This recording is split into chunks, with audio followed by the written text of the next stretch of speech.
said the old gentleman after reading it, ask the messenger to walk this way. Barbara tripping off to do as she was bid, he turned to Kit and said that they would not pursue the subject any further, and that Kit could not be more unwilling to part with them, than they would be to part with Kit, a sentiment which the old lady very generously echoed. At the same time, Christopher, added Mr. Garland, glancing at the note in his hand, if the gentleman should want to borrow you now and then for an hour or so, or even a day or so, at a time, we must consent to lend you, and you must consent to be lent. Oh, here is the young gentleman. How do you do, sir? This salutation was addressed to Mr. Chuckster, who, with his hat extremely on one side, and his hair a long way beyond it, came swaggering up the walk. Hope I see you well, sir, returned that gentleman. Hope I see you well, ma'am. Charming box this, sir. Delicious country to be sure. You want to take Kit back with you, I find, observed Mr. Garland. I have got a chariot cab waiting on purpose, replied the clerk. A very spanking grey in that cab, sir, if you're a judge of horseflesh. Declining to inspect the spanking grey, on the plea that he was but poorly acquainted with such matters, and would but imperfectly appreciate his beauties, Mr. Garland invited Mr. Chuckster to partake of a slight repast in the way of lunch. That gentleman readily consenting, certain cold viands, flanked with ale and wine, were speedily prepared for his refreshment.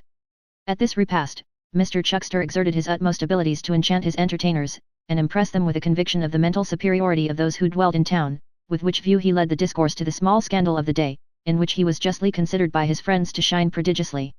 Thus, he was in a condition to relate the exact circumstances of the difference between the Marquis of Mizzler and Lord Bobby, which it appeared originated in a disputed bottle of champagne, and not in a pigeon pie, as erroneously reported in the newspapers. Neither had Lord Bobby said to the Marquis of Mizzler, Mizzler, one of us two tells a lie, and I'm not the man, as incorrectly stated by the same authorities, but Mizzler, you know where I'm to be found, and damn, sir, find me if you want me, which, of course, entirely changed the aspect of this interesting question, and placed it in a very different light. He also acquainted them with the precise amount of the income guaranteed by the Duke of Figsbury to Violetta Stetta of the Italian Opera, which it appeared was payable quarterly, and not half-yearly, as the public had been given to understand, and which was exclusive, and not inclusive, as had been monstrously stated, of jewellery, perfumery, hair powder for 5 footmen, and 2 daily changes of kid gloves for a page. Having entreated the old lady and gentleman to set their minds at rest on these absorbing points, for they might rely on his statement being the correct one, Mr. Chuckster entertained them with theatrical chit-chat in the court circular, and so wound up a brilliant and fascinating conversation which he had maintained alone, and without any assistance whatever, for upwards of 3/4 of an hour. And now that the nag has got his wind again, said Mr. Chuckster rising in a graceful manner, I'm afraid I must cut my stick. Neither Mr. nor Mrs. Garland offered any opposition to his tearing himself away, feeling, no doubt, that such a man could ill be spared from his proper sphere of action, and therefore Mr. Chuckster and Kit were shortly afterwards upon their way to town, Kit being perched upon the box of the cabriolet beside the driver, and Mr. Chuckster seated in solitary state inside, with one of his boots sticking out at each of the front windows. When they reached the notary's house, Kit followed into the office, and was desired by Mr. Abel to sit down and wait, for the gentleman who wanted him had gone out, and perhaps might not return for some time.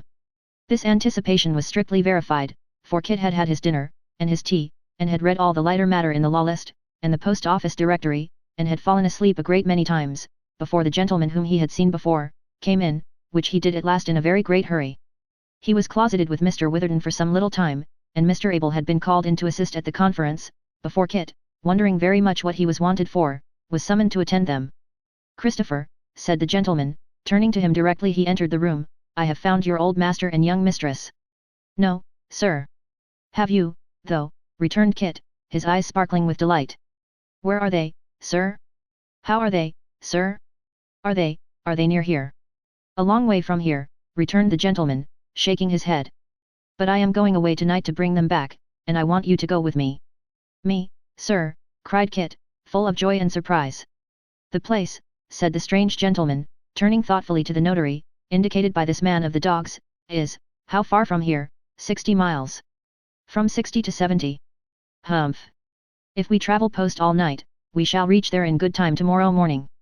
Now, the only question is, as they will not know me, and the child, God bless her, would think that any stranger pursuing them had a design upon her grandfather's liberty, can I do better than take this lad, whom they both know and will readily remember, as an assurance to them of my friendly intentions? Certainly not, replied the notary. Take Christopher by all means. I beg your pardon, sir, said Kit, who had listened to this discourse with a lengthening countenance, but if that's the reason, I'm afraid I should do more harm than good. Miss Nell, sir, she knows me, and would trust in me, I am sure, but old master, I don't know why, gentlemen, nobody does, would not bear me in his sight after he had been ill, and Miss Nell herself told me that I must not go near him or let him see me any more. I should spoil all that you were doing if I went, I'm afraid. I'd give the world to go, but you had better not take me, sir. Another difficulty, cried the impetuous gentleman. Was ever man so beset as I? Is there nobody else that knew them, nobody else in whom they had any confidence? Solitary as their lives were, is there no one person who would serve my purpose? Is there, Christopher, said the notary. Not one, sir, replied Kit. Yes, though, there's my mother. Did they know her, said the single gentleman. Know her, sir, why, she was always coming backwards and forwards. They were as kind to her as they were to me. Bless you, sir, she expected they'd come back to her house. Then where the devil is the woman, said the impatient gentleman, catching up his hat. Why isn't she here? Why is that woman always out of the way when she is most wanted?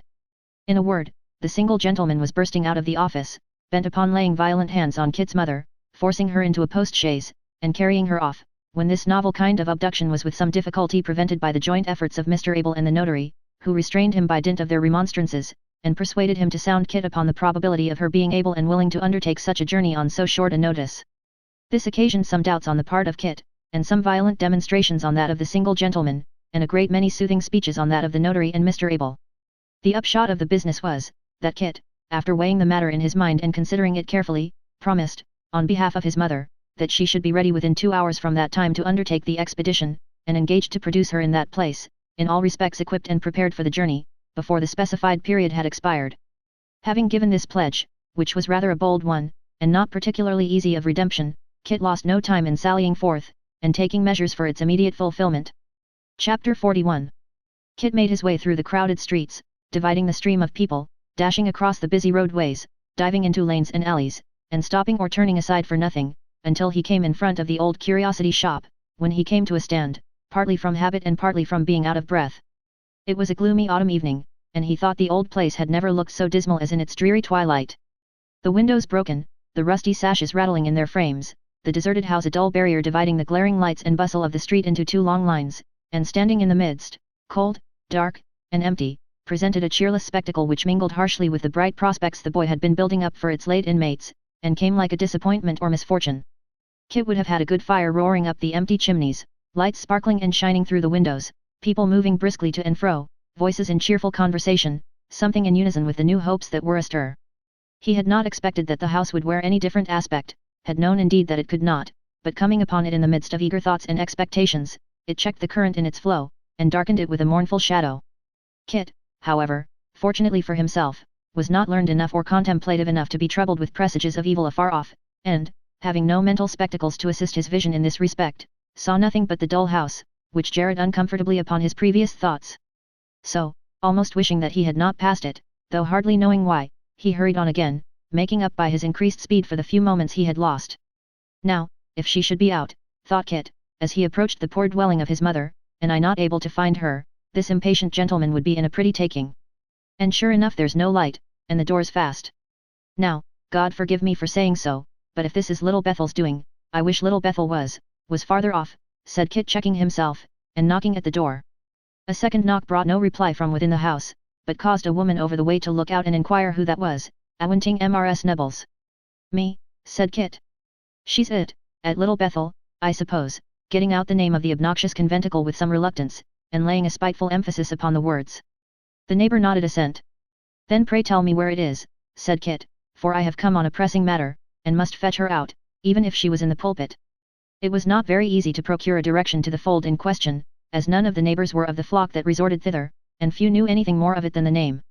At last, a gossip of Mrs. Nibbles's, who had accompanied her to chapel on 1 or 2 occasions when a comfortable cup of tea had preceded her devotions, furnished the needful information, which Kit had no sooner obtained than he started off again. Little Bethel might have been nearer, and might have been in a straighter road, though in that case the reverend gentleman who presided over its congregation would have lost his favourite allusion to the crooked ways by which it was approached, and which enabled him to liken it to paradise itself, in contradistinction to the parish church and the broad thoroughfare leading thereunto. Kit found it, at last, after some trouble, and pausing at the door to take breath that he might enter with becoming decency, passed into the chapel. It was not badly named in one respect, being in truth a particularly little Bethel, a Bethel of the smallest dimensions, with a small number of small pews, and a small pulpit, in which a small gentleman, by trade a shoemaker, and by calling a divine, was delivering in a by no means small voice, a by no means small sermon, judging of its dimensions by the condition of his audience, which, if their gross amount were but small, comprised a still smaller number of hearers, as the majority were slumbering. Among these was Kit's mother, who, finding it matter of extreme difficulty to keep her eyes open after the fatigues of last night, and feeling their inclination to close strongly backed and seconded by the arguments of the preacher, had yielded to the drowsiness that overpowered her, and fallen asleep, though not so soundly but that she could, from time to time, utter a slight and almost inaudible groan, as if in recognition of the orator's doctrines. The baby in her arms was as fast asleep as she, and little Jacob, whose youth prevented him from recognizing in this prolonged spiritual nourishment anything half as interesting as oysters, was alternately very fast asleep and very wide awake, as his inclination to slumber, or his terror of being personally alluded to in the discourse, gained the mastery over him. And now I'm here, thought Kit, gliding into the nearest empty pew which was opposite his mother's, and on the other side of the little aisle. How am I ever to get at her, or persuade her to come out? I might as well be 20 miles off. She'll never wake till it's all over, and there goes the clock again. If he would but leave off for a minute, or if they'd only sing. But there was little encouragement to believe that either event would happen for a couple of hours to come. The preacher went on telling them what he meant to convince them of before he had done, and it was clear that if he only kept to one half of his promises and forgot the other, he was good for that time at least. In his desperation and restlessness Kit cast his eyes about the chapel, and happening to let them fall upon a little seat in front of the clerk's desk, could scarcely believe them when they showed him Quilp. He rubbed them twice or thrice, but still they insisted that Quilp was there, and there indeed he was, sitting with his hands upon his knees, and his hat between them on a little wooden bracket, with the accustomed grin on his dirty face, and his eyes fixed upon the ceiling. He certainly did not glance at Kit or at his mother, and appeared utterly unconscious of their presence. Still Kit could not help feeling, directly, that the attention of the sly little fiend was fastened upon them, and upon nothing else. But, astounded as he was by the apparition of the dwarf among the little Bethelites, and not free from a misgiving that it was the forerunner of some trouble or annoyance, he was compelled to subdue his wonder and to take active measures for the withdrawal of his parent, as the evening was now creeping on, and the matter grew serious. Therefore, the next time little Jacob woke, Kit set himself to attract his wandering attention, and this not being a very difficult task, one sneeze effected it. He signed to him to rouse his mother. Ill luck would have it, however, that, just then, the preacher, in a forcible exposition of one head of his discourse, leaned over upon the pulpit desk so that very little more of him than his legs remained inside, and, while he made vehement gestures with his right hand, and held on with his left, stared, or seemed to stare, straight into little Jacob's eyes, threatening him by his strained look and attitude, so it appeared to the child, that if he so much as moved a muscle, he, the preacher, would be literally, and not figuratively, down upon him that instant. In this fearful state of things, distracted by the sudden appearance of Kit, and fascinated by the eyes of the preacher, the miserable Jacob sat bolt upright, wholly incapable of motion, strongly disposed to cry but afraid to do so, and returning his pastor's gaze until his infant eyes seemed starting from their sockets. If I must do it openly, I must, thought Kit. With that he walked softly out of his pew and into his mother's, and as Mr. Swiveller would have observed if he had been present, collared the baby without speaking a word. Hush, mother, whispered Kit. Come along with me, I've got something to tell you. Where am I? Said Mrs. Nibbles. In this blessed little Bethel, returned her son, peevishly. Blessed indeed, cried Mrs. Nibbles, catching at the word. Oh, Christopher, how have I been edified this night?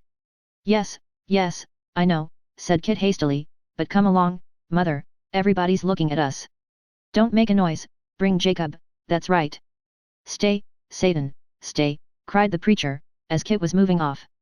This gentleman says you're to stay, Christopher, whispered his mother. Stay, Satan, stay, roared the preacher again. Tempt not the woman that doth incline her ear to thee, but hearken to the voice of him that calleth. He hath a lamb from the fold, cried the preacher, raising his voice still higher and pointing to the baby. He beareth off a lamb, a precious lamb. He goeth about, like a wolf in the night season, and inveigleth the tender lambs. Kit was the best-tempered fellow in the world, but considering this strong language, and being somewhat excited by the circumstances in which he was placed, he faced round to the pulpit with the baby in his arms, and replied aloud, No, I don't. He's my brother. He's my brother, cried the preacher. He isn't, said Kit indignantly. How can you say such a thing? And don't call me names if you please, what harm have I done? I shouldn't have come to take em away, unless I was obliged, you may depend upon that.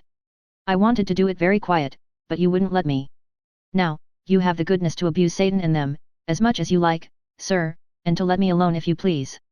So saying, Kit marched out of the chapel, followed by his mother and little Jacob, and found himself in the open air, with an indistinct recollection of having seen the people wake up and look surprised, and of Quilp having remained, throughout the interruption, in his old attitude, without moving his eyes from the ceiling, or appearing to take the smallest notice of anything that passed. "Oh Kit," said his mother, with her handkerchief to her eyes, "what have you done? I never can go there again, never." "I'm glad of it, mother. What was there in the little bit of pleasure you took last night that made it necessary for you to be low-spirited and sorrowful tonight? That's the way you do. If you're happy or merry ever, you come here to say, along with that chap, that you're sorry for it. More shame for you, mother, I was going to say." "Hush, dear," said Mrs. Nibbles, "you don't mean what you say, I know, but you're talking sinfulness." "Don't mean it." "But I do mean it," retorted Kit. "I don't believe, mother, that harmless cheerfulness and good humor are thought greater sins in heaven than shirt collars are, and I do believe that those chaps are just about as right and sensible in putting down the one as in leaving off the other, that's my belief. But I won't say anything more about it, if you'll promise not to cry, that's all, and you take the baby that's a lighter weight, and give me little Jacob, and as we go along, which we must do pretty quick, I'll give you the news I bring, which will surprise you a little, I can tell you." "There, that's right. Now you look as if you'd never seen little Bethel in all your life, as I hope you never will again, and here's the baby, and little Jacob, you get atop of my back and catch hold of me tight round the neck, and whenever a little Bethel parson calls you a precious lamb or says your brother's one, you tell him it's the truest things he's said for a 12-month, and that if he'd got a little more of the lamb himself, and less of the mint sauce, not being quite so sharp and sour over it, I should like him all the better. That's what you've got to say to him, Jacob." Talking on in this way, half in jest and half in earnest, and cheering up his mother, the children, and himself, by the one simple process of determining to be in a good humor, Kit led them briskly forward, and on the road home, he related what had passed at the notary's house, and the purpose with which he had intruded on the solemnities of little Bethel. His mother was not a little startled on learning what service was required of her, and presently fell into a confusion of ideas, of which the most prominent were that it was a great honor and dignity to ride in a post-chaise, and that it was a moral impossibility to leave the children behind. But this objection, and a great many others, founded on certain articles of dress being at the wash, and certain other articles having no existence in the wardrobe of Mrs. Nibbles, were overcome by Kit, who opposed to each and every of them, the pleasure of recovering Nell, and the delight it would be to bring her back in triumph. "There's only 10 minutes now, mother," said Kit when they reached home. "There's a bandbox. Throw in what you want, and we'll be off directly." To tell how Kit then hustled into the box all sorts of things which could, by no remote contingency, be wanted, and how he left out everything likely to be of the smallest use, how a neighbor was persuaded to come and stop with the children, and how the children at first cried dismally, and then laughed heartily on being promised all kinds of impossible and unheard of toys, how Kit's mother wouldn't leave off kissing them, and how Kit couldn't make up his mind to be vexed with her for doing it. Would take more time and room than you and I can spare. So, passing over all such matters, it is sufficient to say that within a few minutes after the 2 hours had expired, Kit and his mother arrived at the notary's door, where a post-chaise was already waiting. "With 4 horses, I declare," said Kit, quite aghast at the preparations. "Well, you are going to do it, mother." "Here she is, sir." "Here's my mother." "She's quite ready, sir." "That's well," returned the gentleman. "Now, don't be in a flutter, ma'am, you'll be taken great care of. Where's the box with the new clothing and necessaries for them?" "Here it is," said the notary. "In with it, Christopher." "All right, sir," replied Kit. "Quite ready now, sir." "Then come along," said the single gentleman. And thereupon he gave his arm to Kit's mother, handed her into the carriage as politely as you please, and took his seat beside her.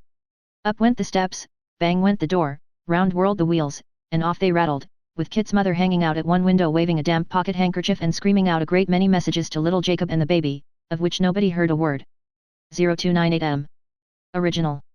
Kit stood in the middle of the road, and looked after them with tears in his eyes, not brought there by the departure he witnessed, but by the return to which he looked forward. They went away, he thought, on foot with nobody to speak to them or say a kind word at parting, and they'll come back, drawn by 4 horses, with this rich gentleman for their friend, and all their troubles over. She'll forget that she taught me to write. Whatever Kit thought about after this, took some time to think of, for he stood gazing up the lines of shining lamps, long after the chaise had disappeared, and did not return into the house until the notary and Mr. Abel, who had themselves lingered outside till the sound of the wheels was no longer distinguishable, had several times wondered what could possibly detain him. Chapter 42.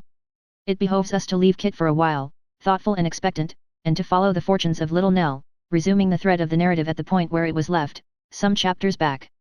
In one of those wanderings in the evening time, when, following the 2 sisters at a humble distance, she felt, in her sympathy with them and her recognition in their trials of something akin to her own loneliness of spirit, a comfort and consolation which made such moments a time of deep delight, though the softened pleasure they yielded was of that kind which lives and dies in tears, in one of those wanderings at the quiet hour of twilight when sky and earth, and air, and rippling water, and sound of distant bells, claimed kindred with the emotions of the solitary child, and inspired her with soothing thoughts, but not of a child's world or its easy joys. In one of those rambles which had now become her only pleasure or relief from care, light had faded into darkness and evening deepened into night, and still the young creature lingered in the gloom, feeling a companionship in nature so serene and still, when noise of tongues and glare of garish lights would have been solitude.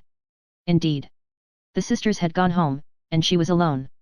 She raised her eyes to the bright stars, looking down so mildly from the wide worlds of air, and, gazing on them, found new stars burst upon her view, and more beyond again, until the whole great expanse sparkled with shining spheres, rising higher and higher in immeasurable space, eternal in their numbers as in their changeless and incorruptible existence.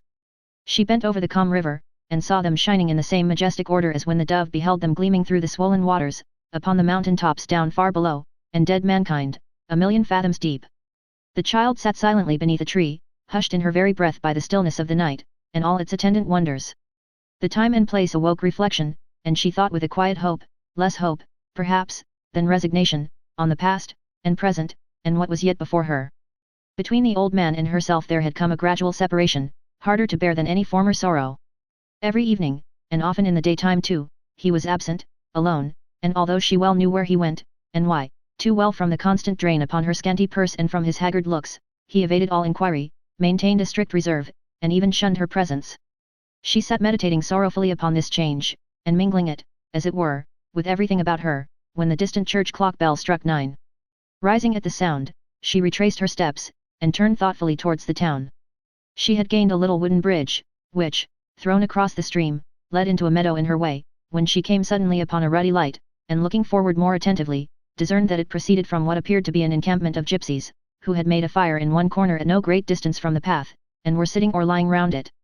As she was too poor to have any fear of them, she did not alter her course, which, indeed, she could not have done without going a long way round, but quickened her pace a little, and kept straight on. A movement of timid curiosity impelled her, when she approached the spot, to glance towards the fire. There was a form between it and her, the outline strongly developed against the light, which caused her to stop abruptly. Then, as if she had reasoned with herself and were assured that it could not be, or had satisfied herself that it was not that of the person she had supposed, she went on again. But at that instant the conversation, whatever it was, which had been carrying on near this fire was resumed, and the tones of the voice that spoke, she could not distinguish words, sounded as familiar to her as her own. She turned, and looked back. The person had been seated before, but was now in a standing posture, and leaning forward on a stick on which he rested both hands. The attitude was no less familiar to her than the tone of voice had been. It was her grandfather. Her first impulse was to call to him, her next to wonder who his associates could be, and for what purpose they were together. Some vague apprehension succeeded, and, yielding to the strong inclination it awakened, she drew nearer to the place, not advancing across the open field, however, but creeping towards it by the hedge. In this way she advanced within a few feet of the fire, and standing among a few young trees, could both see and hear, without much danger of being observed. There were no women or children, as she had seen in other gypsy camps they had passed in their wayfaring, and but one gypsy, a tall athletic man, who stood with his arms folded, leaning against a tree at a little distance off, looking now at the fire, and now, under his black eyelashes, at 3 other men who were there, with a watchful but half-concealed interest in their conversation. Of these, her grandfather was one, the others she recognized as the first card players at the public house on the eventful night of the storm, the man whom they had called Isaac List, and his gruff companion. One of the low, arched gypsy tents, common to that people, was pitched hard by, but it either was, or appeared to be, empty. "Well, are you going?" said the stout man, looking up from the ground where he was lying at his ease, into her grandfather's face. "You were in a mighty hurry a minute ago. Go, if you like. You're your own master, I hope." "Don't vex him," returned Isaac List, who was squatting like a frog on the other side of the fire, and had so screwed himself up that he seemed to be squinting all over. "He didn't mean any offense." 0301M. Original. "You keep me poor, and plunder me, and make a sport and jest of me besides," said the old man, turning from one to the other. "Y'all drive me mad among yet." The utter irresolution and feebleness of the grey-haired child, contrasted with the keen and cunning looks of those in whose hands he was, smote upon the little listener's heart. But she constrained herself to attend to all that passed, and to note each look and word. "Confound you," What do you mean, said the stout man rising a little, and supporting himself on his elbow. Keep you poor? You'd keep us poor if you could, wouldn't you? That's the way with you whining, puny, pitiful players. When you lose, you're martyrs, but I don't find that when you win, you look upon the other losers in that light. As to plunder, cried the fellow, raising his voice, damn, what do you mean by such ungentlemanly language as plunder, eh? The speaker laid himself down again at full length, and gave one or two short, angry kicks, as if in further expression of his unbounded indignation. It was quite plain that he acted the bully, and his friend the peacemaker, for some particular purpose, or rather, it would have been to anyone but the weak old man, for they exchanged glances quite openly, both with each other and with the gypsy, who grinned his approval of the jest until his white teeth shone again. The old man stood helplessly among them for a little time, and then said, turning to his assailant. You yourself were speaking of plunder just now, you know. Don't be so violent with me. You were you not? Not of plundering among present company. Honor among gentlemen, sir, returned the other, who seemed to have been very near giving an awkward termination to the sentence. Don't be hard upon him, Jowl, said Isaac List. He's very sorry for giving offence. There, go on with what you were saying, go on. I'm a jolly old tender-hearted lamb, I am, cried Mr. Jowl, to be sitting here at my time of life giving advice when I know it won't be taken, and that I shall get nothing but abuse for my pains. But that's the way I've gone through life. Experience has never put a chill upon my warm-heartedness. I tell you he's very sorry, don't I, remonstrated Isaac List, and that he wishes you'd go on. Does he wish it, said the other. I, groaned the old man sitting down, and rocking himself to and fro. Go on, go on. It's in vain to fight with it, I can't do it, go on. I go on then, said Jowl, where I left off, when you got up so quick. If you're persuaded that it's time for luck to turn, as it certainly is, and find that you haven't means enough to try it, and that's where it is, for you know, yourself, that you never have the funds to keep on long enough at a sitting, help yourself to what seems put in your way on purpose. Borrow it, I say, and, when you're able, pay it back again. Certainly, Isaac List struck in, if this good lady as keeps the waxworks has money, and does keep it in a tin box when she goes to bed, and doesn't lock her door for fear of fire, it seems a easy thing, quite a providence, I should call it, but then I've been religiously brought up.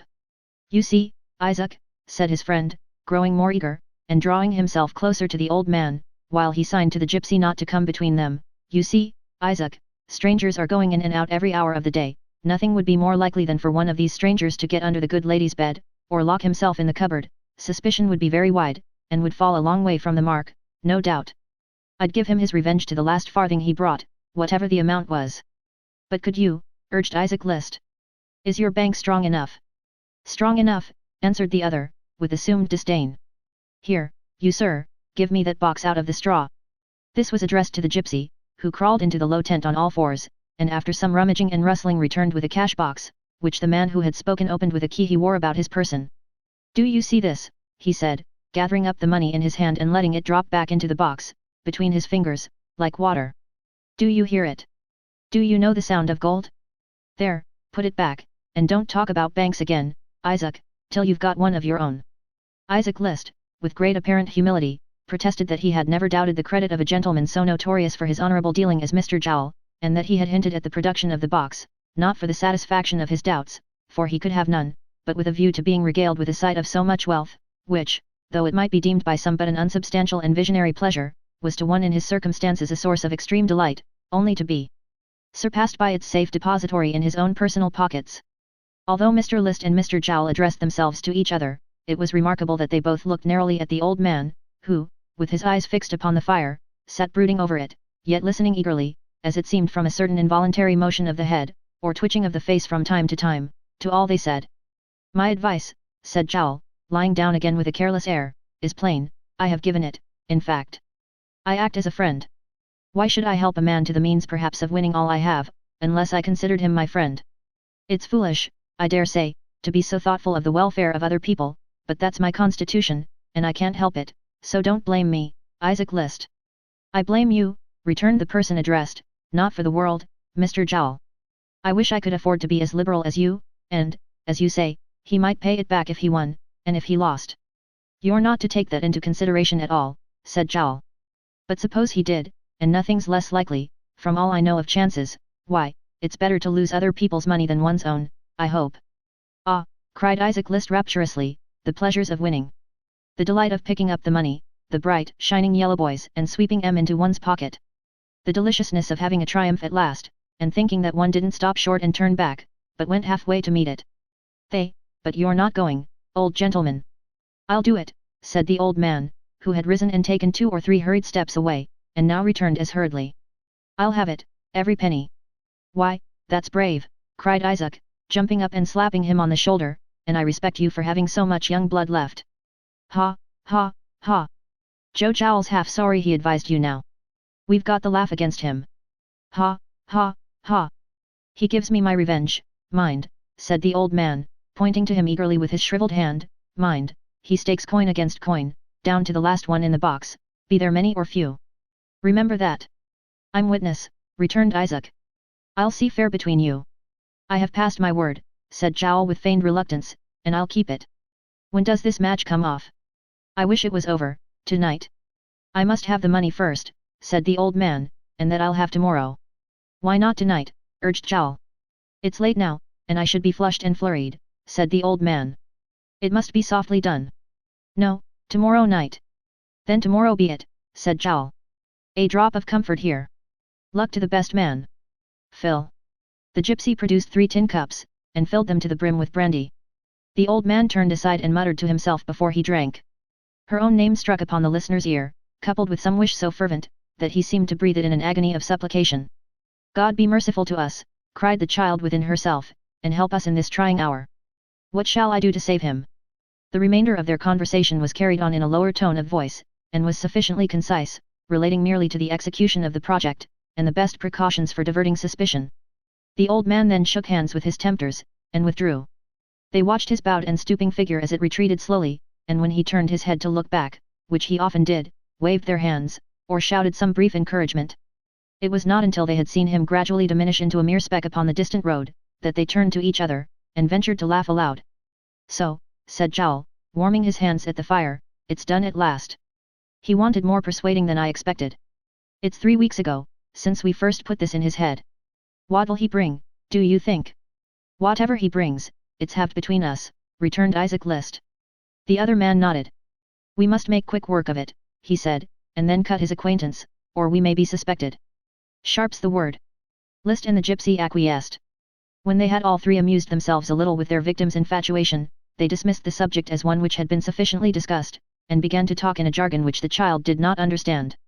As their discourse appeared to relate to matters in which they were warmly interested, however, she deemed it the best time for escaping unobserved, and crept away with slow and cautious steps, keeping in the shadow of the hedges, or forcing a path through them or the dry ditches, until she could emerge upon the road at a point beyond their range of vision. Then she fled homeward as quickly as she could, torn and bleeding from the wounds of thorns and briars, but more lacerated in mind, and threw herself upon her bed, distracted. The first idea that flashed upon her mind was flight, instant flight, dragging him from that place, and rather dying of want upon the roadside, than ever exposing him again to such terrible temptations. Then, she remembered that the crime was not to be committed until next night, and there was the intermediate time for thinking, and resolving what to do. Then, she was distracted with a horrible fear that he might be committing it at that moment, with the dread of hearing shrieks and cries piercing the silence of the night, with fearful thoughts of what he might be tempted and led on to do, if he were detected in the act, and had but a woman to struggle with. It was impossible to bear such torture. She stole to the room where the money was, opened the door, and looked in. God be praised!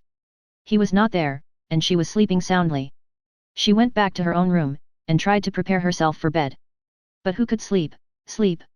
Who could lie passively down, distracted by such terrors? They came upon her more and more strongly yet. Half undressed, and with her hair in wild disorder, she flew to the old man's bedside, clasped him by the wrist, and roused him from his sleep.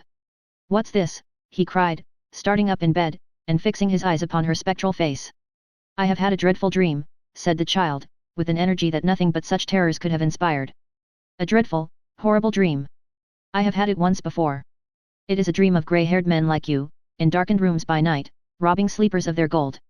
Up, up. The old man shook in every joint, and folded his hands like one who prays. Not to me, said the child, not to me, to heaven, to save us from such deeds. This dream is too real. I cannot sleep, I cannot stay here, I cannot leave you alone under the roof where such dreams come. Up. We must fly. He looked at her as if she were a spirit, she might have been for all the look of earth she had, and trembled more and more. There is no time to lose, I will not lose 1 minute, said the child. Up, and away with me. Tonight, murmured the old man. Yes, tonight, replied the child. Tomorrow night will be too late. The dream will have come again. Nothing but flight can save us. Up. The old man rose from his bed, his forehead bedewed with the cold sweat of fear, and, bending before the child as if she had been an angel messenger sent to lead him where she would, made ready to follow her. She took him by the hand and led him on. As they passed the door of the room he had proposed to rob, she shuddered and looked up into his face. What a white face was that, and with what a look did he meet hers. She took him to her own chamber, and, still holding him by the hand as if she feared to lose him for an instant, gathered together the little stock she had, and hung her basket on her arm. The old man took his wallet from her hands and strapped it on his shoulders, his staff, too, she had brought away, and then she led him forth. Through the straight streets, and narrow crooked outskirts, their trembling feet passed quickly. Up the steep hill too, crowned by the old grey castle, they toiled with rapid steps, and had not once looked behind. But as they drew near the ruined walls, the moon rose in all her gentle glory, and, from their venerable age, garlanded with ivy, moss, and waving grass, the child looked back upon the sleeping town, deep in the valley's shade, and on the far-off river with its winding track of light, and on the distant hills, and as she did so, she clasped the hand she held, less firmly, and bursting into tears, fell upon the old man's neck. Chapter 43. Her momentary weakness past, the child again summoned the resolution which had until now sustained her, and, endeavouring to keep steadily in her view the one idea that they were flying from disgrace and crime, and that her grandfather's preservation must depend solely on her firmness, unaided by one word of advice or any helping hand, urged him onward and looked back no more. While he, subdued and abashed, seemed to crouch before her, and to shrink and cower down, as if in the presence of some superior creature, the child herself was sensible of a new feeling within her, which elevated her nature, and inspired her with an energy and confidence she had never known. There was no divided responsibility now, the whole burden of their 2 lives had fallen upon her, and henceforth she must think and act for both. I have saved him, she thought. In all dangers and distresses, I will remember that. At any other time, the recollection of having deserted the friend who had shown them so much homely kindness, without a word of justification, the thought that they were guilty, in appearance, of treachery and ingratitude, even the having parted from the 2 sisters, would have filled her with sorrow and regret. But now, all other considerations were lost in the new uncertainties and anxieties of their wild and wandering life, and the very desperation of their condition roused and stimulated her. In the pale moonlight, which lent a oneness of its own to the delicate face where thoughtful care already mingled with the winning grace and loveliness of youth, the 2 bright eyes, the spiritual head, the lips that pressed each other with such high resolve and courage of the heart, the slight figure firm in its bearing and yet so very weak, told their silent tale, but told it only to the wind that rustled by, which, taking up its burden, carried, perhaps to some mother's pillow, faint dreams of childhood fading in its bloom, and resting in the sleep that knows no waking. The night crept on apace, the moon went down, the stars grew pale and dim, and morning, cold as they, slowly approached. Then, from behind a distant hill, the noble sun rose up, driving the mists in phantom shapes before it, and clearing the earth of their ghostly forms till darkness came again. When it had climbed higher into the sky, and there was warmth in its cheerful beams, they laid them down to sleep, upon a bank, hard by some water. But Nell retained her grasp upon the old man's arm, and long after he was slumbering soundly, watched him with untiring eyes. Fatigue stole over her at last, her grasp relaxed, tightened, relaxed again, and they slept side by side. A confused sound of voices, mingling with her dreams, awoke her. A man of very uncouth and rough appearance was standing over them, and 2 of his companions were looking on, from a long heavy boat which had come close to the bank while they were sleeping.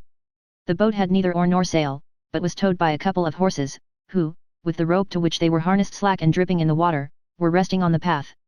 Holloa, said the man roughly. What's the matter here? We were only asleep, sir, said Nell. We have been walking all night. A pair of queer travellers to be walking all night, observed the man who had first accosted them. One of you is a trifle too old for that sort of work, and the other a trifle too young. Where are you going? Nell faltered, and pointed at hazard towards the west, upon which the man inquired if she meant a certain town which he named. Nell, to avoid more questioning, said yes, that was the place. Where have you come from, was the next question, and this being an easier one to answer, Nell mentioned the name of the village in which their friend the schoolmaster dwelt, as being less likely to be known to the men or to provoke further inquiry. I thought somebody had been robbing and ill-using you, might be, said the man. That's all. Good day. Returning his salute and feeling greatly relieved by his departure, Nell looked after him as he mounted one of the horses, and the boat went on. It had not gone very far, when it stopped again, and she saw the men beckoning to her. Did you call to me? said Nell, running up to them.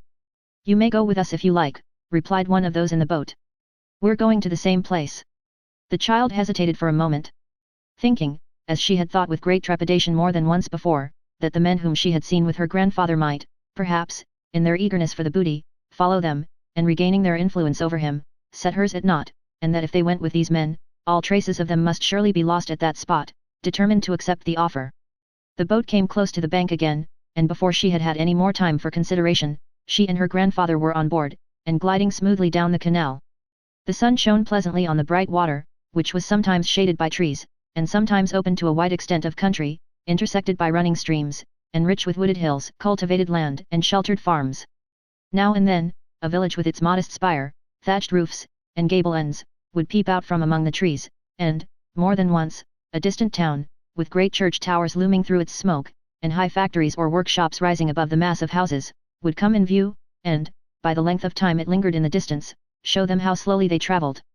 Their way lay, for the most part, through the low grounds, and open plains, and except these distant places, and occasionally some men working in the fields, or lounging on the bridges under which they passed, to see them creep along, nothing encroached on their monotonous and secluded track.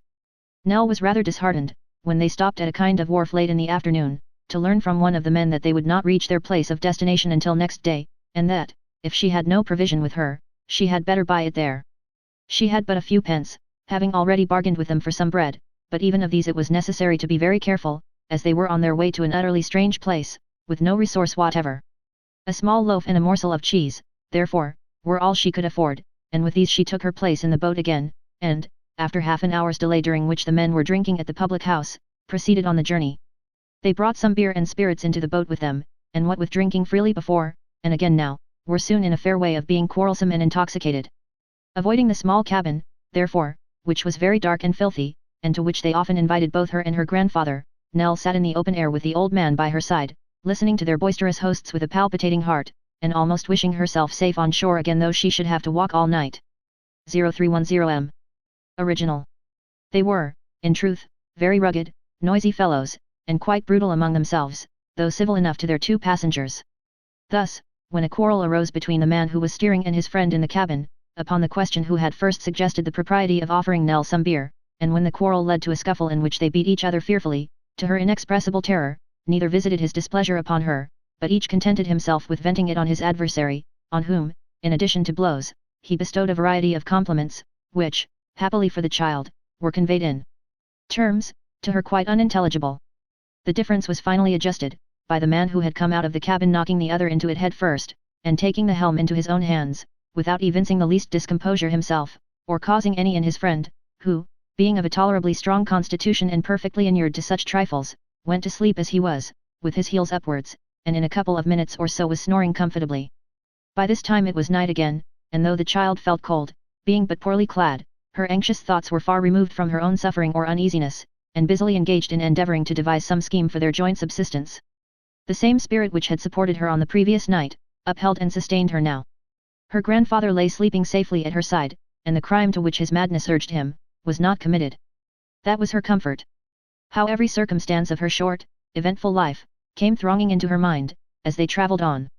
Slight incidents, never thought of or remembered until now, faces, seen once and ever since forgotten, words scarcely heeded at the time, scenes, of a year ago and those of yesterday, mixing up and linking themselves together, familiar places shaping themselves out in the darkness from things which, when approached, were, of all others, the most remote and most unlike them, sometimes, a strange confusion in her mind relative to the occasion of her being there, and the place to which she was going, and the people she was with, an imagination suggesting remarks and questions which sounded so plainly in her ears, that she would start and turn and be almost tempted to reply. All the fancies and contradictions common in watching and excitement and restless change of place, beset the child. She happened, while she was thus engaged, to encounter the face of the man on deck, in whom the sentimental stage of drunkenness had now succeeded to the boisterous, and who, taking from his mouth a short pipe, quilted over with string for its longer preservation, requested that she would oblige him with a song. "You've got a very pretty voice, a very soft eye, and a very strong memory," said this gentleman. "The voice and eye I've got evidence for, and the memory's an opinion of my own. And I'm never wrong. Let me hear a song this minute." "I don't think I know one, sir," returned Nell. "You know 47 songs," said the man, with a gravity which admitted of no altercation on the subject. "47's your number. Let me hear one of 'em, the best. Give me a song this minute. Not knowing what might be the consequences of irritating her friend, and trembling with the fear of doing so, poor Nell sang him some little ditty which she had learned in happier times, and which was so agreeable to his ear, that on its conclusion he in the same peremptory manner requested to be favoured with another, to which he was so obliging as to roar a chorus to no particular tune, and with no words at all, but which amply made up in its amazing energy for its deficiency in other respects. The noise of this vocal performance awakened the other man, who, staggering upon deck and shaking his late opponent by the hand, swore that singing was his pride and joy and chief delight, and that he desired no better entertainment. With the third call, more imperative than either of the two former, Nell felt obliged to comply, and this time a chorus was maintained not only by the two men together, but also by the third man on horseback, who being by his position debarred from a nearer participation in the revels of the night, roared when his companions roared, and rent the very air. In this way, with little cessation, and singing the same songs again and again, the tired and exhausted child kept them in good humour all that night, and many a Katagar, who was roused from his soundest sleep by the discordant chorus as it floated away upon the wind, hid his head beneath the bedclothes and trembled at the sounds. At length the morning dawned. It was no sooner light than it began to rain heavily. As the child could not endure the intolerable vapours of the cabin, they covered her, in return for her exertions, with some pieces of sailcloth and ends of tarpaulin, which sufficed to keep her tolerably dry and to shelter her grandfather besides. As the day advanced the rain increased. At noon it poured down more hopelessly and heavily than ever without the faintest promise of abatement. They had, for some time, been gradually approaching the place for which they were bound. The water had become thicker and dirtier, other barges, coming from it, passed them frequently, the paths of coal ash and huts of staring brick, marked the vicinity of some great manufacturing town, while scattered streets and houses, and smoke from distant furnaces, indicated that they were already in the outskirts. Now, the clustered roofs, and piles of buildings, trembling with the working of engines, and dimly resounding with their shrieks and throbbings, the tall chimneys vomiting forth a black vapour, which hung in a dense ill-favoured cloud above the housetops and filled the air with gloom, the clank of hammers beating upon iron, the roar of busy streets and noisy crowds, gradually augmenting until all the various sounds blended into one and none was distinguishable for itself, announced the termination of their journey. The boat floated into the wharf to which it belonged. The men were occupied directly. The child and her grandfather, after waiting in vain to thank them or ask them whither they should go, passed through a dirty lane into a crowded street, and stood, amid its din and tumult, and in the pouring rain, as strange, bewildered, and confused, as if they had lived 1,000 years before, and were raised from the dead and placed there by a miracle. Chapter 44. The throng of people hurried by, in two opposite streams, with no symptom of cessation or exhaustion, intent upon their own affairs, and undisturbed in their business speculations, by the roar of carts and wagons laden with clashing wares, the slipping of horses' feet upon the wet and greasy pavement, the rattling of the rain on windows and umbrella tops, the jostling of the more impatient passengers, and all the noise and tumult of a crowded street in the high tide of its occupation, while the two poor strangers, stunned and bewildered by the hurry they beheld but had no part in, looked mournfully on, feeling, amidst the crowd, a solitude which has no parallel but in the thirst of the shipwrecked mariner, who, tossed to and fro upon the billows of a mighty ocean, his red eyes blinded by looking on the water which hems him in on every side, has not one drop to cool his burning tongue. They withdrew into a low archway for shelter from the rain, and watched the faces of those who passed, to find in one among them a ray of encouragement or hope. Some frowned, some smiled, some muttered to themselves, some made slight gestures, as if anticipating the conversation in which they would shortly be engaged, some wore the cunning look of bargaining and plotting, some were anxious and eager, some slow and dull, in some countenances, were written gain, in others, loss. It was like being in the confidence of all these people to stand quietly there, looking into their faces as they flitted past.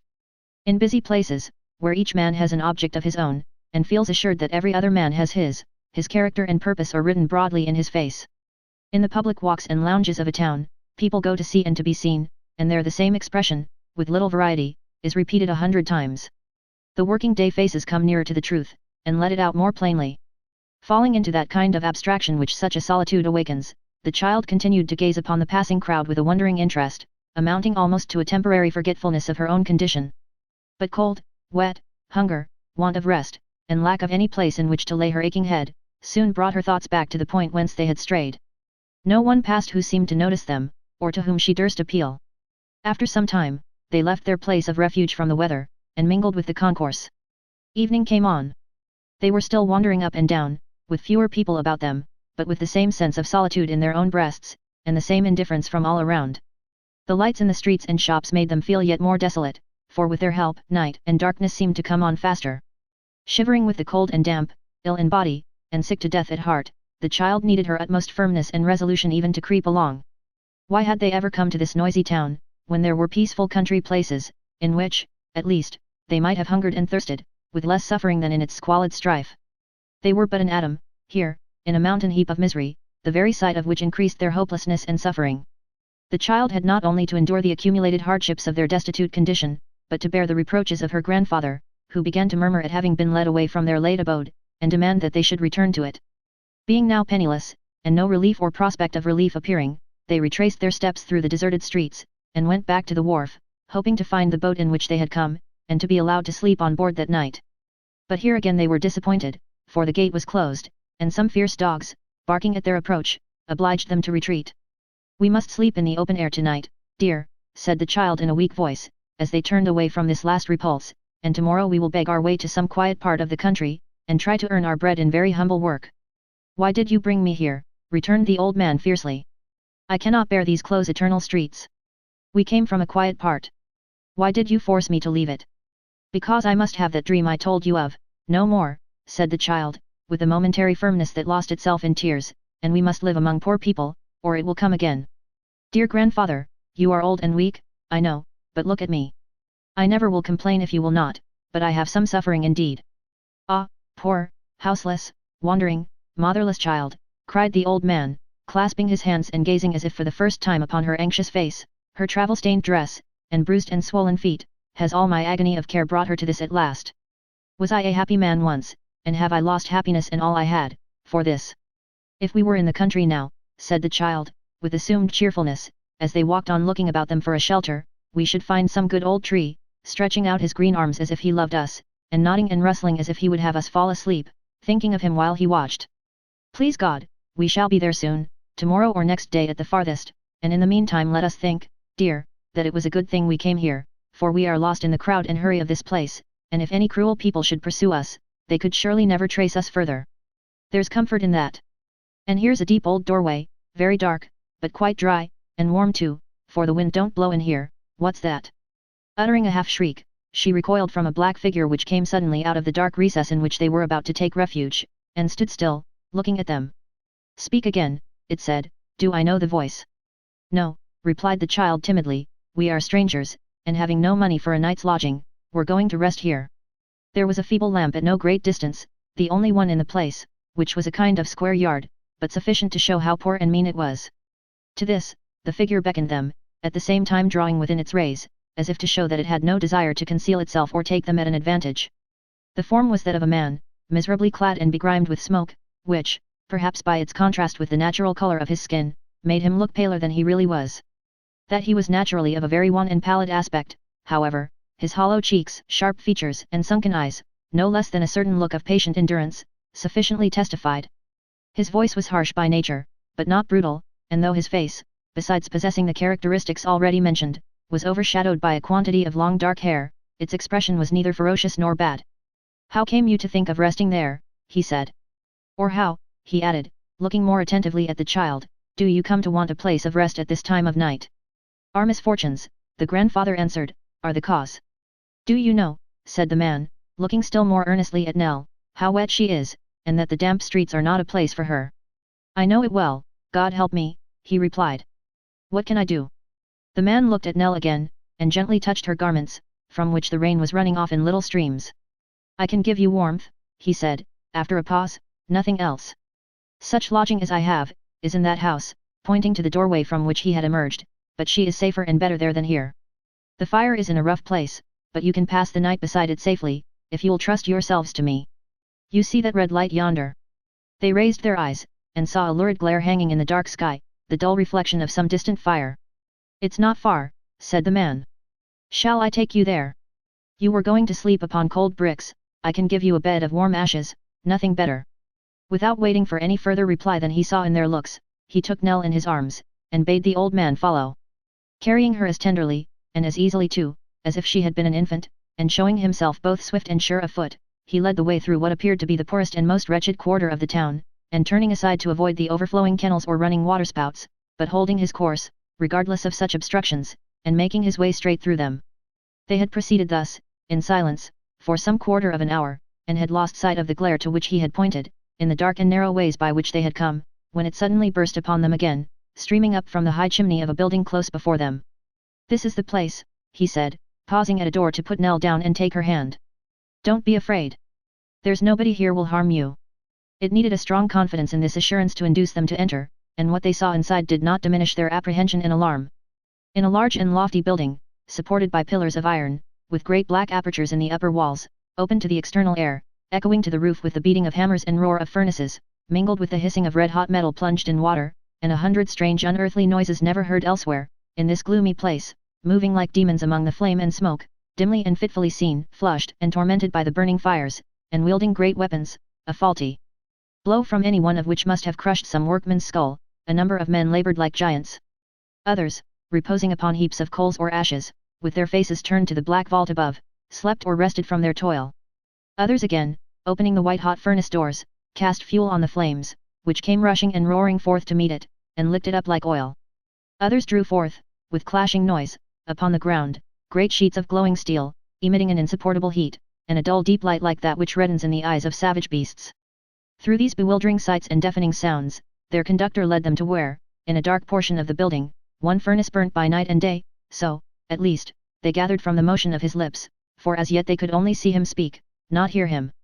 The man who had been watching this fire, and whose task was ended for the present, gladly withdrew, and left them with their friend, who, spreading Nell's little cloak upon a heap of ashes, and showing her where she could hang her outer clothes to dry, signed to her and the old man to lie down and sleep.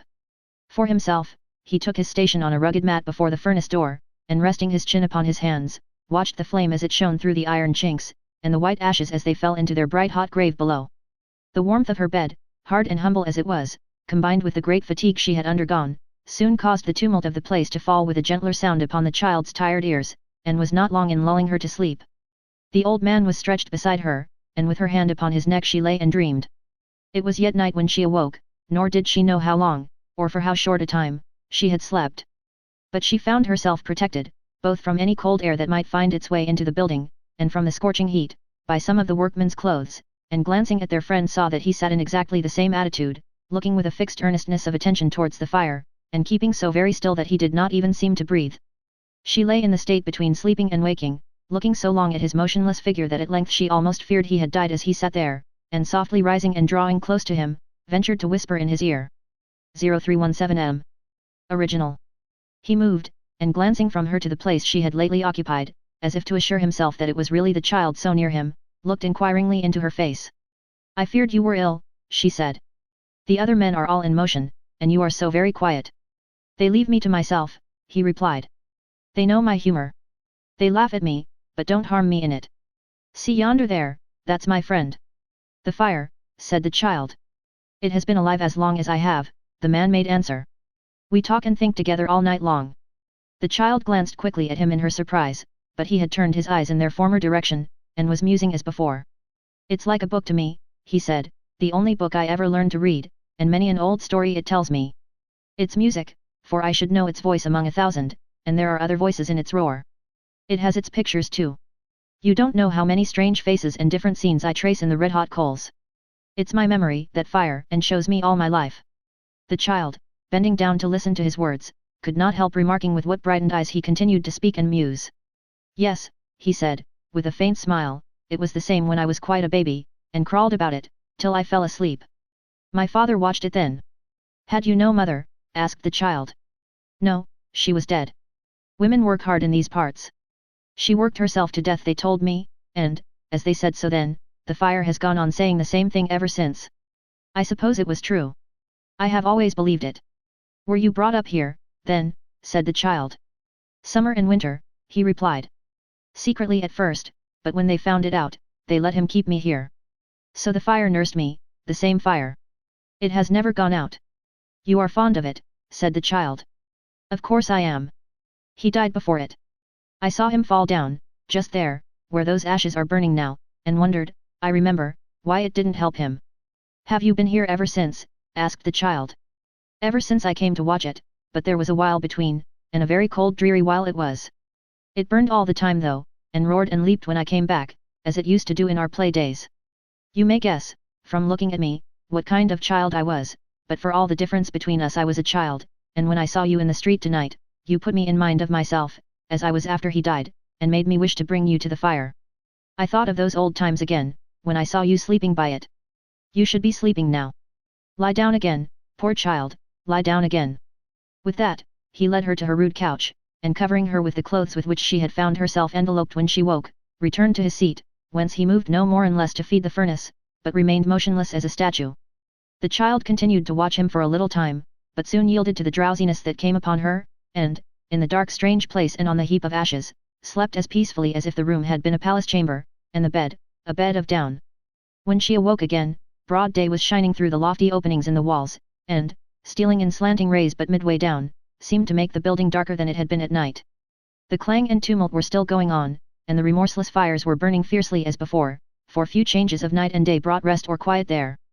Her friend parted his breakfast, a scanty mess of coffee and some coarse bread, with the child and her grandfather, and inquired whither they were going. She told him that they sought some distant country place remote from towns or even other villages, and with a faltering tongue inquired what road they would do best to take. "I know little of the country," he said, shaking his head, "for such as I, pass all our lives before our furnace doors, and seldom go forth to breathe. But there are such places yonder." "And far from here," said Nell. "Ay, surely. How could they be near us, and be green and fresh? The road lies, too, through miles and miles, all lighted up by fires like ours, a strange black road, and one that would frighten you by night." "We are here and must go on," said the child boldly, for she saw that the old man listened with anxious ears to this account. "Rough people, paths never made for little feet like yours, a dismal blighted way, is there no turning back, my child?" "There is none," cried Nell, pressing forward. "If you can direct us, do. If not, pray do not seek to turn us from our purpose. Indeed you do not know the danger that we shun, and how right and true we are in flying from it, or you would not try to stop us, I am sure you would not." "God forbid, if it is so," said their uncouth protector, glancing from the eager child to her grandfather, who hung his head and bent his eyes upon the ground. "I'll direct you from the door, the best I can. I wish I could do more." He showed them, then, by which road they must leave the town, and what course they should hold when they had gained it. He lingered so long on these instructions, that the child, with a fervent blessing, tore herself away, and stayed to hear no more. But, before they had reached the corner of the lane, the man came running after them, and, pressing her hand, left something in it, 2 old, battered, smoke-encrusted penny pieces. Who knows but they shone as brightly in the eyes of angels, as golden gifts that have been chronicled on tombs. And thus they separated, the child to lead her sacred charge farther from guilt and shame, the labourer to attach a fresh interest to the spot where his guests had slept, and read new histories in his furnace fire. Chapter 45. In all their journeying, they had never longed so ardently, they had never so pined and wearied, for the freedom of pure air and open country, as now. No, not even on that memorable morning, when, deserting their old home, they abandoned themselves to the mercies of a strange world, and left all the dumb and senseless things they had known and loved, behind. Not even then, had they so yearned for the fresh solitudes of wood, hillside and field, as now, when the noise and dirt and vapour, of the great manufacturing town reeking with lean misery and hungry wretchedness, hemmed them in on every side, and seemed to shut out hope, and render escape impossible. 2 days and nights, thought the child.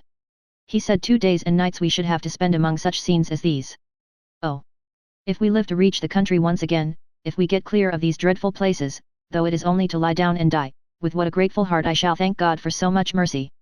With thoughts like this, and with some vague design of travelling to a great distance among streams and mountains, where only very poor and simple people lived, and where they might maintain themselves by very humble helping work in farms, free from such terrors as that from which they fled, the child, with no resource but the poor man's gift, and no encouragement but that which flowed from her own heart, and its sense of the truth and right of what she did, nerved herself to this last journey, and boldly pursued her task.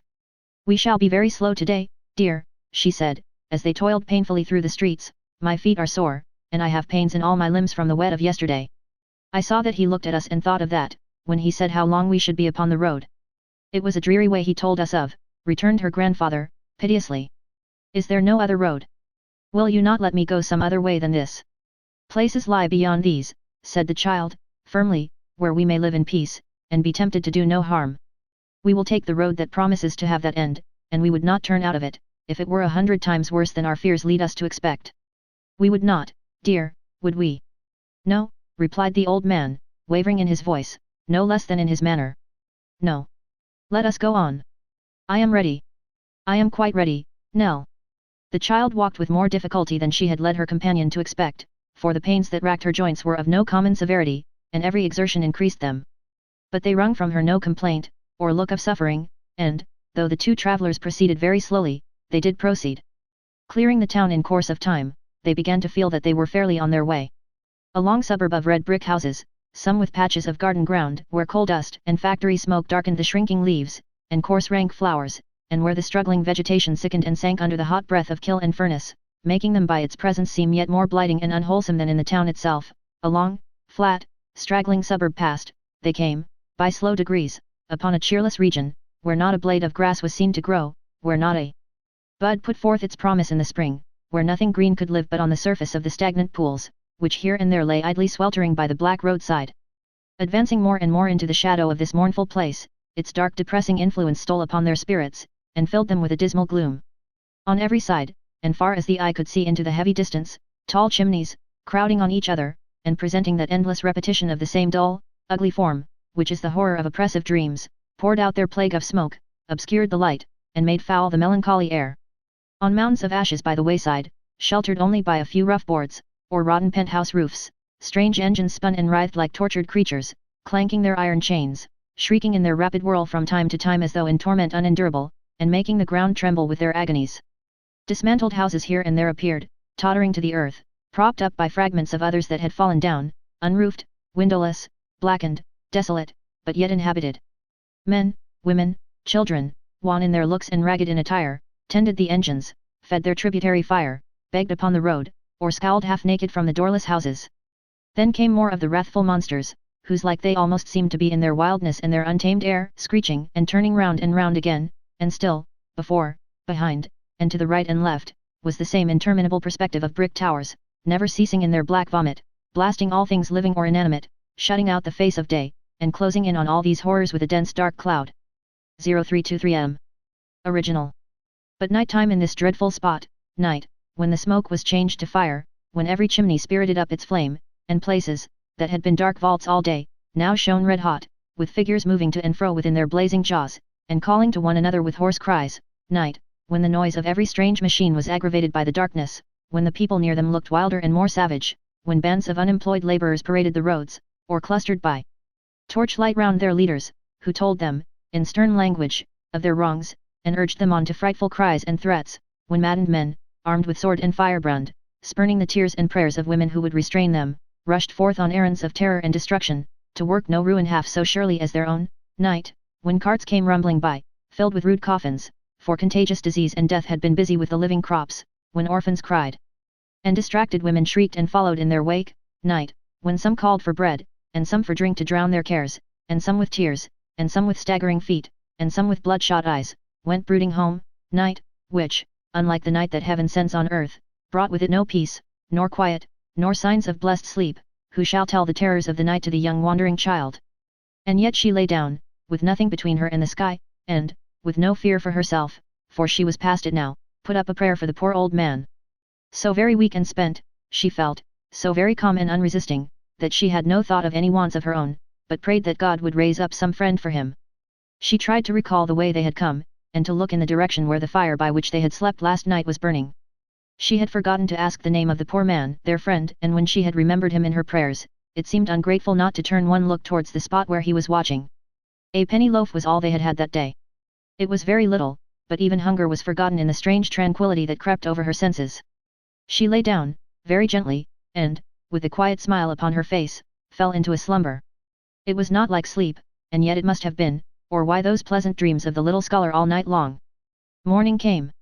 Much weaker, diminished powers even of sight and hearing, and yet the child made no complaint, perhaps would have made none, even if she had not had that inducement to be silent, travelling by her side. She felt a hopelessness of their ever being extricated together from that forlorn place, a dull conviction that she was very ill, perhaps dying, but no fear or anxiety. A loathing of food that she was not conscious of until they expended their last penny in the purchase of another loaf, prevented her partaking even of this poor repast. Her grandfather ate greedily, which she was glad to see. Their way lay through the same scenes as yesterday, with no variety or improvement. There was the same thick air, difficult to breathe, the same blighted ground, the same hopeless prospect, the same misery and distress. Objects appeared more dim, the noise less, the path more rugged and uneven, for sometimes she stumbled, and became roused, as it were, in the effort to prevent herself from falling. Poor child! The cause was in her tottering feet. Towards the afternoon, her grandfather complained bitterly of hunger. She approached one of the wretched hovels by the wayside, and knocked with her hand upon the door. "What would you have here?" said a gaunt man, opening it. "Charity. A morsel of bread." "Do you see that?" returned the man hoarsely, pointing to a kind of bundle on the ground. "That's a dead child. I and 500 other men were thrown out of work, 3 months ago. That is my third dead child, and last. Do you think I have charity to bestow, or a morsel of bread to spare?" The child recoiled from the door, and it closed upon her.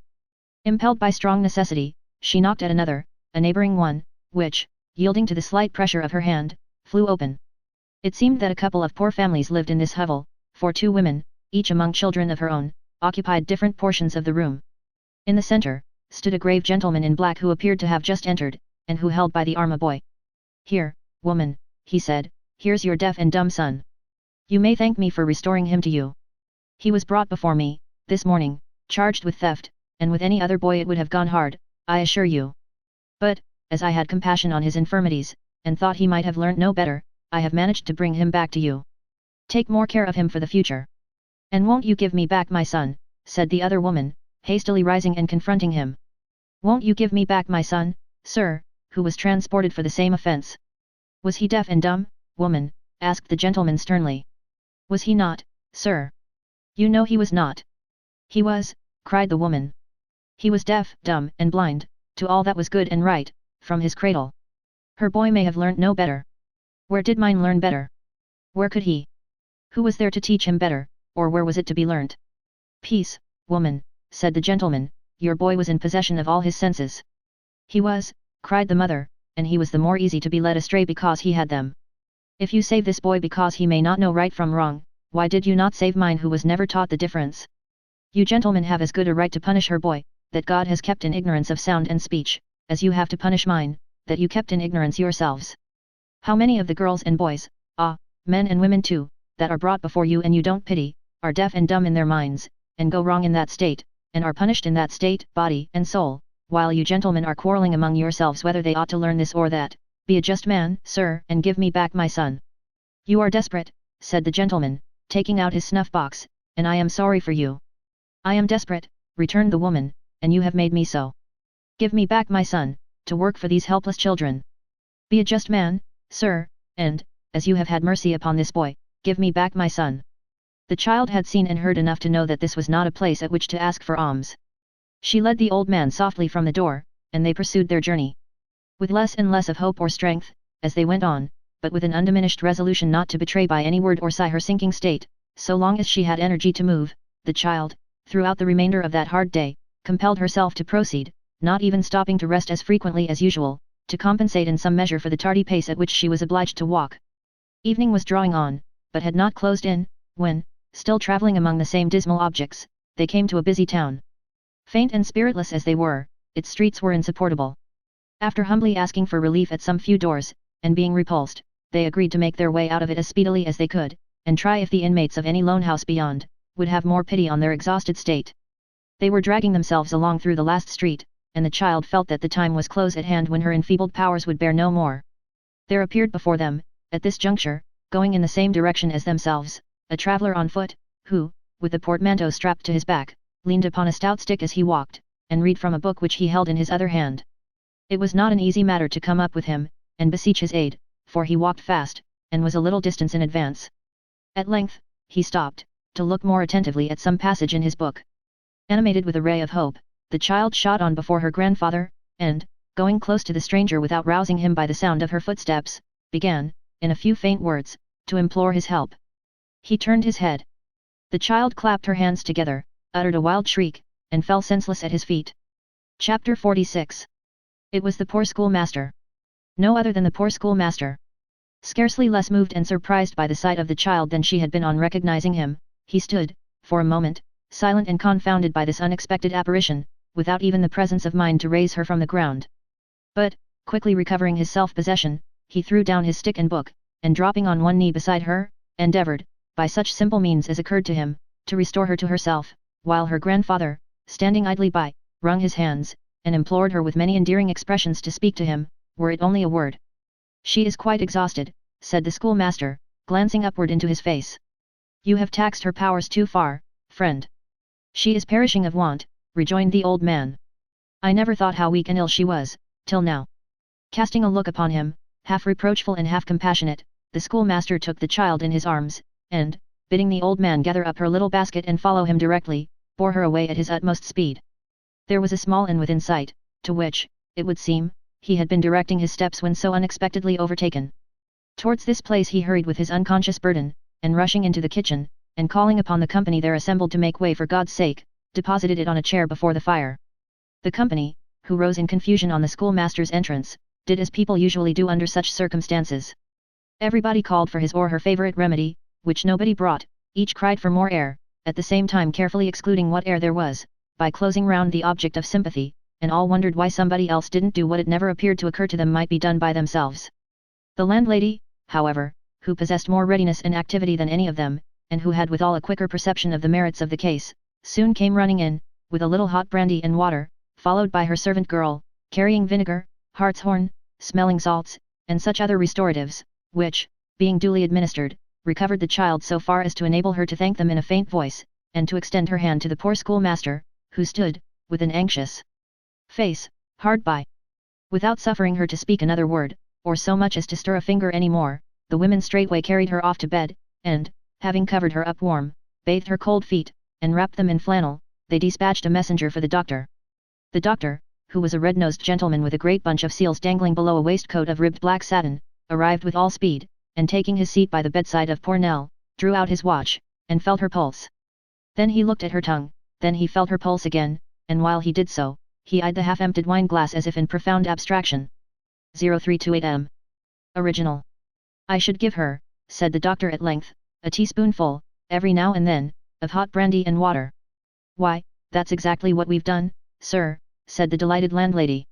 I should also, observed the doctor, who had passed the footbath on the stairs, I should also, said the doctor, in the voice of an oracle, put her feet in hot water, and wrap them up in flannel.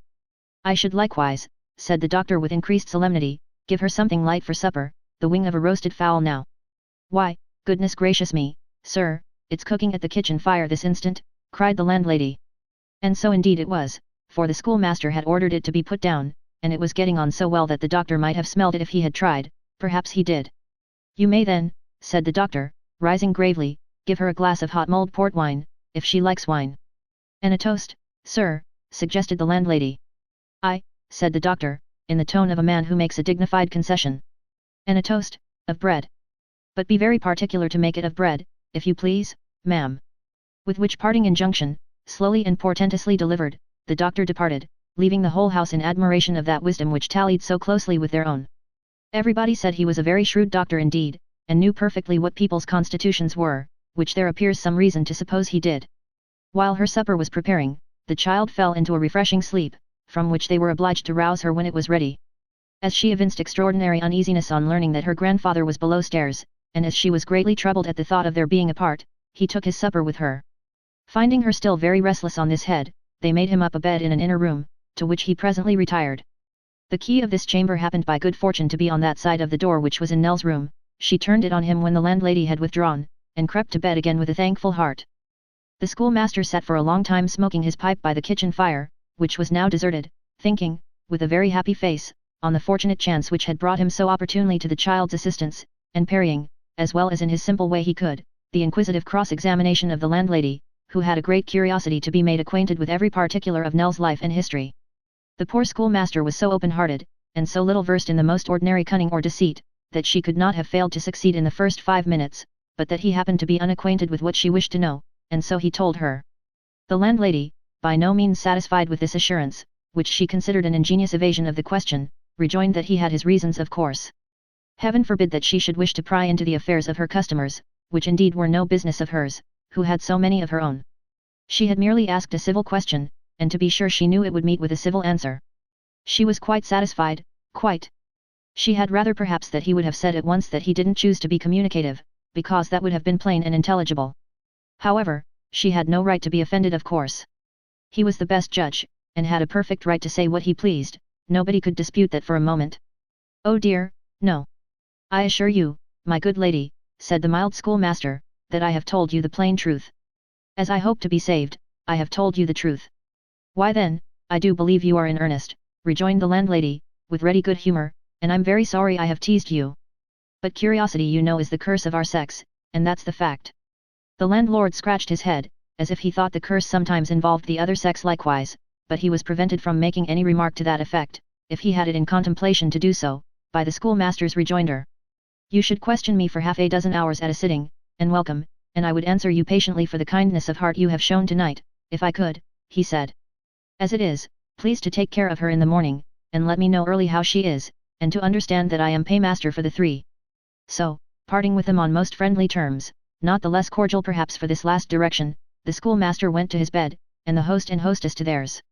The report in the morning was, that the child was better, but was extremely weak, and would at least require a day's rest, and careful nursing, before she could proceed upon her journey.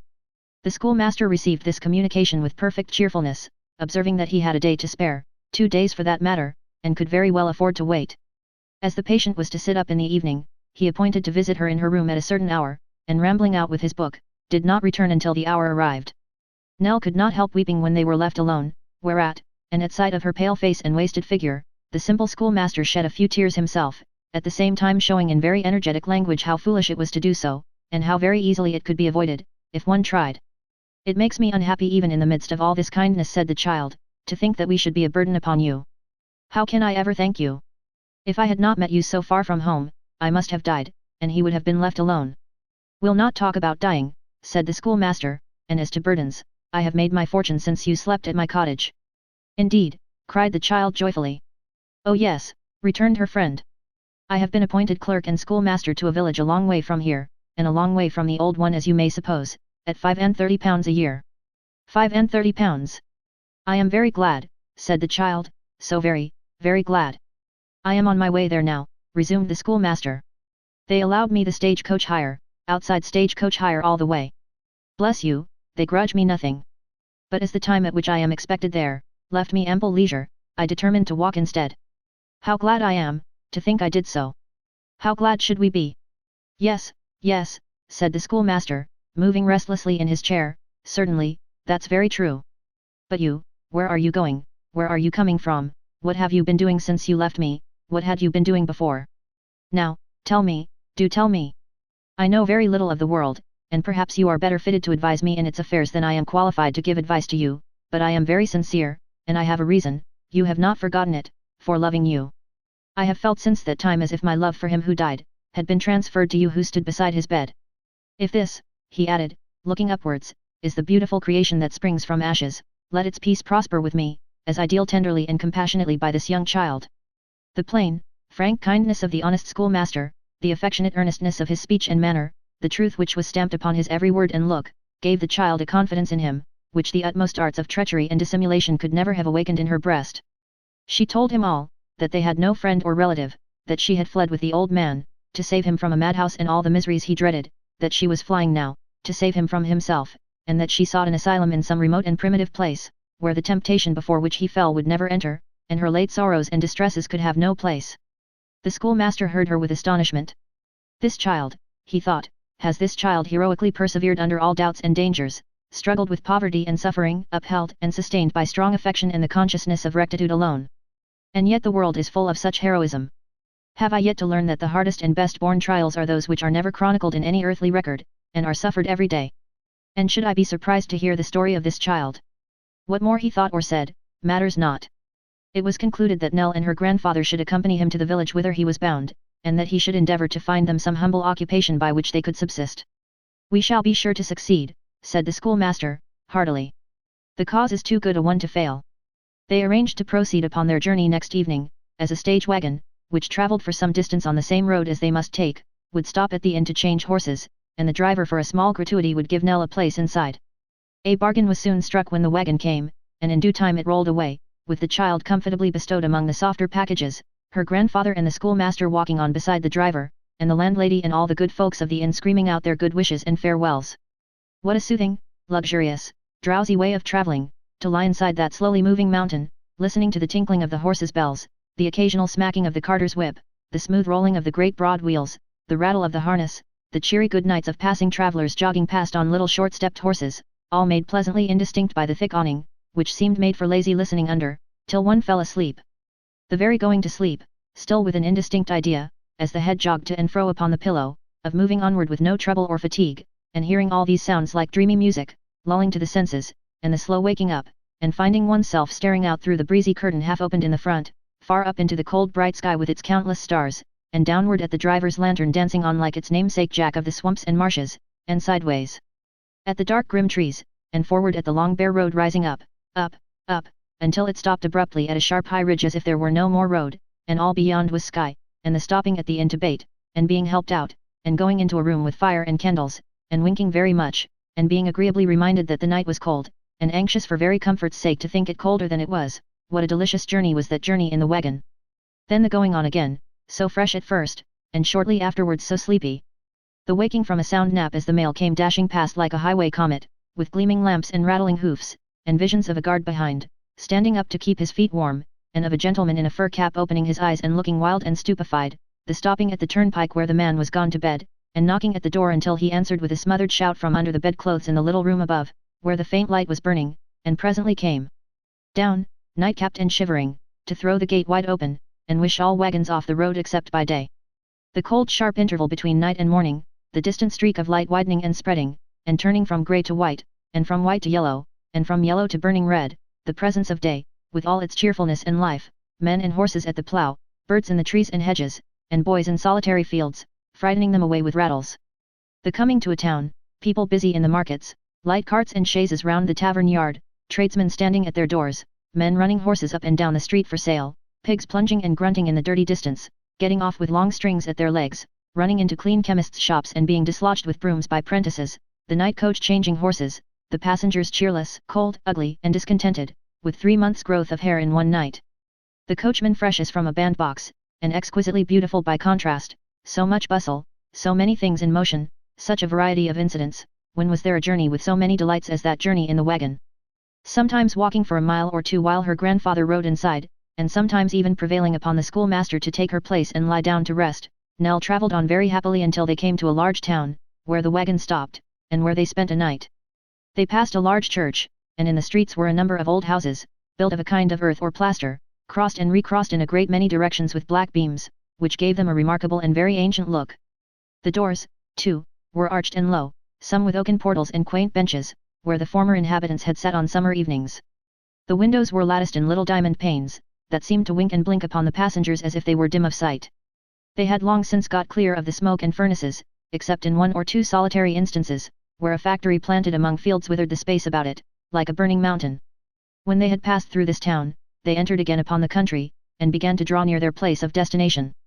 It was not so near, however, but that they spent another night upon the road, not that their doing so was quite an act of necessity, but that the schoolmaster, when they approached within a few miles of his village, had a fidgety sense of his dignity as the new clerk, and was unwilling to make his entry in dusty shoes, and travel disordered dress.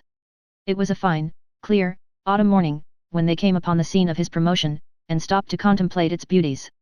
"See, here's the church," cried the delighted schoolmaster in a low voice, "and that old building close beside it, is the schoolhouse. I'll be sworn.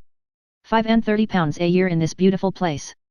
They admired everything, the old grey porch, the mullioned windows, the venerable gravestones dotting the green churchyard, the ancient tower, the very weathercock, the brown thatched roofs of cottage, barn, and homestead, peeping from among the trees, the stream that rippled by the distant water-mill, the blue Welsh mountains far away. It was for such a spot the child had wearied in the dense, dark, miserable haunts of labour. Upon her bed of ashes, and amidst the squalid horrors through which they had forced their way, visions of such scenes, beautiful indeed, but not more beautiful than this sweet reality, had been always present to her mind. They had seemed to melt into a dim and airy distance, as the prospect of ever beholding them again grew fainter, but, as they receded, she had loved and panted for them more. "I must leave you somewhere for a few minutes," said the schoolmaster, at length breaking the silence into which they had fallen in their gladness. "I have a letter to present, and inquiries to make, you know." "Where shall I take you?" "To the little inn yonder." "Let us wait here," rejoined Nell. "The gate is open. We will sit in the church porch till you come back."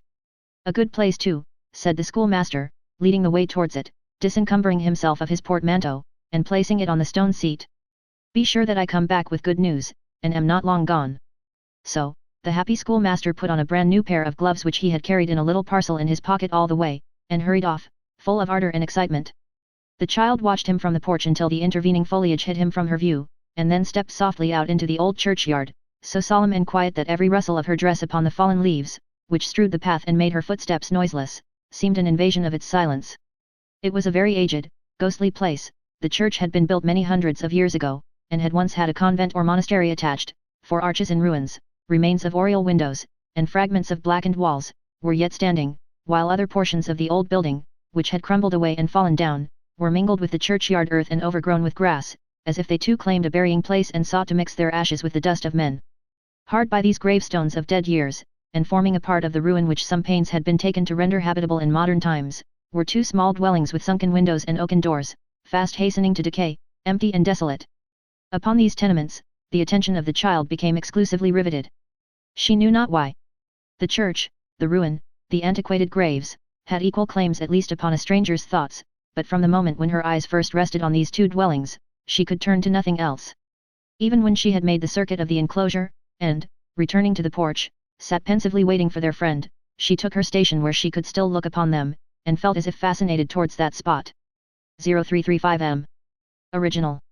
Chapter 47. Kit's mother and the single gentleman, upon whose track it is expedient to follow with hurried steps, lest this history should be chargeable with inconstancy, and the offence of leaving its characters in situations of uncertainty and doubt. Kit's mother and the single gentleman, speeding onward in the post-chaise and for whose departure from the notary's door we have already witnessed, soon left the town behind them, and struck fire from the flints of the broad highway. The good woman, being not a little embarrassed by the novelty of her situation, and certain material apprehensions that perhaps by this time little Jacob, or the baby, or both, had fallen into the fire, or tumbled downstairs, or had been squeezed behind doors, or had scalded their windpipes in endeavouring to allay their thirst at the spouts of tea kettles, preserved an uneasy silence, and meeting from the window the eyes of turnpike men, omnibus drivers, and others, felt in the new dignity of her position like a mourner at a funeral, who, not being greatly afflicted by the loss of the departed, recognizes his everyday acquaintance from the window of the mourning coach, but is constrained to preserve a decent solemnity, and the appearance of being indifferent to all external objects. To have been indifferent to the companionship of the single gentleman would have been tantamount to being gifted with nerves of steel. Never did chaise enclose, or horses draw, such a restless gentleman as he. He never sat in the same position for 2 minutes together, but was perpetually tossing his arms and legs about, pulling up the sashes and letting them violently down, or thrusting his head out of one window to draw it in again and thrust it out of another. He carried in his pocket, too, a firebox of mysterious and unknown construction, and as sure as ever Kit's mother closed her eyes, so surely, whisk, rattle, fizz, there was the single gentleman consulting his watch by a flame of fire, and letting the sparks fall down among the straw as if there were no such thing as a possibility of himself and Kit's mother being roasted alive before the boys could stop their horses. Whenever they halted to change, there he was, out of the carriage without letting down the steps, bursting about the inn-yard like a lighted cracker, pulling out his watch by lamplight and forgetting to look at it before he put it up again, and in short committing so many extravagances that Kit's mother was quite afraid of him. Then, when the horses were to, in he came like a harlequin, and before they had gone a mile, out came the watch and the fire-box together, and Kit's mother as wide awake again, with no hope of a wink of sleep for that stage. "Are you comfortable?" the single gentleman would say after one of these exploits, turning sharply round. "Quite, sir, thank you." "Are you sure? Aren't you cold?" "It is a little chilly, sir," Kit's mother would reply. "I knew it," cried the single gentleman, letting down one of the front glasses. "She wants some brandy and water." "Of course she does. How could I forget it? Hello! Stop at the next inn, and call out for a glass of hot brandy and water." It was in vain for Kit's mother to protest that she stood in need of nothing of the kind. The single gentleman was inexorable, and whenever he had exhausted all other modes and fashions of restlessness, it invariably occurred to him that Kit's mother wanted brandy and water. In this way they travelled on until near midnight, when they stopped to supper, for which meal the single gentleman ordered everything eatable that the house contained, and because Kit's mother didn't eat everything at once, and eat it all, he took it into his head that she must be ill. "You're faint," said the single gentleman, who did nothing himself but walk about the room. "I see what's the matter with you, ma'am. You're faint." "Thank you, sir, I'm not indeed." "I know you are. I'm sure of it. I drag this poor woman from the bosom of her family at a minute's notice, and she goes on getting fainter and fainter before my eyes. I'm a pretty fellow. How many children have you got, ma'am?" "2, sir, besides Kit." "Boys, ma'am?" "Yes, sir." "Are they christened?" "Only half baptized as yet, sir. I'm godfather to both of 'em." Remember that, if you please, ma'am. You had better have some mulled wine. I couldn't touch a drop indeed, sir. You must, said the single gentleman. I see you want it. I ought to have thought of it before. Immediately flying to the bell, and calling for mulled wine as impetuously as if it had been wanted for instant use in the recovery of some person apparently drowned, the single gentleman made Kit's mother swallow a bumper of it at such a high temperature that the tears ran down her face, and then hustled her off to the chaise again, where, not impossibly from the effects of this agreeable sedative, she soon became insensible to his restlessness, and fell fast asleep. Nor were the happy effects of this prescription of a transitory nature, as, notwithstanding that the distance was greater, and the journey longer, than the single gentleman had anticipated, she did not awake until it was broad day, and they were clattering over the pavement of a town. This is the place, cried her companion, letting down all the glasses. Drive to the waxwork. The boy on the wheeler touched his hat, and setting spurs to his horse, to the end that they might go in brilliantly, all four broke into a smart canter, and dashed through the streets with a noise that brought the good folks wondering to their doors and windows, and drowned the sober voices of the town clocks as they chimed out 8:30. They drove up to a door round which a crowd of persons were collected, and there stopped. What's this? Said the single gentleman thrusting out his head. Is anything the matter here? A wedding, sir, a wedding, cried several voices. Hurrah! The single gentleman, rather bewildered by finding himself the centre of this noisy throng, alighted with the assistance of one of the postilions, and handed out Kit's mother, at sight of whom the populace cried out, here's another wedding, and roared and leaped for joy. The world has gone mad, I think, said the single gentleman, pressing through the concourse with his supposed bride. Stand back here, will you, and let me knock. Anything that makes a noise is satisfactory to a crowd. A score of dirty hands were raised directly to knock for him, and seldom has a knocker of equal powers been made to produce more deafening sounds than this particular engine on the occasion in question.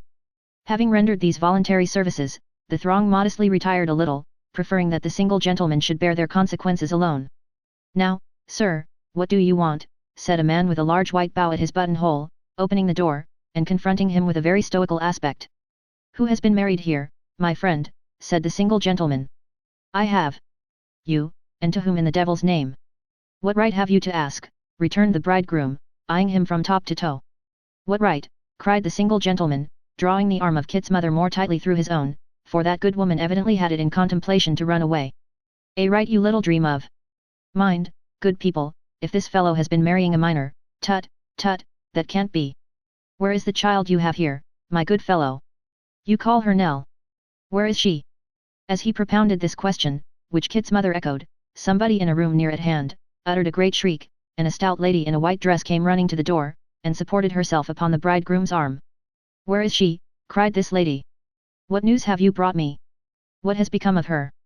The single gentleman started back, and gazed upon the face of the late Mrs. Yarley, that morning wedded to the philosophic George, to the eternal wrath and despair of Mr. Slum the poet, with looks of conflicting apprehension, disappointment, and incredulity.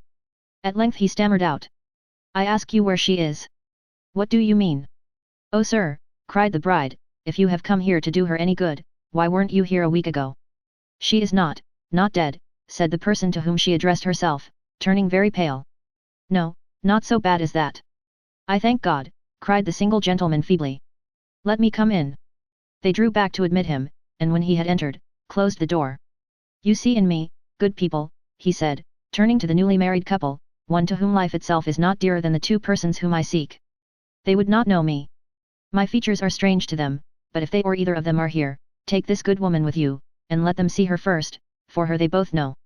If you deny them from any mistaken regard or fear for them, judge of my intentions by their recognition of this person as their old humble friend. I always said it, cried the bride, I knew she was not a common child. Alas, sir! We have no power to help you, for all that we could do, has been tried in vain. With that, they related to him, without disguise or concealment, all that they knew of Nell and her grandfather, from their first meeting with them, down to the time of their sudden disappearance, adding, which was quite true, that they had made every possible effort to trace them, but without success, having been at first in great alarm for their safety, as well as on account of the suspicions to which they themselves might one day be exposed in consequence of their abrupt departure. They dwelt upon the old man's imbecility of mind, upon the uneasiness the child had always testified when he was absent, upon the company he had been supposed to keep, and upon the increased depression which had gradually crept over her and changed her both in health and spirits. Whether she had missed the old man in the night, and knowing or conjecturing whither he had bent his steps, had gone in pursuit, or whether they had left the house together, they had no means of determining. Certain they considered it, that there was but slender prospect left of hearing of them again, and that whether their flight originated with the old man, or with the child, there was now no hope of their return. To all this, the single gentleman listened with the air of a man quite borne down by grief and disappointment. He shed tears when they spoke of the grandfather, and appeared in deep affliction. Not to protract this portion of our narrative, and to make short work of a long story, let it be briefly written that before the interview came to a close, the single gentleman deemed he had sufficient evidence of having been told the truth, and that he endeavoured to force upon the bride and bridegroom an acknowledgement of their kindness to the unfriended child, which, however, they steadily declined accepting. In the end, the happy couple jolted away in the caravan to spend their honeymoon in a country excursion, and the single gentleman and Kit's mother stood ruefully before their carriage door. "Where shall we drive you, sir?" said the postboy. "You may drive me," said the single gentleman, to the, he was not going to add in, but he added it for the sake of Kit's mother, and to the inn they went. Rumours had already got abroad that the little girl who used to show the waxwork, was the child of great people who had been stolen from her parents in infancy, and had only just been traced. Opinion was divided whether she was the daughter of a prince, a duke, an earl, a viscount, or a baron, but all agreed upon the main fact, and that the single gentleman was her father, and all bent forward to catch a glimpse, though it were only of the tip of his noble nose, as he rode away, desponding, in his 4-horse chaise. What would he have given to know, and what sorrow would have been saved if he had only known, that at that moment both child and grandfather were seated in the old church porch, patiently awaiting the schoolmaster's return. Chapter 48. Popular rumour concerning the single gentleman and his errand, travelling from mouth to mouth, and waxing stronger in the marvellous as it was bandied about, for your popular rumour, unlike the rolling stone of the proverb, is one which gathers a deal of moss in its wanderings up and down, occasioned his dismounting at the inn door to be looked upon as an exciting and attractive spectacle, which could scarcely be enough admired, and drew together a large concourse of idlers, who having recently been, as it were, thrown out of employment by the closing of the waxwork and the completion of the nuptial ceremonies, considered his arrival as little else than a special providence, and hailed it with demonstrations of the liveliest joy. Not at all participating in the general sensation, but wearing the depressed and wearied look of one who sought to meditate on his disappointment in silence and privacy, the single gentleman alighted, and handed out Kit's mother with a gloomy politeness which impressed the lookers-on extremely. That done, he gave her his arm and escorted her into the house, while several active waiters ran on before as a skirmishing party, to clear the way and to show the room which was ready for their reception. "Any room will do," said the single gentleman. "Let it be near at hand, that's all. Close here, sir, if you please to walk this way. 0342M. Original. Would the gentleman like this room?" said a voice, as a little out-of-the-way door at the foot of the well staircase flew briskly open and a head popped out. "He's quite welcome to it. He's as welcome as flowers in May, or coals at Christmas. Would you like this room, sir? Honour me by walking in. Do me the favour, pray." "Goodness gracious me," cried Kit's mother, falling back in extreme surprise, "only think of this." She had some reason to be astonished, for the person who proffered the gracious invitation was no other than Daniel Quilp. The little door out of which he had thrust his head was close to the inn larder, and there he stood, bowing with grotesque politeness, as much at his ease as if the door were that of his own house, blighting all the legs of mutton and cold roast fowls by his close companionship, and looking like the evil genius of the cellars come from underground upon some work of mischief. "Would you do me the honour?" said Quilp. "I prefer being alone," replied the single gentleman. "Oh," said Quilp. And with that, he darted in again with one jerk and clapped the little door to, like a figure in a Dutch clock when the hour strikes. "Why, it was only last night, sir," whispered Kit's mother, "that I left him in Little Bethel." "Indeed," said her fellow passenger. "When did that person come here, waiter?" "Come down by the night coach, this morning, sir." "Humph! And when is he going?" "Can't say, sir, really. When the chambermaid asked him just now if he should want a bed, sir, he first made faces at her, and then wanted to kiss her." "Beg him to walk this way," said the single gentleman. "I should be glad to exchange a word with him, tell him. Beg him to come at once, do you hear?" The man stared on receiving these instructions, for the single gentleman had not only displayed as much astonishment as Kit's mother at sight of the dwarf, but, standing in no fear of him, had been at less pains to conceal his dislike and repugnance. He departed on his errand, however, and immediately returned, ushering in its object. "Your servant, sir," said the dwarf. "I encountered your messenger halfway. I thought you'd allow me to pay my compliments to you. I hope you're well." "I hope you're very well." There was a short pause, while the dwarf, with half-shut eyes and puckered face, stood waiting for an answer. Receiving none, he turned towards his more familiar acquaintance. "Christopher's mother," he cried. "Such a dear lady, such a worthy woman, so blessed in her honest son. How is Christopher's mother? Have change of air and scene improved her? Her little family too, and Christopher? Do they thrive? Do they flourish?" Are they growing into worthy citizens, et? Making his voice ascend in the scale with every succeeding question, Mr. Quilp finished in a shrill squeak, and subsided into the panting look which was customary with him, and which, whether it were assumed or natural, had equally the effect of banishing all expression from his face, and rendering it, as far as it afforded any index to his mood or meaning, a perfect blank. Mr. Quilp, said the single gentleman. The dwarf put his hand to his great flapped ear, and counterfeited the closest attention. We two have met before. Surely, cried Quilp, nodding his head. Oh surely, sir. Such an honor and pleasure, it's both, Christopher's mother, it's both, is not to be forgotten so soon. By no means. You may remember that the day I arrived in London, and found the house to which I drove, empty and deserted, I was directed by some of the neighbours to you, and waited upon you without stopping for rest or refreshment. How precipitate that was, and yet what an earnest and vigorous measure, said Quilp, conferring with himself, in imitation of his friend Mr. Sampson Brass. I found, said the single gentleman, you most unaccountably, in possession of everything that had so recently belonged to another man, and that other man, who up to the time of your entering upon his property had been looked upon as affluent, reduced to sudden beggary, and driven from house and home. We had warrant for what we did, my good sir, rejoined Quilp, we had our warrant. Don't say driven either. He went of his own accord, vanished in the night, sir. No matter, said the single gentleman angrily. He was gone. Yes, he was gone, said Quilp, with the same exasperating composure. No doubt he was gone. The only question was, where? And it's a question still. Now, what am I to think, said the single gentleman, sternly regarding him, of you, who, plainly indisposed to give me any information then, nay, obviously holding back, and sheltering yourself with all kinds of cunning, trickery, and evasion, are dogging my footsteps now. I dogging, cried Quilp. Why, are you not, returned his questioner, fretted into a state of the utmost irritation. Were you not a few hours since, 60 miles off, and in the chapel to which this good woman goes to say her prayers? She was there too, I think, said Quilp, still perfectly unmoved. I might say, if I was inclined to be rude, how do I know but you are dogging my footsteps? Yes, I was at chapel. What then? I've read in books that pilgrims were used to go to chapel before they went on journeys, to put up petitions for their safe return. Wise men. Journeys are very perilous, especially outside the coach. Wheels come off, horses take fright, coachmen drive too fast, coaches overturn. I always go to chapel before I start on journeys. It's the last thing I do on such occasions, indeed. That Quilp lied most heartily in this speech. It needed no very great penetration to discover, although for anything that he suffered to appear in his face, voice, or manner, he might have been clinging to the truth with the quiet constancy of a martyr. In the name of all that's calculated to drive one crazy, man, said the unfortunate single gentleman, have you not, for some reason of your own, taken upon yourself my errand? Don't you know with what object I have come here, and if you do know, can you throw no light upon it? You think I'm a conjurer, sir, replied Quilp, shrugging up his shoulders. If I was, I should tell my own fortune, and make it. Ah, we have said all we need say, I see, returned the other, throwing himself impatiently upon a sofa. Pray leave us, if you please. Willingly, returned Quilp. Most willingly. Christopher's mother, my good soul, farewell. A pleasant journey, back, sir. Ahem. With these parting words, and with a grin upon his features altogether indescribable, but which seemed to be compounded of every monstrous grimace of which men or monkeys are capable, the dwarf slowly retreated and closed the door behind him. Oh ho, he said when he had regained his own room, and sat himself down in a chair with his arms akimbo.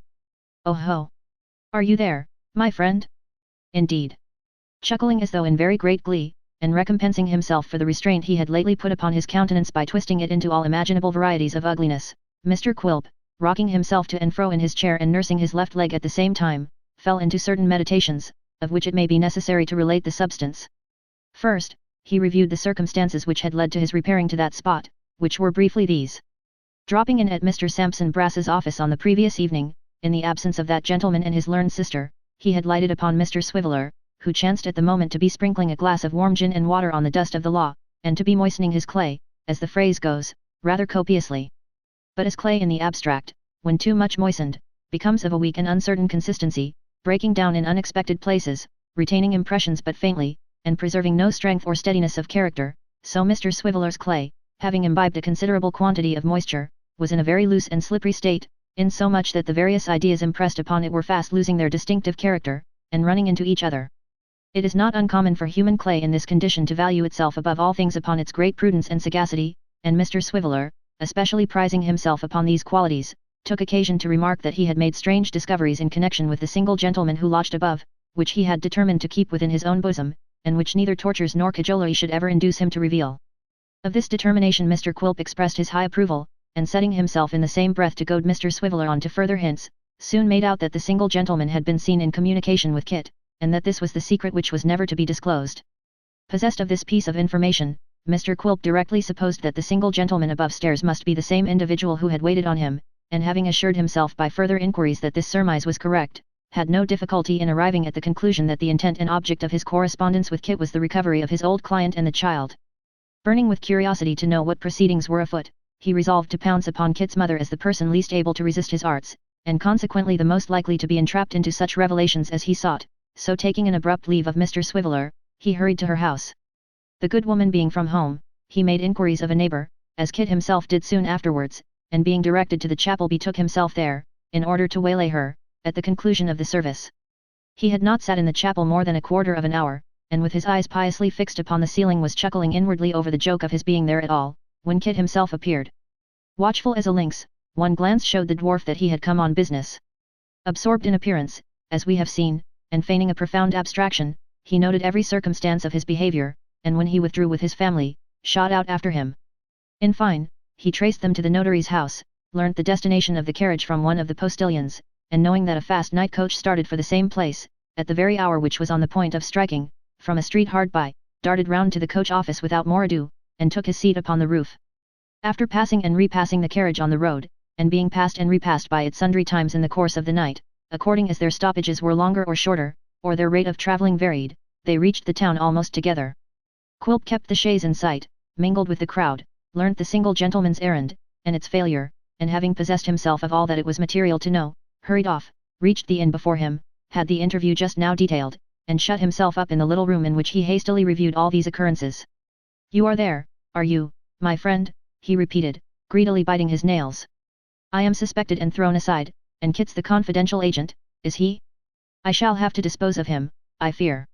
If we had come up with them this morning," he continued, after a thoughtful pause, "I was ready to prove a pretty good claim. I could have made my profit. But for these canting hypocrites, the lad and his mother, I could get this fiery gentleman as comfortably into my net as our old friend, our mutual friend, ha! Ha! And chubby, Rosy Nell. At the worst, it's a golden opportunity, not to be lost. Let us find them first, and I'll find means of draining you of some of your superfluous cash, sir, while there are prison bars and bolts and locks, to keep your friend or kinsman safely." "I hate your virtuous people," said the dwarf, throwing off a bumper of brandy, and smacking his lips. "Ah! I hate every one." This was not a mere empty vaunt, but a deliberate avowal of his real sentiments, for Mr. Quilp, who loved nobody, had by little and little come to hate everybody nearly or remotely connected with his ruined client, the old man himself, because he had been able to deceive him and elude his vigilance, the child, because she was the object of Mrs. Quilp's commiseration and constant self-reproach, the single gentleman, because of his unconcealed aversion to himself, Kit and his mother, most mortally. For the reasons shown above and beyond that general feeling of opposition to them, which would have been inseparable from his ravenous desire to enrich himself by these altered circumstances, Daniel Quilp hated them every one. In this amiable mood, Mr. Quilp enlivened himself and his hatreds with more brandy, and then, changing his quarters, withdrew to an obscure alehouse, under cover of which seclusion he instituted all possible inquiries that might lead to the discovery of the old man and his grandchild. But all was in vain. Not the slightest trace or clue could be obtained. They had left the town by night, no one had seen them go, no one had met them on the road, the driver of no coach, cart, or wagon, had seen any travellers answering their description, nobody had fallen in with them, or heard of them.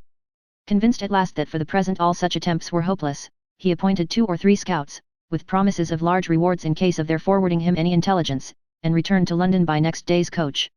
It was some gratification to Mr. Quilp to find, as he took his place upon the roof, that Kit's mother was alone inside, from which circumstance he derived in the course of the journey much cheerfulness of spirit, inasmuch as her solitary condition enabled him to terrify her with many extraordinary annoyances, such as hanging over the side of the coach at the risk of his life, and staring in with his great goggle eyes, which seemed in hers the more horrible from his face being upside down.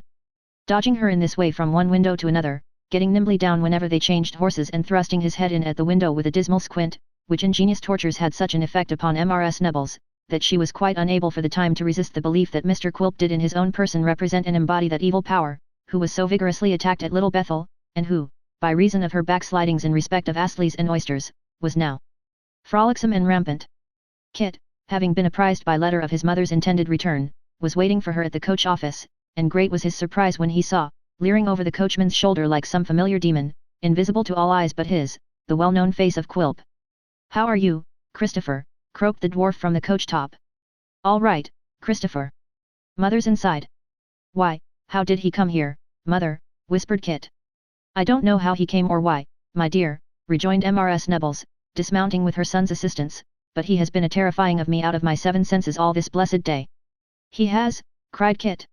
"You wouldn't believe it, that you wouldn't," replied his mother, "but don't say a word to him, for I really don't believe he's human." "Hush! Don't turn round as if I was talking of him, but he's a-squinting at me now in the full blaze of the coach lamp, quite awful." In spite of his mother's injunction, Kit turned sharply round to look. Mr. Quilp was serenely gazing at the stars, quite absorbed in celestial contemplation. "Oh, he's the artfullest creature," cried Mrs. Nibbles. "But come away. Don't speak to him for the world." "Yes I will, mother." "What nonsense! I say, sir." Mr. Quilp affected to start, and looked smilingly round. "You let my mother alone, will you?" said Kit. "How dare you tease a poor lone woman like her, making her miserable and melancholy as if she hadn't got enough to make her so, without you? Aren't you ashamed of yourself, you little monster?" "Monster," said Quilp inwardly, with a smile. "Ugliest dwarf that could be seen anywhere for a penny, monster, ah!" "You show her any of your impudence again," resumed Kit, shouldering the bandbox, "and I tell you what, Mr. Quilp, I won't bear with you any more. You have no right to do it, I'm sure we never interfered with you. This isn't the first time, and if ever you worry or frighten her again, you'll oblige me, though I should be very sorry to do it, on account of your size, to beat you." Quilp said not a word in reply, but walking so close to Kit as to bring his eyes within 2 or 3 inches of his face, looked fixedly at him, retreated a little distance without averting his gaze, approached again, again withdrew, and so on for half a dozen times, like a head in a phantasmagoria. Kit stood his ground as if in expectation of an immediate assault, but finding that nothing came of these gestures, snapped his fingers and walked away, his mother dragging him off as fast as she could, and, even in the midst of his news of little Jacob and the baby, looking anxiously over her shoulder to see if Quilp were following. Chapter 49. Kit's mother might have spared herself the trouble of looking back so often, for nothing was further from Mr. Quilp's thoughts than any intention of pursuing her and her son, or renewing the quarrel with which they had parted. He went his way, whistling from time to time some fragments of a tune, and with a face quite tranquil and composed, jogged pleasantly towards home, entertaining himself as he went with visions of the fears and terrors of Mrs. Quilp, who, having received no intelligence of him for 3 whole days and 2 nights, and having had no previous notice of his absence, was doubtless by that time in a state of distraction, and constantly fainting away with anxiety and grief. This facetious probability was so congenial to the dwarf's humour, and so exquisitely amusing to him, that he laughed as he went along until the tears ran down his cheeks, and more than once, when he found himself in a by-street, vented his delight in a shrill scream, which greatly terrifying any lonely passenger, who happened to be walking on before him expecting nothing so little, increased his mirth, and made him remarkably cheerful and light-hearted. In this happy flow of spirits, Mr. Quilp reached Tower Hill, when, gazing up at the window of his own sitting-room, he thought he descried more light than is usual in a house of mourning. Drawing nearer, and listening attentively, he could hear several voices in earnest conversation, among which he could distinguish, not only those of his wife and mother-in-law, but the tongues of men. "Ha!" cried the jealous dwarf, "what's this? Do they entertain visitors while I'm away?" A smothered cough from above, was the reply. He felt in his pockets for his latch-key, but had forgotten it. There was no resource but to knock at the door. "A light in the passage," said Quilp, peeping through the keyhole. "A very soft knock, and, by your leave, my lady, I may yet steal upon you unawares." "So-ho." A very low and gentle rap received no answer from within. But after a second application to the knocker, no louder than the first, the door was softly opened by the boy from the wharf, whom Quilp instantly gagged with one hand, and dragged into the street with the other. "You'll throttle me, master," whispered the boy. "Let go, will you?" "Who's upstairs, you dog?" retorted Quilp in the same tone. "Tell me. And don't speak above your breath, or I'll choke you in good earnest." The boy could only point to the window, and reply with a stifled giggle, expressive of such intense enjoyment, that Quilp clutched him by the throat and might have carried his threat into execution, or at least have made very good progress towards that end, but for the boy's nimbly extricating himself from his grasp, and fortifying himself behind the nearest post, at which, after some fruitless attempts to catch him by the hair of the head, his master was obliged to come to a parley. "Will you answer me?" said Quilp. "What's going on, above?" You won't let one speak, replied the boy. They, ha, ha, ha, they think you're dead. Ha ha ha. Dead, cried Quilp, relaxing into a grim laugh himself. No. Do they? Do they really, you dog? They think you're drowned, replied the boy, who in his malicious nature had a strong infusion of his master. You was last seen on the brink of the wharf, and they think you tumbled over. Ha ha. The prospect of playing the spy under such delicious circumstances, and of disappointing them all by walking in alive, gave more delight to Quilp than the greatest stroke of good fortune could possibly have inspired him with. He was no less tickled than his hopeful assistant, and they both stood for some seconds, grinning and gasping and wagging their heads at each other, on either side of the post, like an unmatchable pair of Chinese idols. Not a word, said Quilp, making towards the door on tiptoe. Not a sound, not so much as a creaking board, or a stumble against a cobweb. Drowned, Mrs. Quilp. Drowned. So saying, he blew out the candle, kicked off his shoes, and groped his way upstairs, leaving his delighted young friend in an ecstasy of Somersets on the pavement. The bedroom door on the staircase being unlocked, Mr. Quilp slipped in, and planted himself behind the door of communication between that chamber and the sitting room, which standing ajar to render both more airy, and having a very convenient chink, of which he had often availed himself for purposes of espial, and had indeed enlarged with his pocket knife, enabled him not only to hear, but to see distinctly, what was passing. Applying his eye to this convenient place, he descried Mr. Brass seated at the table with pen, ink, and paper, and the case bottle of rum, his own case bottle, and his own particular Jamaica, convenient to his hand, with hot water, fragrant lemons, white lump sugar, and all things fitting, from which choice materials, Samson, by no means insensible to their claims upon his attention, had compounded a mighty glass of punch reeking hot, which he was at that very moment stirring up with a teaspoon, and contemplating with looks in which a faint assumption of sentimental regret, struggled but weakly with a bland and comfortable joy.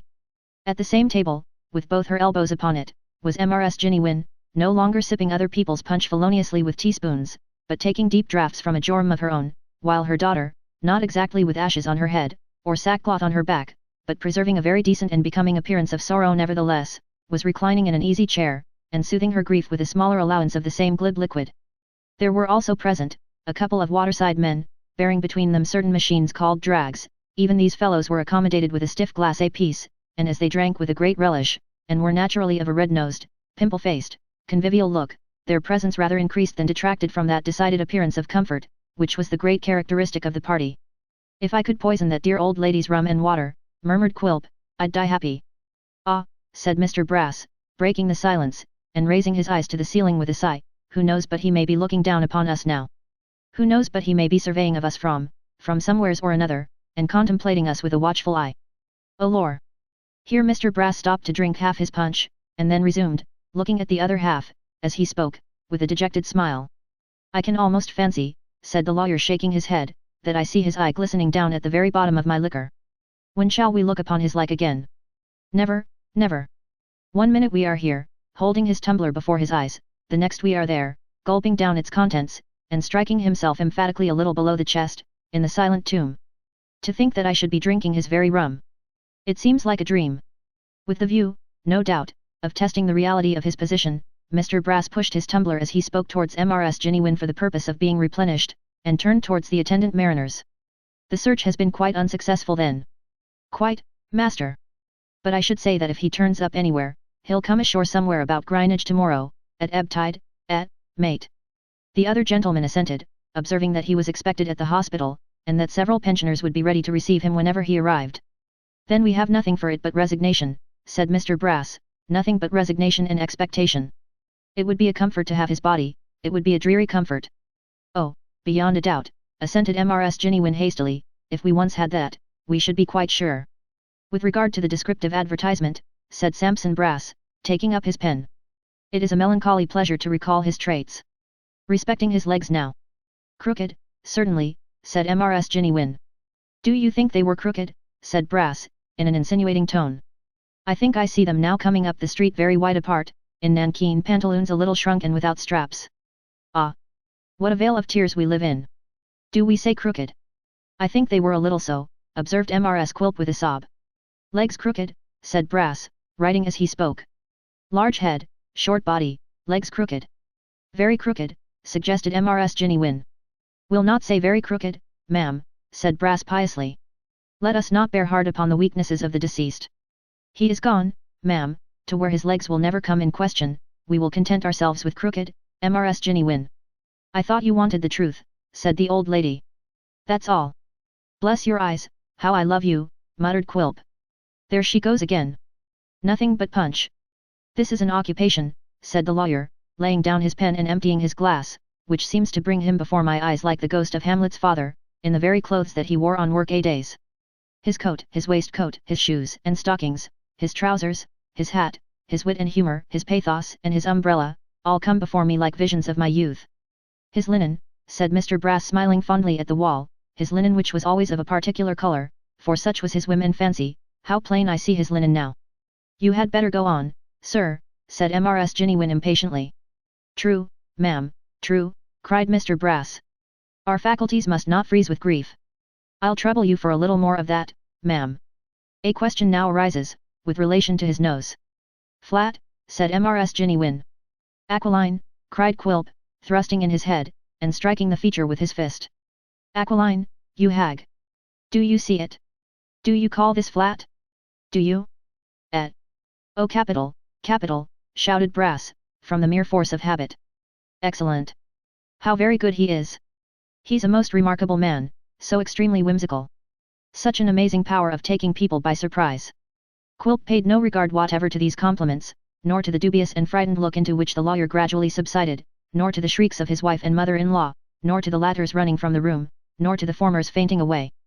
Keeping his eye fixed on Samson Brass, he walked up to the table, and beginning with his glass, drank off the contents, and went regularly round until he had emptied the other two, when he seized the case bottle, and hugging it under his arm, surveyed him with a most extraordinary leer. Not yet, Samson, said Quilp. Not just yet. Oh very good indeed, cried Brass, recovering his spirits a little. Ha ha ha. Oh exceedingly good. There's not another man alive who could carry it off like that. A most difficult position to carry off. But he has such a flow of good humour, such an amazing flow. Good night, said the dwarf, nodding expressively. Good night, sir, good night, cried the lawyer, retreating backwards towards the door. This is a joyful occasion indeed, extremely joyful. Ha ha ha. Oh very rich indeed, remarkably so. Waiting until Mr. Brass's ejaculations died away in the distance, for he continued to pour them out, all the way downstairs, Quilp advanced towards the two men, who yet lingered in a kind of stupid amazement. Have you been dragging the river all day, gentlemen? Said the dwarf, holding the door open with great politeness. And yesterday too, master. Dear me, you've had a deal of trouble. Pray consider everything yours that you find upon the body. Good night. The men looked at each other, but had evidently no inclination to argue the point just then, and shuffled out of the room. The speedy clearance effected, Quilp locked the doors, and still embracing the case bottle with shrugged up shoulders and folded arms, stood looking at his insensible wife like a dismounted nightmare. Chapter 50. Matrimonial differences are usually discussed by the parties concerned in the form of dialogue, in which the lady bears at least her full half share. Those of Mr. and Mrs. Quilp, however, were an exception to the general rule, the remarks which they occasioned being limited to a long soliloquy on the part of the gentleman, with perhaps a few deprecatory observations from the lady, not extending beyond a trembling monosyllable uttered at long intervals, and in a very submissive and humble tone. On the present occasion, Mrs. Quilp did not for a long time venture even on this gentle defence, but when she had recovered from her fainting fit, sat in a tearful silence, meekly listening to the reproaches of her lord and master. Of these Mr. Quilp delivered himself with the utmost animation and rapidity, and with so many distortions of limb and feature, that even his wife, although tolerably well accustomed to his proficiency in these respects, was well nigh beside herself with alarm. But the Jamaica rum, and the joy of having occasioned a heavy disappointment, by degrees cooled Mr. Quilp's wrath, which from being at savage heat, dropped slowly to the bantering or chuckling point, at which it steadily remained. So you thought I was dead and gone, did you? Said Quilp. You thought you were a widow, eh? Ha, ha, ha, you jade. Indeed, Quilp, returned his wife. I'm very sorry. Who doubts it? Cried the dwarf. You very sorry, to be sure you are. Who doubts that you are very sorry? I don't mean sorry that you have come home again alive and well, said his wife, but sorry that I should have been led into such a belief. I am glad to see you, Quilp, indeed I am. In truth Mrs. Quilp did seem a great deal more glad to behold her lord than might have been expected, and did evince a degree of interest in his safety which, all things considered, was rather unaccountable. Upon Quilp, however, this circumstance made no impression, farther than as it moved him to snap his fingers close to his wife's eyes, with divers grins of triumph and derision. How could you go away so long, without saying a word to me or letting me hear of you or know anything about you?" asked the poor little woman, sobbing. "How could you be so cruel, Quilp? How could I be so cruel, cruel?" cried the dwarf. "Because I was in the humor. I'm in the humor now. I shall be cruel when I like. I'm going away again." "Not again." "Yes, again. I'm going away now. I'm off directly. I mean to go and live wherever the fancy seizes me, at the wharf, at the counting house, and be a jolly bachelor." "You were a widow in anticipation." "Damn," screamed the dwarf, "I'll be a bachelor in earnest." "You can't be serious, Quilp," sobbed his wife. "I tell you," said the dwarf, exulting in his project, "that I'll be a bachelor, a devil-may-care bachelor, and I'll have my bachelor's hall at the counting house, and at such times come near it if you dare. And mind too that I don't pounce in upon you at unseasonable hours again, for I'll be a spy upon you, and come and go like a mole or a weasel." "Tom Scott, where's Tom Scott?" "Here I am, master," cried the voice of the boy, as Quilp threw up the window. "Wait there, you dog," returned the dwarf, "to carry a bachelor's portmanteau. Pack it up, Mrs. Quilp. Knock up the dear old lady to help, knock her up. Hello there. Hello." With these exclamations, Mr. Quilp caught up the poker, and hurrying to the door of the good lady's sleeping closet, beat upon it therewith until she awoke in inexpressible terror, thinking that her amiable son-in-law surely intended to murder her in justification of the legs she had slandered. Impressed with this idea, she was no sooner fairly awake than she screamed violently, and would have quickly precipitated herself out of the window and through a neighbouring skylight, if her daughter had not hastened in to undeceive her, and implore her assistance.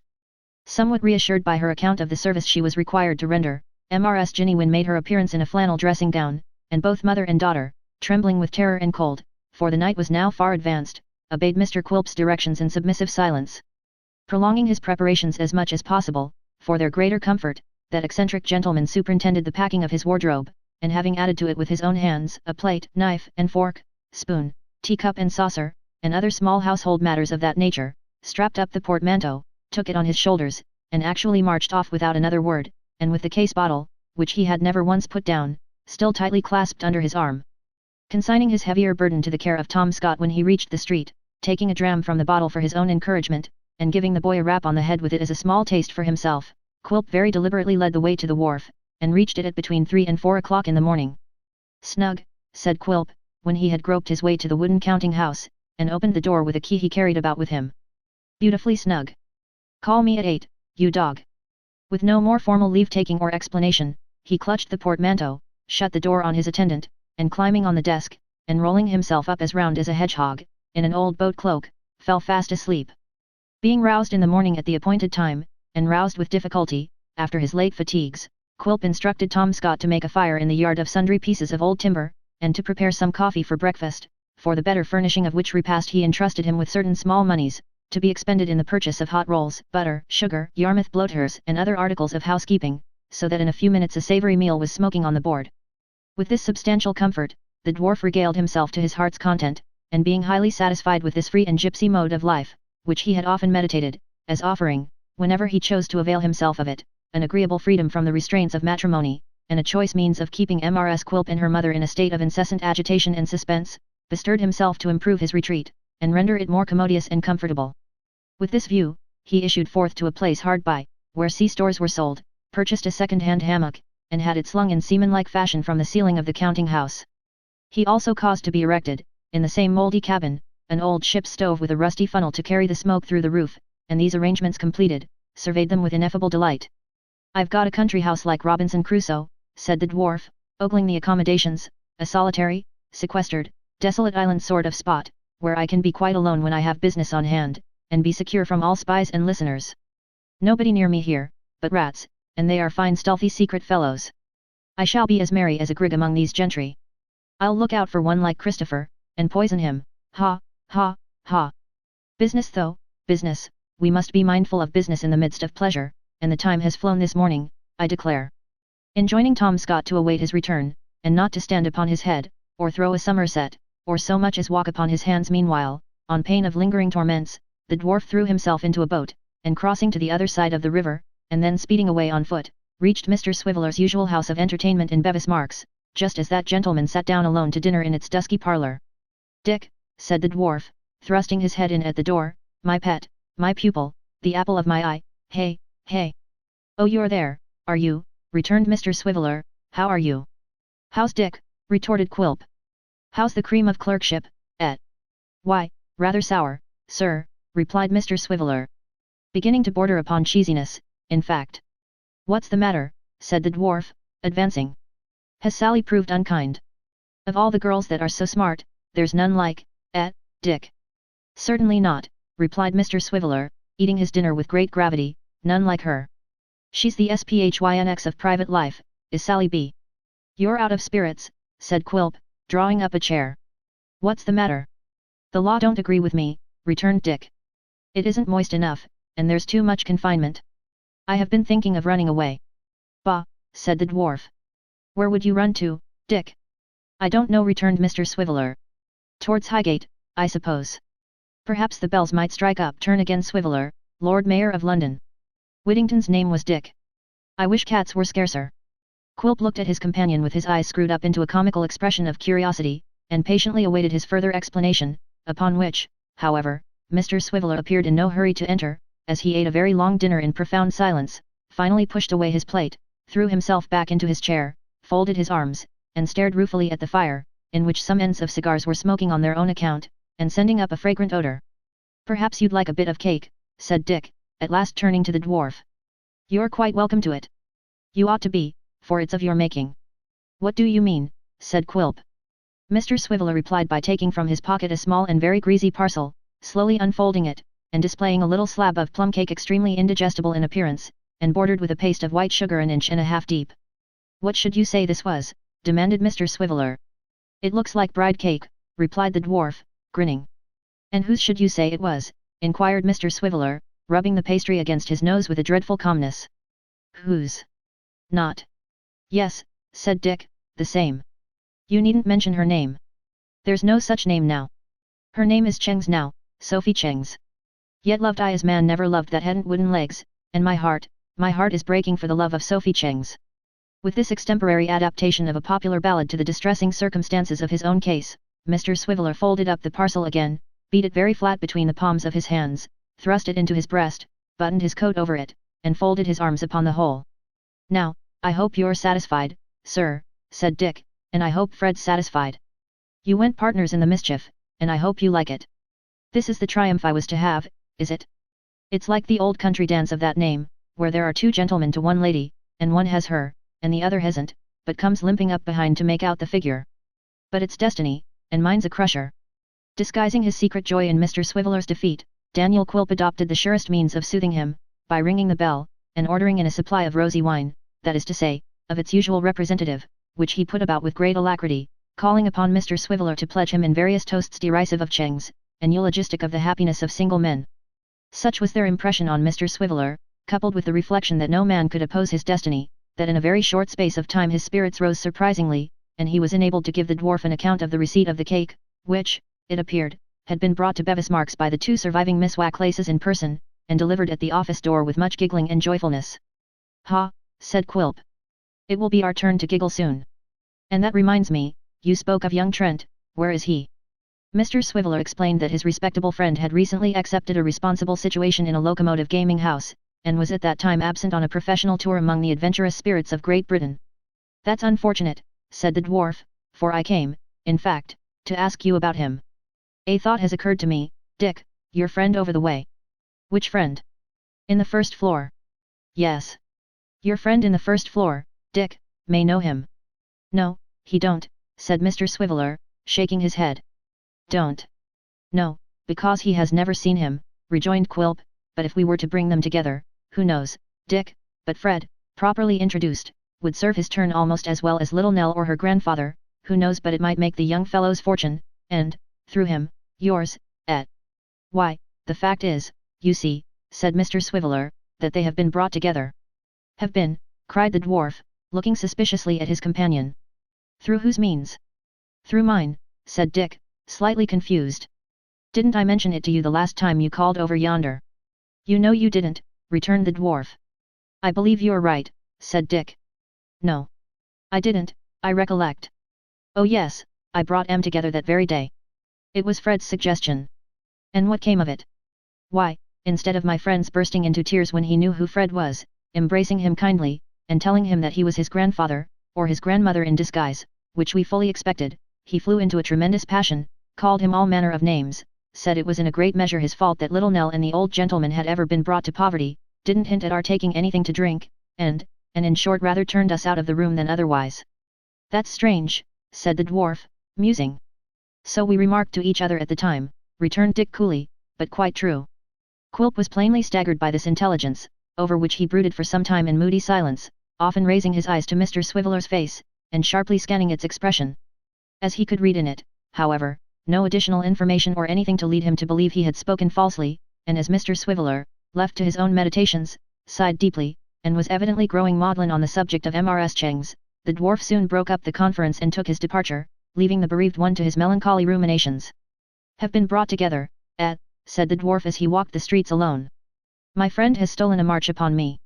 It led him to nothing, and therefore is no great matter, save in the intention. I'm glad he has lost his mistress. Ha ha. The blockhead mustn't leave the law at present. I'm sure of him where he is, whenever I want him for my own purposes, and, besides, he's a good unconscious spy on brass, and tells, in his cups, all that he sees and hears. You're useful to me, Dick, and cost nothing but a little treating now and then. I am not sure that it may not be worthwhile, before long, to take credit with the stranger, Dick, by discovering your designs upon the child, but for the present we'll remain the best friends in the world, with your good leave. Pursuing these thoughts, and gasping as he went along, after his own peculiar fashion, Mr. Quilp once more crossed the Thames, and shut himself up in his bachelor's hall, which, by reason of its newly erected chimney depositing the smoke inside the room and carrying none of it off, was not quite so agreeable as more fastidious people might have desired. Such inconveniences, however, instead of disgusting the dwarf with his new abode, rather suited his humour, so, after dining luxuriously from the public house, he lighted his pipe, and smoked against the chimney until nothing of him was visible through the mist but a pair of red and highly inflamed eyes, with sometimes a dim vision of his head and face, as, in a violent fit of coughing, he slightly stirred the smoke and scattered the heavy wreaths by which they were obscured. In the midst of this atmosphere, which must infallibly have smothered any other man, Mr. Quilp passed the evening with great cheerfulness, solacing himself all the time with the pipe and the case bottle, and occasionally entertaining himself with a melodious howl, intended for a song, but bearing not the faintest resemblance to any scrap of any piece of music, vocal or instrumental, ever invented by man. Thus he amused himself until nearly midnight, when he turned into his hammock with the utmost satisfaction. The first sound that met his ears in the morning, as he half opened his eyes, and, finding himself so unusually near the ceiling, entertained a drowsy idea that he must have been transformed into a fly or bluebottle in the course of the night, was that of a stifled sobbing and weeping in the room. Peeping cautiously over the side of his hammock, he descried Mrs. Quilp, to whom, after contemplating her for some time in silence, he communicated a violent start by suddenly yelling out, "Hello! Oh, Quilp," cried his poor little wife, looking up. "How you frightened me!" "I meant to, you jade," returned the dwarf. "What do you want here?" "I'm dead, ain't I?" "Oh, please come home, do come home," said Mrs. Quilp, sobbing. "We'll never do so any more, Quilp, and after all it was only a mistake that grew out of our anxiety." "Out of your anxiety," grinned the dwarf. "Yes, I know that, out of your anxiety for my death. I shall come home when I please, I tell you. I shall come home when I please, and go when I please. I'll be a will-o'-the-wisp, now here, now there, dancing about you always, starting up when you least expect me, and keeping you in a constant state of restlessness and irritation. Will you be gone?" Mrs. Quilp durst only make a gesture of entreaty. "I tell you no," cried the dwarf. "No. If you dare to come here again unless you're sent for, I'll keep watchdogs in the yard that'll growl and bite, I'll have man-traps, cunningly altered and improved for catching women, I'll have spring guns, that shall explode when you tread upon the wires, and blow you into little pieces. Will you be gone? Do forgive me. Do come back," said his wife, earnestly. "No, roared Quilp. "Not till my own good time, and then I'll return again as often as I choose, and be accountable to nobody for my goings or comings. You see the door there. Will you go?" 0363M. Original. Mr. Quilp delivered this last command in such a very energetic voice, and moreover accompanied it with such a sudden gesture, indicative of an intention to spring out of his hammock, and, night-capped as he was, bear his wife home again through the public streets, that she sped away like an arrow. Her worthy lord stretched his neck and eyes until she had crossed the yard, and then, not at all sorry to have had this opportunity of carrying his point, and asserting the sanctity of his castle, fell into an immoderate fit of laughter, and laid himself down to sleep again. Chapter 51. The bland and open-hearted proprietor of Bachelor's Hall slept on amidst the congenial accompaniments of rain, mud, dirt, damp, fog, and rats, until late in the day, when, summoning his valet Tom Scott to assist him to rise, and to prepare breakfast, he quitted his couch, and made his toilet. This duty performed, and his repast ended, he again betook himself to Bevis Marks. This visit was not intended for Mr. Swiveller, but for his friend and employer Mr. Sampson Brass. Both gentlemen however were from home, nor was the life and light of law, Miss Sally, at her post either. The fact of their joint desertion of the office was made known to all comers by a scrap of paper in the handwriting of Mr. Swiveller, which was attached to the bell handle, and which, giving the reader no clue to the time of day when it was first posted, furnished him with the rather vague and unsatisfactory information that gentleman would return in an hour. "There's a servant, I suppose," said the dwarf, knocking at the house door. "She'll do." After a sufficiently long interval, the door was opened, and a small voice immediately accosted him with, "Oh, please will you leave a card or message?" Said the dwarf, looking down, it was something quite new to him, upon the small servant. To this, the child, conducting her conversation as upon the occasion of her first interview with Mr. Swiveller, again replied, "Oh, please will you leave a card or message?" "I'll write a note," said the dwarf, pushing past her into the office, "and mind your master has it directly he comes home." So Mr. Quilp climbed up to the top of a tall stool to write the note, and the small servant, carefully tutored for such emergencies, looked on with her eyes wide open, ready, if he so much as abstracted a wafer, to rush into the street and give the alarm to the police. As Mr. Quilp folded his note, which was soon written, being a very short one, he encountered the gaze of the small servant. He looked at her, long and earnestly. "How are you?" said the dwarf, moistening a wafer with horrible grimaces. The small servant, perhaps frightened by his looks, returned no audible reply, but it appeared from the motion of her lips that she was inwardly repeating the same form of expression concerning the note or message. "Do they use you ill here? Is your mistress a Tartar?" said Quilp with a chuckle. In reply to the last interrogation, the small servant, with a look of infinite cunning mingled with fear, screwed up her mouth very tight and round, and nodded violently. Whether there was anything in the peculiar slyness of her action which fascinated Mr. Quilp, or anything in the expression of her features at the moment which attracted his attention for some other reason, or whether it merely occurred to him as a pleasant whim to stare the small servant out of countenance, certain it is, that he planted his elbows square and firmly on the desk, and squeezing up his cheeks with his hands, looked at her fixedly. "Where do you come from?" he said after a long pause, stroking his chin. "I don't know." "What's your name?" "Nothing." "Nonsense," retorted Quilp. "What does your mistress call you when she wants you?" "A little devil," said the child. She added in the same breath, as if fearful of any further questioning, "But please will you leave a card or message?" These unusual answers might naturally have provoked some more inquiries. Quilp, however, without uttering another word, withdrew his eyes from the small servant, stroked his chin more thoughtfully than before, and then, bending over the note as if to direct it with scrupulous and hair-breadth nicety, looked at her, covertly but very narrowly, from under his bushy eyebrows. The result of this secret survey was, that he shaded his face with his hands, and laughed slyly and noiselessly, until every vein in it was swollen almost to bursting. Pulling his hat over his brow to conceal his mirth and its effects, he tossed the letter to the child, and hastily withdrew. Once in the street, moved by some secret impulse, he laughed, and held his sides, and laughed again, and tried to peer through the dusty area railings as if to catch another glimpse of the child, until he was quite tired out. At last, he travelled back to the wilderness, which was within rifle shot of his bachelor retreat, and ordered tea in the wooden summer house that afternoon for 3 persons, an invitation to Miss Sally Brass and her brother to partake of that entertainment at that place, having been the object both of his journey and his note. It was not precisely the kind of weather in which people usually take tea in summer houses, far less in summer houses in an advanced state of decay, and overlooking the slimy banks of a great river at low water. Nevertheless, it was in this choice retreat that Mr. Quilp ordered a cold collation to be prepared, and it was beneath its cracked and leaky roof that he, in due course of time, received Mr. Sampson and his sister Sally. "You're fond of the beauties of nature," said Quilp with a grin. "Is this charming, Brass? Is it unusual, unsophisticated, primitive?" "It's delightful indeed, sir," replied the lawyer. "Cool," said Quilp. "And not particularly so, I think, sir," rejoined Brass, with his teeth chattering in his head. "Perhaps a little damp and aguish," said Quilp. "Just damp enough to be cheerful, sir," rejoined Brass. "Nothing more, sir, nothing more." "And Sally," said the delighted dwarf. "Does she like it?" "She'll like it better," returned that strong-minded lady, "when she has tea, so let us have it, and don't bother." "Sweet Sally," cried Quilp, extending his arms as if about to embrace her. "Gentle, charming, overwhelming Sally. He's a very remarkable man indeed," soliloquized Mr. Brass. "He's quite a troubadour, you know, quite a troubadour." These complimentary expressions were uttered in a somewhat absent and distracted manner, for the unfortunate lawyer, besides having a bad cold in his head, had got wet in coming, and would have willingly borne some pecuniary sacrifice if he could have shifted his present raw quarters to a warm room, and dried himself at a fire. Quilp, however, who, beyond the gratification of his demon whims, owed Samson some acknowledgement of the part he had played in the morning scene of which he had been a hidden witness, marked these symptoms of uneasiness with a delight past all expression, and derived from them a secret joy which the costliest banquet could never have afforded him. 0367M. Original.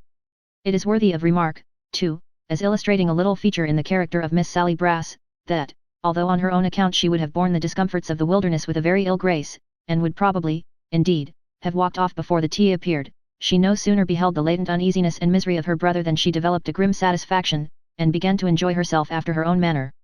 Though the wet came stealing through the roof and trickling down upon their heads, Miss Brass uttered no complaint, but presided over the tea equipage with imperturbable composure. While Mr. Quilp, in his uproarious hospitality, seated himself upon an empty beer barrel, vaunted the place as the most beautiful and comfortable in the three kingdoms, and elevating his glass, drank to their next merry meeting in that jovial spot, and Mr. Brass, with the rain plashing down into his teacup, made a dismal attempt to pluck up his spirits and appear at his ease, and Tom Scott, who was in waiting at the door under an old umbrella, exulted in his agonies, and bade fair to split his sides with laughing. While all this was passing, Miss Sally Brass, unmindful of the wet which dripped down upon her own feminine person and fair apparel, sat placidly behind the tea-board, erect and grisly, contemplating the unhappiness of her brother with a mind at ease, and content, in her amiable disregard of self, to sit there all night, witnessing the torments which his avaricious and grovelling nature compelled him to endure and forbade him to resent. And this, it must be observed, or the illustration would be incomplete, although in a business point of view she had the strongest sympathy with Mr. Sampson, and would have been beyond measure indignant if he had thwarted their client in any one respect. In the height of his boisterous merriment, Mr. Quilp, having on some pretence dismissed his attendant sprite for the moment, resumed his usual manner all at once, dismounted from his cask, and laid his hand upon the lawyer's sleeve. "A word," said the dwarf, "before we go farther. Sally, hark ye for a minute." Miss Sally drew closer, as if accustomed to business conferences with their host which were the better for not having air. "Business," said the dwarf, glancing from brother to sister. "Very private business. Lay your heads together when you're by yourselves." "Certainly, sir," returned Brass, taking out his pocketbook and pencil. "I'll take down the heads if you please, sir." "Remarkable documents," added the lawyer, raising his eyes to the ceiling, "most remarkable documents. He states his points so clearly that it's a treat to have him. I don't know any Act of Parliament that's equal to him in clearness." "I shall deprive you of a treat," said Quilp. "Put up your book. We don't want any documents. So. There's a lad named Kit." Miss Sally nodded, implying that she knew of him. "Kit," said Mr. Sampson, "Kit. Ha! I've heard the name before, but I don't exactly call to mind, I don't exactly." "You're as slow as a tortoise, and more thick-headed than a rhinoceros," returned his obliging client with an impatient gesture. "He's extremely pleasant," cried the obsequious Sampson. "His acquaintance with natural history too is surprising. Quite a buffoon, quite." There is no doubt that Mr. Brass intended some compliment or other, and it has been argued with show of reason that he would have said buffoon, but made use of a superfluous vowel. Be this as it may, Quilp gave him no time for correction, as he performed that office himself by more than tapping him on the head with the handle of his umbrella. "Don't let's have any wrangling," said Miss Sally, staying his hand. "I've showed you that I know him, and that's enough." "She's always foremost," said the dwarf, patting her on the back and looking contemptuously at Samson. "I don't like Kit, Sally." "Nor I," rejoined Miss Brass. "Nor I," said Samson. "Why, that's right," cried Quilp. "Half our work is done already. This Kit is one of your honest people, one of your fair characters, a prowling prying hound, a hypocrite, a double-faced, white-livered, sneaking spy, a crouching cur to those that feed and coax him, and a barking yelping dog to all besides." "Fearfully eloquent," cried Brass with a sneeze. "Quite appalling." "Come to the point," said Miss Sally, "and don't talk so much." "Right again," exclaimed Quilp, with another contemptuous look at Samson, "always foremost. I say, Sally, he is a yelping, insolent dog to all besides, and most of all, to me. In short, I owe him a grudge." "That's enough, sir," said Samson. "No, it's not enough, sir," sneered Quilp, "will you hear me out? Besides that I owe him a grudge on that account, he thwarts me at this minute, and stands between me and an end which might otherwise prove a golden one to us all. Apart from that, I repeat that he crosses my humour, and I hate him. Now, you know the lad, and can guess the rest." Devise your own means of putting him out of my way, and execute them. Shall it be done? It shall, sir, said Samson. Then give me your hand, retorted Quilp. Sally, girl, yours. I rely as much, or more, on you than him. Tom Scott comes back. Lantern, pipes, more grog, and a jolly night of it. No other word was spoken, no other look exchanged, which had the slightest reference to this, the real occasion of their meeting. The trio were well accustomed to act together, and were linked to each other by ties of mutual interest and advantage, and nothing more was needed. Resuming his boisterous manner with the same ease with which he had thrown it off, Quilp was in an instant the same uproarious, reckless little savage he had been a few seconds before. It was 10 o'clock at night before the amiable Sally supported her beloved and loving brother from the wilderness, by which time he needed the utmost support her tender frame could render, his walk being from some unknown reason anything but steady, and his legs constantly doubling up in unexpected places. Overpowered, notwithstanding his late prolonged slumbers, by the fatigues of the last few days, the dwarf lost no time in creeping to his dainty house, and was soon dreaming in his hammock. Leaving him to visions, in which perhaps the quiet figures we quitted in the old church porch were not without their share, be it our task to rejoin them as they sat and watched. Chapter 52. After a long time, the schoolmaster appeared at the wicket gate of the churchyard, and hurried towards them, tingling in his hand, as he came along, a bundle of rusty keys. He was quite breathless with pleasure and haste when he reached the porch, and at first could only point towards the old building which the child had been contemplating so earnestly. You see those two old houses, he said at last. Yes, surely, replied Nell. I have been looking at them nearly all the time you have been away. And you would have looked at them more curiously yet, if you could have guessed what I have to tell you, said her friend. One of those houses is mine. Without saying any more, or giving the child time to reply, the schoolmaster took her hand, and, his honest face quite radiant with exultation, led her to the place of which he spoke. They stopped before its low arched door. After trying several of the keys in vain, the schoolmaster found one to fit the huge lock, which turned back, creaking, and admitted them into the house. The room into which they entered was a vaulted chamber once nobly ornamented by cunning architects, and still retaining, in its beautiful groined roof and rich stone tracery, choice remnants of its ancient splendor. Foliage carved in the stone, and emulating the mastery of nature's hand, yet remained to tell how many times the leaves outside had come and gone, while it lived on unchanged. The broken figures supporting the burden of the chimney-piece, though mutilated, were still distinguishable for what they had been, far different from the dust without, and showed sadly by the empty hearth, like creatures who had outlived their kind, and mourned their own too slow decay. In some old time, for even change was old in that old place, a wooden partition had been constructed in one part of the chamber to form a sleeping closet, into which the light was admitted at the same period by a rude window, or rather niche, cut in the solid wall. This screen, together with two seats in the broad chimney, had at some forgotten date been part of the church or convent, for the oak, hastily appropriated to its present purpose, had been little altered from its former shape, and presented to the eye a pile of fragments of rich carving from old monkish stalls. An open door leading to a small room or cell, dim with the light that came through leaves of ivy, completed the interior of this portion of the ruin. It was not quite destitute of furniture. A few strange chairs, whose arms and legs looked as though they had dwindled away with age, a table, the very spectre of its race, a great old chest that had once held records in the church, with other quaintly fashioned domestic necessaries, and store of firewood for the winter, were scattered around, and gave evident tokens of its occupation as a dwelling place at no very distant time. The child looked around her, with that solemn feeling with which we contemplate the work of ages that have become but drops of water in the great ocean of eternity. The old man had followed them, but they were all three hushed for a space, and drew their breath softly, as if they feared to break the silence even by so slight a sound. 0373M. Original. It is a very beautiful place, said the child, in a low voice. I almost feared you thought otherwise, returned the schoolmaster. You shivered when we first came in, as if you felt it cold or gloomy. It was not that, said Nell, glancing round with a slight shudder. Indeed I cannot tell you what it was, but when I saw the outside, from the church porch, the same feeling came over me. It is its being so old and grey perhaps. A peaceful place to live in, don't you think so, said her friend. Oh yes, rejoined the child, clasping her hands earnestly. A quiet, happy place, a place to live and learn to die in. She would have said more, but that the energy of her thoughts caused her voice to falter, and come in trembling whispers from her lips. A place to live, and learn to live, and gather health of mind and body in, said the schoolmaster, for this old house is yours. Ours, cried the child. Aye, returned the schoolmaster gaily, for many a merry year to come, I hope. I shall be a close neighbour, only next door, but this house is yours. Having now disburdened himself of his great surprise, the schoolmaster sat down, and drawing Nell to his side, told her how he had learnt that ancient tenement had been occupied for a very long time by an old person, nearly 100 years of age, who kept the keys of the church, opened and closed it for the services, and showed it to strangers, how she had died not many weeks ago, and nobody had yet been found to fill the office, how, learning all this in an interview with the sexton, who was confined to his bed by rheumatism, he had been bold to make mention of his fellow traveller, which had been so favourably received by that high authority, that he had taken courage, acting on his advice, to propound the matter to the clergyman. In a word, the result of his exertions was, that Nell and her grandfather were to be carried before the last named gentleman next day, and, his approval of their conduct and appearance reserved as a matter of form, that they were already appointed to the vacant post. "There's a small allowance of money," said the schoolmaster. "It is not much, but still enough to live upon in this retired spot.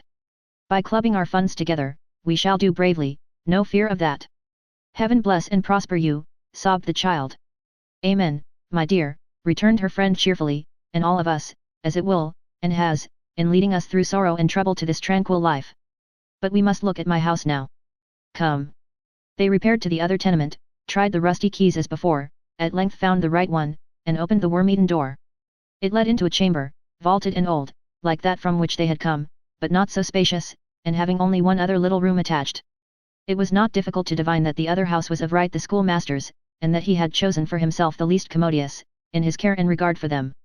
Like the adjoining habitation, it held such old articles of furniture as were absolutely necessary, and had its stack of firewood. To make these dwellings as habitable and full of comfort as they could, was now their pleasant care. In a short time, each had its cheerful fire glowing and crackling on the hearth, and reddening the pale old wall with a hale and healthy blush. Nell, busily plying her needle, repaired the tattered window hangings, drew together the rents that time had worn in the threadbare scraps of carpet, and made them whole and decent.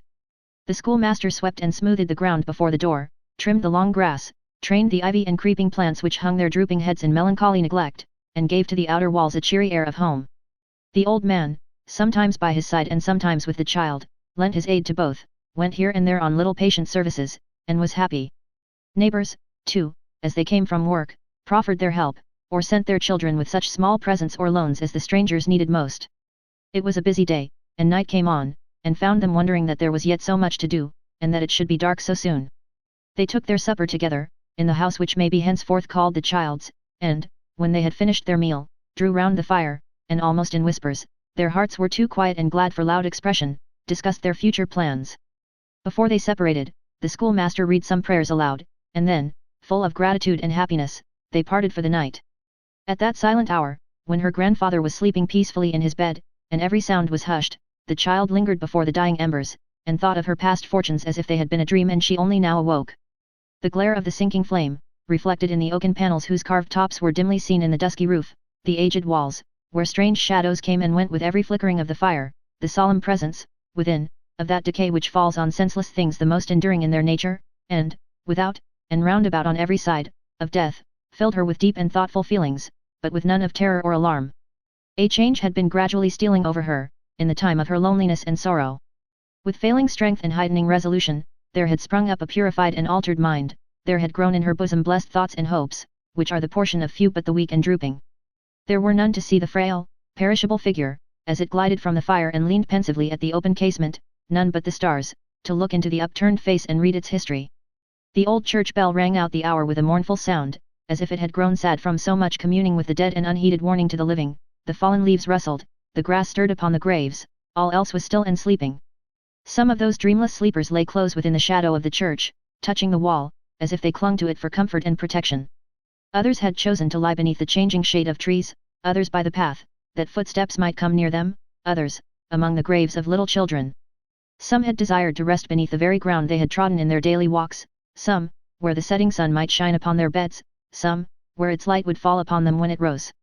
Perhaps not one of the imprisoned souls had been able quite to separate itself in living thought from its old companion. If any had, it had still felt for it a love like that which captives have been known to bear towards the cell in which they have been long confined, and, even at parting, hung upon its narrow bounds affectionately.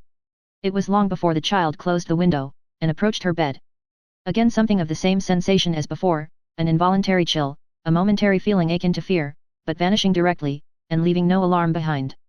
Again, too, dreams of the little sculler, of the roof opening, and a column of bright faces, rising far away into the sky, as she had seen in some old scriptural picture once, and looking down on her, asleep. It was a sweet and happy dream. The quiet spot, outside, seemed to remain the same, saving that there was music in the air, and a sound of angels' wings. After a time the sisters came there, hand in hand, and stood among the graves. And then the dream grew dim, and faded.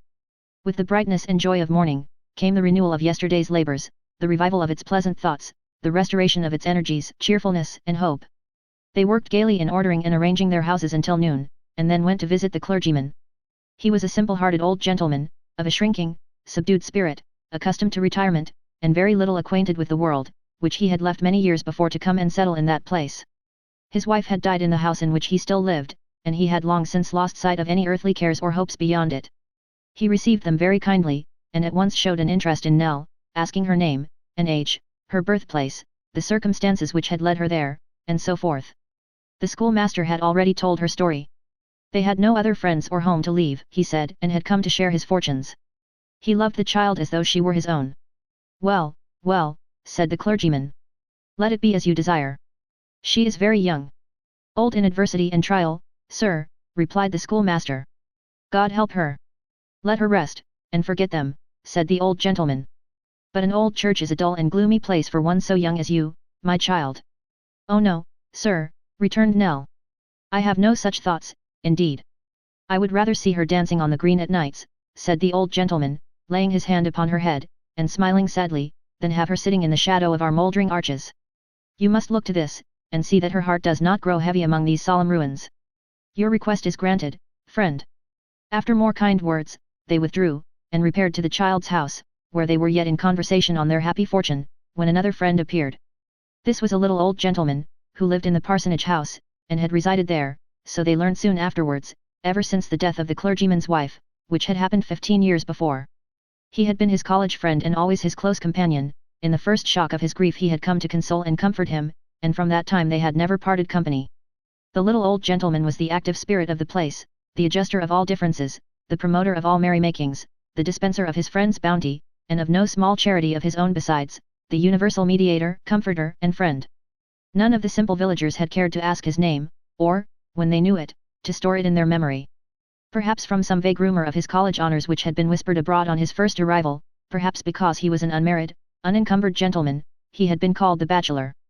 The name pleased him, or suited him as well as any other, and the bachelor he had ever since remained. And the bachelor it was, it may be added, who with his own hands had laid in the stock of fuel which the wanderers had found in their new habitation. The bachelor, then, to call him by his usual appellation, lifted the latch, showed his little round mild face for a moment at the door, and stepped into the room like one who was no stranger to it.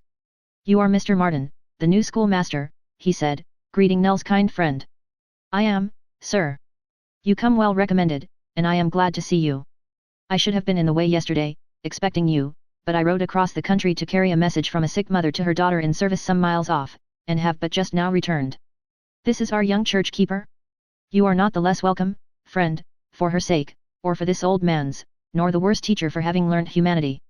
She has been ill, sir, very lately, said the schoolmaster, in answer to the look with which their visitor regarded Nell when he had kissed her cheek. Yes, yes. I know she has, he rejoined. There have been suffering and heartache here. Indeed there have, sir. The little old gentleman glanced at the grandfather, and back again at the child, whose hand he took tenderly in his, and held. You will be happier here, he said, we will try, at least, to make you so. You have made great improvements here already. Are they the work of your hands? Yes, sir. We may make some others, not better in themselves, but with better means perhaps, said the bachelor. Let us see now, let us see. Nell accompanied him into the other little rooms, and over both the houses, in which he found various small comforts wanting, which he engaged to supply from a certain collection of odds and ends he had at home, and which must have been a very miscellaneous and extensive one, as it comprehended the most opposite articles imaginable. They all came, however, and came without loss of time, for the little old gentleman, disappearing for some 5 or 10 minutes, presently returned, laden with old shelves, rugs, blankets, and other household gear, and followed by a boy bearing a similar load. These being cast on the floor in a promiscuous heap, yielded a quantity of occupation in arranging, erecting, and putting away, the superintendence of which task evidently afforded the old gentleman extreme delight, and engaged him for some time with great briskness and activity. When nothing more was left to be done, he charged the boy to run off and bring his schoolmates to be marshalled before their new master, and solemnly reviewed. As good a set of fellows, Martin, as you'd wish to see, he said, turning to the schoolmaster when the boy was gone, but I don't let 'em know I think so. That wouldn't do, at all. The messenger soon returned at the head of a long row of urchins, great and small, who, being confronted by the bachelor at the house door, fell into various convulsions of politeness, clutching their hats and caps, squeezing them into the smallest possible dimensions, and making all manner of bows and scrapes, which the little old gentleman contemplated with excessive satisfaction, and expressed his approval of by a great many nods and smiles. Indeed, his approbation of the boys was by no means so scrupulously disguised as he had led the schoolmaster to suppose, inasmuch as it broke out in sundry loud whispers and confidential remarks which were perfectly audible to them every one. "This first boy, schoolmaster," said the bachelor, "is John Owen, a lad of good parts, sir, and frank, honest temper, but too thoughtless, too playful, too light-headed by far. That boy, my good sir, would break his neck with pleasure, and deprive his parents of their chief comfort, and between ourselves, when you come to see him at Hare and Hounds, taking the fence and ditch by the finger post, and sliding down the face of the little quarry, you'll never forget it. It's beautiful." John Owen having been thus rebuked, and being in perfect possession of the speech aside, the bachelor singled out another boy. "Now, look at that lad, sir," said the bachelor. "You see that fellow? Richard Evans his name is, sir. An amazing boy to learn, blessed with a good memory, and a ready understanding, and moreover with a good voice and ear for psalm singing, in which he is the best among us. Yet, sir, that boy will come to a bad end, he'll never die in his bed, he's always falling asleep in sermon time, and to tell you the truth, Mr. Martin, I always did the same at his age, and feel quite certain that it was natural to my constitution and I couldn't help it." This hopeful pupil edified by the above terrible reproval, the bachelor turned to another. "But if we talk of examples to be shunned," said he, "if we come to boys that should be a warning and a beacon to all their fellows, here's the one, and I hope you won't spare him. This is the lad, sir, this one with the blue eyes and light hair. This is a swimmer, sir, this fellow, a diver, Lord save us. This is a boy, sir, who had a fancy for plunging into 18 feet of water, with his clothes on, and bringing up a blind man's dog, who was being drowned by the weight of his chain and collar, while his master stood wringing his hands upon the bank, bewailing the loss of his guide and friend. I sent the boy 2 guineas anonymously, sir," added the bachelor, in his peculiar whisper, "directly I heard of it, but never mention it on any account, for he hasn't the least idea that it came from me." Having disposed of this culprit, the bachelor turned to another, and from him to another, and so on through the whole array, laying, for their wholesome restriction within due bounds, the same cutting emphasis on such of their propensities as were dearest to his heart and were unquestionably referable to his own precept and example. Thoroughly persuaded, in the end, that he had made them miserable by his severity, he dismissed them with a small present, and an admonition to walk quietly home, without any leapings, scufflings, or turnings out of the way, which injunction, he informed the schoolmaster in the same audible confidence, he did not think he could have obeyed when he was a boy, had his life depended on it. Hailing these little tokens of the bachelor's disposition as so many assurances of his own welcome course from that time, the schoolmaster parted from him with a light heart and joyous spirits, and deemed himself one of the happiest men on earth. The windows of the 2 old houses were ruddy again, that night, with the reflection of the cheerful fires that burnt within, and the bachelor and his friend, pausing to look upon them as they returned from their evening walk, spoke softly together of the beautiful child, and looked round upon the churchyard with a sigh. Chapter 53. Nell was stirring early in the morning, and having discharged her household tasks, and put everything in order for the good schoolmaster, though sorely against his will, for he would have spared her the pains, took down, from its nail by the fireside, a little bundle of keys with which the bachelor had formally invested her on the previous day, and went out alone to visit the old church. The sky was serene and bright, the air clear, perfumed with the fresh scent of newly fallen leaves, and grateful to every sense. The neighbouring stream sparkled, and rolled onward with a tuneful sound, the dew glistened on the green mounds, like tears shed by good spirits over the dead. Some young children sported among the tombs, and hid from each other, with laughing faces. They had an infant with them, and had laid it down asleep upon a child's grave, in a little bed of leaves. It was a new grave, the resting place, perhaps, of some little creature, who, meek and patient in its illness, had often sat and watched them, and now seemed, to their minds, scarcely changed. She drew near and asked one of them whose grave it was. The child answered that that was not its name, it was a garden, his brother's.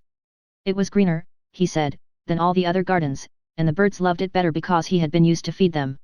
When he had done speaking, he looked at her with a smile, and kneeling down and nestling for a moment with his cheek against the turf, bounded merrily away.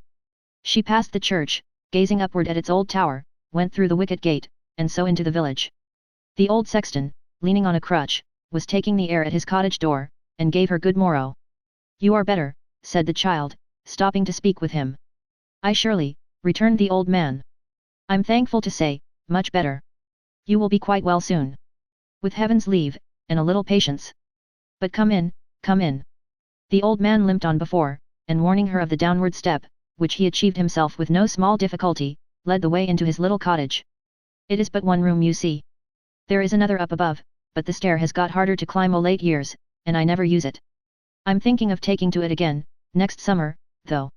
The child wondered how a grey-headed man like him, one of his trade too, could talk of time so easily. He saw her eyes wandering to the tools that hung upon the wall, and smiled. I warrant now, he said, that you think all those are used in making graves. Indeed, I wondered that you wanted so many. And well you might. I am a gardener. I dig the ground, and plant things that are to live and grow. My works don't all moulder away, and rot in the earth. You see that spade in the center? The very old one, so notched and worn? Yes. That's the sexton's spade, and it's a well-used one, as you see. We're healthy people here, but it has done a power of work. If it could speak now, that spade, it would tell you of many an unexpected job that it and I have done together, but I forget for my memory's a poor one. That's nothing new, he added hastily. It always was. There are flowers and shrubs to speak to your other work, said the child. Oh yes. And tall trees. But they are not so separate from the sexton's labours as you think. No. Not in my mind, and recollection, such as it is, said the old man. Indeed they often help it. For say that I planted such a tree for such a man. There it stands, to remind me that he died. When I look at its broad shadow, and remember what it was in his time, it helps me to the age of my other work, and I can tell you pretty nearly when I made his grave. But it may remind you of one who is still alive, said the child. Of 20 that are dead, in connection with that one who lives, then, rejoined the old man, wife, husband, parents, brothers, sisters, children, friends, a score at least. So it happens that the sexton's spade gets worn and battered. I shall need a new one, next summer. The child looked quickly towards him, thinking that he jested with his age and infirmity, but the unconscious sexton was quite in earnest. Ah, he said, after a brief silence. People never learn. They never learn. It's only we who turn up the ground, where nothing grows and everything decays, who think of such things as these, who think of them properly, I mean. You have been into the church. I am going there now, the child replied. There's an old well there, said the sexton, right underneath the belfry, a deep, dark, echoing well. 40 years ago, you had only to let down the bucket till the first knot in the rope was free of the windlass, and you heard it splashing in the cold dull water. By little and little the water fell away, so that in 10 years after that, a second knot was made, and you must unwind so much rope, or the bucket swung tight and empty at the end. In 10 years' time, the water fell again, and a third knot was made. In 10 years more, the well dried up, and now, if you lower the bucket till your arms are tired, and let out nearly all the cord, you'll hear it, of a sudden, clanking and rattling on the ground below, with a sound of being so deep and so far down, that your heart leaps into your mouth, and you start away as if you were falling in. A dreadful place to come on in the dark, exclaimed the child, who had followed the old man's looks and words until she seemed to stand upon its brink. What is it but a grave, said the sexton. What else? And which of our old folks, knowing all this, thought, as the spring subsided, of their own failing strength, and lessening life? Not one. Are you very old yourself? Asked the child, involuntarily. I shall be 79, next summer. You still work when you are well. Work? To be sure. You shall see my gardens hereabout. Look at the window there. I made, and have kept, that plot of ground entirely with my own hands. By this time next year I shall hardly see the sky, the boughs will have grown so thick. I have my winter work at night besides. He opened, as he spoke, a cupboard close to where he sat, and produced some miniature boxes, carved in a homely manner and made of old wood. Some gentlefolks who are fond of ancient days, and what belongs to them, he said, like to buy these keepsakes from our church and ruins. Sometimes, I make them of scraps of oak, that turn up here and there, sometimes of bits of coffins which the vaults have long preserved. See here, this is a little chest of the last kind, clasped at the edges with fragments of brass plates that had writing on 'em once, though it would be hard to read it now. I haven't many by me at this time of year, but these shelves will be full, next summer. The child admired and praised his work, and shortly afterwards departed, thinking, as she went, how strange it was, that this old man, drawing from his pursuits, and everything around him, one stern moral, never contemplated its application to himself, and, while he dwelt upon the uncertainty of human life, seemed both in word and deed to deem himself immortal. But her musings did not stop here, for she was wise enough to think that by a good and merciful adjustment this must be human nature, and that the old sexton, with his plans for next summer, was but a type of all mankind. Full of these meditations, she reached the church. It was easy to find the key belonging to the outer door, for each was labelled on a scrap of yellow parchment. Its very turning in the lock awoke a hollow sound, and when she entered with a faltering step, the echoes that it raised in closing, made her start. If the peace of the simple village had moved the child more strongly, because of the dark and troubled ways that lay beyond, and through which she had journeyed with such failing feet, what was the deep impression of finding herself alone in that solemn building, where the very light, coming through sunken windows, seemed old and grey, and the air, redolent of earth and mould, seemed laden with decay, purified by time of all its grosser particles, and sighing through arch and aisle, and clustered pillars, like the breath of ages gone. Here was the broken pavement, worn, so long ago, by pious feet, that time, stealing on the pilgrims' steps, had trodden out their track, and left but crumbling stones. Here were the rotten beam, the sinking arch, the sapped and mouldering wall, the lowly trench of earth, the stately tomb on which no epitaph remained, all, marble, stone, iron, wood, and dust, one common monument of ruin. The best work and the worst, the plainest and the richest, the stateliest and the least imposing, both of heaven's work and man's, all found one common level here, and told one common tale. 0384M. Original. Some part of the edifice had been a baronial chapel, and here were effigies of warriors stretched upon their beds of stone with folded hands, cross-legged, those who had fought in the holy wars, girded with their swords, and cased in armour as they had lived. Some of these knights had their own weapons, helmets, coats of mail, hanging upon the walls hard by, and dangling from rusty hooks. Broken and dilapidated as they were, they yet retained their ancient form, and something of their ancient aspect. Thus violent deeds live after men upon the earth, and traces of war and bloodshed will survive in mournful shapes long after those who worked the desolation are but atoms of earth themselves.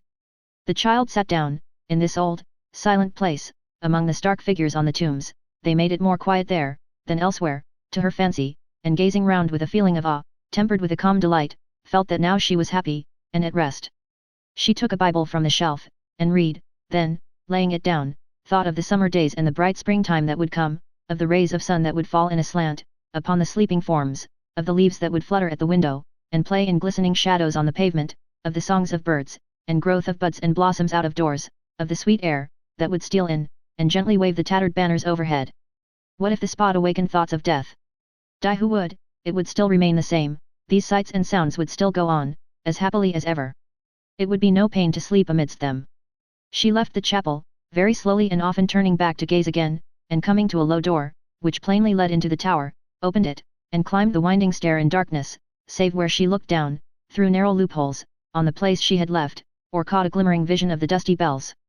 At length she gained the end of the ascent and stood upon the turret top. Oh!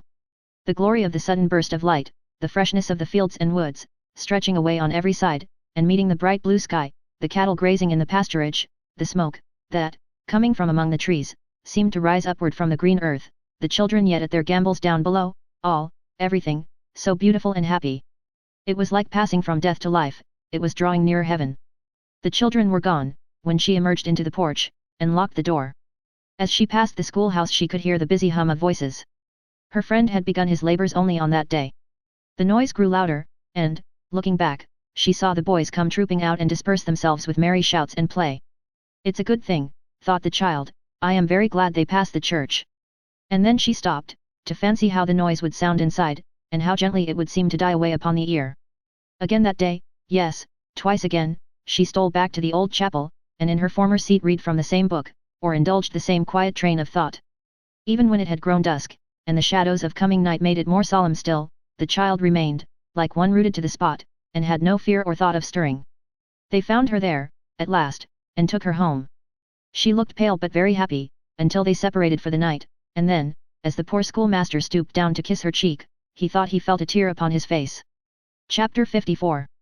The bachelor, among his various occupations, found in the old church a constant source of interest and amusement. Taking that pride in it which men conceive for the wonders of their own little world, he had made its history his study, and many a summer day within its walls, and many a winter's night beside the parsonage fire, had found the bachelor still poring over, and adding to, his goodly store of tale and legend. As he was not one of those rough spirits who would strip fair truth of every little shadowy vestment in which time and teeming fancies love to array her, and some of which become her pleasantly enough, serving, like the waters of her well, to add new graces to the charms they half conceal and half suggest, and to awaken interest and pursuit rather than languor and indifference, as, unlike this stern and obdurate class, he loved to see the goddess crowned with those garlands of wild flowers, which tradition wreaths for her gentle wearing, and which are often freshest in their homeliest shapes, he trod with a light step and bore with a light hand upon the dust of centuries, unwilling to demolish any of the airy shrines that had been raised above it, if any good feeling or affection of the human heart were hiding thereabouts. Thus, in the case of an ancient coffin of rough stone, supposed, for many generations, to contain the bones of a certain baron, who, after ravaging, with cut, and thrust, and plunder, in foreign lands, came back with a penitent and sorrowing heart to die at home, but which had been lately shown by learned antiquaries to be no such thing, as the baron in question, so they contended, had died hard in battle, gnashing his teeth and cursing with his latest breath, the bachelor stoutly maintained that the old tale was the true one, that the baron, repenting him of the evil, had done great charities and meekly given up the ghost, and that, if ever baron went to heaven, that baron was then at peace. In like manner, when the aforesaid antiquaries did argue and contend that a certain secret vault was not the tomb of a grey-haired lady who had been hanged and drawn and quartered by glorious Queen Bess for succouring a wretched priest who fainted of thirst and hunger at her door, the bachelor did solemnly maintain, against all comers, that the church was hallowed by the said poor lady's ashes, that her remains had been collected in the night from 4 of the city's gates, and thither in secret brought, and there deposited, and the bachelor did further, being highly excited at such times, deny the glory of Queen Bess, and assert the immeasurably greater glory of the meanest woman in her realm, who had a merciful and tender heart. As to the assertion that the flat stone near the door was not the grave of the miser who had disowned his only child and left a sum of money to the church to buy a peal of bells, the bachelor did readily admit the same, and that the place had given birth to no such man. In a word, he would have had every stone, and plate of brass, the monument only of deeds whose memory should survive. All others he was willing to forget. They might be buried in consecrated ground, but he would have had them buried deep, and never brought to light again. It was from the lips of such a tutor, that the child learned her easy task. Already impressed, beyond all telling, by the silent building and the peaceful beauty of the spot in which it stood, majestic age surrounded by perpetual youth, it seemed to her, when she heard these things, sacred to all goodness and virtue. It was another world, where sin and sorrow never came, a tranquil place of rest, where nothing evil entered. When the bachelor had given her in connection with almost every tomb and flat gravestone some history of its own, he took her down into the old crypt, now a mere dull vault, and showed her how it had been lighted up in the time of the monks, and how, amid lamps depending from the roof, and swinging censers exhaling scented odors, and habits glittering with gold and silver, and pictures and precious stuffs, and jewels all flashing and glistening through the low arches, the chaunt of aged voices had been many a time heard there, at midnight, in old days, while hooded figures knelt and prayed around, and told their rosaries of beads. Thence, he took her above ground again, and showed her, high up in the old walls, small galleries, where the nuns had been wont to glide along, dimly seen in their dark dresses so far off, or to pause like gloomy shadows, listening to the prayers. He showed her too, how the warriors, whose figures rested on the tombs, had worn those rotting scraps of armor up above, how this had been a helmet, and that a shield, and that a gauntlet, and how they had wielded the great two-handed swords, and beaten men down, with yonder iron mace. All that he told the child she treasured in her mind, and sometimes, when she awoke at night from dreams of those old times, and rising from her bed looked out at the dark church, she almost hoped to see the windows lighted up, and hear the organs swell, and sound of voices, on the rushing wind. The old sexton soon got better, and was about again. From him the child learnt many other things, though of a different kind. He was not able to work, but one day there was a grave to be made, and he came to overlook the man who dug it. He was in a talkative mood, and the child, at first standing by his side, and afterwards sitting on the grass at his feet, with her thoughtful face raised towards his, began to converse with him. Now, the man who did the sexton's duty was a little older than he, though much more active. But he was deaf, and when the sexton, who peradventure, on a pinch, might have walked a mile with great difficulty in half a dozen hours, exchanged a remark with him about his work, the child could not help noticing that he did so with an impatient kind of pity for his infirmity, as if he were himself the strongest and hardiest man alive. "I'm sorry to see there is this to do," said the child when she approached. "I heard of no one having died." "She lived in another hamlet, my dear," returned the sexton. 3 miles away." "Was she young?" Yes, said the sexton, "not more than 64, I think." "David, was she more than 64? David, who was digging hard, heard nothing of the question. The sexton, as he could not reach to touch him with his crutch, and was too infirm to rise without assistance, called his attention by throwing a little mould upon his red nightcap. "What's the matter now?" said David, looking up. "How old was Becky Morgan?" asked the sexton. "Becky Morgan," repeated David. "Yes," replied the sexton, adding in a half-compassionate, half-irritable tone, which the old man couldn't hear, "You're getting very deaf, Davy, very deaf to be sure."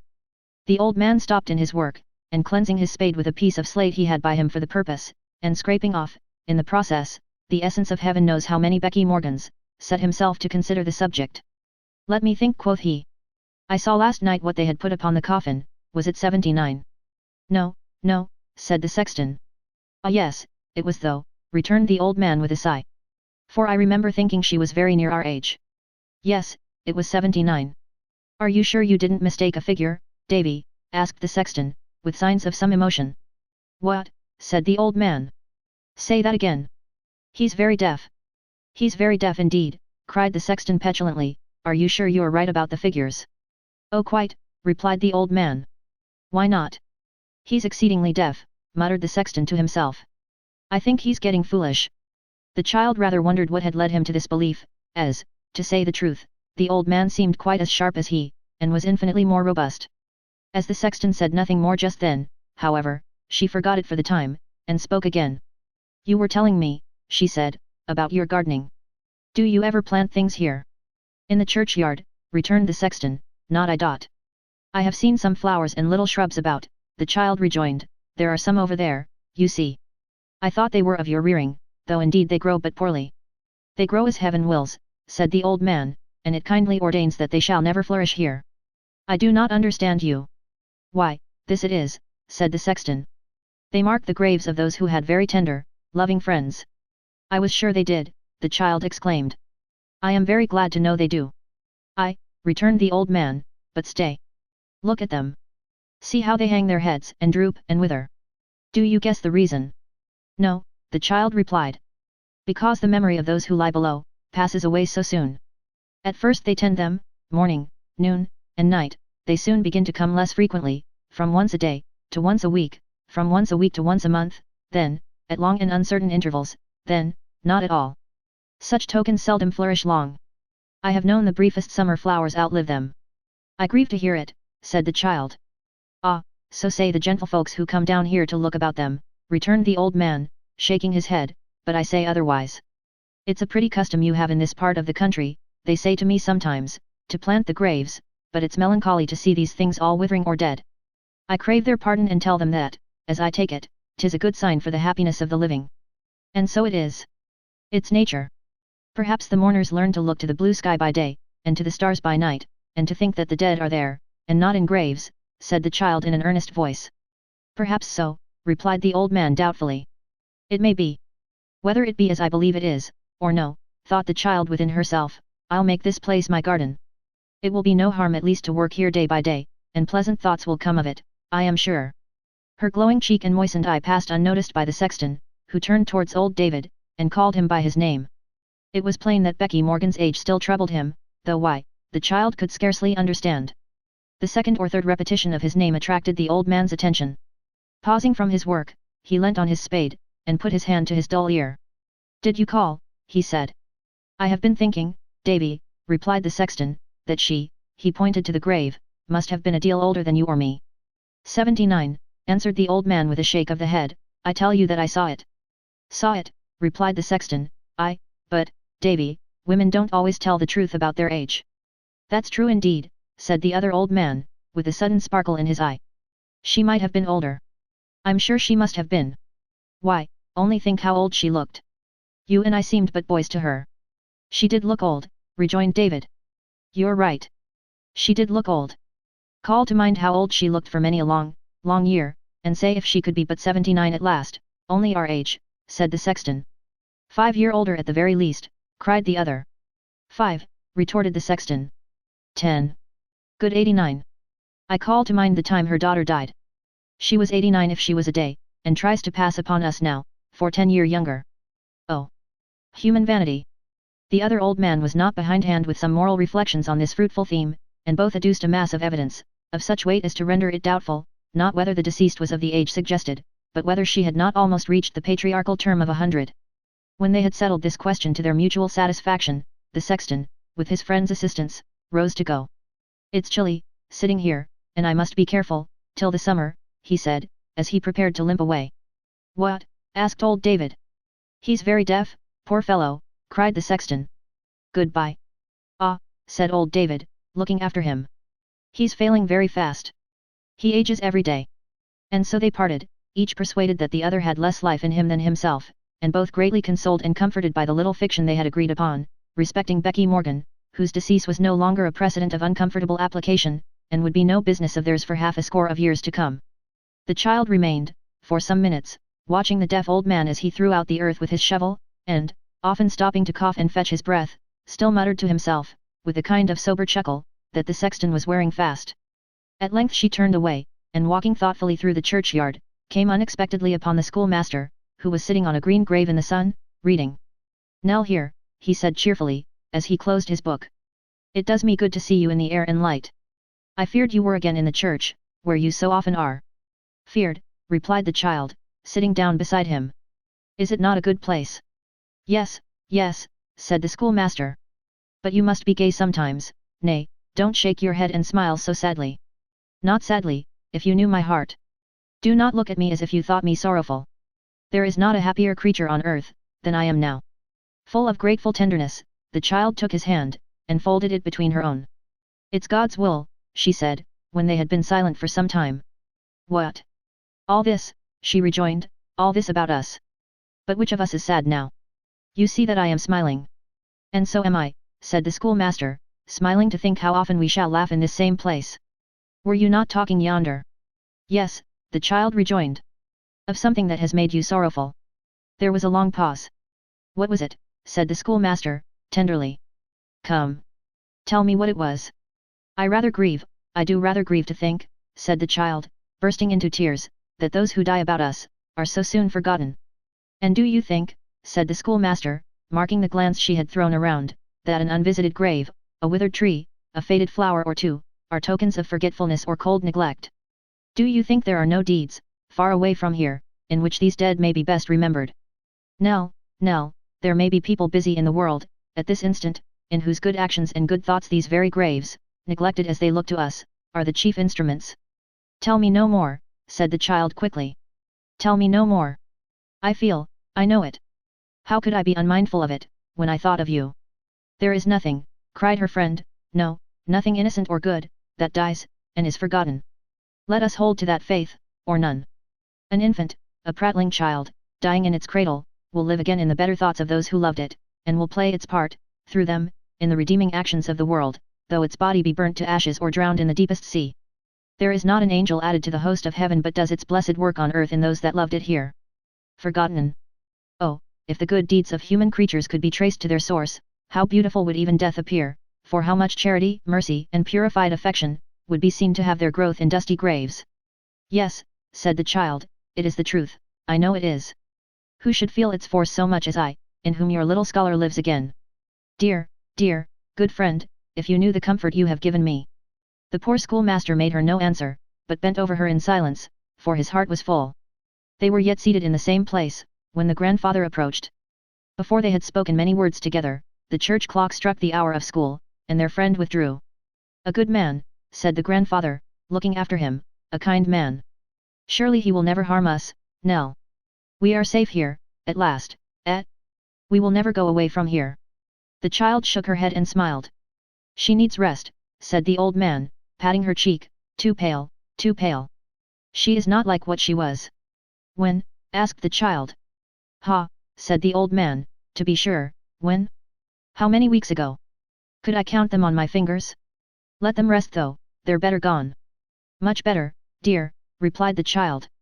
"We will forget them, or, if we ever call them to mind, it shall be only as some uneasy dream that has passed away." "Hush," said the old man, motioning hastily to her with his hand and looking over his shoulder, "no more talk of the dream, and all the miseries it brought. There are no dreams here. 'Tis a quiet place, and they keep away. Let us never think about them, lest they should pursue us again. Sunken eyes and hollow cheeks, wet, cold, and famine, and horrors before them all, that were even worse, we must forget such things if we would be tranquil here." "Thank heaven," inwardly exclaimed the child, "for this most happy change. I will be patient," said the old man, "humble, very thankful, and obedient, if you will let me stay. But do not hide from me, do not steal away alone, let me keep beside you." "Indeed, I will be very true and faithful, Nell." "I steal away alone, why that," replied the child, with assumed gaiety, "would be a pleasant jest indeed. See here, dear grandfather, we'll make this place our garden, why not? It is a very good one, and tomorrow we'll begin, and work together, side by side." "It is a brave thought," cried her grandfather. Mind, darling, we begin tomorrow. Who so delighted as the old man, when they next day began their labor? Who so unconscious of all associations connected with the spot, as he? They plucked the long grass and nettles from the tombs, thinned the poor shrubs and roots, made the turf smooth, and cleared it of the leaves and weeds. They were yet in the ardor of their work, when the child, raising her head from the ground over which she bent, observed that the bachelor was sitting on the stile close by, watching them in silence. 0394M. Original. A kind office, said the little gentleman, nodding to Nell as she curtsied to him. Have you done all that, this morning? It is very little, sir, returned the child, with downcast eyes, to what we mean to do. Good work, said the bachelor. But do you only labor at the graves of children, and young people? We shall come to the others in good time, sir, replied Nell, turning her head aside, and speaking softly. It was a slight incident, and might have been design or accident, or the child's unconscious sympathy with youth. But it seemed to strike upon her grandfather, though he had not noticed it before. He looked in a hurried manner at the graves, then anxiously at the child, then pressed her to his side, and bade her stop to rest. Something he had long forgotten, appeared to struggle faintly in his mind. It did not pass away, as weightier things had done, but came uppermost again, and yet again, and many times that day, and often afterwards. Once, while they were yet at work, the child, seeing that he often turned and looked uneasily at her, as though he were trying to resolve some painful doubts or collect some scattered thoughts, urged him to tell the reason. But he said it was nothing, and, laying her head upon his arm, patted her fair cheek with his hand, and muttered that she grew stronger every day, and would be a woman, soon. Chapter 55. From that time, there sprung up in the old man's mind, a solicitude about the child which never slept or left him. There are chords in the human heart, strange, varying strings, which are only struck by accident, which will remain mute and senseless to appeals the most passionate and earnest, and respond at last to the slightest casual touch. In the most insensible or childish minds, there is some train of reflection which art can seldom lead, or skill assist, but which will reveal itself, as great truths have done, by chance, and when the discoverer has the plainest end in view. From that time, the old man never, for a moment, forgot the weakness and devotion of the child. From the time of that slight incident, he who had seen her toiling by his side through so much difficulty and suffering, and had scarcely thought of her otherwise than as the partner of miseries which he felt severely in his own person, and deplored for his own sake at least as much as hers, awoke to a sense of what he owed her, and what those miseries had made her. Never, no, never once, in one unguarded moment from that time to the end, did any care for himself, any thought of his own comfort, any selfish consideration or regard distract his thoughts from the gentle object of his love. He would follow her up and down, waiting till she should tire and lean upon his arm. He would sit opposite to her in the chimney corner, content to watch, and look, until she raised her head and smiled upon him as of old. He would discharge by stealth those household duties which tasked her powers too heavily. He would rise, in the cold dark nights, to listen to her breathing in her sleep, and sometimes crouch for hours by her bedside only to touch her hand. He who knows all, can only know what hopes, and fears, and thoughts of deep affection, were in that one disordered brain, and what a change had fallen on the poor old man. Sometimes, weeks had crept on, then, the child, exhausted, though with little fatigue, would pass whole evenings on a couch beside the fire. At such times, the schoolmaster would bring in books, and read to her aloud, and seldom an evening passed, but the bachelor came in, and took his turn of reading. The old man sat and listened, with little understanding for the words, but with his eyes fixed upon the child, and if she smiled or brightened with the story, he would say it was a good one, and conceive a fondness for the very book. When, in their evening talk, the bachelor told some tale that pleased her, as his tales were sure to do, the old man would painfully try to store it in his mind. Nay, when the bachelor left them, he would sometimes slip out after him, and humbly beg that he would tell him such a part again, that he might learn to win a smile from Nell.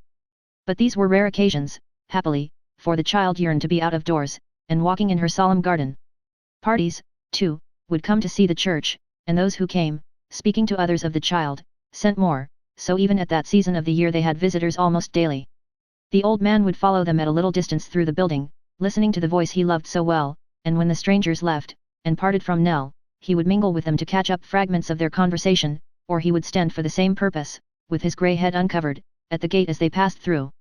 They always praised the child, her sense and beauty, and he was proud to hear them. But what was that, so often added, which wrung his heart, and made him sob and weep alone, in some dull corner? Alas! Even careless strangers, they who had no feeling for her, but the interest of the moment, they who would go away and forget next week that such a being lived, even they saw it, even they pitied her, even they bade him good day compassionately, and whispered as they passed. The people of the village, too, of whom there was not one but grew to have a fondness for poor Nell. Even among them, there was the same feeling, a tenderness towards her, a compassionate regard for her, increasing every day. The very schoolboys, light-hearted and thoughtless as they were, even they cared for her. The roughest among them was sorry if he missed her in the usual place upon his way to school, and would turn out of the path to ask for her at the latticed window. If she were sitting in the church, they perhaps might peep in softly at the open door, but they never spoke to her, unless she rose and went to speak to them. Some feeling was abroad which raised the child above them all. So, when Sunday came, they were all poor country people in the church, for the castle in which the old family had lived, was an empty ruin, and there were none but humble folks for 7 miles around. There, as elsewhere, they had an interest in Nell. They would gather round her in the porch, before and after service, young children would cluster at her skirts, and aged men and women forsake their gossips, to give her kindly greeting. None of them, young or old, thought of passing the child without a friendly word. Many who came from 3 or 4 miles distant, brought her little presents, the humblest and rudest had good wishes to bestow. She had sought out the young children whom she first saw playing in the churchyard. One of these, he who had spoken of his brother, was her little favourite and friend, and often sat by her side in the church, or climbed with her to the tower top. It was his delight to help her, or to fancy that he did so, and they soon became close companions. It happened, that, as she was reading in the old spot by herself one day, this child came running in with his eyes full of tears, and after holding her from him, and looking at her eagerly for a moment, clasped his little arms passionately about her neck. "What now?" said Nell, soothing him. "What is the matter?" "She is not one yet," cried the boy, embracing her still more closely. "No, no. Not yet." She looked at him wonderingly, and putting his hair back from his face, and kissing him, asked what he meant. "You must not be one, dear Nell," cried the boy. "We can't see them. They never come to play with us, or talk to us. Be what you are. You are better so." "I do not understand you," said the child. "Tell me what you mean."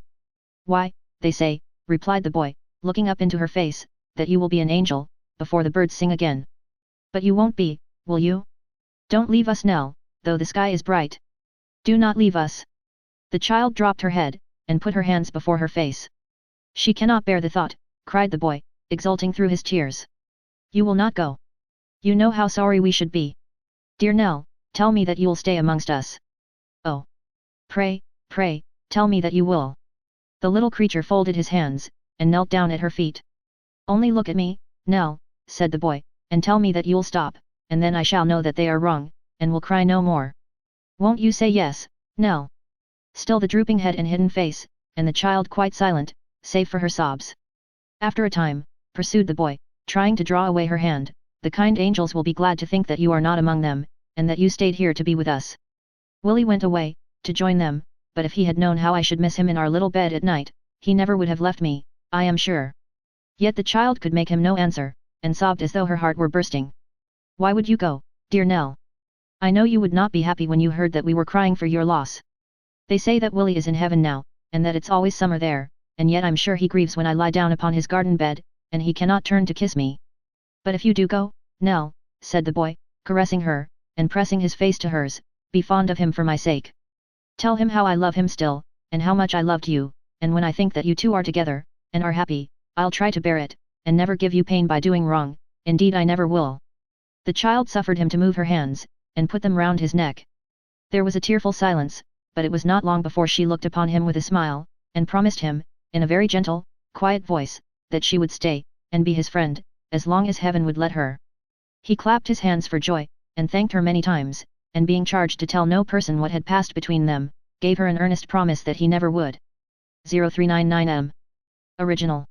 Nor did he, so far as the child could learn, but was her quiet companion in all her walks and musings, and never again adverted to the theme, which he felt had given her pain, although he was unconscious of its cause.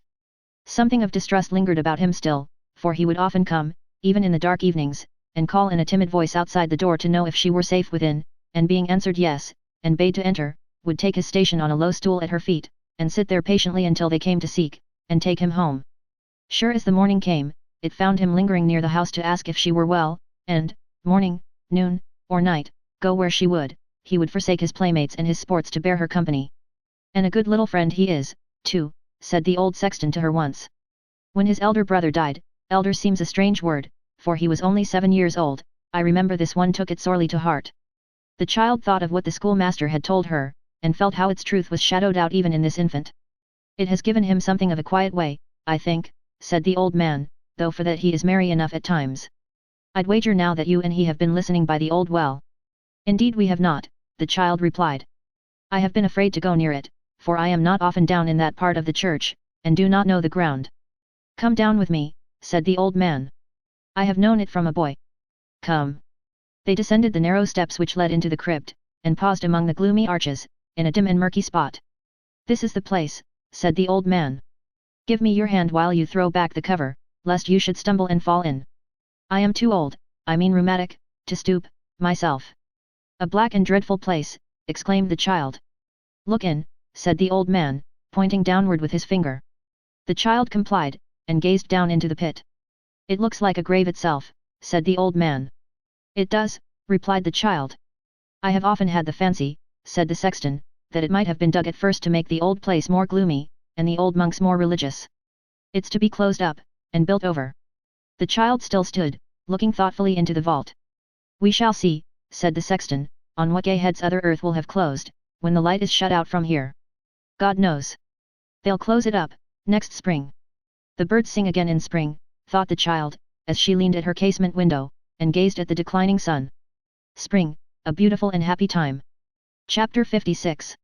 A day or two after the quilt tea party at the Wilderness, Mr. Swiveller walked into Sampson Brass's office at the usual hour, and being alone in that temple of probity, placed his hat upon the desk, and taking from his pocket a small parcel of black crape, applied himself to folding and pinning the same upon it, after the manner of a hatband.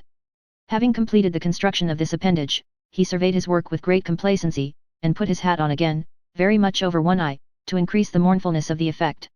These arrangements perfected to his entire satisfaction, he thrust his hands into his pockets, and walked up and down the office with measured steps. It has always been the same with me, said Mr. Swiveller, always. 'Twas ever thus, from childhood's hour I've seen my fondest hopes decay, I never loved a tree or flower but 'twas the first to fade away, I never nursed a dear gazelle, to glad me with its soft black eye, but when it came to know me well, and love me, it was sure to marry a market gardener. Overpowered by these reflections, Mr. Swiveller stopped short at the client's chair, and flung himself into its open arms. And this, said Mr. Swiveller, with a kind of bantering composure, is life, I believe. Oh, certainly. Why not? I'm quite satisfied. I shall wear, added Richard, taking off his hat again and looking hard at it, as if he were only deterred by pecuniary considerations from spurning it with his foot, I shall wear this emblem of woman's perfidy, in remembrance of her with whom I shall never again thread the windings of the mazy, whom I shall never more pledge in the rosy, who, during the short remainder of my existence, will murder the balmy. Ha, ha, ha. It may be necessary to observe, lest there should appear any incongruity in the close of this soliloquy, that Mr. Swiveller did not wind up with a cheerful hilarious laugh, which would have been undoubtedly at variance with his solemn reflections, but that, being in a theatrical mood, he merely achieved that performance which is designated in melodramas laughing like a fiend, for it seems that your fiends always laugh in syllables, and always in 3 syllables, never more nor less, which is a remarkable property in such gentry, and one worthy of remembrance. The baleful sounds had hardly died away, and Mr. Swiveller was still sitting in a very grim state in the client's chair, when there came a ring, or, if we may adapt the sound to his then humour, a knell, at the office bell. Opening the door with all speed, he beheld the expressive countenance of Mr. Chuckster, between whom and himself a fraternal greeting ensued. You're devilish early at this pestiferous old slaughter-house, said that gentleman, poising himself on one leg, and shaking the other in an easy manner. Rather, returned Dick. Rather, retorted Mr. Chuckster, with that air of graceful trifling which so well became him. I should think so. Why, my good feller, do you know what o'clock it is? 9:30 a.m. in the morning. Won't you come in, said Dick. All alone. Swiveller solus. 'Tis now the witching hour of night, when churchyards yawn, and graves give up their dead. At the end of this quotation in dialogue, each gentleman struck an attitude, and immediately subsiding into prose walked into the office. Such morsels of enthusiasm are common among the glorious Apollos, and were indeed the links that bound them together, and raised them above the cold dull earth. Well, and how are you my buck, said Mr. Chuckster, taking a stool. I was forced to come into the city upon some little private matters of my own, and couldn't pass the corner of the street without looking in, but upon my soul I didn't expect to find you. It is so everlastingly early. Mr. Swiveller expressed his acknowledgments, and it appearing on further conversation that he was in good health, and that Mr. Chuckster was in the like enviable condition, both gentlemen, in compliance with the solemn custom of the ancient brotherhood to which they belonged, joined in a fragment of the popular duet of All's Well, with a long shake at the end. "And what's the news?" said Richard. "The town's is flat, my dear feller," replied Mr. Chuckster, as the surface of a Dutch oven. "There's no news. By the by, that lodger of yours is a most extraordinary person. He quite eludes the most vigorous comprehension, you know. Never was such a feller." "What has he been doing now?" said Dick. "By Jove, sir," returned Mr. Chuckster, taking out an oblong snuff-box, the lid whereof was ornamented with a fox's head curiously carved in brass, "that man is an unfathomable. Sir, that man has made friends with our articled clerk. There's no harm in him, but he is so amazingly slow and soft. Now, if he wanted a friend, why couldn't he have one that knew a thing or two, and could do him some good by his manners and conversation?" "I have my faults, sir," said Mr. Chuckster. "No, no," interposed Mr. Swiveller. "Oh yes I have my faults, no man knows his faults better than I know mine. But," said Mr. Chuckster, "I'm not meek. My worst enemies, every man has his enemies, sir, and I have mine, never accused me of being meek. And I tell you what, sir, if I hadn't more of these qualities that commonly endear man to man, than our articled clerk has, I'd steal a Cheshire cheese, tie it round my neck, and drown myself. I'd die degraded, as I had lived. I would upon my honour." Mr. Chuckster paused, rapped the fox's head exactly on the nose with the knuckle of the forefinger, took a pinch of snuff, and looked steadily at Mr. Swiveller, as much as to say that if he thought he was going to sneeze, he would find himself mistaken.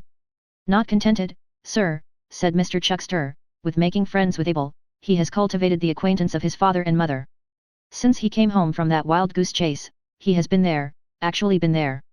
He patronizes young Snobby besides, you'll find, sir, that he'll be constantly coming backwards and forwards to this place, yet I don't suppose that beyond the common forms of civility, he has ever exchanged half a dozen words with me. Now, upon my soul, you know," said Mr. Chuckster, shaking his head gravely, as men are wont to do when they consider things are going a little too far, "this is altogether such a low-minded affair, that if I didn't feel for the governor, and know that he could never get on without me, I should be obliged to cut the connection. I should have no alternative."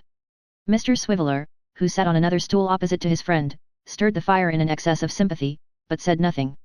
"As to young Snob, sir," pursued Mr. Chuckster with a prophetic look, "you'll find he'll turn out bad. In our profession we know something of human nature, and take my word for it, that the feller that came back to work out that shilling, will show himself one of these days in his true colours. He's a low thief, sir. He must be." Mr. Chuckster, being roused, would probably have pursued this subject further, and in more emphatic language, but for a tap at the door, which seeming to announce the arrival of somebody on business, caused him to assume a greater appearance of meekness than was perhaps quite consistent with his late declaration. Mr. Swiveller, hearing the same sound, caused his stool to revolve rapidly on one leg until it brought him to his desk, into which, having forgotten in the sudden flurry of his spirits to part with the poker, he thrust it as he cried, "Come in." Who should present himself but that very kid who had been the theme of Mr. Chuckster's wrath.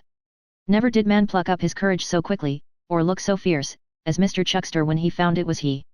Mr. Swiveller stared at him for a moment, and then leaping from his stool, and drawing out the poker from its place of concealment, performed the broadsword exercise with all the cuts and guards complete, in a species of frenzy.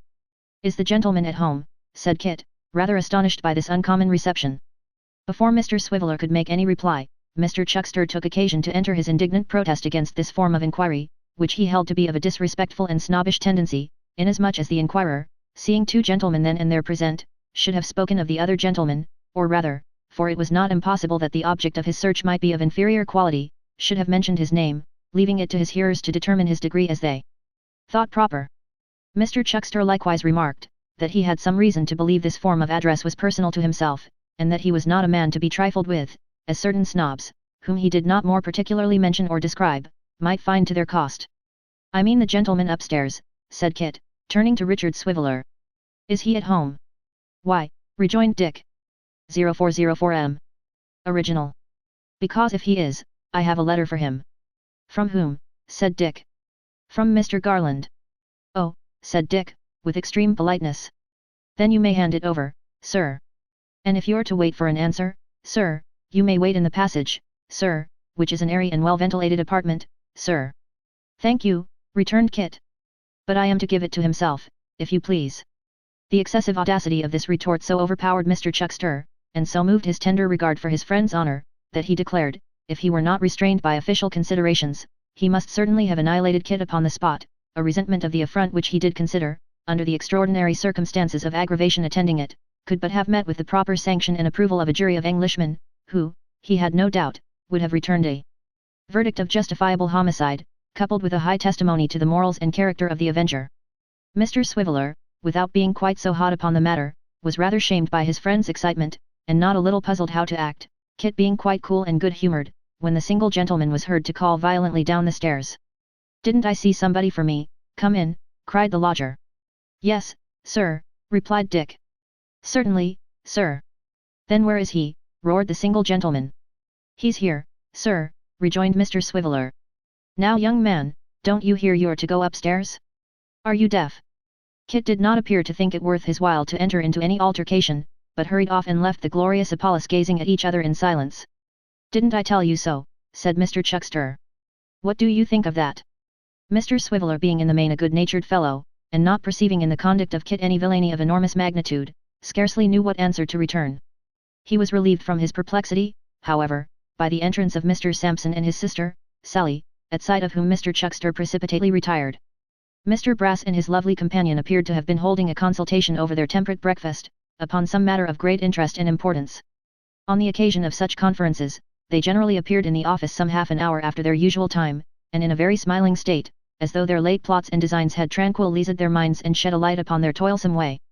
In the present instance, they seemed particularly gay, Miss Sally's aspect being of a most oily kind, and Mr. Brass rubbing his hands in an exceedingly jocose and light-hearted manner. "Well, Mr. Richard," said Brass. "How are we this morning? Are we pretty fresh and cheerful, sir?" Mr. Richard. "Pretty well, sir," replied Dick. "That's well," said Brass. "Ha ha! We should be as gay as larks, Mr. Richard, why not? It's a pleasant world we live in, sir, a very pleasant world. There are bad people in it, Mr. Richard, but if there were no bad people, there would be no good lawyers. Ha ha! Any letters by the post this morning, Mr. Richard?" Mr. Swiveller answered in the negative. "Ha," said Brass, "no matter. If there's little business today, there'll be more tomorrow. A contented spirit, Mr. Richard, is the sweetness of existence. Anybody been here, sir?" "Only my friend," replied Dick. "May we ne'er want a friend," Brass chimed in quickly, "or a bottle to give him. Ha ha! That's the way the song runs, isn't it? A very good song, Mr. Richard, very good. I like the sentiment of it. Ha ha! Your friend's the young man from Witherden's office, I think. Yes, may we ne'er want a nobody else at all, been, Mr. Richard?" "Only somebody to the lodger," replied Mr. Swiveller. "Oh indeed," cried Brass. "Somebody to the lodger at ha ha!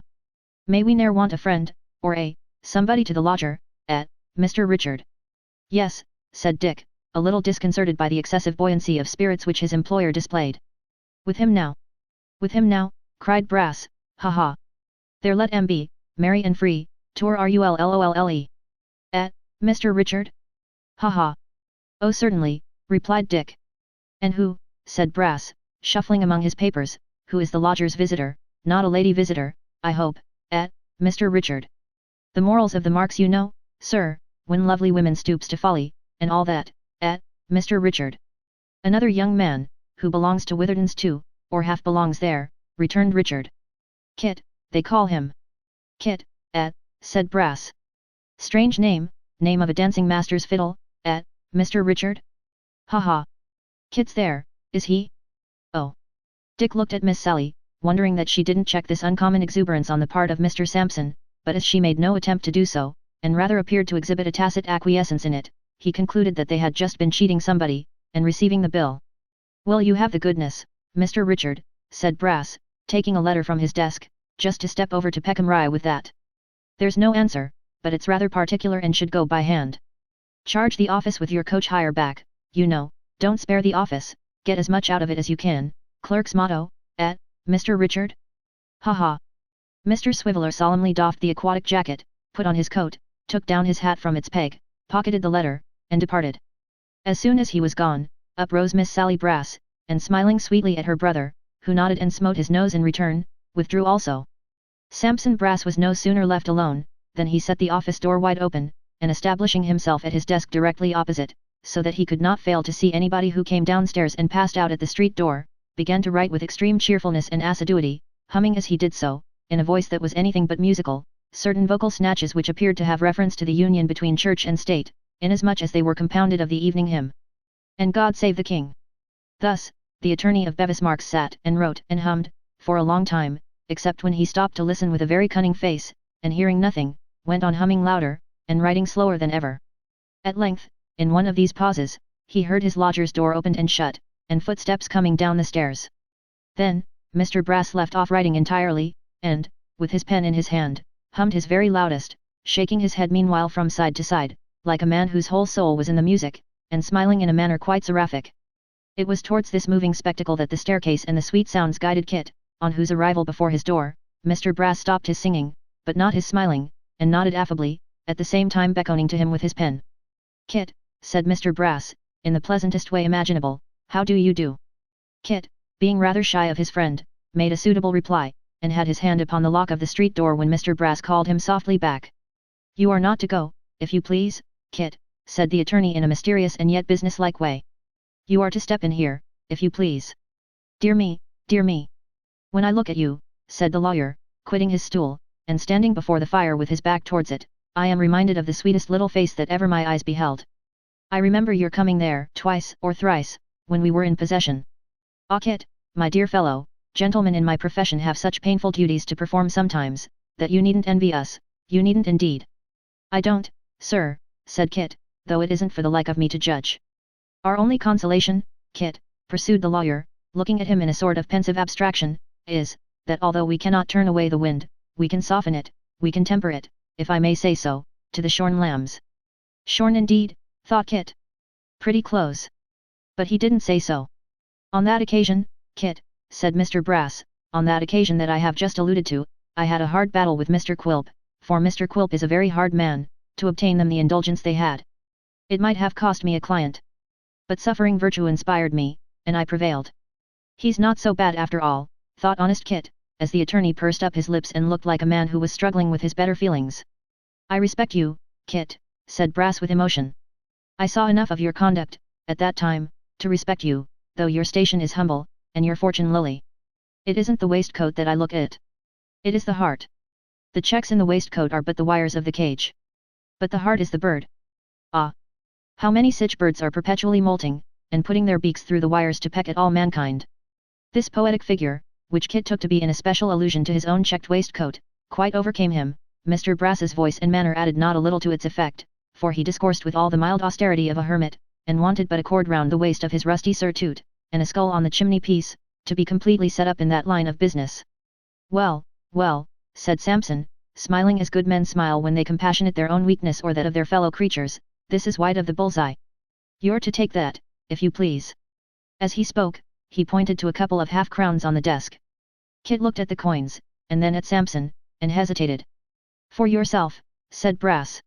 "From? No matter about the person they came from," replied the lawyer. "Say me, if you like. We have eccentric friends overhead, Kit, and we mustn't ask questions or talk too much, you understand? You're to take them, that's all, and between you and me, I don't think they'll be the last you'll have to take from the same place." "I hope not. Goodbye, Kit." "Goodbye." With many thanks, and many more self-reproaches for having on such slight grounds suspected one who in their very first conversation turned out such a different man from what he had supposed, Kit took the money and made the best of his way home. Mr. Brass remained airing himself at the fire, and resumed his vocal exercise, and his seraphic smile, simultaneously. "May I come in?" said Miss Sally, peeping. "Oh yes, you may come in," returned her brother. "Ahem," coughed Miss Brass interrogatively. "Why, yes," returned Samson, "I should say as good as done." Chapter 57. Mr. Chuckster's indignant apprehensions were not without foundation. Certainly the friendship between the single gentleman and Mr. Garland was not suffered to cool, but had a rapid growth and flourished exceedingly. They were soon in habits of constant intercourse and communication, and the single gentleman labouring at this time under a slight attack of illness, the consequence most probably of his late excited feelings and subsequent disappointment, furnished a reason for their holding yet more frequent correspondence, so that some one of the inmates of Abel Cottage, Finchley, came backwards and forwards between that place and Bevis Marks, almost every day. As the pony had now thrown off all disguise, and without any mincing of the matter or beating about the bush, sturdily refused to be driven by anybody but Kit, it generally happened that whether old Mr. Garland came, or Mr. Abel, Kit was of the party. Of all messages and inquiries, Kit was, in right of his position, the bearer, Thus it came about that, while the single gentleman remained indisposed, Kit turned into Bevis Marks every morning with nearly as much regularity as the general postman. Mr. Sampson Brass, who no doubt had his reasons for looking sharply about him, soon learnt to distinguish the pony's trot and the clatter of the little chaise at the corner of the street. Whenever the sound reached his ears, he would immediately lay down his pen and fall to rubbing his hands and exhibiting the greatest glee. "Ha ha," he would cry. "Here's the pony again. Most remarkable pony, extremely docile, Mr. Richard, sir." Dick would return some matter-of-course reply, and Mr. Brass, standing on the bottom rail of his stool, so as to get a view of the street over the top of the window blind, would take an observation of the visitors. "The old gentleman again," he would exclaim, "a very prepossessing old gentleman, Mr. Richard, charming countenance, sir, extremely calm, benevolence in every feature, sir. He quite realizes my idea of King Lear, as he appeared when in possession of his kingdom, Mr. Richard, the same good humour, the same white hair and partial baldness, the same liability to be imposed upon. Ah! A sweet subject for contemplation, sir, very sweet." Then Mr. Garland having alighted and gone upstairs, Sampson would nod and smile to Kit from the window, and presently walk out into the street to greet him, when some such conversation as the following would ensue. "Admirably groomed, Kit, Mr. Brass is patting the pony, does you great credit, amazingly sleek and bright to be sure. He literally looks as if he had been varnished all over." Kit touches his hat, smiles, pats the pony himself, and expresses his conviction, that Mr. Brass will not find many like him. "A beautiful animal indeed," cries Brass. "Sagacious too." "Bless you," replies Kit, "he knows what you say to him as well as a Christian does." "Does he indeed?" cries Brass, who has heard the same thing in the same place from the same person in the same words a dozen times, but is paralyzed with astonishment notwithstanding. "Dear me! I little thought the first time I saw him, sir," says Kit, pleased with the attorney's strong interest in his favourite, "that I should come to be as intimate with him as I am now." "Ah," rejoins Mr. Brass, brimful of moral precepts and love of virtue. "A charming subject of reflection for you, very charming. A subject of proper pride and congratulation, Christopher. Honesty is the best policy, I always find it so myself. I lost £47.10 by being honest this morning. But it's all gain, it's gain." Mr. Brass slyly tickles his nose with his pen, and looks at Kit with the water standing in his eyes. Kit thinks that if ever there was a good man who belied his appearance, that man is Sampson Brass. "A man," says Sampson, "who loses £47.10 in one morning by his honesty, is a man to be envied. If it had been £80, the luxuriousness of feeling would have been increased. Every pound lost, would have been a hundredweight of happiness gained." "The still small voice, Christopher," cries Brass, smiling, and tapping himself on the bosom, "is a singing comic songs within me, and all is happiness and joy." Kit is so improved by the conversation, and finds it goes so completely home to his feelings, that he is considering what he shall say, when Mr. Garland appears. The old gentleman is helped into the chaise with great obsequiousness by Mr. Sampson Brass, and the pony, after shaking his head several times, and standing for 3 or 4 minutes with all his 4 legs planted firmly on the ground, as if he had made up his mind never to stir from that spot, but there to live and die, suddenly darts off, without the smallest notice, at the rate of 12 English miles an hour. Then, Mr. Brass and his sister, who has joined him at the door, exchange an odd kind of smile, not at all a pleasant one in its expression, and return to the society of Mr. Richard Swiveller, who, during their absence, has been regaling himself with various feats of pantomime, and is discovered at his desk, in a very flushed and heated condition, violently scratching out nothing with half a penknife. Whenever Kit came alone, and without the chaise, it always happened that Sampson Brass was reminded of some mission, calling Mr. Swiveller, if not to Peckham Rye again, at all events to some pretty distant place from which he could not be expected to return for 2 or 3 hours, or in all probability a much longer period, as that gentleman was not, to say the truth, renowned for using great expedition on such occasions, but rather for protracting and spinning out the time to the very utmost limit of possibility. Mr. Swiveller out of sight, Miss Sally immediately withdrew. Mr. Brass would then set the office door wide open, hum his old tune with great gaiety of heart, and smile seraphically as before. Kit coming downstairs would be called in, entertained with some moral and agreeable conversation, perhaps entreated to mind the office for an instant while Mr. Brass stepped over the way, and afterwards presented with 1 or 2 half-crowns as the case might be.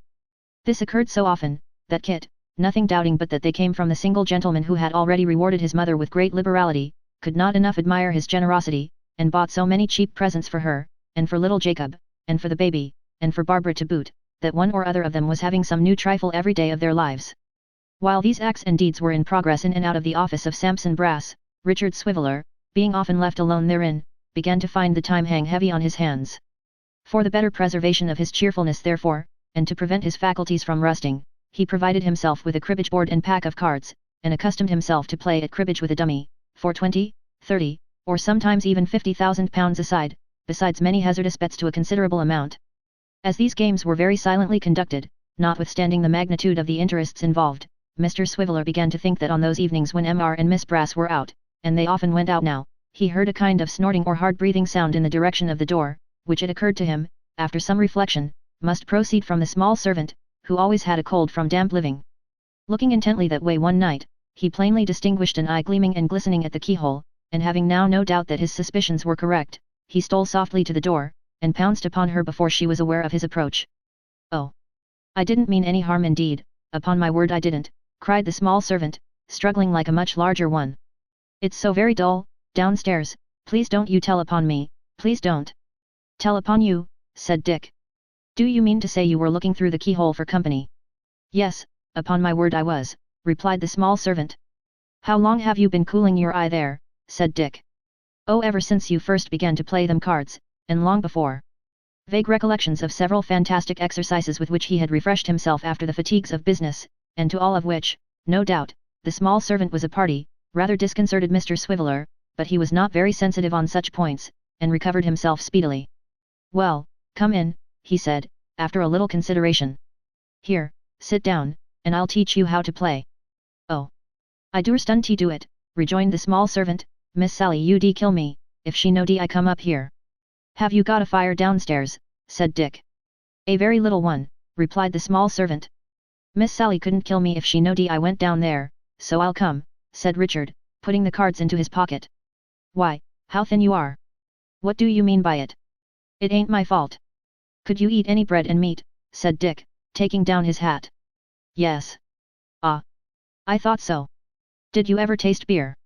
"I had a sip of it once," said the small servant. "Here's a state of things," cried Mr. Swiveller, raising his eyes to the ceiling. "She never tasted it, it can't be tasted in a sip." "Why, how old are you?" "I don't know." Mr. Swiveller opened his eyes very wide, and appeared thoughtful for a moment, then, bidding the child mind the door until he came back, vanished straightway. Presently, he returned, followed by the boy from the public house, who bore in one hand a plate of bread and beef, and in the other a great pot, filled with some very fragrant compound, which sent forth a grateful steam, and was indeed choice pearl, made after a particular recipe which Mr. Swiveller had imparted to the landlord, at a period when he was deep in his books and desirous to conciliate his friendship.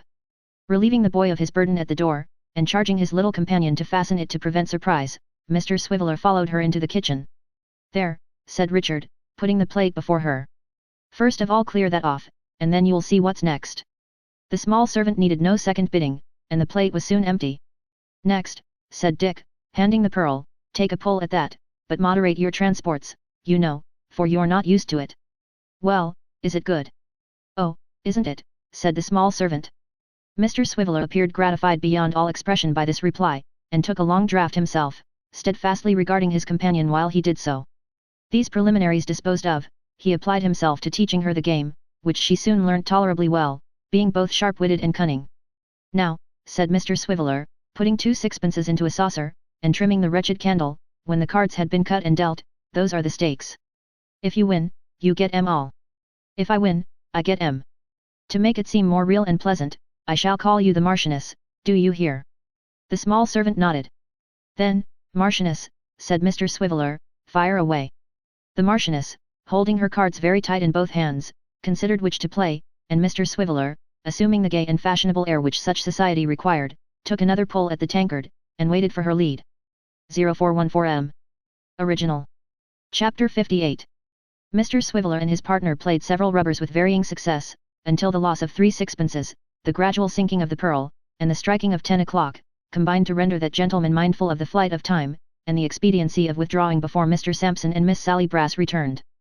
"With which object in view, Marchioness," said Mr. Swiveller gravely, "I shall ask your ladyship's permission to put the board in my pocket, and to retire from the presence when I have finished this tankard, merely observing, Marchioness, that since life like a river is flowing, I care not how fast it rolls on, ma'am, on, while such pearl on the bank still is growing, and such eyes light the waves as they run.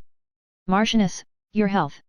You will excuse my wearing my hat, but the palace is damp, and the marble floor is, if I may be allowed the expression, sloppy.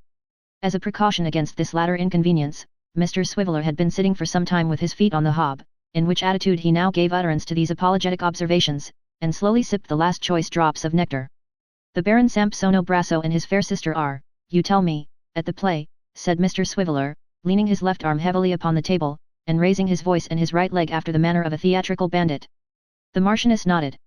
"Ha," said Mr. Swiveller, with a portentous frown. "'Tis well, Marchioness, but no matter. Some wine there. Ho!" He illustrated these melodramatic morsels by handing the tankard to himself with great humility, receiving it haughtily, drinking from it thirstily, and smacking his lips fiercely. The small servant, who was not so well acquainted with theatrical conventionalities as Mr. Swiveller, having indeed never seen a play, or heard one spoken of, except by chance through chinks of doors and in other forbidden places, was rather alarmed by demonstrations so novel in their nature, and showed her concern so plainly in her looks, that Mr. Swiveller felt it necessary to discharge his brigand manner for one more suitable to private life, as he asked: "Do they often go where glory waits and leave you here?" "Oh, yes, I believe you they do," returned the small servant. "Miss Sally's such a one for that, she is." "Such a what?" said Dick. "Such a one returned the Marchioness. After a moment's reflection, Mr. Swiveller determined to forego his responsible duty of setting her right, and to suffer her to talk on, as it was evident that her tongue was loosened by the pearl, and her opportunities for conversation were not so frequent as to render a momentary check of little consequence. "They sometimes go to see Mr. Quilp," said the small servant with a shrewd look. "They go to a many places, bless you." "Is Mr. Brass a oneer?" said Dick. "Not half what Miss Sally is, he isn't," replied the small servant, shaking her head. "Bless you, he'd never do anything without her." "Oh! He wouldn't he?" said Dick. "Miss Sally keeps him in such order," said the small servant, "he always asks her advice, he does, and he catches it sometimes. Bless you, you wouldn't believe how much he catches it." "I suppose," said Dick, "that they consult together, a good deal, and talk about a great many people, about me for instance, sometimes, Marchioness." The Marchioness nodded amazingly. "Complimentary," said Mr. Swiveller. The Marchioness changed the motion of her head, which had not yet left off nodding, and suddenly began to shake it from side to side, with a vehemence which threatened to dislocate her neck. "Humph!" Dick muttered. "Would it be any breach of confidence, Marchioness, to relate what they say of the humble individual who has now the honour to—" "Miss Sally says you're a funny chap," replied his friend. "Well, Marchioness," said Mr. Swiveller, "that's not uncomplimentary. Merriment, Marchioness, is not a bad or a degrading quality. Old King Cole was himself a merry old soul, if we may put any faith in the pages of history." "But she says," pursued his companion, "that you ain't to be trusted." "Why, really Marchioness," said Mr. Swiveller, thoughtfully, "several ladies and gentlemen, not exactly professional persons, but tradespeople, ma'am, tradespeople, have made the same remark. The obscure citizen who keeps the hotel over the way, inclined strongly to that opinion tonight when I ordered him to prepare the banquet. It's a popular prejudice, Marchioness, and yet I am sure I don't know why, for I have been trusted in my time to a considerable amount, and I can safely say that I never forsook my trust until it deserted me, never. Mr. Brass is of the same opinion, I suppose." His friend nodded again, with a cunning look which seemed to hint that Mr. Brass held stronger opinions on the subject than his sister, and seeming to recollect herself, added imploringly, "But don't you ever tell upon me, or I shall be beat to death." "Marchioness," said Mr. Swiveller, rising, "the word of a gentleman is as good as his bond, sometimes better, as in the present case, where his bond might prove but a doubtful sort of security. I am your friend, and I hope we shall play many more rubbers together in this same saloon. But, Marchioness," added Richard, stopping in his way to the door, and wheeling slowly round upon the small servant, who was following with the candle, "it occurs to me that you must be in the constant habit of airing your eye at keyholes, to know all this." "I only wanted," replied the trembling Marchioness, "to know where the key of the safe was hid, that was all, and I wouldn't have taken much, if I had found it, only enough to squench my hunger." "You didn't find it then," said Dick. "But of course you didn't, or you'd be plumper. Good night, Marchioness. Fare thee well, and if forever, then forever fare thee well, and put up the chain, Marchioness, in case of accidents." With this parting injunction, Mr. Swiveller emerged from the house, and feeling that he had by this time taken quite as much to drink as promised to be good for his constitution, Pearl being a rather strong and heady compound, wisely resolved to betake himself to his lodgings, and to bed at once. Homeward he went therefore, and his apartments, for he still retained the plural fiction, being at no great distance from the office, he was soon seated in his own bedchamber, where, having pulled off one boot and forgotten the other, he fell into deep cogitation. "This Marchioness," said Mr. Swiveller, folding his arms, "is a very extraordinary person, surrounded by mysteries, ignorant of the taste of beer, unacquainted with her own name, which is less remarkable, and taking a limited view of society through the keyholes of doors, can these things be her destiny, or has some unknown person started an opposition to the decrees of fate? It is a most inscrutable and unmitigated staggerer. When his meditations had attained this satisfactory point, he became aware of his remaining boot, of which, with unimpaired solemnity he proceeded to divest himself, shaking his head with exceeding gravity all the time, and sighing deeply. "These rubbers," said Mr. Swiveller, putting on his nightcap in exactly the same style as he wore his hat, "remind me of the matrimonial fireside. Chengs's wife plays cribbage, all fours likewise. She rings the changes on now. From sport to sport they hurry her to banish her regrets, and when they win a smile from her, they think that she forgets, but she don't. By this time, I should say," added Richard, getting his left cheek into profile, and looking complacently at the reflection of a very little scrap of whisker in the looking-glass, "by this time, I should say, the iron has entered into her soul. It serves her right." Melting from this stern and obdurate, into the tender and pathetic mood, Mr. Swiveller groaned a little, walked wildly up and down, and even made a show of tearing his hair, which, however, he thought better of, and wrenched the tassel from his nightcap instead. At last, undressing himself with a gloomy resolution, he got into bed. Some men in his blighted position would have taken to drinking, but as Mr. Swiveller had taken to that before, he only took, on receiving the news that Sophie Wackles was lost to him forever, to playing the flute, thinking after mature consideration that it was a good, sound, dismal occupation, not only in unison with his own sad thoughts, but calculated to awaken a fellow feeling in the bosoms of his neighbours. In pursuance of this resolution, he now drew a little table to his bedside, and arranging the light and a small oblong music book to the best advantage, took his flute from its box, and began to play most mournfully. 0418 Original. The air was Away with Melancholy, a composition, which, when it is played very slowly on the flute, in bed, with the further disadvantage of being performed by a gentleman but imperfectly acquainted with the instrument, who repeats one note a great many times before he can find the next, has not a lively effect. Yet, for half the night, or more, Mr. Swiveller, lying sometimes on his back with his eyes upon the ceiling, and sometimes half out of bed to correct himself by the book, played this unhappy tune over and over again, never leaving off, save for a minute or two at a time to take breath and soliloquize about the Marchioness, and then beginning again with renewed vigour. It was not until he had quite exhausted his several subjects of meditation, and had breathed into the flute the whole sentiment of the pearl down to its very dregs, and had nearly maddened the people of the house, and at both the next doors, and over the way, that he shut up the music book, extinguished the candle, and finding himself greatly lightened and relieved in his mind, turned round and fell asleep. He awoke in the morning, much refreshed, and having taken half an hour's exercise at the flute, and graciously received a notice to quit from his landlady, who had been in waiting on the stairs for that purpose since the dawn of day, repaired to Bevis Marks, where the beautiful Sally was already at her post, bearing in her looks a radiance, mild as that which beameth from the virgin moon. Mr. Swiveller acknowledged her presence by a nod, and exchanged his coat for the aquatic jacket, which usually took some time fitting on, for in consequence of a tightness in the sleeves, it was only to be got into by a series of struggles. This difficulty overcome, he took his seat at the desk. "I say," quoth Miss Brass, abruptly breaking silence, "you haven't seen a silver pencil case this morning, have you?" "I didn't meet many in the street," rejoined Mr. Swiveller. "I saw one, a stout pencil case of respectable appearance, but as he was in company with an elderly penknife, and a young toothpick with whom he was in earnest conversation, I felt a delicacy in speaking to him." "No, but have you?" returned Miss Brass. "Seriously, you know." "What a dull dog you must be to ask me such a question seriously," said Mr. Swiveller. "Haven't I this moment come?" "Well, all I know is," replied Miss Sally, "that it's not to be found, and that it disappeared one day this week, when I left it on the desk." "Hello," thought Richard, "I hope the Marchioness hasn't been at work here." "There was a knife too," said Miss Sally, "of the same pattern.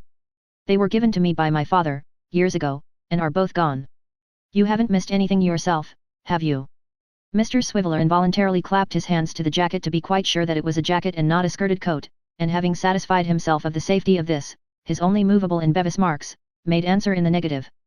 "It's a very unpleasant thing, Dick," said Miss Brass, pulling out the tin box and refreshing herself with a pinch of snuff, "but between you and me, between friends you know, for if Sammy knew it, I should never hear the last of it, some of the office money, too, that has been left about, has gone in the same way. In particular, I have missed 3 half-crowns at 3 different times." "You don't mean that," cried Dick. "Be careful what you say, old boy, for this is a serious matter." "Are you quite sure? Is there no mistake?" "It is so, and there can't be any mistake at all," rejoined Miss Brass emphatically. "Then by Jove," thought Richard, laying down his pen, "I am afraid the Marchioness is done for." The more he discussed the subject in his thoughts, the more probable it appeared to Dick that the miserable little servant was the culprit. When he considered on what a spare allowance of food she lived, how neglected and untaught she was, and how her natural cunning had been sharpened by necessity and privation, he scarcely doubted it.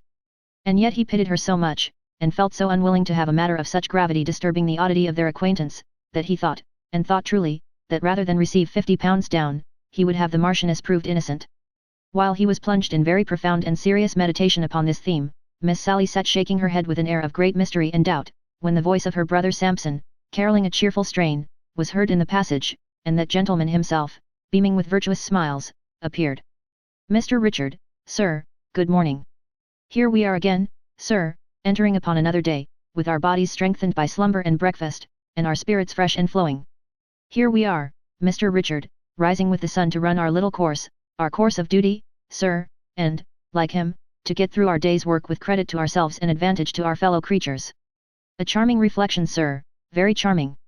While he addressed his clerk in these words, Mr. Brass was, somewhat ostentatiously, engaged in minutely examining and holding up against the light a £5 banknote, which he had brought in his hand. Mr. Richard not receiving his remarks with anything like enthusiasm, his employer turned his eyes to his face, and observed that it wore a troubled expression. "You're out of spirits, sir," said Brass. "Mr. Richard, sir, we should fall to work cheerfully, and not in a despondent state. It becomes us, Mr. Richard, sir, to..." Here the chaste Sarah heaved a loud sigh. "Dear me," said Mr. Sampson, "you too. Is anything the matter?" "Mr. Richard, sir." Dick, glancing at Miss Sally, saw that she was making signals to him, to acquaint her brother with the subject of their recent conversation. As his own position was not a very pleasant one until the matter was set at rest one way or other, he did so, and Miss Brass, plying her snuff-box at a most wasteful rate, corroborated his account. The countenance of Sampson fell, and anxiety overspread his features.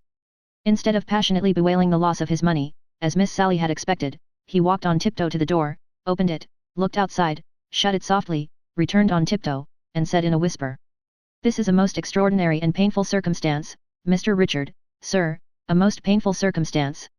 The fact is, that I myself have missed several small sums from the desk, of late, and have refrained from mentioning it, hoping that accident would discover the offender, but it has not done so, it has not done so. Sally, Mr. Richard, sir, this is a particularly distressing affair." As Sampson spoke, he laid the banknote upon the desk among some papers, in an absent manner, and thrust his hands into his pockets.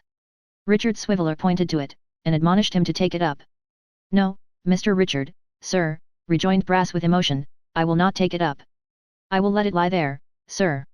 To take it up, Mr. Richard, sir, would imply a doubt of you, and in you, sir, I have unlimited confidence. We will let it lie there, sir, if you please, and we will not take it up by any means." With that, Mr. Brass patted him twice or thrice on the shoulder, in a most friendly manner, and entreated him to believe that he had as much faith in his honesty as he had in his own.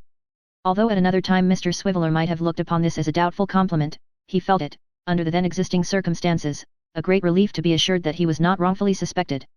When he had made a suitable reply, Mr. Brass wrung him by the hand, and fell into a brown study, as did Miss Sally likewise.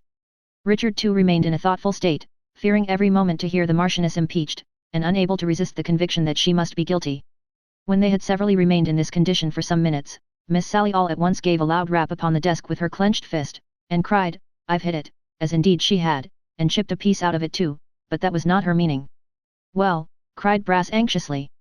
"Go on, will you?" "Why," replied his sister with an air of triumph, "hasn't there been somebody always coming in and out of this office for the last 3 or 4 weeks, hasn't that somebody been left alone in it sometimes, thanks to you, and do you mean to tell me that that somebody isn't the thief?" "What somebody?" blustered Brass.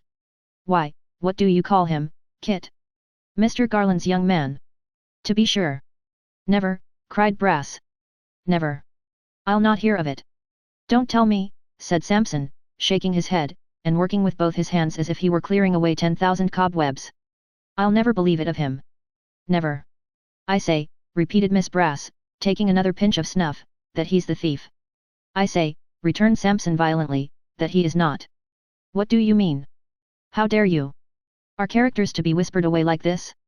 Do you know that he's the honestest and faithfulest fellow that ever lived, and that he has an irreproachable good name? Come in, come in." These last words were not addressed to Miss Sally, though they partook of the tone in which the indignant remonstrances that preceded them had been uttered. They were addressed to some person who had knocked at the office door, and they had hardly passed the lips of Mr. Brass, when this very Kit himself looked in. "Is the gentleman upstairs, sir, if you please?" "Yes, Kit," said Brass, still fired with an honest indignation, and frowning with knotted brows upon his sister. "Yes, Kit, he is. I am glad to see you, Kit, I am rejoiced to see you. Look in again, as you come downstairs, Kit." "That lad a robber," cried Brass when he had withdrawn, with that frank and open countenance. "I'd trust him with untold gold. Mr. Richard, sir, have the goodness to step directly to Rasp & Co.'s in Broad Street, and inquire if they have had instructions to appear in Carcom and Painter."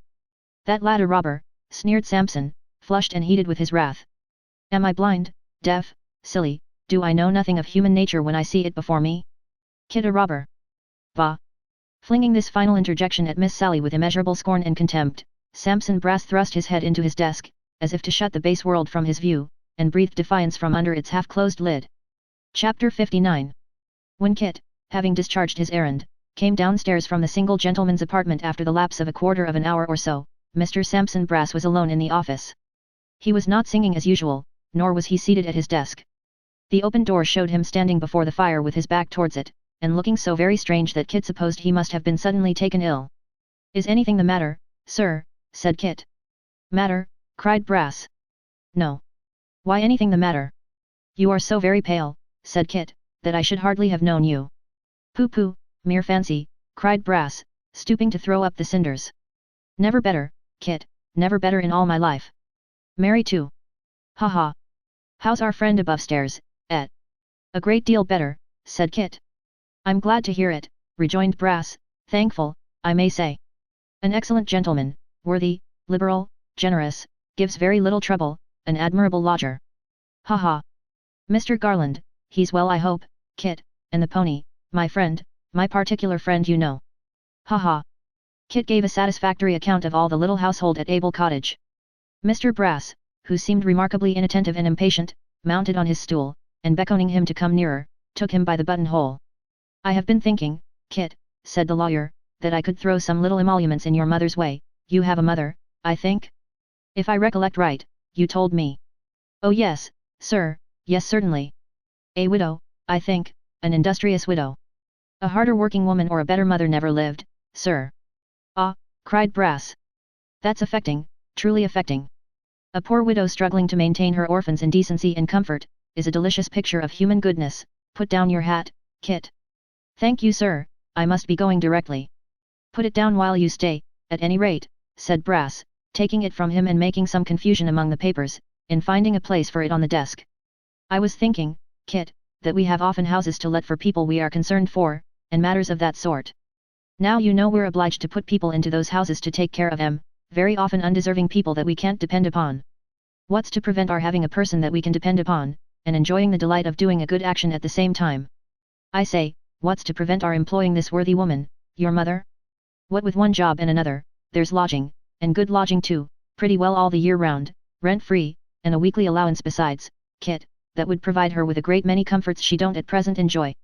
Now what do you think of that? Do you see any objection? My only desire is to serve you, Kit, therefore if you do, say so freely." As Brass spoke, he moved the hat twice or thrice, and shuffled among the papers again, as if in search of something. "How can I see any objection to such a kind offer, sir?" replied Kit with his whole heart. "I don't know how to thank you sir, I don't indeed." "Why then," said Brass, suddenly turning upon him and thrusting his face close to Kit's with such a repulsive smile that the latter, even in the very height of his gratitude, drew back, quite startled.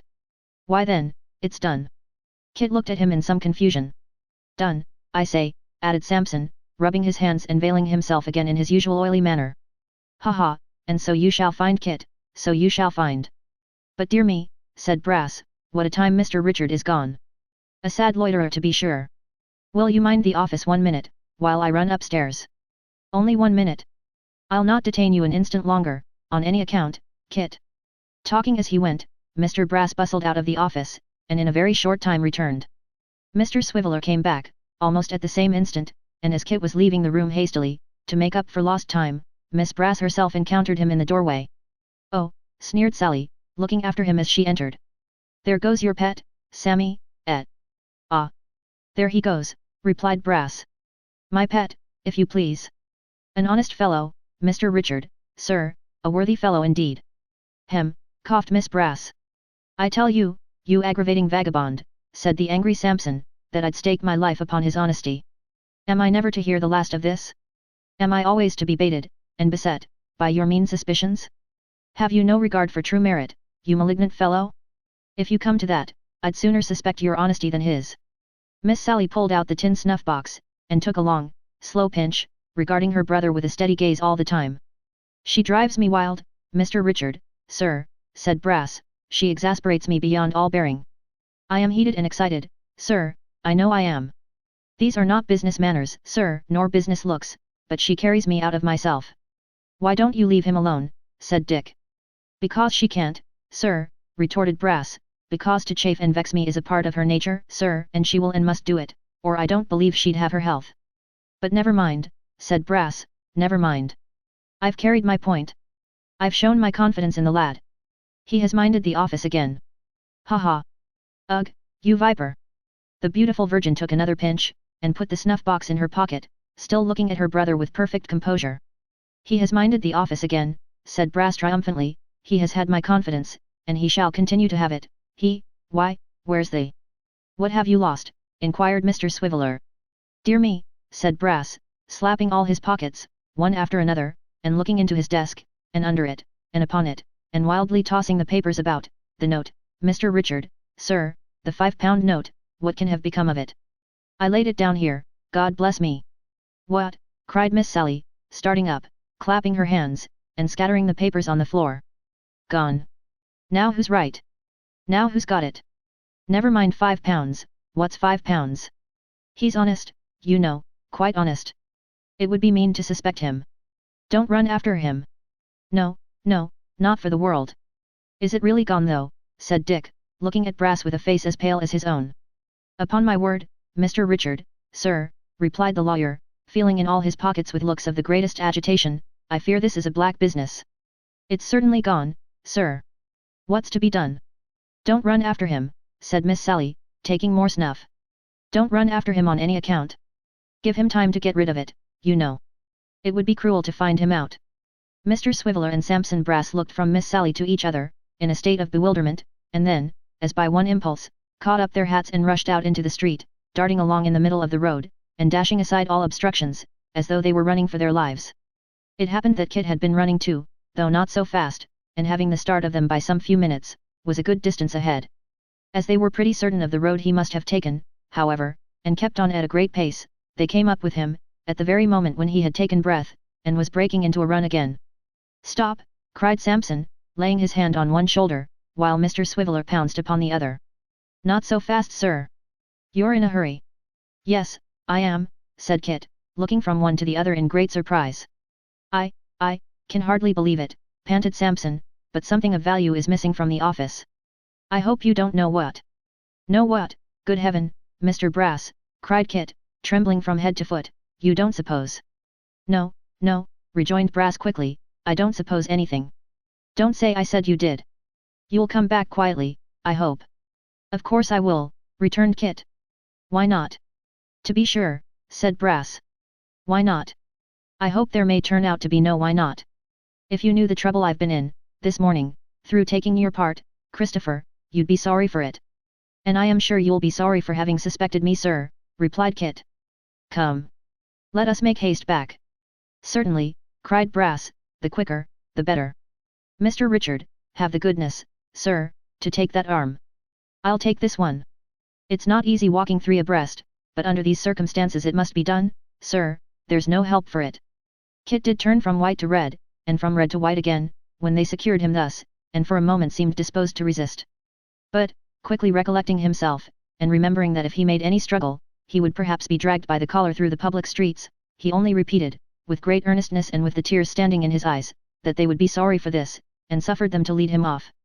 While they were on the way back, Mr. Swiveller, upon whom his present functions sat very irksomely, took an opportunity of whispering in his ear that if he would confess his guilt, even by so much as a nod, and promise not to do so any more, he would connive at his kicking Samson Brass on the shins and escaping up a court, but Kit indignantly rejecting this proposal, Mr. Richard had nothing for it, but to hold him tight until they reached Bevis Marks, and ushered him into the presence of the charming Sarah, who immediately took the precaution of locking the door.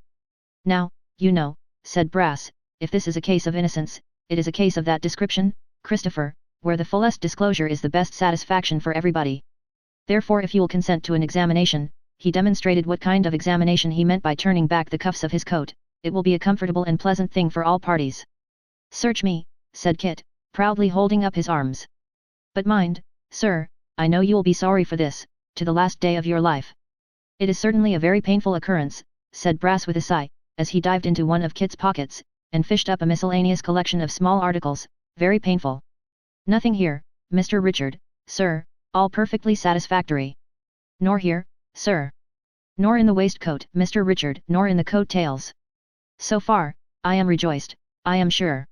Richard Swiveller, holding Kit's hat in his hand, was watching the proceedings with great interest, and bore upon his face the slightest possible indication of a smile, as Brass, shutting one of his eyes, looked with the other up the inside of one of the poor fellow's sleeves as if it were a telescope, when Sampson turning hastily to him, bade him search the hat.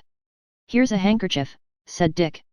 No harm in that, sir, rejoined Brass, applying his eye to the other sleeve, and speaking in the voice of one who was contemplating an immense extent of prospect. No harm in a handkerchief, sir, whatever. The faculty don't consider it a healthy custom, I believe, Mr. Richard, to carry one's handkerchief in one's hat. I have heard that it keeps the head too warm, but in every other point of view, its being there, is extremely satisfactory, extremely so. An exclamation, at once from Richard Swiveller, Miss Sally, and Kit himself, cut the lawyer short. He turned his head, and saw Dick standing with the banknote in his hand. In the hat, cried Brass in a sort of shriek. Under the handkerchief, and tucked beneath the lining, said Dick, aghast at the discovery. Mr. Brass looked at him, at his sister, at the walls, at the ceiling, at the floor, everywhere but at Kit, who stood quite stupefied and motionless.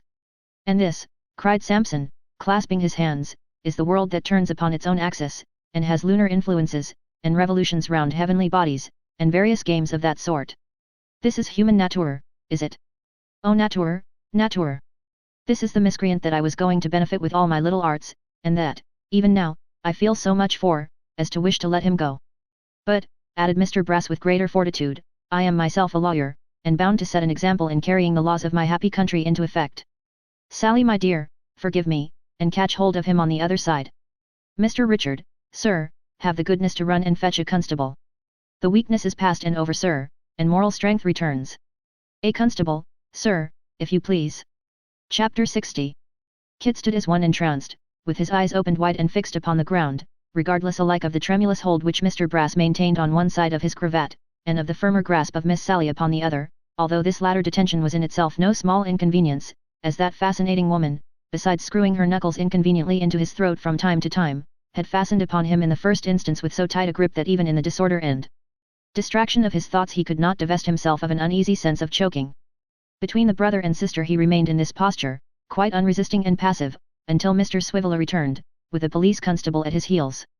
This functionary, being, of course, well used to such scenes, looking upon all kinds of robbery, from petty larceny up to housebreaking or ventures on the highway, as matters in the regular course of business, and regarding the perpetrators in the light of so many customers coming to be served at the wholesale and retail shop of criminal law where he stood behind the counter, received Mr. Brass's statement of facts with about as much interest and surprise, as an undertaker might evince if required to listen to a circumstantial account of the last illness of a person whom he was called in to wait upon professionally, and took Kit into custody with a decent indifference. We had better, said this subordinate minister of justice, get to the office while there's a magistrate sitting. I shall want you to come along with us, Mr. Brass, and he looked at Miss Sally as if in some doubt whether she might not be a griffin or other fabulous monster. The lady, said Sampson. Ah, replied the constable. Yes, the lady. Likewise the young man that found the property. Mr. Richard, sir, said Brass in a mournful voice. A sad necessity. But the altar of our country, sir. You'll have a hackney coach, I suppose, interrupted the constable, holding Kit, whom his other captors had released, carelessly by the arm, a little above the elbow.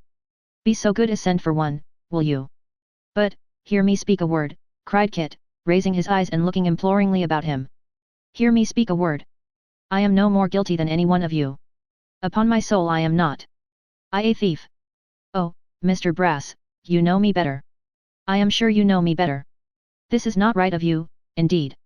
I give you my word, constable, said Brass. But here the constable interposed with the constitutional principle words be blowed, observing that words were but spoon meat for babes and sucklings, and that oaths were the food for strong men. Quite true, Constable, assented Brass in the same mournful tone. Strictly correct. I give you my oath, Constable, that down to a few minutes ago, when this fatal discovery was made, I had such confidence in that lad, that I'd have trusted him with a hackney coach. Mr. Richard, sir, you're very slow, sir.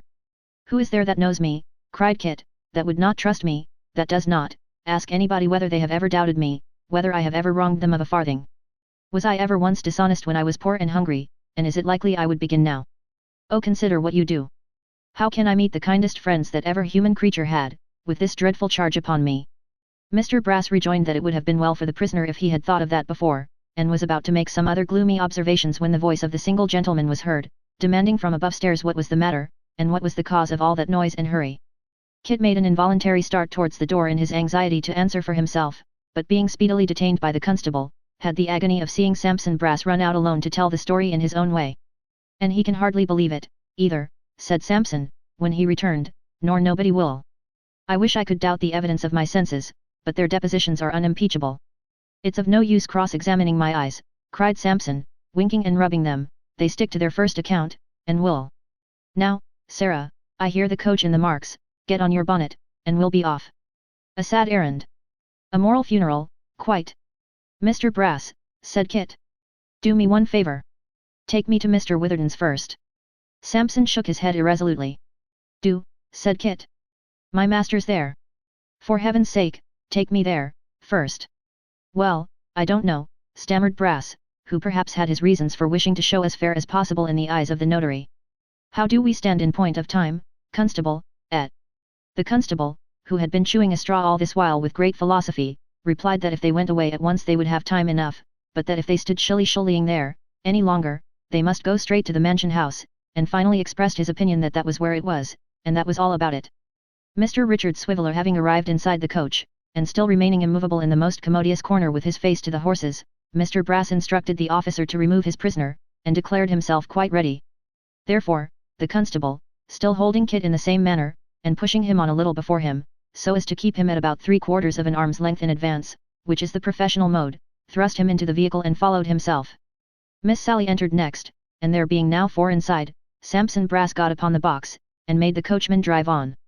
Still completely stunned by the sudden and terrible change which had taken place in his affairs, Kit sat gazing out of the coach window, almost hoping to see some monstrous phenomenon in the streets which might give him reason to believe he was in a dream.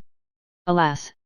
Everything was too real and familiar, the same succession of turnings, the same houses, the same streams of people running side by side in different directions upon the pavement, the same bustle of carts and carriages in the road, the same well-remembered objects in the shop windows, a regularity in the very noise and hurry which no dream ever mirrored.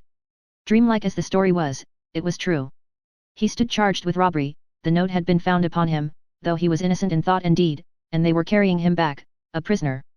Absorbed in these painful ruminations, thinking with a drooping heart of his mother and little Jacob, feeling as though even the consciousness of innocence would be insufficient to support him in the presence of his friends if they believed him guilty, and sinking in hope and courage more and more as they drew nearer to the notary's, poor Kit was looking earnestly out of the window, observant of nothing, when all at once, as though it had been conjured up by magic, he became aware of the face of Quilp. And what a leer there was upon the face! It was from the open window of a tavern that it looked out, and the dwarf had so spread himself over it, with his elbows on the window-sill and his head resting on both his hands, that what between this attitude and his being swollen with suppressed laughter, he looked puffed and bloated into twice his usual breadth. Mr. Brass, on recognizing him, immediately stopped the coach.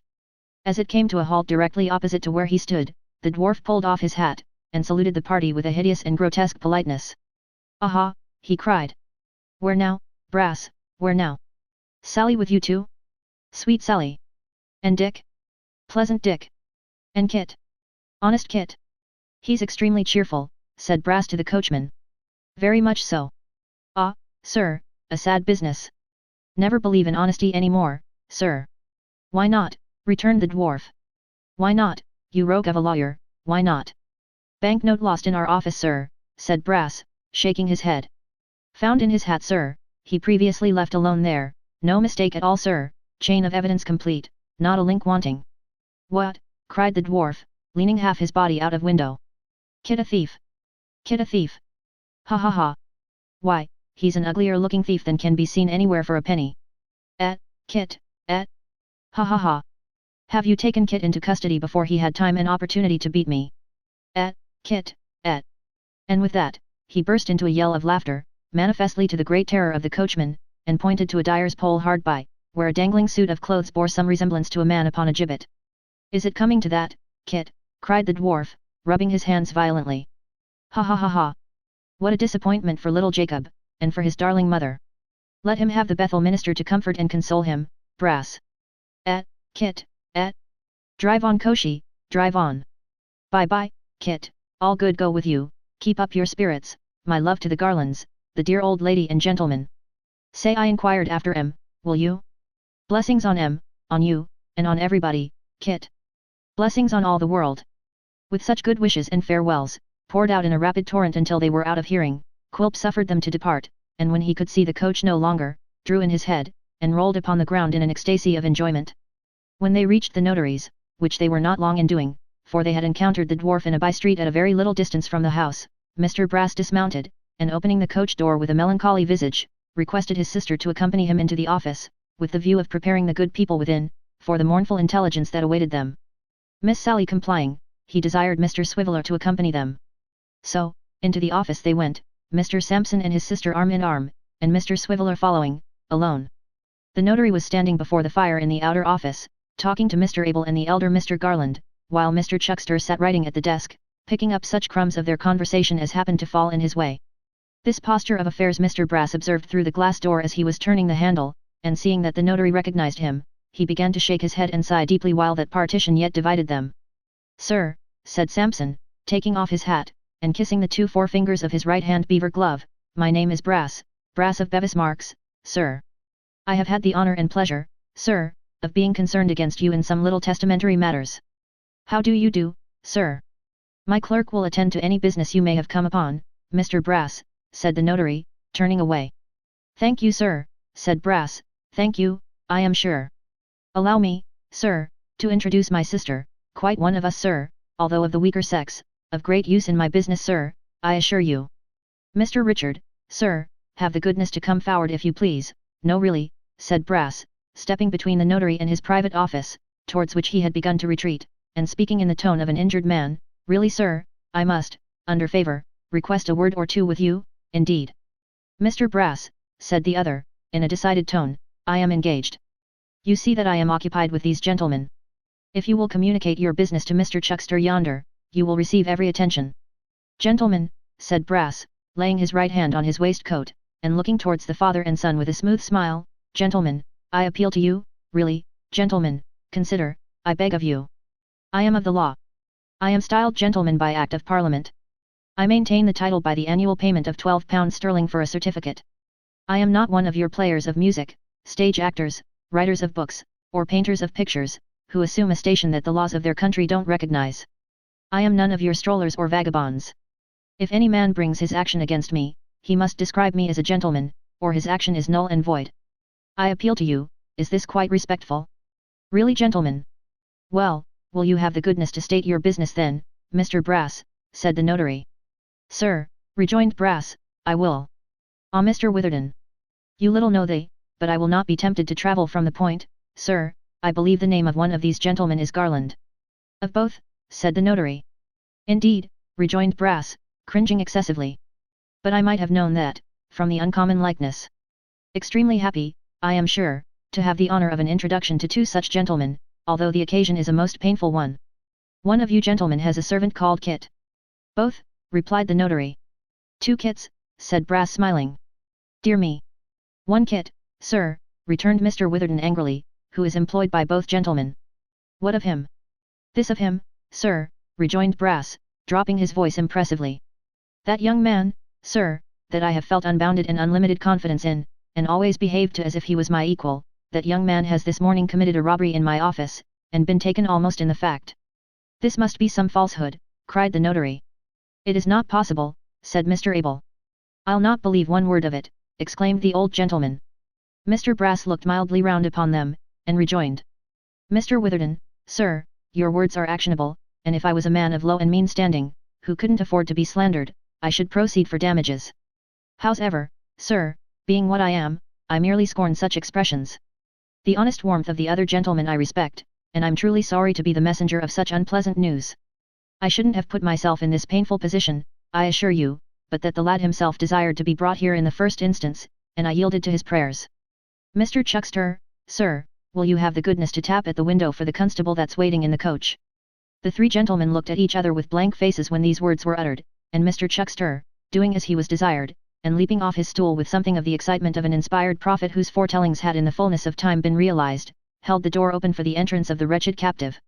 Such a scene as there was, when Kit came in, and bursting into the rude eloquence with which truth at length inspired him, called heaven to witness that he was innocent, and that how the property came to be found upon him he knew not.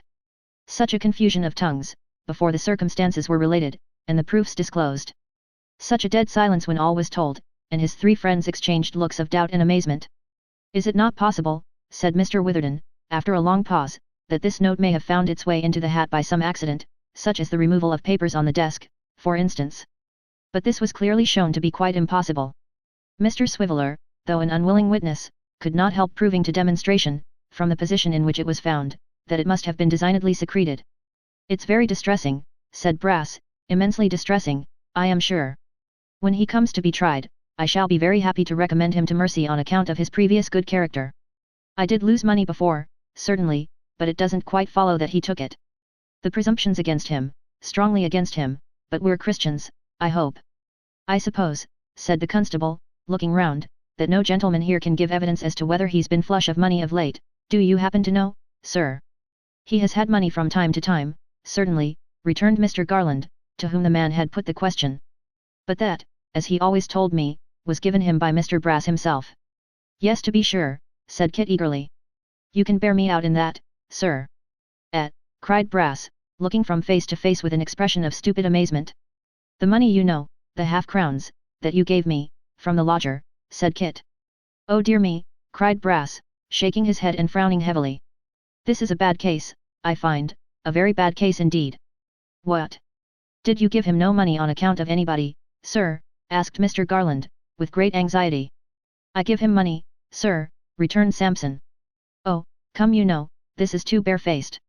Constable, my good fellow, we had better be going." "What?" shrieked Kit. "Does he deny that he did? Ask him, somebody, pray. Ask him to tell you whether he did or not." "Did you, sir?" asked the notary. "I tell you what, gentlemen," replied Brass, in a very grave manner, "he'll not serve his case this way, and really, if you feel any interest in him, you had better advise him to go upon some other tack." "Did I, sir? Of course I never did." "Gentlemen," cried Kit, on whom a light broke suddenly, "Master, Mr. Abel, Mr. Witherden, every one of you, he did it. What I have done to offend him, I don't know, but this is a plot to ruin me. Mind, gentlemen, it's a plot, and whatever comes of it, I will say with my dying breath that he put that note in my hat himself. Look at him, gentlemen. See how he changes color. Which of us looks the guilty person, he, or I? You hear him, gentlemen," said Brass, smiling, "you hear him. Now, does this case strike you as assuming rather a black complexion, or does it not? Is it at all a treacherous case, do you think, or is it one of mere ordinary guilt? Perhaps, gentlemen, if he had not said this in your presence and I had reported it, you'd have held this to be impossible likewise, et." With such pacific and bantering remarks did Mr. Brass refute the foul aspersion on his character, but the virtuous Sarah, moved by stronger feelings, and having at heart, perhaps, a more jealous regard for the honour of her family, flew from her brother's side, without any previous intimation of her design, and darted at the prisoner with the utmost fury. It would undoubtedly have gone hard with Kit's face, but that the wary constable, foreseeing her design, drew him aside at the critical moment, and thus placed Mr. Chuckster in circumstances of some jeopardy, for that gentleman happening to be next the object of Miss Brass's wrath, and rage being, like love and fortune, blind, was pounced upon by the fair enslaver, and had a false collar plucked up by the roots, and his hair very much dishevelled, before the exertions of the company could make her sensible of her mistake. The constable, taking warning by this desperate attack, and thinking perhaps that it would be more satisfactory to the ends of justice if the prisoner were taken before a magistrate, whole, rather than in small pieces, led him back to the hackney coach without more ado, and moreover insisted on Miss Brass becoming an outside passenger, to which proposal the charming creature, after a little angry discussion, yielded her consent, and so took her brother Sampson's place upon the box, Mr. Brass, with some reluctance agreeing to occupy her seat inside. These arrangements perfected, they drove to the justice room with all speed, followed by the notary and his two friends in another coach. Mr. Chuckster alone was left behind, greatly to his indignation, for he held the evidence he could have given, relative to Kit's returning to work out the shilling, to be so very material as bearing upon his hypocritical and designing character, that he considered its suppression little better than a compromise of felony. At the justice room, they found the single gentleman, who had gone straight there, and was expecting them with desperate impatience. But not 50 single gentlemen rolled into one could have helped poor Kit, who in half an hour afterwards was committed for trial, and was assured by a friendly officer on his way to prison that there was no occasion to be cast down, for the sessions would soon be on, and he would, in all likelihood, get his little affair disposed of, and be comfortably transported, in less than a fortnight. Chapter 61. Let moralists and philosophers say what they may, it is very questionable whether a guilty man would have felt half as much misery that night, as Kit did, being innocent. The world, being in the constant commission of vast quantities of injustice, is a little too apt to comfort itself with the idea that if the victim of its falsehood and malice have a clear conscience, he cannot fail to be sustained under his trials, and somehow or other to come right at last, in which case, say they who have hunted him down, though we certainly don't expect it, nobody will be better pleased than we. Whereas, the world would do well to reflect, that injustice is in itself, to every generous and properly constituted mind, an injury, of all others the most insufferable, the most torturing, and the most hard to bear, and that many clear consciences have gone to their account elsewhere, and many sound hearts have broken, because of this very reason, the knowledge of their own deserts only aggravating their sufferings, and rendering them the less endurable.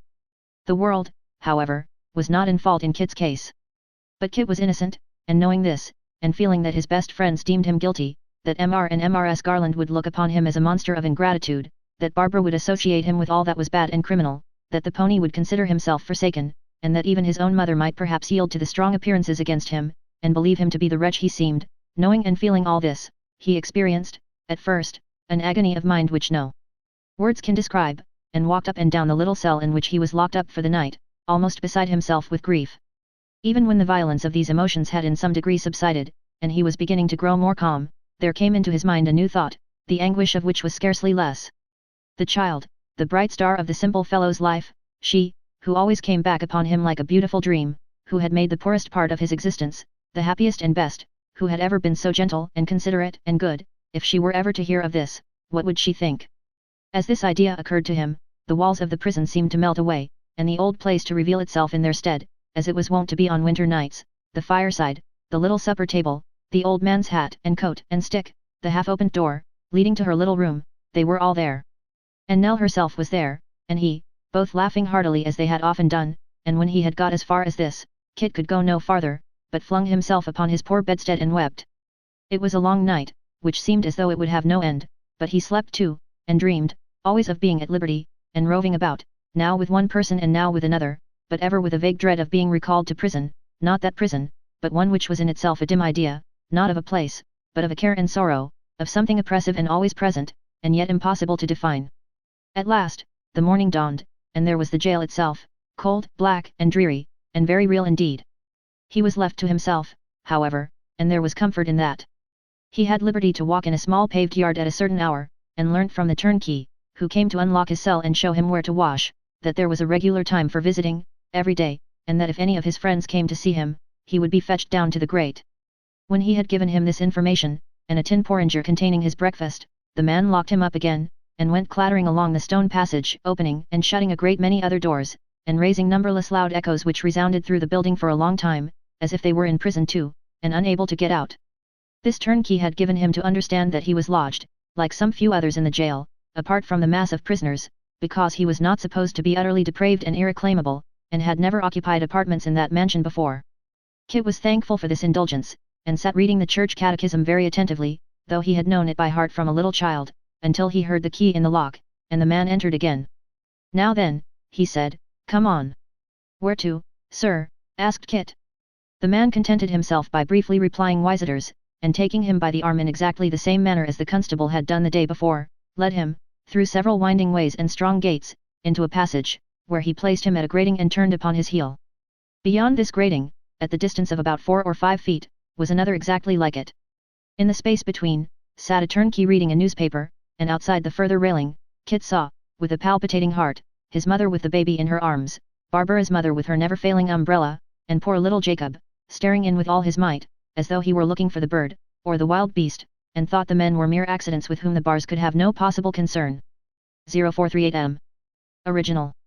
But when little Jacob saw his brother, and, thrusting his arms between the rails to hug him, found that he came no nearer, but still stood afar off with his head resting on the arm by which he held to one of the bars. He began to cry most piteously, whereupon, Kit's mother and Barbara's mother, who had restrained themselves as much as possible, burst out sobbing and weeping afresh. Poor Kit could not help joining them, and not one of them could speak a word. During this melancholy pause, the turnkey read his newspaper with a waggish look. He had evidently got among the facetious paragraphs, until, happening to take his eyes off for an instant, as if to get by dint of contemplation at the very marrow of some joke of a deeper sort than the rest, it appeared to occur to him, for the first time, that somebody was crying. "Now, ladies, he said, looking round with surprise, "I'd advise you not to waste time like this. It's allowanced here, you know. You mustn't let that child make that noise either. It's against all rules." "I'm his poor mother, sir," sobbed Mrs. Nibbles, curtsying humbly, "and this is his brother, sir. Oh dear me, dear me." "Well," replied the turnkey, folding his paper on his knee, so as to get with greater convenience at the top of the next column. "It can't be helped, you know. He ain't the only one in the same fix. You mustn't make a noise about it." With that he went on reading. The man was not unnaturally cruel or hard-hearted. He had come to look upon felony as a kind of disorder, like the scarlet fever or erysipelas. Some people had it, some hadn't, just as it might be. "Oh, my darling Kit," said his mother, whom Barbara's mother had charitably relieved of the baby, "that I should see my poor boy here." "You don't believe that I did what they accuse me of, mother dear," cried Kit, in a choking voice. "I believe it," exclaimed the poor woman, "I that never knew you tell a lie, or do a bad action from your cradle, that have never had a moment's sorrow on your account, except it was the poor meals that you have taken with such good humour and content, that I forgot how little there was, when I thought how kind and thoughtful you were, though you were but a child. I believe it of the son that's been a comfort to me from the hour of his birth until this time, and that I never laid down one night in anger with. I believe it of you, Kit." "Why then, thank God," said Kit, clutching the bars with an earnestness that shook them, "and I can bear it, mother. Come what may, I shall always have one drop of happiness in my heart when I think that you said that." At this the poor woman fell a-crying again, and Barbara's mother too. And little Jacob, whose disjointed thoughts had by this time resolved themselves into a pretty distinct impression that Kit couldn't go out for a walk if he wanted, and that there were no birds, lions, tigers, or other natural curiosities behind those bars, nothing indeed, but a caged brother, added his tears to theirs with as little noise as possible. Kit's mother, drying her eyes, and moistening them, poor soul, more than she dried them, now took from the ground a small basket, and submissively addressed herself to the turnkey, saying, would he please to listen to her for a minute? The turnkey, being in the very crisis and passion of a joke, motioned to her with his hand to keep silent 1 minute longer, for her life. Nor did he remove his hand into its former posture, but kept it in the same warning attitude until he had finished the paragraph, when he paused for a few seconds, with a smile upon his face, as who should say this editor is a comical blade, a funny dog, and then asked her what she wanted. "I have brought him a little something to eat," said the good woman. "If you please, sir, might he have it?" "Yes, he may have it. There's no rule against that. Give it to me when you go, and I'll take care he has it." "No, but if you please, sir, don't be angry with me, sir, I am his mother, and you had a mother once. If I might only see him eat a little bit, I should go away, so much more satisfied that he was all comfortable." And again the tears of Kit's mother burst forth, and of Barbara's mother, and of little Jacob.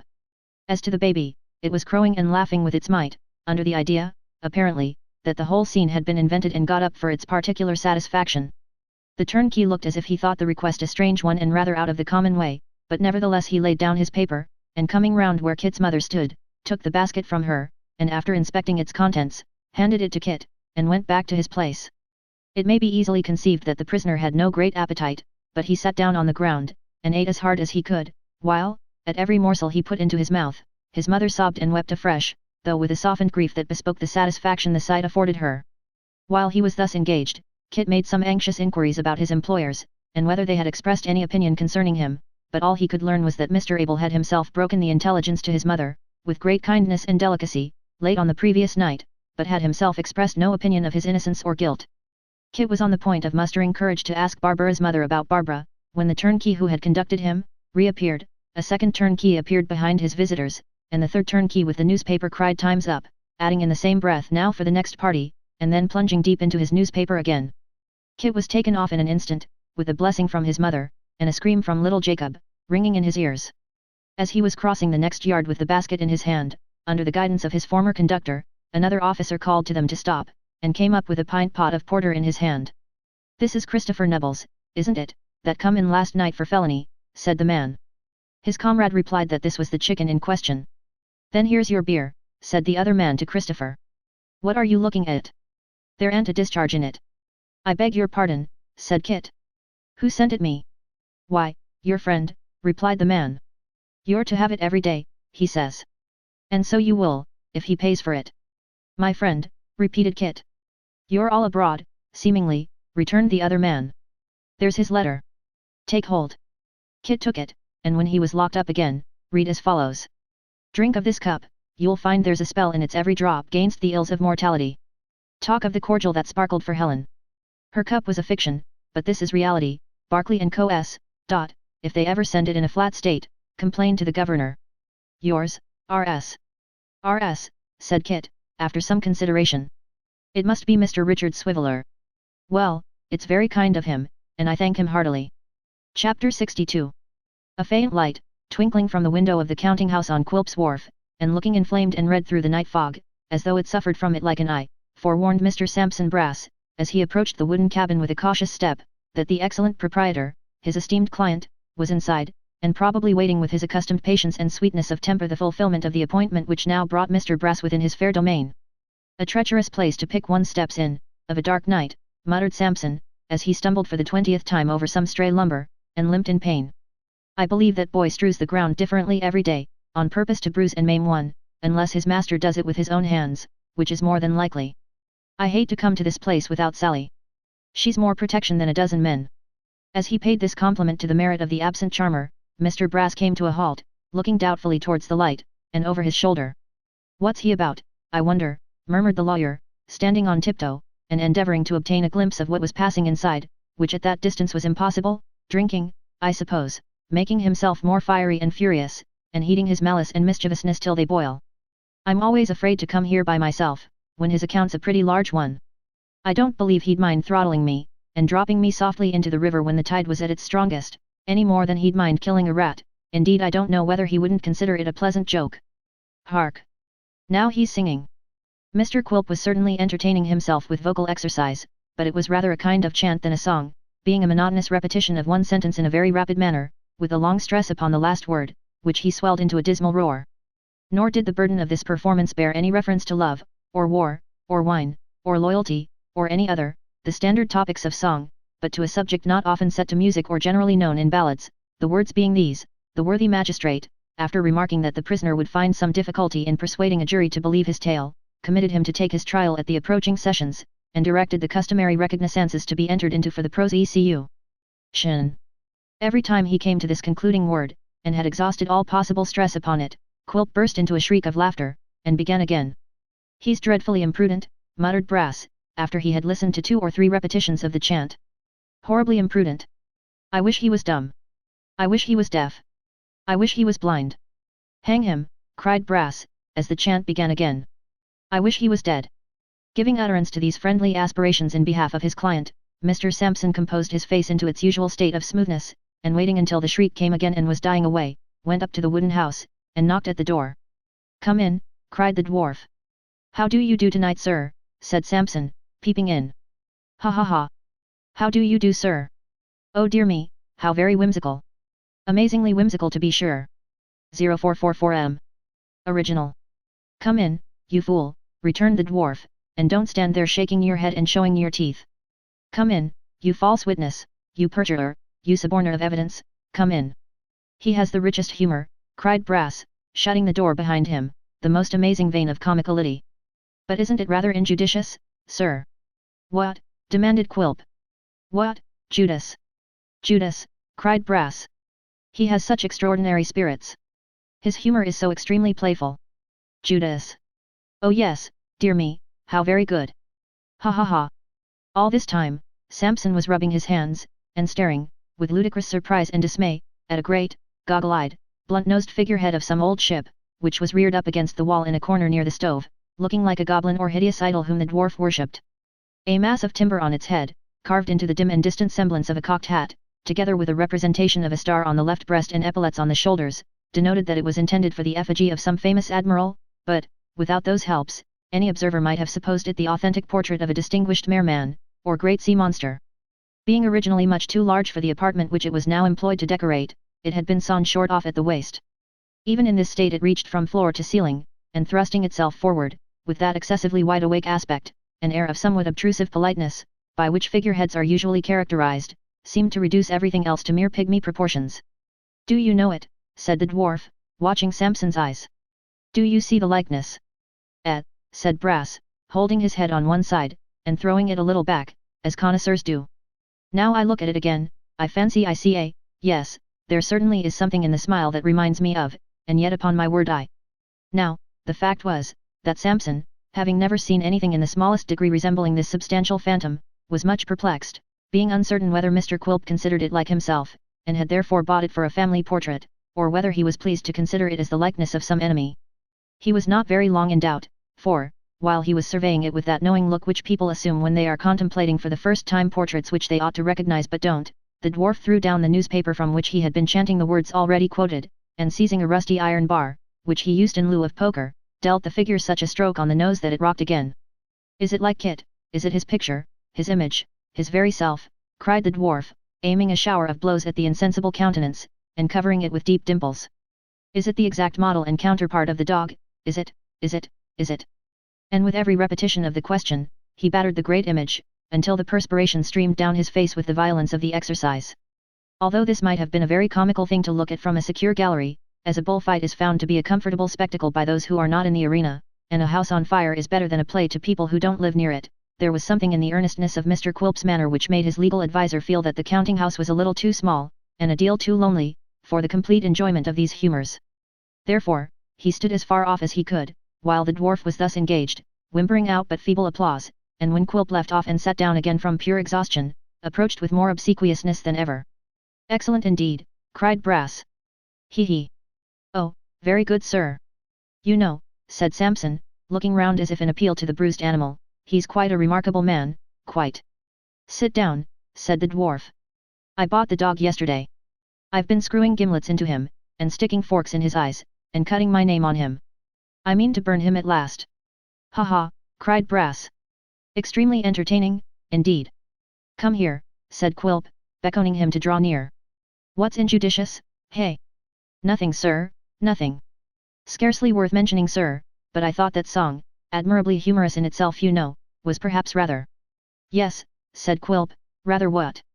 "Just bordering, or as one may say remotely verging, upon the confines of injudiciousness perhaps, sir," returned Brass, looking timidly at the dwarf's cunning eyes, which were turned towards the fire and reflected its red light. "Why?" inquired Quilp, without looking up. "Why, you know, sir," returned Brass, venturing to be more familiar, "the fact is, sir, that any allusion to these little combinings together, of friends, for objects in themselves extremely laudable, but which the law terms conspiracies, are, you take me, sir, best kept snug and among friends, you know." Said Quilp, looking up with a perfectly vacant countenance. "What do you mean?"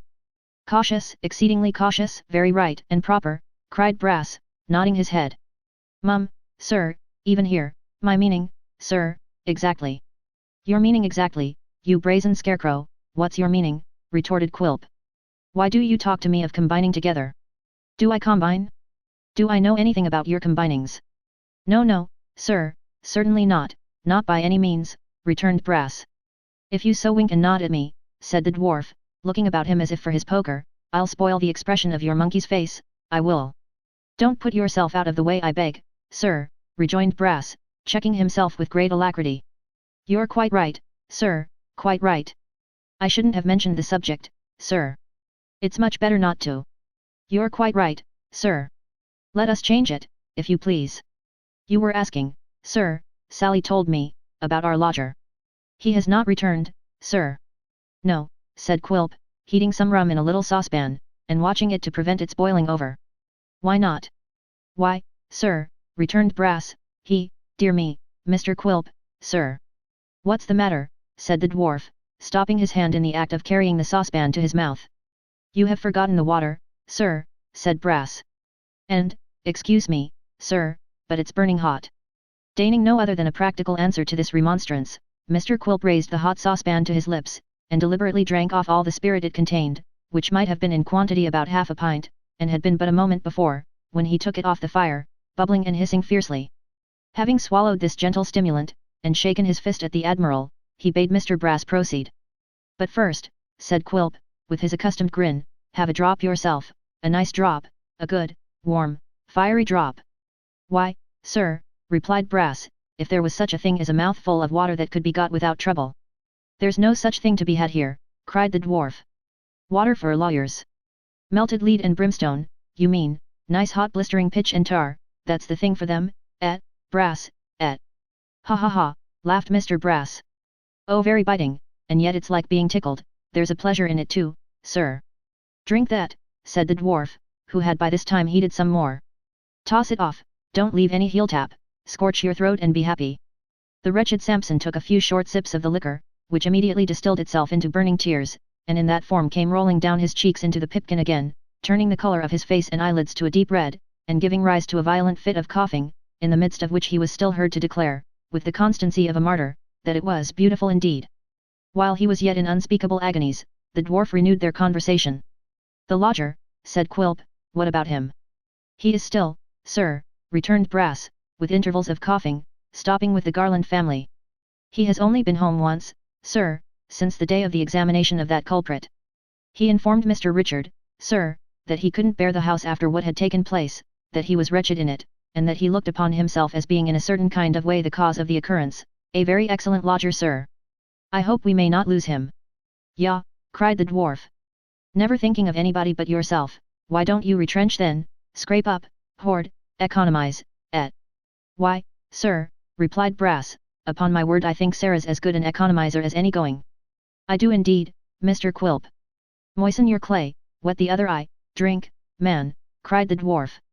"You took a clerk to oblige me." "Delighted, sir, I am sure, at any time," replied Samson. "Yes, sir, I did." "Then now you may discharge him," said Quilp. "There's a means of retrenchment for you at once." "Discharge Mr. Richard, sir," cried Brass. "Have you more than one clerk, you parrot, that you ask the question?" "Yes." "Upon my word, sir," said Brass, "I wasn't prepared for this." "How could you be," sneered the dwarf, "when I wasn't? How often am I to tell you that I brought him to you that I might always have my eye on him and know where he was, and that I had a plot, a scheme, a little quiet piece of enjoyment afoot, of which the very cream and essence was, that this old man and grandchild, who have sunk underground I think, should be, while he and his precious friend believed them rich, in reality as poor as frozen rats." "I quite understood that, sir," rejoined Brass. "Thoroughly." "Well, sir," retorted Quilp, "and do you understand now, that they're not poor, that they can't be, if they have such men as your lodger searching for them, and scouring the country far and wide?" "Of course I do, sir," said Samson. "Of course you do," retorted the dwarf, viciously snapping at his words. "Of course do you understand then, that it's no matter what comes of this fellow, of course do you understand that for any other purpose he's no man for me, nor for you." "I have frequently said to Sarah, sir," returned Brass, "that he was of no use at all in the business. You can't put any confidence in him, sir. If you'll believe me I've found that fellow, in the commonest little matters of the office that have been trusted to him, blurting out the truth, though expressly cautioned. The aggravation of that chap, sir, has exceeded anything you can imagine, it has indeed. Nothing but the respect and obligation I owe to you, sir." As it was plain that Samson was bent on a complimentary harangue, unless he received a timely interruption, Mr. Quilp politely tapped him on the crown of his head with the little saucepan, and requested that he would be so obliging as to hold his peace. "Practical, sir, practical," said Brass, rubbing the place and smiling, "but still extremely pleasant, immensely so." "Hearken to me, will you," returned Quilp, "or I'll be a little more pleasant, presently. There's no chance of his comrade and friend returning. The scamp has been obliged to fly, as I learn, for some knavery, and has found his way abroad. Let him rot there." "Certainly, sir." "Quite proper, forcible," cried Brass, glancing at the Admiral again, as if he made a third in company.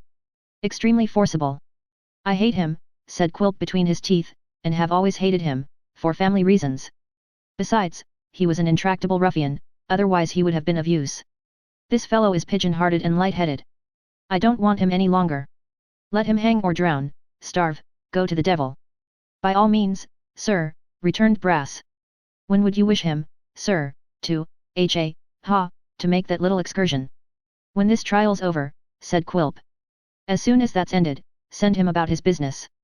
"It shall be done, sir," returned Brass, "by all means. It will be rather a blow to Sarah, sir, but she has all her feelings under control.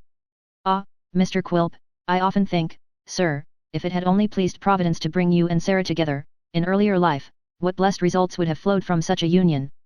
You never saw our dear father, sir, a charming gentleman. Sarah was his pride and joy, sir. He would have closed his eyes in bliss, would Foxy, Mr. Quilp, if he could have found her such a partner. You esteem her, sir. I love her, croaked the dwarf. You're very good, sir, returned Brass, I am sure. Is there any other order, sir, that I can take a note of, besides this little matter of Mr. Richard? None, replied the dwarf, seizing the saucepan. Let us drink the lovely Sarah. If we could do it in something, sir, that wasn't quite boiling, suggested Brass humbly, perhaps it would be better. I think it will be more agreeable to Sarah's feelings, when she comes to hear from me of the honor you have done her, if she learns it was in liquor rather cooler than the last, sir. But to these remonstrances, Mr. Quilp turned a deaf ear.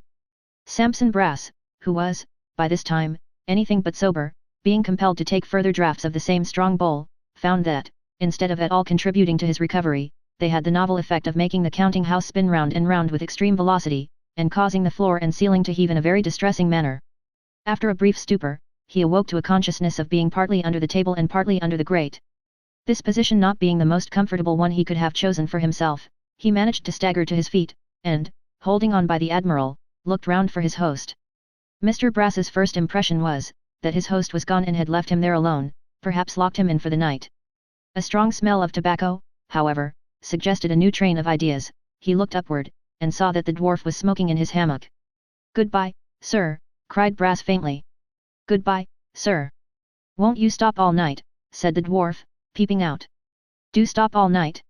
I couldn't indeed, sir, replied Brass, who was almost dead from nausea and the closeness of the room. If you'd have the goodness to show me a light, so that I may see my way across the yard, sir. Quilp was out in an instant, not with his legs first, or his head first, or his arms first, but bodily, altogether. To be sure, he said, taking up a lantern, which was now the only light in the place. Be careful how you go, my dear friend. Be sure to pick your way among the timber, for all the rusty nails are upwards. There's a dog in the lane. He bit a man last night, and a woman the night before, and last Tuesday he killed a child, but that was in play. Don't go too near him. Which side of the road is he, sir? Asked Brass, in great dismay. He lives on the right hand, said Quilp, but sometimes he hides on the left, ready for a spring. He's uncertain in that respect. Mind you take care of yourself. I'll never forgive you if you don't. There's the light out, never mind, you know the way, straight on. Quilp had slyly shaded the light by holding it against his breast, and now stood chuckling and shaking from head to foot in a rapture of delight, as he heard the lawyer stumbling up the yard, and now and then falling heavily down. At length, however, he got quit of the place, and was out of hearing. The dwarf shut himself up again, and sprang once more into his hammock. Chapter 63. The professional gentleman who had given Kit the consolatory piece of information relative to the settlement of his trifle of business at the Old Bailey, and the probability of its being very soon disposed of, turned out to be quite correct in his prognostications. In 8 days' time, the sessions commenced. In 1 day afterwards, the grand jury found a true bill against Christopher Nebbles for felony, and in 2 days from that finding, the aforesaid Christopher Nebbles was called upon to plead guilty or not guilty to an indictment for that he the said Christopher did feloniously abstract and steal from the dwelling house and office of one Samson Brass, gentleman, 1 bank note for £5 issued by the Governor and Company of the Bank of England, in contravention of the statutes in that case. Made and provided, and against the peace of our sovereign lord the king, his crown and dignity. To this indictment, Christopher Nebbles, in a low and trembling voice, pleaded not guilty, and here, let those who are in the habit of forming hasty judgments from appearances, and who would have had Christopher, if innocent, speak out very strong and loud, observe, that confinement and anxiety will subdue the stoutest hearts, and that to one who has been close shut up, though it be only for 10 or 11 days, seeing but stone walls and a very few stony faces, the sudden entrance into a great hall filled with life, is a rather disconcerting and startling circumstance. To this, it must be added, that life in a wig is to a large class of people much more terrifying and impressive than life with its own head of hair, and if, in addition to these considerations, there be taken into account Kit's natural emotion on seeing the 2 Mr. Garlands and the little notary looking on with pale and anxious faces, it will perhaps seem matter of no very great wonder that he should have been rather out of sorts, and unable to make himself quite at home. Although he had never seen either of the Mr. Garlands, or Mr. Witherden, since the time of his arrest, he had been given to understand that they had employed counsel for him. Therefore, when one of the gentlemen in wigs got up and said, "I am for the prisoner, my lord," Kit made him a bow, and when another gentleman in a wig got up and said, "And I'm against him, my lord," Kit trembled very much, and bowed to him too. And didn't he hope in his own heart that his gentleman was a match for the other gentleman, and would make him ashamed of himself in no time? The gentleman who was against him had to speak first, and being in dreadfully good spirits, for he had, in the last trial, very nearly procured the acquittal of a young gentleman who had had the misfortune to murder his father, he spoke up, "You may be sure," telling the jury that if they acquitted this prisoner they must expect to suffer no less pangs and agonies than he had told the other jury they would certainly undergo if they convicted that prisoner. And when he had told them all about the case, and that he had never known a worse case, he stopped a little while, like a man who had something terrible to tell them, and then said that he understood an attempt would be made by his learned friend, and here he looked sideways at Kit's gentleman, to impeach the testimony of those immaculate witnesses whom he should call before them, but he did hope and trust that his learned friend would have a greater respect and veneration for the character of the prosecutor, than whom, as he well knew, there did not exist, and never had existed, a more honourable member of that most honourable profession to which he was attached. And then he said, "Did the jury know Bevis Marks? And if they did know Bevis Marks, as he trusted for their own character, they did they know the historical and elevating associations connected with that most remarkable spot? Did they believe that a man like Brass could reside in a place like Bevis Marks, and not be a virtuous and most upright character?" And when he had said a great deal to them on this point, he remembered that it was an insult to their understandings to make any remarks on what they must have felt so strongly without him, and therefore called Samson Brass into the witness box, straightway. Then up comes Mr. Brass, very brisk and fresh, and, having bowed to the judge, like a man who has had the pleasure of seeing him before, and who hopes he has been pretty well since their last meeting, folds his arms, and looks at his gentleman as much as to say, "Here I am, full of evidence, tap me." And the gentleman does tap him presently, and with great discretion too, drawing off the evidence by little and little, and making it run quite clear and bright in the eyes of all present. Then, Kit's gentleman takes him in hand, but can make nothing of him, and after a great many very long questions and very short answers, Mr. Samson Brass goes down in glory. To him succeeds Sarah, who in like manner is easy to be managed by Mr. Brass's gentleman, but very obdurate to Kit's. In short, Kit's gentleman can get nothing out of her but a repetition of what she has said before, only a little stronger this time, as against his client, and therefore lets her go, in some confusion. Then, Mr. Brass's gentleman calls Richard Swiveller, and Richard Swiveller appears accordingly. Now, Mr. Brass's gentleman has it whispered in his ear that this witness is disposed to be friendly to the prisoner, which, to say the truth, he is rather glad to hear, as his strength is considered to lie in what is familiarly termed badgering. Wherefore, he begins by requesting the officer to be quite sure that this witness kisses the book, then goes to work at him, tooth and nail. "Mr. Swiveller," says this gentleman to Dick, when he had told his tale with evident reluctance and a desire to make the best of it, "Pray sir, where did you dine yesterday?" "Where did I dine yesterday? Sir, where did you dine yesterday? Was it near here, sir?" "Oh, to be sure, yes, just over the way, to be sure." "Yes. Just over the way," repeats Mr. Brass's gentleman, with a glance at the court. "Alone, sir?" "I beg your pardon," says Mr. Swiveller, who has not caught the question. "Alone, sir," repeats Mr. Brass's gentleman in a voice of thunder. "Did you dine alone? Did you treat anybody, sir?" "Come, oh yes, to be sure, yes, I did," says Mr. Swiveller with a smile. "Have the goodness to banish a levity, sir, which is very ill suited to the place in which you stand, though perhaps you have reason to be thankful that it's only that place," says Mr. Brass's gentleman, with a nod of the head, insinuating that the dock is Mr. Swiveller's legitimate sphere of action, "and attend to me. You were waiting about here, yesterday, in expectation that this trial was coming on. You dined over the way. You treated somebody. Now, was that somebody brother to the prisoner at the bar?" Mr. Swiveller is proceeding to explain. "Yes or no, sir?" cries Mr. Brass's gentleman. "But will you allow me, yes or no, sir?" "Yes it was, but, yes it was," cries the gentleman, taking him up short. "And a very pretty witness you are." Down sits Mr. Brass's gentleman. Kit's gentleman, not knowing how the matter really stands, is afraid to pursue the subject.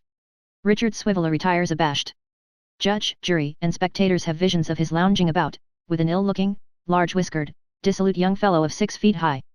The reality is, little Jacob, with the calves of his legs exposed to the open air, and himself tied up in a shawl. Nobody knows the truth, everybody believes a falsehood, and all because of the ingenuity of Mr. Brass's gentleman. Then come the witnesses to character, and here Mr. Brass's gentleman shines again.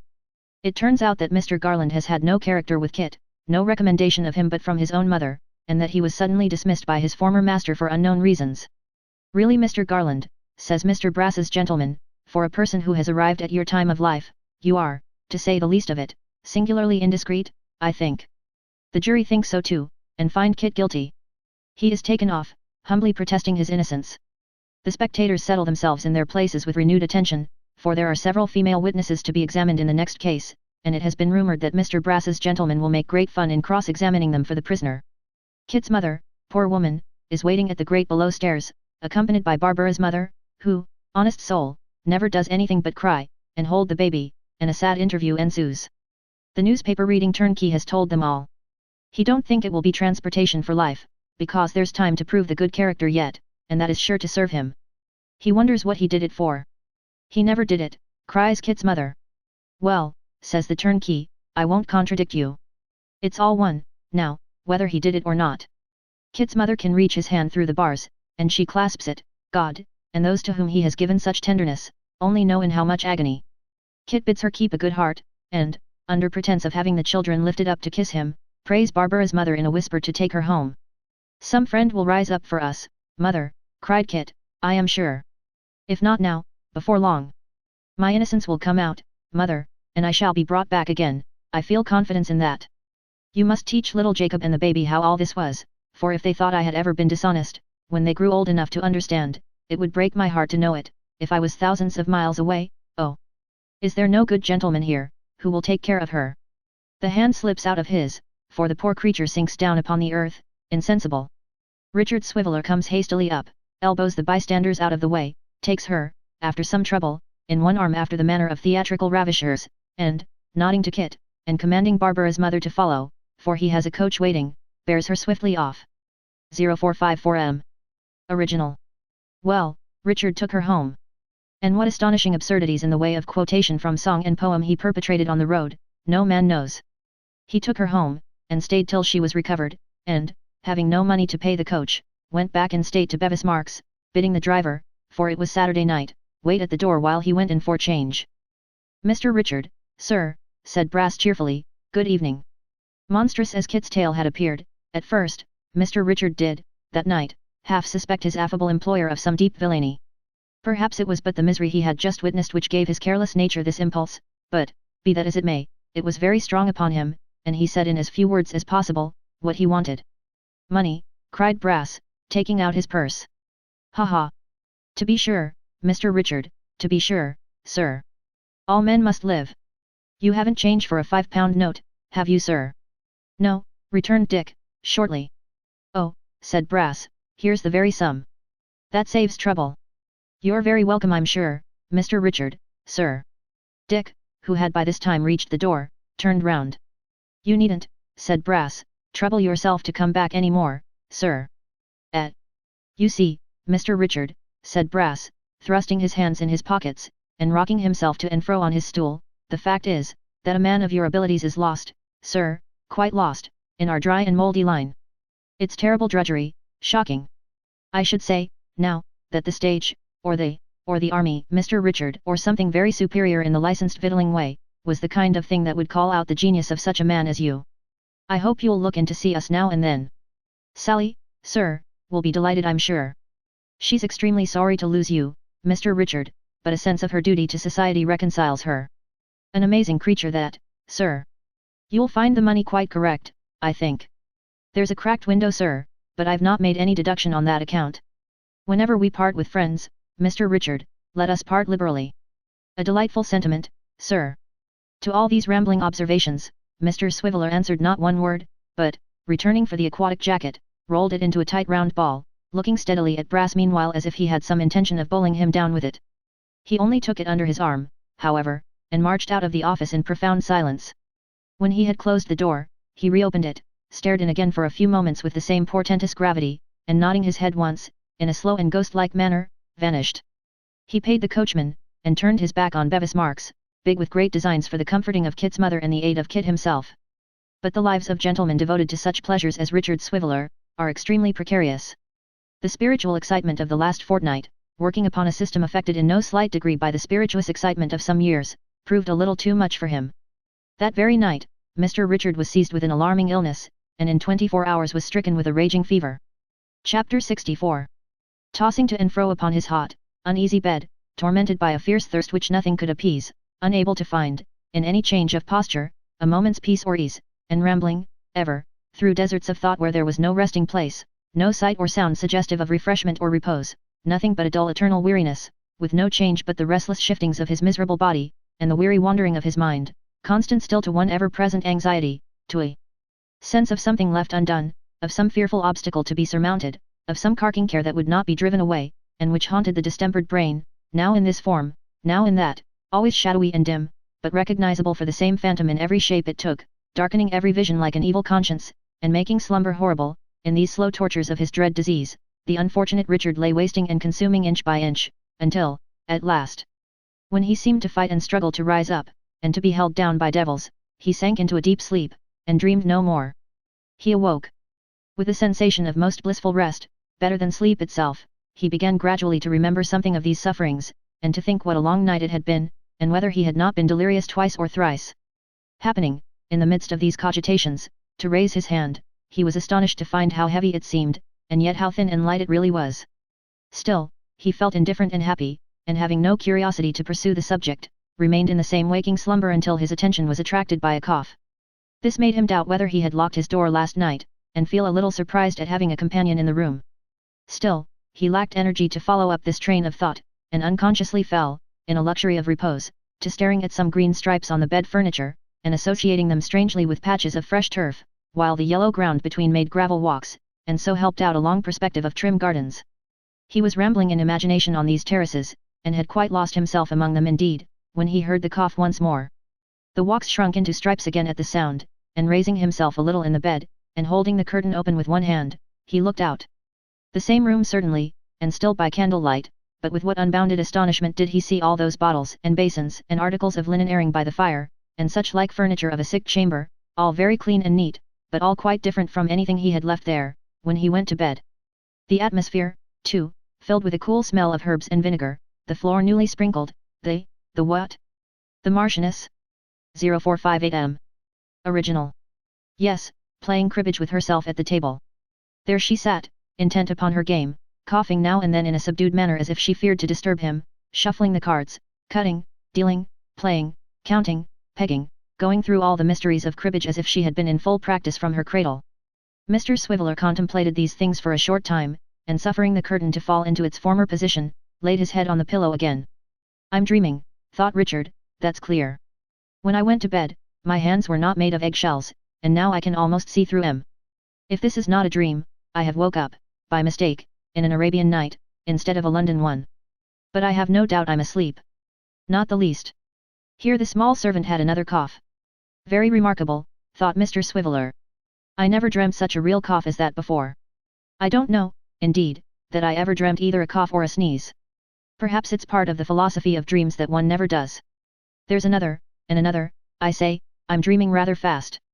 For the purpose of testing his real condition, Mr. Swiveller, after some reflection, pinched himself in the arm. Queerer still, he thought. I came to bed rather plump than otherwise, and now there's nothing to lay hold of. I'll take another survey. The result of this additional inspection was, to convince Mr. Swiveller that the objects by which he was surrounded were real, and that he saw them, beyond all question, with his waking eyes. It's an Arabian night, that's what it is, said Richard. I'm in Damascus or Grand Cairo. The Marchioness is a genie, and having had a wager with another genie about who is the handsomest young man alive, and the worthiest to be the husband of the Princess of China, has brought me away, room and all, to compare us together. Perhaps, said Mr. Swiveller, turning languidly round on his pillow, and looking on that side of his bed which was next the wall, the princess may be still, no, she's gone. Not feeling quite satisfied with this explanation, as, even taking it to be the correct one, it still involved a little mystery and doubt, Mr. Swiveller raised the curtain again, determined to take the first favourable opportunity of addressing his companion. An occasion presented itself. The Marchioness dealt, turned up a knave, and omitted to take the usual advantage, upon which Mr. Swiveller called out as loud as he could, 2 for his heels. The Marchioness jumped up quickly and clapped her hands. Arabian Night, certainly, thought Mr. Swiveller, they always clap their hands instead of ringing the bell. Now for the 2,000 black slaves, with jars of jewels on their heads. It appeared, however, that she had only clapped her hands for joy, for directly afterward she began to laugh, and then to cry, declaring, not in choice Arabic but in familiar English, that she was so glad, she didn't know what to do. Marchioness, said Mr. Swiveller, thoughtfully, be pleased to draw nearer. First of all, will you have the goodness to inform me where I shall find my voice, and secondly, what has become of my flesh?" The Marchioness only shook her head mournfully, and cried again, whereupon Mr. Swiveller, being very weak, felt his own eyes affected likewise. "I begin to infer, from your manner, and these appearances, Marchioness," said Richard after a pause, and smiling with a trembling lip, "that I have been ill." "You just have," replied the small servant, wiping her eyes. "And haven't you been a-talking nonsense?" "Oh," said Dick. "Very ill, Marchioness, have I been." "Dead, all but," replied the small servant. "I never thought you'd get better." "Thank heaven you have." Mr. Swiveller was silent for a long while. By and by, he began to talk again, inquiring how long he had been there. 3 weeks tomorrow, replied the servant. 3 what? Said Dick. Weeks, returned the Marchioness emphatically, 3 long, slow weeks. The bare thought of having been in such extremity, caused Richard to fall into another silence, and to lie flat down again, at his full length. The Marchioness, having arranged the bedclothes more comfortably, and felt that his hands and forehead were quite cool, a discovery that filled her with delight, cried a little more, and then applied herself to getting tea ready, and making some thin dry toast. While she was thus engaged, Mr. Swiveller looked on with a grateful heart, very much astonished to see how thoroughly at home she made herself, and attributing this attention, in its origin, to Sally Brass, whom, in his own mind, he could not thank enough. When the Marchioness had finished her toasting, she spread a clean cloth on a tray, and brought him some crisp slices and a great basin of weak tea, with which, she said, the doctor had left word he might refresh himself when he awoke. She propped him up with pillows, if not as skillfully as if she had been a professional nurse all her life, at least as tenderly, and looked on with unutterable satisfaction while the patient, stopping every now and then to shake her by the hand, took his poor meal with an appetite and relish, which the greatest dainties of the earth, under any other circumstances, would have failed to provoke. Having cleared away, and disposed everything comfortably about him again, she sat down at the table to take her own tea. Marchioness, said Mr. Swiveller, how's Sally?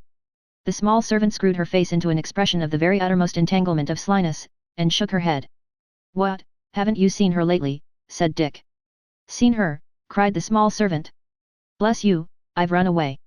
Mr. Swiveller immediately laid himself down again quite flat, and so remained for about 5 minutes. By slow degrees he resumed his sitting posture after that lapse of time, and inquired. And where do you live, Marchioness? Live, cried the small servant. Here. Oh, said Mr. Swiveller. And with that he fell down flat again, as suddenly as if he had been shot. Thus he remained, motionless and bereft of speech, until she had finished her meal, put everything in its place, and swept the hearth, when he motioned her to bring a chair to the bedside, and, being propped up again, opened a farther conversation. And so, said Dick, you have run away. Yes, said the Marchioness, and they've been a-tizing of me. Been, I beg your pardon, said Dick, what have they been doing? Been a-tizing of me, tizing you know, in the newspapers, rejoined the Marchioness. I, said Dick, advertising. The small servant nodded, and winked. Her eyes were so red with waking and crying, that the tragic muse might have winked with greater consistency. And so Dick felt. Tell me, said he, how it was that you thought of coming here. Why, you see, returned the Marchioness, when you was gone, I hadn't any friend at all, because the lodger he never come back, and I didn't know where either him or you was to be found, you know. But one morning, when I was near a keyhole, suggested Mr. Swiveller, observing that she faltered. Well then, said the small servant, nodding, when I was near the office keyhole, as you see me through, you know, I heard somebody saying that she lived here, and was the lady whose house you lodged at, and that you was took very bad, and wouldn't nobody come and take care of you. Mr. Brass, he says, it's no business of mine, he says, and Miss Sally, she says, he's a funny chap, but it's no business of mine, and the lady went away, and slammed the door to, when she went out, I can tell you. So I run away that night, and come here, and told you was my brother, and they believed me, and I've been here ever since. This poor little Marchioness has been wearing herself to death, cried Dick. No I haven't, she returned, not a bit of it. Don't you mind about me. I like sitting up, and I've often had a sleep, bless you, in one of them chairs. But if you could have seen how you tried to jump out o' winder, and if you could have heard how you used to keep on singing and making speeches, you wouldn't have believed it. I'm so glad you're better, Mr. Liverer. Liverer indeed, said Dick thoughtfully. It's well I am a liverer. I strongly suspect I should have died, Marchioness, but for you. At this point, Mr. Swiveller took the small servant's hand in his again, and being, as we have seen, but poorly, might in struggling to express his thanks have made his eyes as red as hers, but that she quickly changed the theme by making him lie down, and urging him to keep very quiet. The doctor, she told him, said you was to be kept quite still, and there was to be no noise nor nothing. Now, take a rest, and then we'll talk again. I'll sit by you, you know. If you shut your eyes, perhaps you'll go to sleep. You'll be all the better for it, if you do." The Marchioness, in saying these words, brought a little table to the bedside, took her seat at it, and began to work away at the concoction of some cooling drink, with the address of a score of chemists. Richard Swiveller, being indeed fatigued, fell into a slumber, and waking in about half an hour, inquired what time it was. "Just gone 6:30, replied his small friend, helping him to sit up again. "Marchioness," said Richard, passing his hand over his forehead and turning suddenly round, as though the subject but that moment flashed upon him, "what has become of Kit?" "He had been sentenced to transportation for a great many years," she said. "Has he gone?" asked Dick. "His mother, how is she, what has become of her?" His nurse shook her head, and answered that she knew nothing about them. "But, if I thought," said she, very slowly, "that you'd keep quiet, and not put yourself into another fever, I could tell you, but I won't now." "Yes, do," said Dick. "It will amuse me." "Oh, would it though?" rejoined the small servant, with a horrified look. "I know better than that. Wait till you're better and then I'll tell you." Dick looked very earnestly at his little friend, and his eyes, being large and hollow from illness, assisted the expression so much, that she was quite frightened, and besought him not to think any more about it. What had already fallen from her, however, had not only piqued his curiosity, but seriously alarmed him, wherefore he urged her to tell him the worst at once. "Oh, there's no worst in it," said the small servant. "It hasn't anything to do with you." "Has it anything to do with, is it anything you heard through chinks or keyholes, and that you were not intended to hear?" asked Dick, in a breathless state. "Yes," replied the small servant. In Bevis Marks," pursued Dick hastily. "Conversations between Brass and Sally." "Yes," cried the small servant again. Richard Swiveller thrust his lank arm out of bed, and, gripping her by the wrist and drawing her close to him, bade her out with it, and freely too, or he would not answer for the consequences, being wholly unable to endure the state of excitement and expectation. She, seeing that he was greatly agitated, and that the effects of postponing her revelation might be much more injurious than any that were likely to ensue from its being made at once, promised compliance, on condition that the patient kept himself perfectly quiet, and abstained from starting up or tossing about. "But if you begin to do that," said the small servant, "I'll leave off." "And so I tell you." "You can't leave off, till you have gone on," said Dick. "And do go on, there's a darling. Speak, sister, speak. Pretty Polly, say. Oh, tell me when, and tell me where, pray Marchioness, I beseech you." Unable to resist these fervent adjurations, which Richard Swiveller poured out as passionately as if they had been of the most solemn and tremendous nature, his companion spoke thus. "Well, before I run away, I used to sleep in the kitchen, where we played cards, you know. Miss Sally used to keep the key of the kitchen door in her pocket, and she always come down at night to take away the candle and rake out the fire. When she had done that, she left me to go to bed in the dark, locked the door on the outside, put the key in her pocket again, and kept me locked up till she come down in the morning, very early I can tell you, and let me out. I was terrible afraid of being kept like this, because if there was a fire, I thought they might forget me and only take care of themselves, you know. So, whenever I see an old rusty key anywhere, I picked it up and tried if it would fit the door, and at last I found in the dust cellar a key that did fit it." Here, Mr. Swiveller made a violent demonstration with his legs. But the small servant immediately pausing in her talk, he subsided again, and pleading a momentary forgetfulness of their compact, entreated her to proceed. "They kept me very short," said the small servant. "Oh, you can't think how short they kept me. So I used to come out at night after they'd gone to bed, and feel about in the dark for bits of biscuit, or sandwiches that you'd left in the office, or even pieces of orange peel to put into cold water and make believe it was wine. Did you ever taste orange peel and water?" Mr. Swiveller replied that he had never tasted that ardent liquor, and once more urged his friend to resume the thread of her narrative. "If you make believe very much, it's quite nice," said the small servant, "but if you don't, you know, it seems as if it would bear a little more seasoning, certainly. Well, sometimes I used to come out after they'd gone to bed, and sometimes before, you know, and 1 or 2 nights before there was all that precious noise in the office, when the young man was took, I mean, I come upstairs while Mr. Brass and Miss Sally was a-sittin' at the office fire, and I tell you the truth, that I come to listen again, about the key of the safe." Mr. Swiveller gathered up his knees so as to make a great cone of the bedclothes, and conveyed into his countenance an expression of the utmost concern. But the small servant pausing, and holding up her finger, the cone gently disappeared, though the look of concern did not. "There was him and her," said the small servant, "a-sittin' by the fire, and talking softly together. Mr. Brass says to Miss Sally, upon my word, he says it's a dangerous thing, and it might get us into a world of trouble, and I don't half like it. She says, you know her way, she says, you're the chickenest-hearted, feeblest, faintest man I ever see, and I think, she says, that I ought to have been the brother, and you the sister. Isn't Quilp, she says, our principal support? He certainly is, says Mr. Brass, and aren't we, she says, constantly ruining somebody or other in the way of business? We certainly are, says Mr. Brass. Then does it signify, she says, about ruining this kit when Quilp desires it? It certainly does not signify, says Mr. Brass. Then they whispered and laughed for a long time about there being no danger if it was well done, and then Mr. Brass pulls out his pocket-book, and says, well, he says, here it is, Quilp's own £5 note. We'll agree that way, then, he says. Kit's coming tomorrow morning, I know. While he's upstairs, you'll get out of the way, and I'll clear off Mr. Richard. Having Kit alone, I'll hold him in conversation, and put this property in his hat. I'll manage so, besides, he says, that Mr. Richard shall find it there, and be the evidence.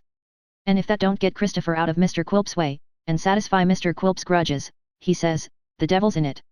Miss Sally laughed, and said that was the plan, and as they seemed to be moving away, and I was afraid to stop any longer, I went downstairs again, there. The small servant had gradually worked herself into as much agitation as Mr. Swiveller, and therefore made no effort to restrain him when he sat up in bed and hastily demanded whether this story had been told to anybody. How could it be, replied his nurse. I was almost afraid to think about it, and hoped the young man would be let off. When I heard M say they had found him guilty of what he didn't do, you was gone, and so was the lodger, though I think I should have been frightened to tell him, even if he'd been there. Ever since I come here, you've been out of your senses, and what would have been the good of telling you then? Marchioness, said Mr. Swiveller, plucking off his nightcap and flinging it to the other end of the room, if you'll do me the favour to retire for a few minutes and see what sort of a night it is, I'll get up. You mustn't think of such a thing, cried his nurse. I must indeed, said the patient, looking round the room. Whereabouts are my clothes? Oh, I'm so glad, you haven't got any, replied the Marchioness. Ma'am, said Mr. Swiveller, in great astonishment. I've been obliged to sell them, every one, to get the things that was ordered for you. But don't take on about that, urged the Marchioness, as Dick fell back upon his pillow. You're too weak to stand, indeed. I am afraid, said Richard dolefully, that you're right. What ought I to do? What is to be done? It naturally occurred to him on very little reflection, that the first step to take would be to communicate with one of the Mr. Garlands instantly. It was very possible that Mr. Abel had not yet left the office. In as little time as it takes to tell it, the small servant had the address in pencil on a piece of paper, a verbal description of father and son, which would enable her to recognize either, without difficulty, and a special caution to be shy of Mr. Chuckster, in consequence of that gentleman's known antipathy to Kit. Armed with these slender powers, she hurried away, commissioned to bring either old Mr. Garland or Mr. Abel, bodily, to that apartment. I suppose, said Dick, as she closed the door slowly, and peeped into the room again, to make sure that he was comfortable, I suppose there's nothing left, not so much as a waistcoat even. No, nothing. It's embarrassing, said Mr. Swiveller, in case of fire, even an umbrella would be something, but you did quite right, dear Marchioness. I should have died without you. Chapter 65. It was well for the small servant that she was of a sharp, quick nature, or the consequence of sending her out alone, from the very neighbourhood in which it was most dangerous for her to appear, would probably have been the restoration of Miss Sally Brass to the supreme authority over her person. Not unmindful of the risk she ran, however, the Marchioness no sooner left the house than she dived into the first dark byway that presented itself, and, without any present reference to the point to which her journey tended, made it her first business to put 2 good miles of brick and mortar between herself and Bevis Marks. When she had accomplished this object, she began to shape her course for the notary's office, to which, shrewdly inquiring of apple women and oyster sellers at street corners, rather than in lighted shops or of well-dressed people, at the hazard of attracting notice, she easily procured a direction. As carrier pigeons, on being first let loose in a strange place, beat the air at random for a short time before darting off towards the spot for which they are designed, so did the Marchioness flutter round and round until she believed herself in safety, and then bear swiftly down upon the port for which she was bound. She had no bonnet, nothing on her head but a great cap which, in some old time, had been worn by Sally Brass, whose taste in head dresses was, as we have seen, peculiar, and her speed was rather retarded than assisted by her shoes, which, being extremely large and slipshod, flew off every now and then, and were difficult to find again, among the crowd of passengers. Indeed, the poor little creature experienced so much trouble and delay from having to grope for these articles of dress in mud and kennel, and suffered in these researches so much jostling, pushing, squeezing, and bandying from hand to hand, that by the time she reached the street in which the notary lived, she was fairly worn out and exhausted, and could not refrain from tears. But to have got there at last was a great comfort, especially as there were lights still burning in the office window, and therefore some hope that she was not too late. So the Marchioness dried her eyes with the backs of her hands, and, stealing softly up the steps, peeped in through the glass door. Mr. Chuckster was standing behind the lid of his desk, making such preparations towards finishing off for the night, as pulling down his wristbands and pulling up his shirt collar, settling his neck more gracefully in his stock, and secretly arranging his whiskers by the aid of a little triangular bit of looking glass. Before the ashes of the fire stood two gentlemen, one of whom she rightly judged to be the notary, and the other, who was buttoning his greatcoat and was evidently about to depart immediately, Mr. Abel Garland. Having made these observations, the small spy took counsel with herself, and resolved to wait in the street until Mr. Abel came out, as there would be then no fear of having to speak before Mr. Chuckster, and less difficulty in delivering her message. With this purpose she slipped out again, and crossing the road, sat down upon a doorstep just opposite. She had hardly taken this position, when there came dancing up the street, with his legs all wrong, and his head everywhere by turns, a pony. This pony had a little phaeton behind him, and a man in it, but neither man nor phaeton seemed to embarrass him in the least, as he reared up on his hind legs, or stopped, or went on, or stood still again, or backed, or went sideways, without the smallest reference to them, just as the fancy seized him, and as if he were the freest animal in creation. When they came to the notary's door, the man called out in a very respectful manner, "Woa then," intimating that if he might venture to express a wish, it would be that they stopped there. The pony made a moment's pause, but, as if it occurred to him that to stop when he was required might be to establish an inconvenient and dangerous precedent, he immediately started off again, rattled at a fast trot to the street corner, wheeled round, came back, and then stopped of his own accord. "Oh, you're a precious creetur," said the man, who didn't venture by the by to come out in his true colours until he was safe on the pavement.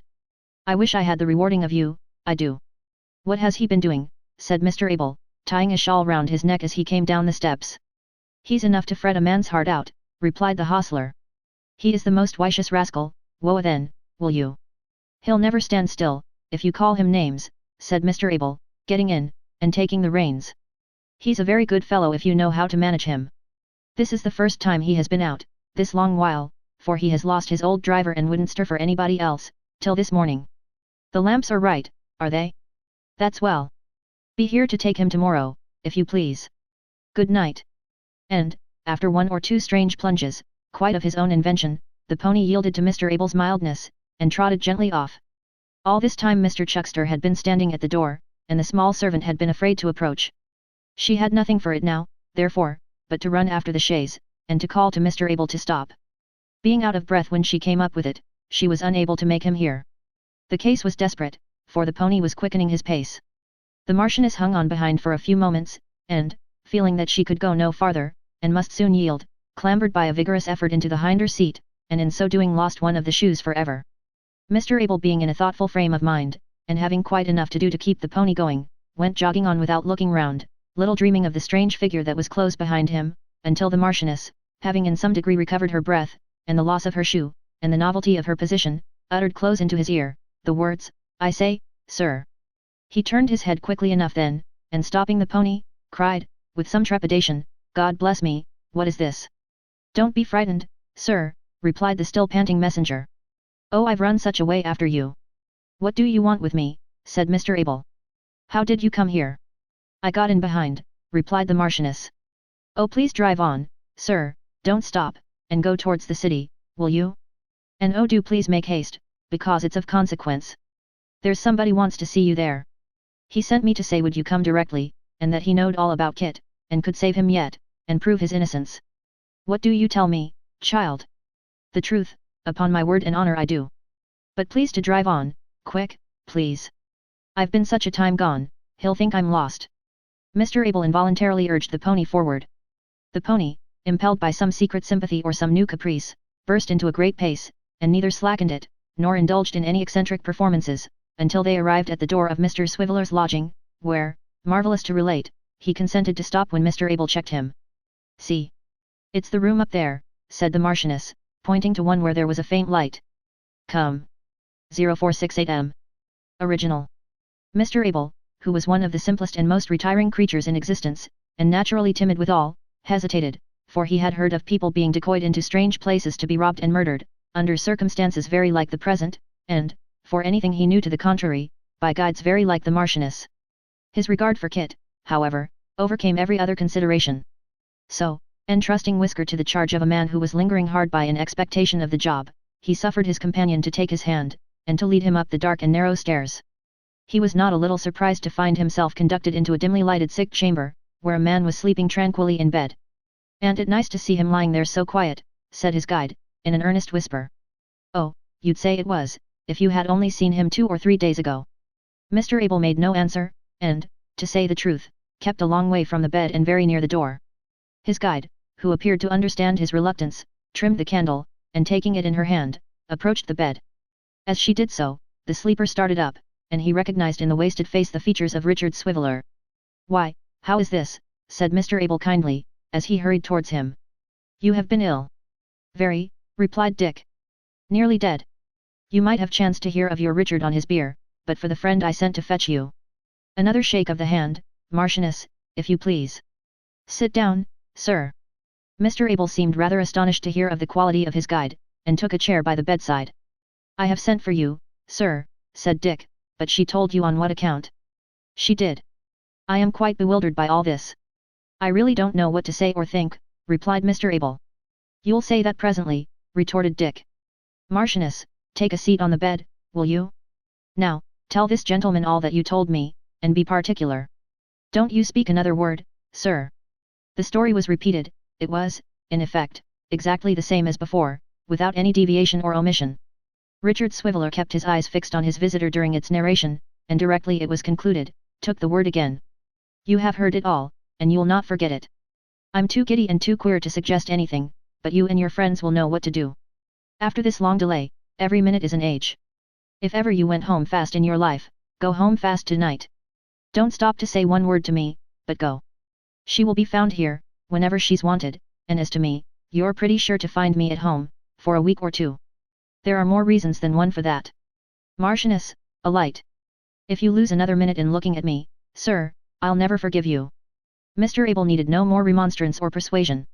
He was gone in an instant, and the Marchioness, returning from lighting him downstairs, reported that the pony, without any preliminary objection whatever, had dashed away at full gallop. "That's right," said Dick, "and hearty of him, and I honour him from this time. But get some supper and a mug of beer, for I am sure you must be tired. Do have a mug of beer. It will do me as much good to see you take it as if I might drink it myself." Nothing but this assurance could have prevailed upon the small nurse to indulge in such a luxury. Having eaten and drunk to Mr. Swiveller's extreme contentment, given him his drink, and put everything in neat order, she wrapped herself in an old coverlet and lay down upon the rug before the fire. Mr. Swiveller was by that time murmuring in his sleep, "Strew then, oh strew, a bed of rushes. Here will we stay, till morning blushes. Good night, Marchioness." Chapter 66. On awaking in the morning, Richard Swiveller became conscious, by slow degrees, of whispering voices in his room. Looking out between the curtains, he espied Mr. Garland, Mr. Abel, the notary, and the single gentleman, gathered round the Marchioness, and talking to her with great earnestness but in very subdued tones, fearing, no doubt, to disturb him. He lost no time in letting them know that this precaution was unnecessary, and all 4 gentlemen directly approached his bedside. Old Mr. Garland was the first to stretch out his hand, and inquire how he felt. Dick was about to answer that he felt much better, though still as weak as need be, when his little nurse, pushing the visitors aside and pressing up to his pillow as if in jealousy of their interference, set his breakfast before him, and insisted on his taking it before he underwent the fatigue of speaking or of being spoken to. Mr. Swiveller, who was perfectly ravenous, and had had, all night, amazingly distinct and consistent dreams of mutton chops, double stout, and similar delicacies, felt even the weak tea and dry toast such irresistible temptations, that he consented to eat and drink on one condition. "And that is," said Dick, returning the pressure of Mr. Garland's hand, "that you answer me this question truly, before I take a bit or drop." "Is it too late for completing the work you began so well last night?" returned the old gentleman. "No. Set your mind at rest on that point. It is not, I assure you." Comforted by this intelligence, the patient applied himself to his food with a keen appetite, though evidently not with a greater zest in the eating than his nurse appeared to have in seeing him eat. The manner of this meal was this: Mr. Swiveller, holding the slice of toast or cup of tea in his left hand, and taking a bite or drink, as the case might be, constantly kept, in his right, one palm of the Marchioness tight locked, and to shake, or even to kiss this imprisoned hand, he would stop every now and then, in the very act of swallowing, with perfect seriousness of intention, and the utmost gravity. As often as he put anything into his mouth, whether for eating or drinking, the face of the Marchioness lighted up beyond all description, but whenever he gave her one or other of these tokens of recognition, Her countenance became overshadowed, and she began to sob. Now, whether she was in her laughing joy, or in her crying one, the Marchioness could not help turning to the visitors with an appealing look, which seemed to say, "You see this fellow, can I help this?" And they, being thus made, as it were, parties to the scene, as regularly answered by another look, "No. Certainly not." This dumb show, taking place during the whole time of the invalid's breakfast, and the invalid himself, pale and emaciated, performing no small part in the same, it may be fairly questioned whether at any meal, where no word, good or bad, was spoken from beginning to end, so much was expressed by gestures in themselves so slight and unimportant. At length, and to say the truth before very long, Mr. Swiveller had dispatched as much toast and tea as in that stage of his recovery it was discreet to let him have. But the cares of the Marchioness did not stop here, for, disappearing for an instant and presently returning with a basin of fair water, she laved his face and hands, brushed his hair, and in short made him as spruce and smart as anybody under such circumstances could be made, and all this, in as brisk and business-like a manner, as if he were a very little boy, and she his grown-up nurse. To these various attentions, Mr. Swiveller submitted in a kind of grateful astonishment beyond the reach of language. When they were at last brought to an end, and the Marchioness had withdrawn into a distant corner to take her own poor breakfast, cold enough by that time, he turned his face away for some few moments, and shook hands heartily with the heir. "Gentlemen," said Dick, rousing himself from this pause, and turning round again, "you'll excuse me. Men who have been brought so low as I have been, are easily fatigued. I am fresh again now, and fit for talking. We're short of chairs here, among other trifles, but if you'll do me the favour to sit upon the bed." "What can we do for you?" said Mr. Garland, kindly. "If you could make the Marchioness yonder, a Marchioness, in real, sober earnest," returned Dick, "I'd thank you to get it done off-hand. But as you can't, and as the question is not what you will do for me, but what you will do for somebody else who has a better claim upon you, pray sir let me know what you intend doing." "It's chiefly on that account that we have come just now," said the single gentleman, "for you will have another visitor presently. We feared you would be anxious unless you knew from ourselves what steps we intended to take, and therefore came to you before we stirred in the matter." "Gentlemen," returned Dick, "I thank you. Anybody in the helpless state that you see me in, is naturally anxious. Don't let me interrupt you, sir." "Then, you see, my good fellow," said the single gentleman, "that while we have no doubt whatever of the truth of this disclosure, which has so providentially come to light—" "Meaning hers," said Dick, pointing towards the Marchioness. "Meaning hers, of course.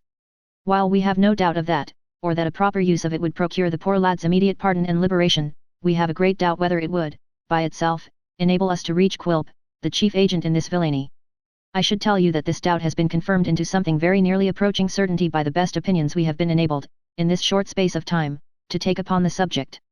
You'll agree with us, that to give him even the most distant chance of escape, if we could help it, would be monstrous. You say with us, no doubt, if somebody must escape, let it be anyone but he." "Yes," returned Dick, "certainly. That is if somebody must, but upon my word, I'm unwilling that anybody should. Since laws were made for every degree, to curb vice in others as well as in me, and so forth you know, doesn't it strike you in that light?" The single gentleman smiled as if the light in which Mr. Swiveller had put the question were not the clearest in the world, and proceeded to explain that they contemplated proceeding by stratagem in the first instance, and that their design was to endeavour to extort a confession from the gentle Sarah. "When she finds how much we know, and how we know it," he said, "and that she is clearly compromised already, we are not without strong hopes that we may be enabled through her means to punish the other two effectually. If we could do that, she might go scot-free for aught I cared." Dick received this project in anything but a gracious manner, representing with as much warmth as he was then capable of showing, that they would find the old buck, meaning Sarah, more difficult to manage than Quilp himself, that, for any tampering, terrifying, or cajolery, she was a very unpromising and unyielding subject, that she was of a kind of brass not easily melted or moulded into shape, in short, that they were no match for her, and would be signally defeated. But it was in vain to urge them to adopt some other course. The single gentleman has been described as explaining their joint intentions, but it should have been written that they all spoke together, that if any one of them by chance held his peace for a moment, he stood gasping and panting for an opportunity to strike in again, in a word, that they had reached that pitch of impatience and anxiety where men can neither be persuaded nor reasoned with, and that it would have been as easy to turn the most impetuous wind that ever blew, as to prevail on them to reconsider their determination. So, after telling Mr. Swiveller how they had not lost sight of Kit's mother and the children, how they had never once even lost sight of Kit himself, but had been unremitting in their endeavours to procure a mitigation of his sentence, how they had been perfectly distracted between the strong proofs of his guilt, and their own fading hopes of his innocence, and how he, Richard Swiveller, might keep his mind at rest, for everything should be happily adjusted between that time and night, after telling him all this, and adding a great many kind and cordial expressions, personal to himself, which it is unnecessary to recite. Mr. Garland, the notary, and the single gentleman, took their leaves at a very critical time, or Richard Swiveller must assuredly have been driven into another fever, whereof the results might have been fatal. 0474M. Original. Mr. Abel remained behind, very often looking at his watch and at the room door, until Mr. Swiveller was roused from a short nap, by the setting down on the landing place outside, as from the shoulders of a porter, of some giant load, which seemed to shake the house, and made the little physic bottles on the mantel shelf ring again. Directly this sound reached his ears, Mr. Abel started up, and hobbled to the door, and opened it, and behold! There stood a strong man, with a mighty hamper, which, being hauled into the room and presently unpacked, disgorged such treasures as tea and coffee and wine, and rusks, and oranges, and grapes, and fowls ready trussed for boiling, and calf's foot jelly, and arrowroot, and sago, and other delicate restoratives, that the small servant, who had never thought it possible that such things could be, except in shops, stood rooted to the spot in her one shoe, with her mouth and eyes watering in unison, and her power of speech quite gone.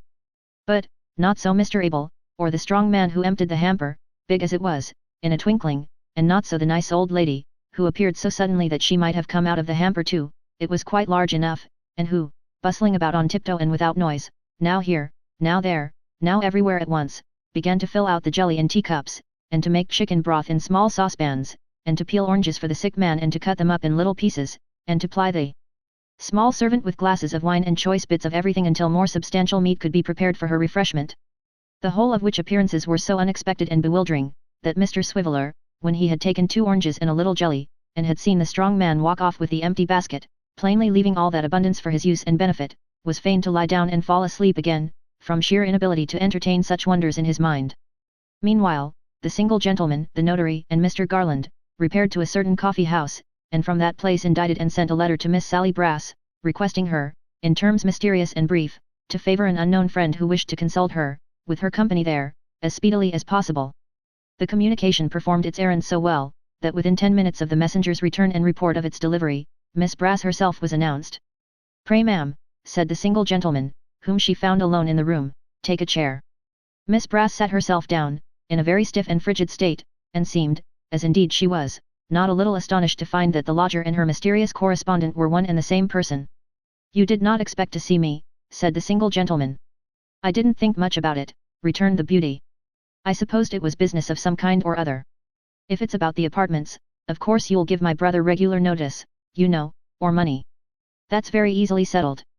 You're a responsible party, and in such a case lawful money and lawful notice are pretty much the same." "I am obliged to you for your good opinion," retorted the single gentleman, "and quite concur in these sentiments. But that is not the subject on which I wish to speak with you." "Oh," said Sally. "Then just state the particulars, will you? I suppose it's professional business." "Why, it is connected with the law, certainly." "Very well," returned Miss Brass. "My brother and I are just the same. I can take any instructions, or give you any advice." "As there are other parties interested besides myself," said the single gentleman, rising and opening the door of an inner room, "we had better confer together. Miss Brass is here, gentlemen." Mr. Garland and the notary walked in, looking very grave, and, drawing up 2 chairs, one on each side of the single gentleman, formed a kind of fence round the gentle Sarah, and penned her into a corner. Her brother Samson under such circumstances would certainly have evinced some confusion or anxiety, but she, all composure, pulled out the tin box, and calmly took a pinch of snuff.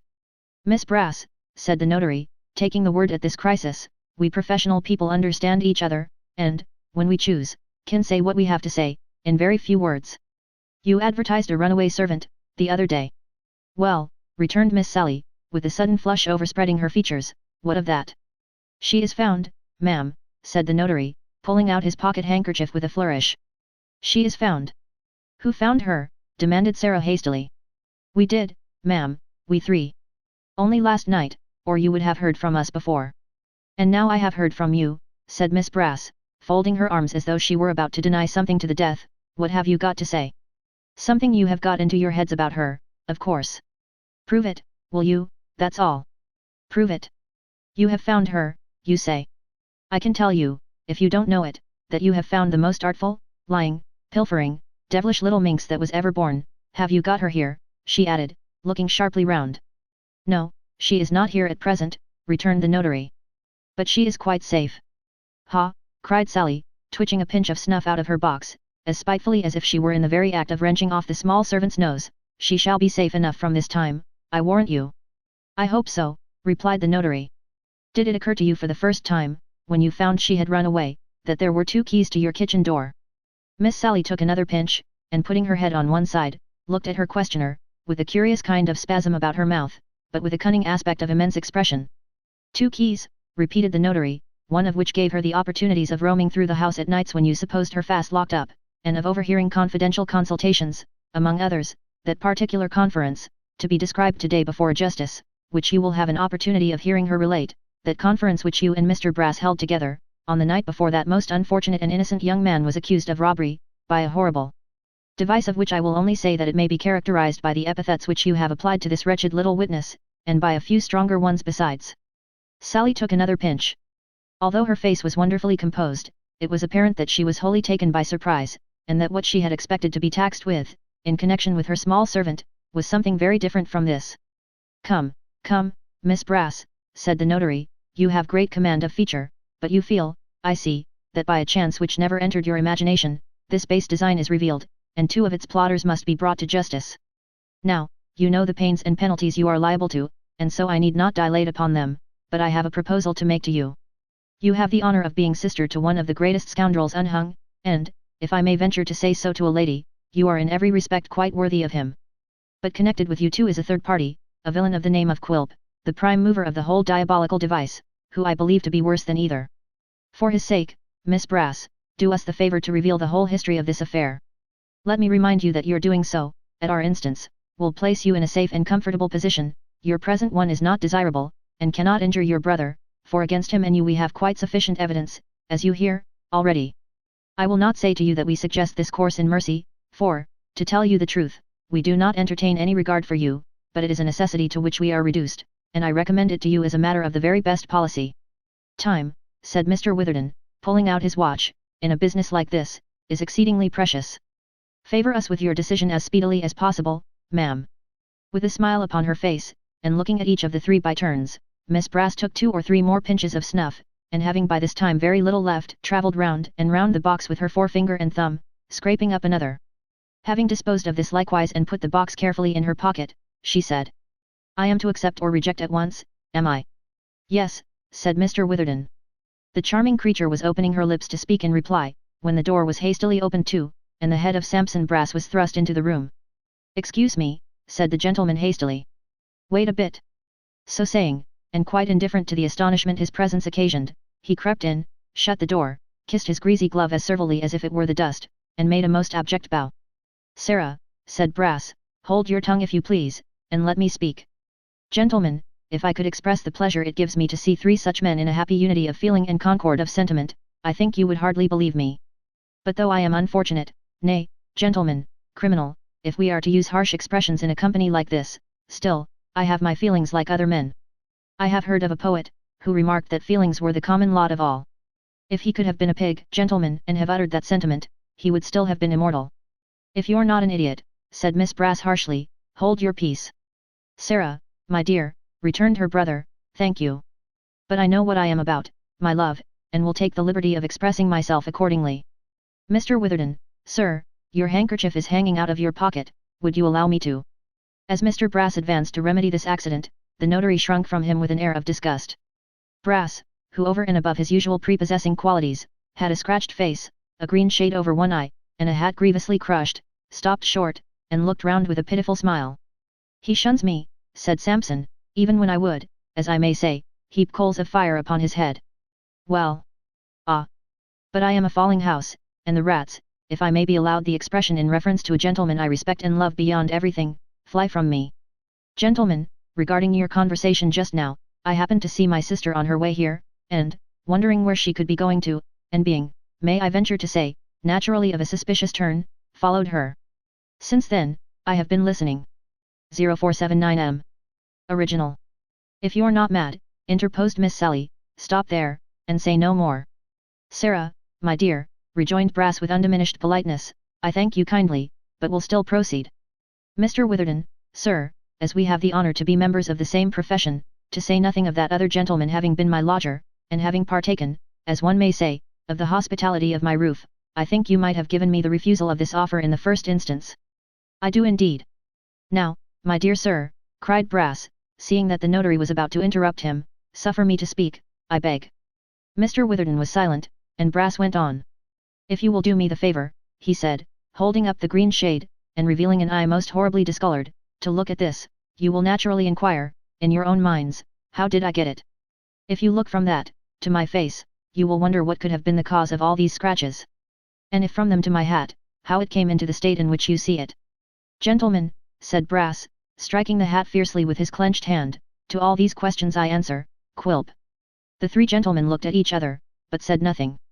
I say, pursued Brass, glancing aside at his sister, as though he were talking for her information, and speaking with a snarling malignity, in violent contrast to his usual smoothness, that I answer to all these questions, Quilp, Quilp, who deludes me into his infernal den, and takes a delight in looking on and chuckling while I scorch, and burn, and bruise, and maim myself, Quilp, who never once, no never once, in all our communications together, has treated me otherwise than as a dog. Quilp, whom I have always hated with my whole heart, but never so much as lately. He gives me the cold shoulder on this very matter as if he had had nothing to do with it, instead of being the first to propose it.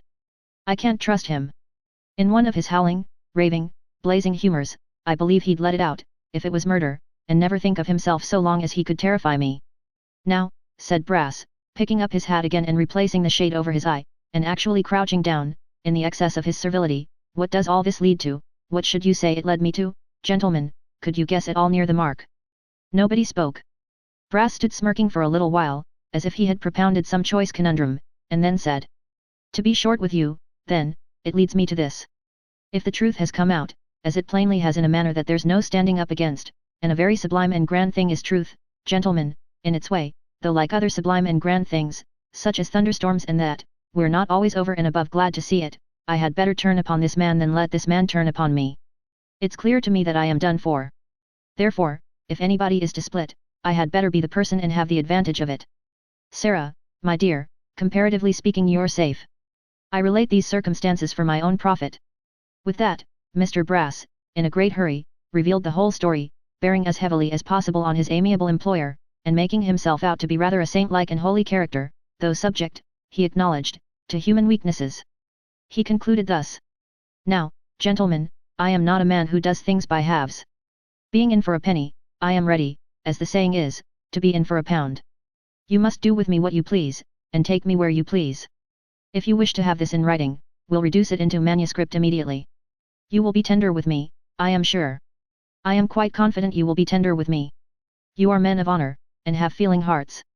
I yielded from necessity to Quilp, for though necessity has no law, she has her lawyers. I yield to you from necessity too, from policy besides, and because of feelings that have been a pretty long time working within me. Punish Quilp, gentlemen. Weigh heavily upon him. Grind him down. Tread him underfoot. He has done as much by me, for many and many a day. Having now arrived at the conclusion of his discourse, Samson checked the current of his wrath, kissed his glove again, and smiled as only parasites and cowards can. And this, said Miss Brass, raising her head, with which she had hitherto sat resting on her hands, and surveying him from head to foot with a bitter sneer, this is my brother, is it? This is my brother, that I have worked and toiled for, and believed to have had something of the man in him. Sarah, my dear, returned Samson, rubbing his hands feebly, you disturb our friends. Besides you're disappointed, Sarah, and, not knowing what you say, expose yourself. Yes, you pitiful dastard, retorted the lovely damsel, I understand you. You feared that I should be beforehand with you. But do you think that I would have been enticed to say a word? I'd have scorned it, if they had tried and tempted me for 20 years. He, simpered Brass, who, in his deep debasement, really seemed to have changed sexes with his sister, and to have made over to her any spark of manliness he might have possessed. You think so, Sarah, you think so perhaps, but you would have acted quite different, my good fellow. You will not have forgotten that it was a maxim with Foxy, our revered father, gentlemen, always suspect everybody. That's the maxim to go through life with. If you were not actually about to purchase your own safety when I showed myself, I suspect you'd have done it by this time. And therefore I've done it myself, and spared you the trouble as well as the shame. The shame, gentlemen, added Brass, allowing himself to be slightly overcome, if there is any, is mine. It's better that a female should be spared it. With deference to the better opinion of Mr. Brass, and more particularly to the authority of his great ancestor, it may be doubted, with humility, whether the elevating principle laid down by the latter gentleman, and acted upon by his descendant, is always a prudent one, or attended in practice with the desired results. This is, beyond question, a bold and presumptuous doubt, inasmuch as many distinguished characters, called men of the world, long-headed customers, knowing dogs, shrewd fellows, capital hands at business, and the like, have made, and do daily make, this axiom their polar star and compass. Still, the doubt may be gently insinuated. And in illustration it may be observed, that if Mr. Brass, not being over-suspicious, had, without prying and listening, left his sister to manage the conference on their joint behalf, or prying and listening, had not been in such a mighty hurry to anticipate her, which he would not have been, but for his distrust and jealousy, he would probably have found himself much better off in the end. Thus, it will always happen that these men of the world, who go through it in armor, defend themselves from quite as much good as evil, to say nothing of the inconvenience and absurdity of mounting guard with a microscope at all times, and of wearing a coat of mail on the most innocent occasions. The three gentlemen spoke together apart, for a few moments. At the end of their consultation, which was very brief, the notary pointed to the writing materials on the table, and informed Mr. Brass that if he wished to make any statement in writing, he had the opportunity of doing so. At the same time he felt bound to tell him that they would require his attendance, presently, before a justice of the peace, and that in what he did or said, he was guided entirely by his own discretion. "Gentlemen," said Brass, drawing off his glove, and crawling in spirit upon the ground before them, "I will justify the tenderness with which I know I shall be treated, and as, without tenderness, I should, now that this discovery has been made, stand in the worst position of the three, you may depend upon it I will make a clean breast. Mr. Witherden, sir, a kind of faintness is upon my spirits, if you would do me the favour to ring the bell and order up a glass of something warm and spicy, I shall, notwithstanding what has passed, have a melancholy pleasure in drinking your good health." "I had hoped," said Brass, looking round with a mournful smile, "to have seen you three gentlemen, one day or another, with your legs under the mahogany in my humble parlour in the Marks. But hopes are fleeting. Dear me!" Mr. Brass found himself so exceedingly affected, at this point, that he could say or do nothing more until some refreshment arrived. Having partaken of it, pretty freely for one in his agitated state, he sat down to write. The lovely Sarah, now with her arms folded, and now with her hands clasped behind her, paced the room with manly strides while her brother was thus employed, and sometimes stopped to pull out her snuff-box and bite the lid. She continued to pace up and down until she was quite tired, and then fell asleep on a chair near the door. It has been since supposed, with some reason, that this slumber was a sham or feint, as she contrived to slip away unobserved in the dusk of the afternoon. Whether this was an intentional and waking departure, or a somnambulistic leave-taking and walking in her sleep, may remain a subject of contention, but, on one point, and indeed the main one, all parties are agreed. In whatever state she walked away, she certainly did not walk back again. Mention having been made of the dusk of the afternoon, it will be inferred that Mr. Brass's task occupied some time in the completion. It was not finished until evening, but, being done at last, that worthy person and the three friends adjourned in a hackney coach to the private office of a justice, who, giving Mr. Brass a warm reception and detaining him in a secure place that he might ensure to himself the pleasure of seeing him on the morrow, dismissed the others with the cheering assurance that a warrant could not fail to be granted next day for the apprehension of Mr. Quilp, and that a proper application and statement of all the circumstances to the Secretary of State, who was fortunately in town, would no doubt procure Kit's free pardon and liberation without delay. And now, indeed, it seemed that Quilp's malignant career was drawing to a close, and that retribution, which often travels slowly, especially when heaviest, had tracked his footsteps with a sure and certain scent and was gaining on him fast. Unmindful of her stealthy tread, her victim holds his course in fancied triumph. Still at his heels she comes, and once afoot, is never turned aside. Their business ended, the three gentlemen hastened back to the lodgings of Mr. Swiveller, whom they found progressing so favourably in his recovery as to have been able to sit up for half an hour, and to have conversed with cheerfulness. Mrs. Garland had gone home some time since, but Mr. Abel was still sitting with him. After telling him all they had done, the two Mr. Garlands and the single gentleman, as if by some previous understanding, took their leaves for the night, leaving the invalid alone with the notary and the small servant. "As you are so much better," said Mr. Witherden, sitting down at the bedside, "I may venture to communicate to you a piece of news which has come to me professionally." The idea of any professional intelligence from a gentleman connected with legal matters, appeared to afford Richard anything but a pleasing anticipation. Perhaps he connected it in his own mind with one or two outstanding accounts, in reference to which he had already received divers threatening letters. His countenance fell as he replied. "Certainly, sir. I hope it's not anything of a very disagreeable nature, though. If I thought it so, I should choose some better time for communicating it," replied the notary. "Let me tell you, first, that my friends who have been here today, know nothing of it, and that their kindness to you has been quite spontaneous and with no hope of return. It may do a thoughtless, Careless man, good, to know that. Dick thanked him, and said he hoped it would. I have been making some inquiries about you, said Mr. Witherden, little thinking that I should find you under such circumstances as those which have brought us together. You are the nephew of Rebecca Swiveller, spinster, deceased, of Cheselbourne in Dorsetshire. Deceased, cried Dick. Deceased. If you had been another sort of nephew, you would have come into possession, so says the will, and I see no reason to doubt it, of £25,000. As it is, you have fallen into an annuity of £150 a year, but I think I may congratulate you even upon that. Sir, said Dick, sobbing and laughing together, you may. For, please God, we'll make a scholar of the poor Marchioness yet. And she shall walk in silk attire, and siller have to spare, or may I never rise from this bed again. Chapter 67. Unconscious of the proceedings faithfully narrated in the last chapter, and little dreaming of the mine which had been sprung beneath him, for, to the end that he should have no warning of the business afoot, the profoundest secrecy was observed in the whole transaction, Mr. Quilp remained shut up in his hermitage, undisturbed by any suspicion, and extremely well satisfied with the result of his machinations. Being engaged in the adjustment of some accounts, an occupation to which the silence and solitude of his retreat were very favourable, he had not strayed from his den for 2 whole days. The 3rd day of his devotion to this pursuit found him still hard at work, and little disposed to stir abroad. It was the day next after Mr. Brass's confession, and consequently, that which threatened the restriction of Mr. Quilp's liberty, and the abrupt communication to him of some very unpleasant and unwelcome facts. Having no intuitive perception of the cloud which lowered upon his house, the dwarf was in his ordinary state of cheerfulness, and, when he found he was becoming too much engrossed by business with a due regard to his health and spirits, he varied its monotonous routine with a little screeching, or howling, or some other innocent relaxation of that nature. He was attended, as usual, by Tom Scott, who sat crouching over the fire after the manner of a toad, and, from time to time, when his master's back was turned, imitating his grimaces with a fearful exactness. The figurehead had not yet disappeared, but remained in its old place. The face, horribly seared by the frequent application of the red-hot poker, and further ornamented by the insertion, in the tip of the nose, of a 10-penny nail, yet smiled blandly in its less lacerated parts, and seemed, like a sturdy martyr, to provoke its tormentor to the commission of new outrages and insults. The day, in the highest and brightest quarters of the town, was damp, dark, cold and gloomy.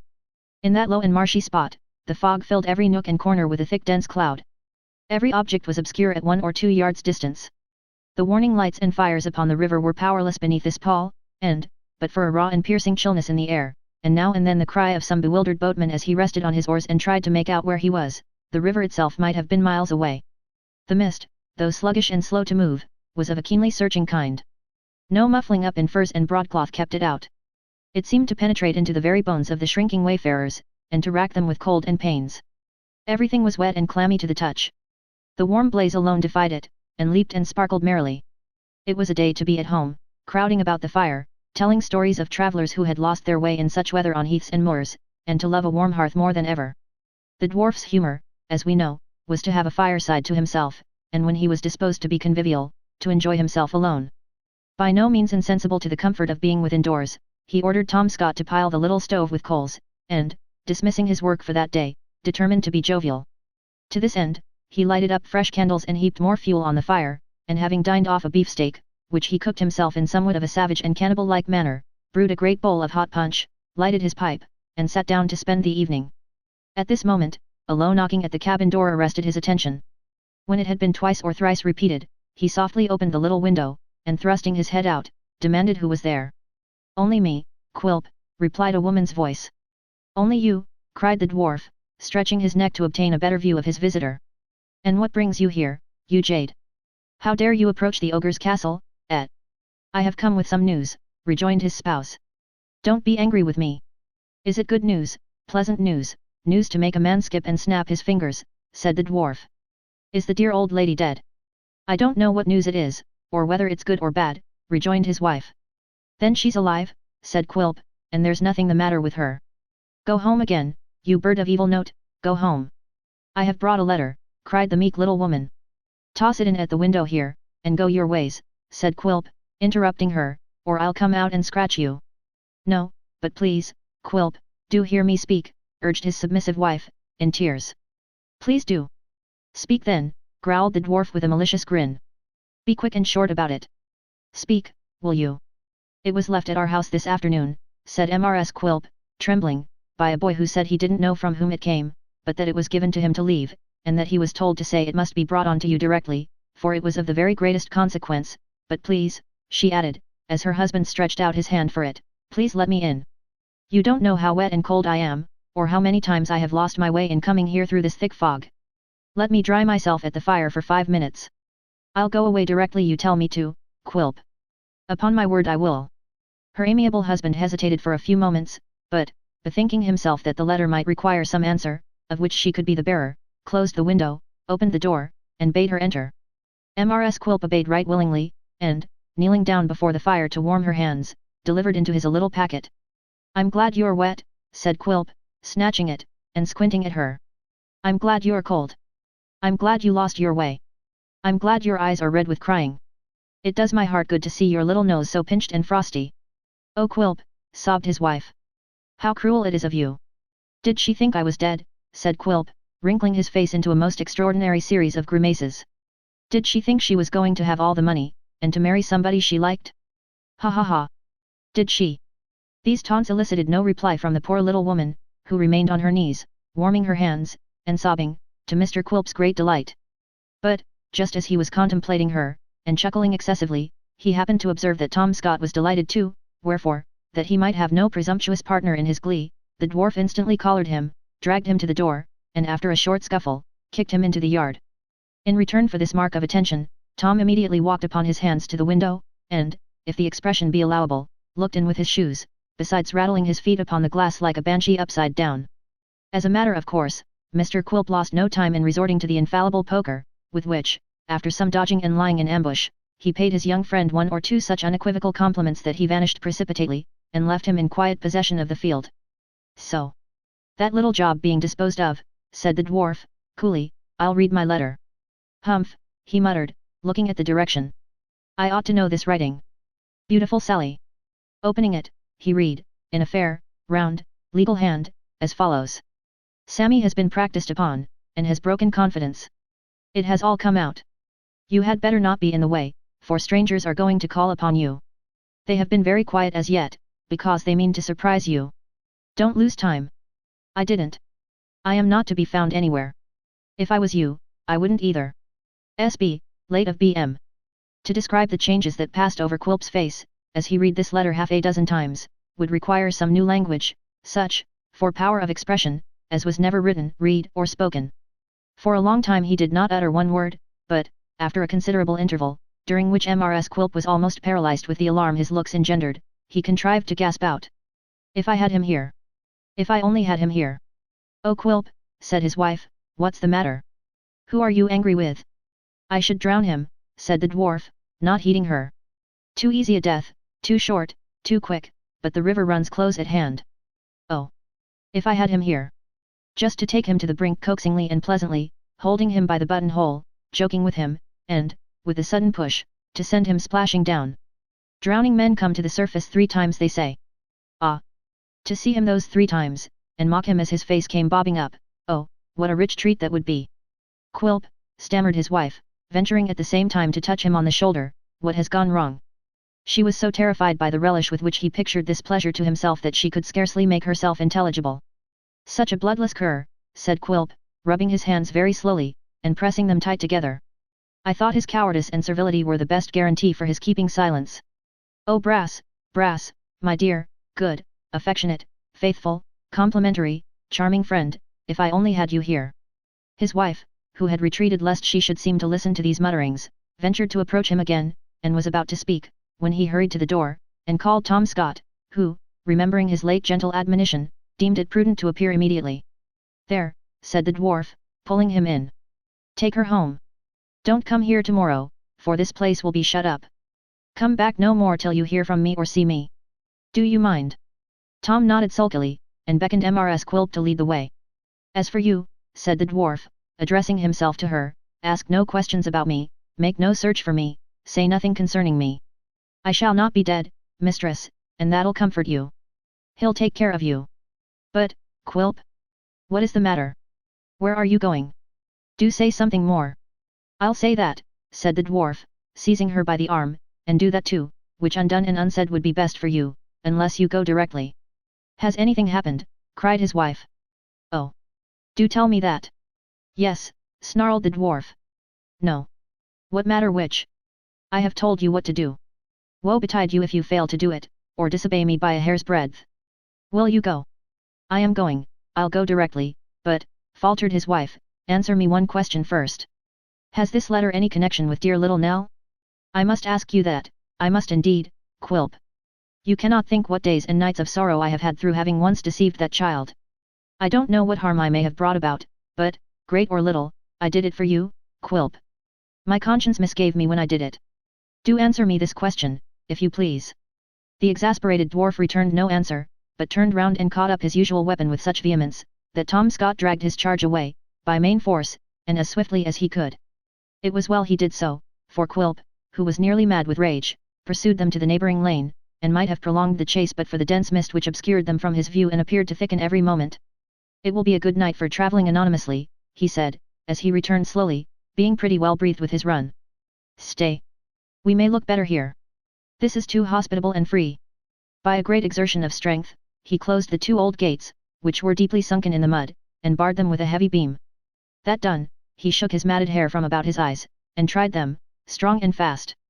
The fence between this wharf and the next is easily climbed, said the dwarf, when he had taken these precautions. There's a back lane, too, from there. That shall be my way out. A man need know his road well, to find it in this lovely place tonight. I need fear no unwelcome visitors while this lasts, I think. Almost reduced to the necessity of groping his way with his hands, it had grown so dark and the fog had so much increased, he returned to his lair, and, after musing for some time over the fire, busied himself in preparations for a speedy departure. While he was collecting a few necessaries and cramming them into his pockets, he never once ceased communing with himself in a low voice, or unclenched his teeth, which he had ground together on finishing Miss Brass's note. "Oh Samson," he muttered, "good worthy creature, if I could but hug you. If I could only fold you in my arms, and squeeze your ribs, as I could squeeze them if I once had you tight, what a meeting there would be between us. If we ever do cross each other again, Samson, we'll have a greeting not easily to be forgotten, trust me.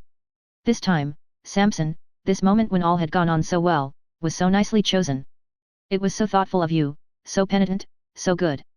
Oh, if we were face to face in this room again, my white-livered man of law, how well contented one of us would be." There he stopped, and raising the bowl of punch to his lips, drank a long deep draught, as if it were fair water and cooling to his parched mouth. Setting it down abruptly, and resuming his preparations, he went on with his soliloquy. "There's Sally," he said, with flashing eyes, "the woman has spirit, determination, purpose. Was she asleep, or petrified? She could have stabbed him, poisoned him safely. She might have seen this coming on. Why does she give me notice when it's too late? When he sat there, yonder there, over there, with his white face, and red head, and sickly smile, why didn't I know what was passing in his heart? It should have stopped beating, that night, if I had been in his secret, or there are no drugs to lull a man to sleep, or no fire to burn him." Another draught from the bowl, and, cowering over the fire with a ferocious aspect, he muttered to himself again. "And this, like every other trouble and anxiety I have had of late times, springs from that old dotard and his darling child, two wretched feeble wanderers. I'll be their evil genius yet. And you, sweet Kit, honest Kit, virtuous, innocent Kit, look to yourself. Where I hate, I bite. I hate you, my darling fellow, with good cause, and proud as you are tonight, I'll have my turn. What's that?" A knocking at the gate he had closed. A loud and violent knocking. Then, a pause, as if those who knocked had stopped to listen. Then, the noise again, more clamorous and importunate than before. "So soon," said the dwarf. "And so eager. I am afraid I shall disappoint you. It's well I'm quite prepared. Sally, I thank you." As he spoke, he extinguished the candle. In his impetuous attempts to subdue the brightness of the fire, he overset the stove, which came tumbling forward, and fell with a crash upon the burning embers it had shot forth in its descent, leaving the room in pitchy darkness. The noise at the gate still continuing, he felt his way to the door, and stepped into the open air. At that moment the knocking ceased. It was about 8 o'clock, but the dead of the darkest night would have been as noonday in comparison with the thick cloud which then rested upon the earth, and shrouded everything from view. He darted forward for a few paces, as if into the mouth of some dim, yawning cavern, then, thinking he had gone wrong, changed the direction of his steps, then stood still, not knowing where to turn.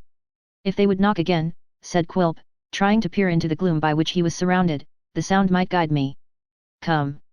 Batter the gate once more." He stood listening intently, but the noise was not renewed. Nothing was to be heard in that deserted place, but, at intervals, the distant barkings of dogs. The sound was far away, now in one quarter, now answered in another, nor was it any guide, for it often came from shipboard, as he knew. If I could find a wall or fence, said the dwarf, stretching out his arms, and walking slowly on, I should know which way to turn. A good, black, devil's night this, to have my dear friend here. If I had but that wish, it might, for anything I cared, never be day again. As the word passed his lips, he staggered and fell, and next moment was fighting with the cold dark water. For all its bubbling up and rushing in his ears, he could hear the knocking at the gate again, could hear a shout that followed it, could recognize the voice.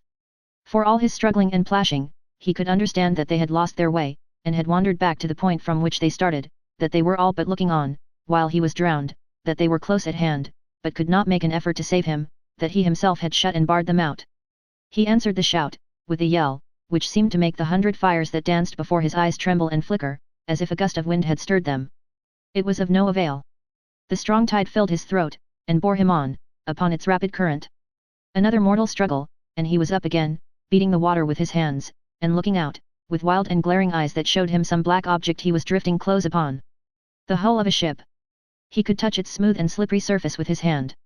One loud cry, now, but the resistless water bore him down before he could give it utterance, and, driving him under it, carried away a corpse. It toyed and sported with its ghastly freight, now bruising it against the slimy piles, now hiding it in mud or long rank grass, now dragging it heavily over rough stones and gravel, now feigning to yield it to its own element, and in the same action luring it away, until, tired of the ugly plaything, it flung it on a swamp, a dismal place where pirates had swung in chains through many a wintry night, and left it there to bleach. And there it lay alone.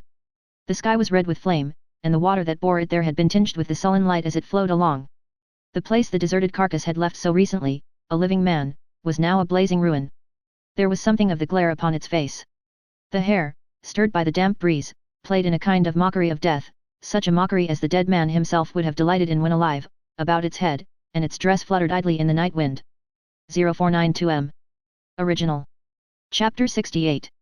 Lighted rooms, bright fires, cheerful faces, the music of glad voices, words of love and welcome, warm hearts, and tears of happiness, what a change is this! But it is to such delights that Kit is hastening. They are awaiting him, he knows. He fears he will die of joy, before he gets among them. They have prepared him for this, all day. He is not to be carried off tomorrow with the rest, they tell him first. By degrees they let him know that doubts have arisen, that inquiries are to be made, and perhaps he may be pardoned after all. At last, the evening being come, they bring him to a room where some gentlemen are assembled. Foremost among them is his good old master, who comes and takes him by the hand.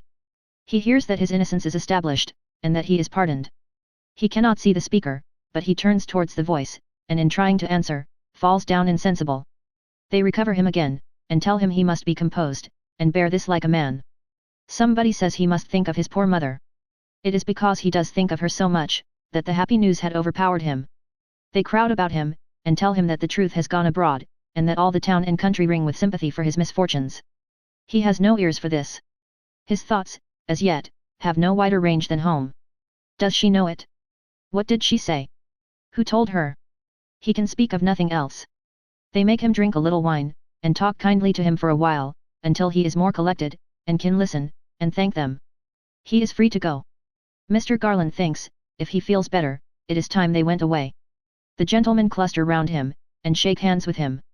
He feels very grateful to them for the interest they have in him, and for the kind promises they make, but the power of speech is gone again, and he has much ado to keep his feet, even though leaning on his master's arm. As they come through the dismal passages, some officers of the jail who are in waiting there, congratulate him, in their rough way, on his release. The newsmonger is of the number, but his manner is not quite hearty, there is something of surliness in his compliments. He looks upon Kit as an intruder, as one who has obtained admission to that place on false pretenses, who has enjoyed a privilege without being duly qualified. He may be a very good sort of young man, he thinks, but he has no business there, and the sooner he is gone, the better. The last door shuts behind them. They have passed the outer wall, and stand in the open air, in the street he has so often pictured to himself when hemmed in by the gloomy stones, and which has been in all his dreams. It seems wider and more busy than it used to be. The night is bad, and yet how cheerful and gay in his eyes. One of the gentlemen, in taking leave of him, pressed some money into his hand. He has not counted it, but when they have gone a few paces beyond the box for poor prisoners, he hastily returns and drops it in. Mr. Garland has a coach waiting in a neighbouring street, and, taking Kit inside with him, bids the man drive home. At first, they can only travel at a foot pace, and then with torches going on before, because of the heavy fog. But, as they get farther from the river, and leave the closer portions of the town behind, they are able to dispense with this precaution and to proceed at a brisker rate. On the road, hard galloping would be too slow for Kit, but, when they are drawing near their journey's end, he begs they may go more slowly, and, when the house appears in sight, that they may stop, only for a minute or two, to give him time to breathe. But there is no stopping then, for the old gentleman speaks stoutly to him, the horses mend their pace, and they are already at the garden gate. Next minute, they are at the door. There is a noise of tongues, and tread of feet, inside. It opens. Kit rushes in, and finds his mother clinging round his neck. And there, too, is the ever-faithful Barbara's mother, still holding the baby as if she had never put it down since that sad day when they little hoped to have such joy as this. There she is, heaven bless her, crying her eyes out, and sobbing as never woman sobbed before, and there is little Barbara, poor little Barbara, so much thinner and so much paler, and yet so very pretty, trembling like a leaf and supporting herself against the wall, and there is Mrs. Garland, neater and nicer than ever, fainting away stone dead with nobody to help her, and there is Mr. Abel, violently blowing his nose, and wanting to embrace everybody, and there is the single gentleman hovering round them all, and constant to nothing for an instant, and there is that good, dear, thoughtful little Jacob, sitting all alone by himself on the bottom stair, with his hands on his knees like an old man, roaring fearfully without giving any trouble to anybody, and each and all of them are for the time clean out of their wits, and do jointly and severally commit all manner of follies.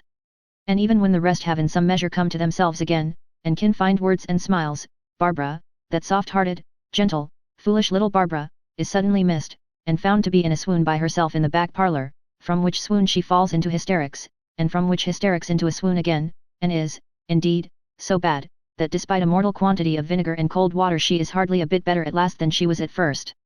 Then, Kit's mother comes in and says, will he come and speak to her, and Kit says yes, and goes, and he says in a kind voice Barbara, and Barbara's mother tells her that it's only Kit, and Barbara says, with her eyes closed all the time, oh, but is it him indeed? And Barbara's mother says to be sure it is, my dear, there's nothing the matter now.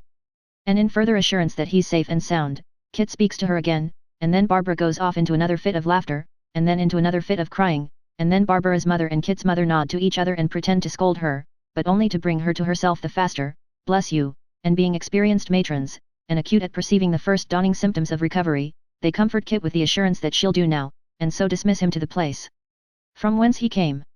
Well, in that place, which is the next room, there are decanters of wine, and all that sort of thing, set out as grand as if Kit and his friends were first-rate company, and there is little Jacob, walking, as the popular phrase is, into a homemade plum cake, at a most surprising pace, and keeping his eye on the figs and oranges which are to follow, and making the best use of his time, you may believe. Kit no sooner comes in, than that single gentleman, never was such a busy gentleman, charges all the glasses, bumpers, and drinks his health, and tells him he shall never want a friend while he lives, and so does Mr. Garland, and so does Mrs. Garland, and so does Mr. Abel. But even this honour and distinction is not all, for the single gentleman forthwith pulls out of his pocket a massive silver watch, going hard, and right to half a second, and upon the back of this watch is engraved Kit's name, with flourishes all over, and in short it is Kit's watch, bought expressly for him, and presented to him on the spot. You may rest assured that Mr. and Mrs. Garland can't help hinting about their present, in store, and that Mr. Abel tells outright that he has his, and that Kit is the happiest of the happy. There is one friend he has not seen yet, and as he cannot be conveniently introduced into the family circle, by reason of his being an iron-shod quadruped, Kit takes the first opportunity of slipping away and hurrying to the stable. The moment he lays his hand upon the latch, the pony neighs the loudest pony's greeting. Before he has crossed the threshold, the pony is caparrhing about his loose box, for he brooks not the indignity of a halter, mad to give him welcome, and when Kit goes up to caress and pet him, the pony rubs his nose against his coat, and fondles him more lovingly than ever pony fondled man. It is the crowning circumstance of his earnest, heartfelt reception, and Kit fairly puts his arm round Whisker's neck and hugs him. But how comes Barbara to trip in there? And how smart she is again! She has been at her glass since she recovered. How comes Barbara in the stable, of all places in the world? Why, since Kit has been away, the pony would take his food from nobody but her, and Barbara, you see, not dreaming that Christopher was there, and just looking in, to see that everything was right, has come upon him unawares. Blushing little Barbara. It may be that Kit has caressed the pony enough, it may be that there are even better things to caress than ponies. He leaves him for Barbara at any rate, and hopes she is better. Yes. Barbara is a great deal better. She is afraid, and here Barbara looks down and blushes more, that he must have thought her very foolish. Not at all, says Kit. Barbara is glad of that, and coughs, just the slightest cough possible, not more than that. What a discreet pony when he chooses. He is as quiet now as if he were of marble. He has a very knowing look, but that he always has. We have hardly had time to shake hands, Barbara, says Kit. Barbara gives him hers. Why, she is trembling now. Foolish, fluttering Barbara. Arm's length? The length of an arm is not much. Barbara's was not a long arm, by any means, and besides, she didn't hold it out straight, but bent a little. Kit was so near her when they shook hands, that he could see a small tiny tear, yet trembling on an eyelash. It was natural that he should look at it, unknown to Barbara. It was natural that Barbara should raise her eyes unconsciously, and find him out. Was it natural that at that instant, without any previous impulse or design, Kit should kiss Barbara? He did it, whether or no. Barbara said for shame, but let him do it too, twice. He might have done it thrice, but the pony kicked up his heels and shook his head, as if he were suddenly taken with convulsions of delight, and Barbara being frightened, ran away, not straight to where her mother and Kit's mother were, though, lest they should see how red her cheeks were, and should ask her why. Sly little Barbara. 0496M. Original. When the first transports of the whole party had subsided, and Kit and his mother and Barbara and her mother, with little Jacob and the baby to boot, had had their suppers together, which there was no hurrying over, for they were going to stop there all night, Mr. Garland called Kit to him, and taking him into a room where they could be alone, told him that he had something yet to say, which would surprise him greatly. Kit looked so anxious and turned so pale on hearing this, that the old gentleman hastened to add, he would be agreeably surprised, and asked him if he would be ready next morning for a journey. For a journey, sir, cried Kit. In company with me and my friend in the next room. Can you guess its purpose? Kit turned paler yet, and shook his head. Oh yes. I think you do already, said his master. Try. Kit murmured something rather rambling and unintelligible, but he plainly pronounced the words Miss Nell, 3 or 4 times, shaking his head while he did so, as if he would add that there was no hope of that. But Mr. Garland, instead of saying try again, as Kit had made sure he would, told him very seriously, that he had guessed right. The place of their retreat is indeed discovered, he said, at last. And that is our journey's end. Kit faltered out such questions as, where was it, and how had it been found, and how long since, and was she well and happy? Happy she is, beyond all doubt, said Mr. Garland. And well, I trust she will be soon. She has been weak and ailing, as I learn, but she was better when I heard this morning, and they were full of hope. Sit you down, and you shall hear the rest. Scarcely venturing to draw his breath, Kit did as he was told. Mr. Garland then related to him, how he had a brother, of whom he would remember to have heard him speak, and whose picture, taken when he was a young man, hung in the best room, and how this brother lived a long way off, in a country place, with an old clergyman who had been his early friend. How, although they loved each other as brothers should, they had not met for many years, but had communicated by letter from time to time, always looking forward to some period when they would take each other by the hand once more, and still letting the present time steal on, as it was the habit for men to do, and suffering the future to melt into the past. How this brother, whose temper was very mild and quiet and retiring, such as Mr. Abel's, was greatly beloved by the simple people among whom he dwelt, who quite revered the bachelor, for so they called him, and had every one experienced his charity and benevolence.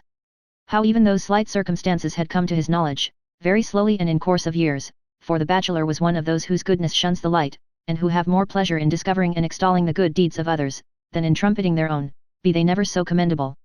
How, for that reason, he seldom told them of his village friends, but how, for all that, his mind had become so full of 2 among them, a child and an old man, to whom he had been very kind, that, in a letter received a few days before, he had dwelt upon them from first to last, and had told such a tale of their wandering, and mutual love, that few could read it without being moved to tears. How he, the recipient of that letter, was directly led to the belief that these must be the very wanderers for whom so much search had been made, and whom heaven had directed to his brother's care. How he had written for such further information as would put the fact beyond all doubt, how it had that morning arrived, had confirmed his first impression into a certainty, and was the immediate cause of that journey being planned, which they were to take tomorrow. In the meantime, said the old gentleman rising, and laying his hand on Kit's shoulder, you have a great need of rest, for such a day as this would wear out the strongest man. Good night, and heaven send our journey may have a prosperous ending. Chapter 69. Kit was no sluggard next morning, but, springing from his bed some time before day, began to prepare for his welcome expedition. The hurry of spirits consequent upon the events of yesterday, and the unexpected intelligence he had heard at night, had troubled his sleep through the long dark hours, and summoned such uneasy dreams about his pillow that it was best to rise. But, had it been the beginning of some great labor with the same end in view, had it been the commencement of a long journey, to be performed on foot in that inclement season of the year, to be pursued under very privation and difficulty, and to be achieved only with great distress, fatigue, and suffering, had it been the dawn of some painful enterprise, certain to task his utmost powers of resolution and endurance, and to need his utmost fortitude, but only likely to end, if happily achieved, in good fortune and delight to Nell, Kit's cheerful zeal would have been as highly roused, Kit's ardor and impatience would have been, at least, the same. Nor was he alone excited and eager. Before he had been up a quarter of an hour the whole house were astir and busy. Everybody hurried to do something towards facilitating the preparations. The single gentleman, it is true, could do nothing himself, but he overlooked everybody else and was more locomotive than anybody. The work of packing and making ready went briskly on, and by daybreak every preparation for the journey was completed. Then Kit began to wish they had not been quite so nimble, for the travelling carriage which had been hired for the occasion was not to arrive until 9 o'clock, and there was nothing but breakfast to fill up the intervening blank of 1 hour and a half. Yes, there was, though. There was Barbara. Barbara was busy, to be sure, but so much the better, Kit could help her, and that would pass away the time better than any means that could be devised. Barbara had no objection to this arrangement, and Kit, tracking out the idea which had come upon him so suddenly overnight, began to think that surely Barbara was fond of him, and surely he was fond of Barbara. Now, Barbara, if the truth must be told, as it must and ought to be, Barbara seemed, of all the little household, to take least pleasure in the bustle of the occasion, and when Kit, in the openness of his heart, told her how glad and overjoyed it made him, Barbara became more downcast still, and seemed to have even less pleasure in it than before. "You have not been home so long, Christopher," said Barbara, and it is impossible to tell how carelessly she said it. "You have not been home so long, that you need to be glad to go away again, I should think." "But for such a purpose," returned Kit. "To bring back Miss Nell. To see her again. Only think of that. I am so pleased too, to think that you will see her, Barbara, at last." Barbara did not absolutely say that she felt no gratification on this point, but she expressed the sentiment so plainly by one little toss of her head, that Kit was quite disconcerted, and wondered, in his simplicity, why she was so cool about it. "You'll say she has the sweetest and beautifulest face you ever saw, I know," said Kit, rubbing his hands.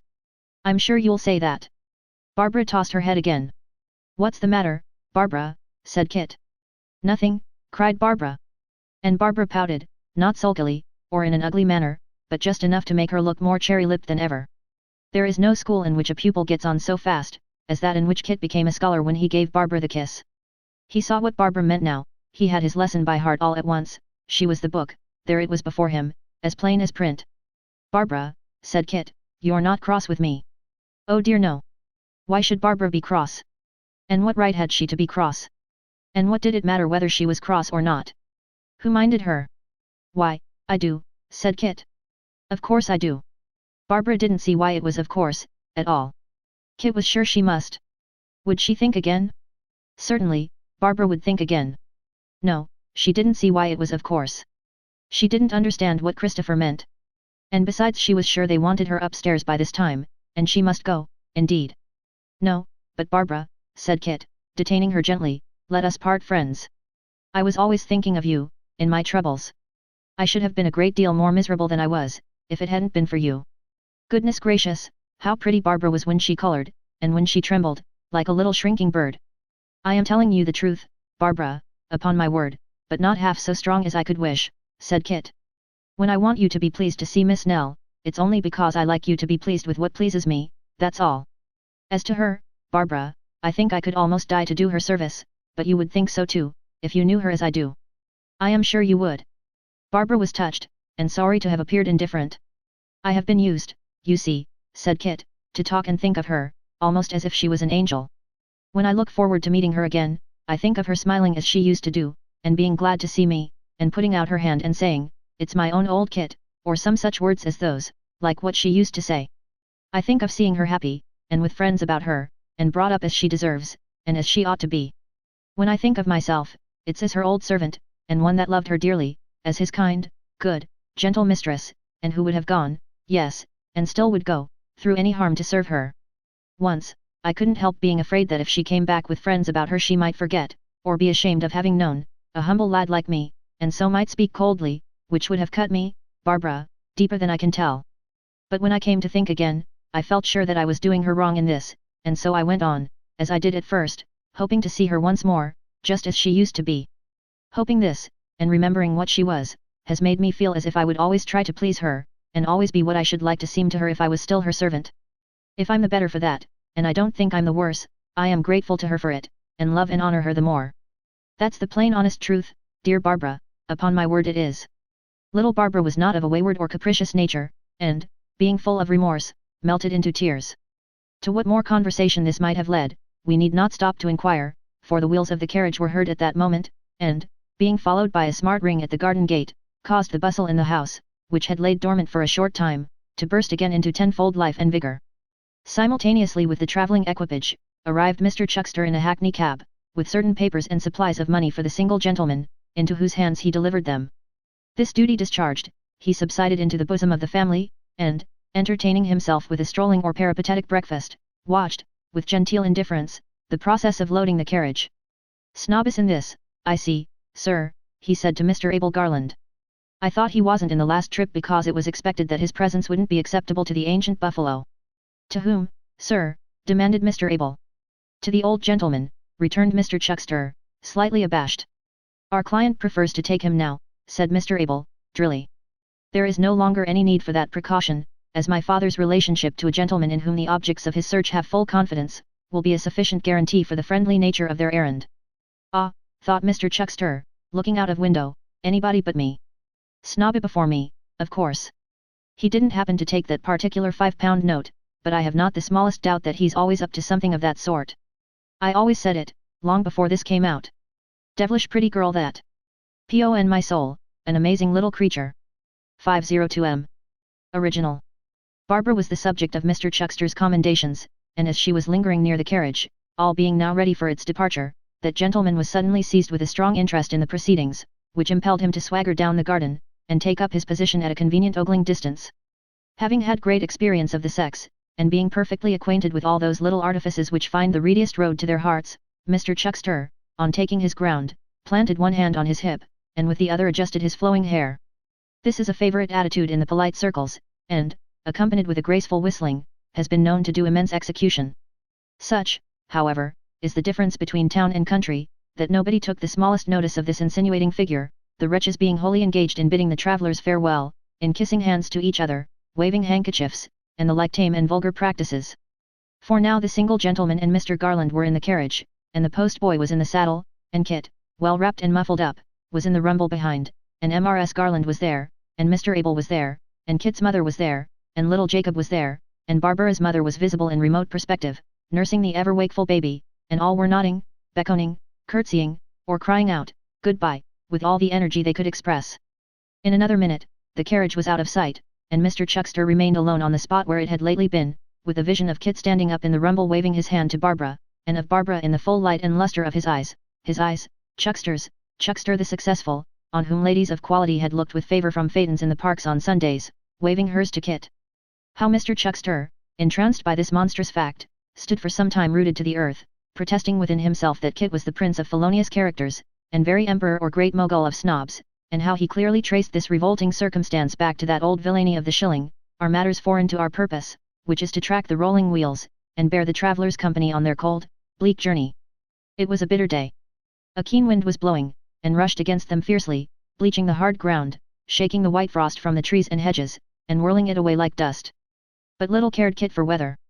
There was a freedom and freshness in the wind, as it came howling by, which, let it cut never so sharp, was welcome.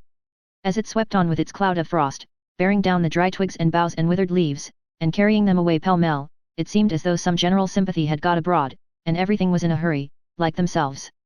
The harder the gusts, the better progress they appeared to make. It was a good thing to go struggling and fighting forward, vanquishing them one by one, to watch them driving up, gathering strength and fury as they came along, to bend for a moment, as they whistled past, and then to look back and see them speed away, their hoarse noise dying in the distance, and the stout trees cowering down before them. All day long, it blew without cessation. The night was clear and starlit, but the wind had not fallen, and the cold was piercing. Sometimes, towards the end of a long stage, Kit could not help wishing it were a little warmer, but when they stopped to change horses, and he had had a good run, and what with that, and the bustle of paying the old postilion, and rousing the new one, and running to and fro again until the horses were put to, he was so warm that the blood tingled and smarted in his fingers' ends. Then, he felt as if to have it 1 degree less cold would be to lose half the delight and glory of the journey, and up he jumped again, right cheerily, singing to the merry music of the wheels as they rolled away, and, leaving the townspeople in their warm beds, pursued their course along the lonely road. Meantime the two gentlemen inside, who were little disposed to sleep, beguiled the time with conversation.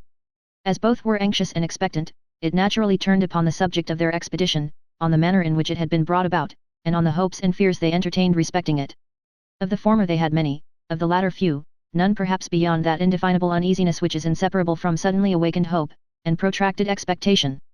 In one of the pauses of their discourse, and when half the night had worn away, the single gentleman, who had gradually become more and more silent and thoughtful, turned to his companion and said abruptly, "Are you a good listener?" "Like most other men, I suppose," returned Mr. Garland, smiling. "I can be, if I am interested, and if not interested, I should still try to appear so." "Why do you ask?" "I have a short narrative on my lips," rejoined his friend, "and will try you with it. It is very brief." Pausing for no reply, he laid his hand on the old gentleman's sleeve, and proceeded thus. "There were once two brothers, who loved each other dearly. There was a disparity in their ages, some 12 years. I am not sure but they may insensibly have loved each other the better for that reason. Wide as the interval between them was, however, they became rivals too soon. The deepest and strongest affection of both their hearts settled upon one object. The youngest, there were reasons for his being sensitive and watchful, was the first to find this out. I will not tell you what misery he underwent, what agony of soul he knew, how great his mental struggle was. He had been a sickly child. His brother, patient and considerate in the midst of his own high health and strength, had many and many a day denied himself the sports he loved, to sit beside his couch, telling him old stories till his pale face lighted up with an unwonted glow, to carry him in his arms to some green spot, where he could tend the poor pensive boy as he looked upon the bright summer day, and saw all nature healthy but himself, to be, in any way, his fond and faithful nurse. I may not dwell on all he did, to make the poor, weak creature love him, or my tale would have no end. But when the time of trial came, the younger brother's heart was full of those old days. Heaven strengthened it to repay the sacrifices of inconsiderate youth by one of thoughtful manhood. He left his brother to be happy.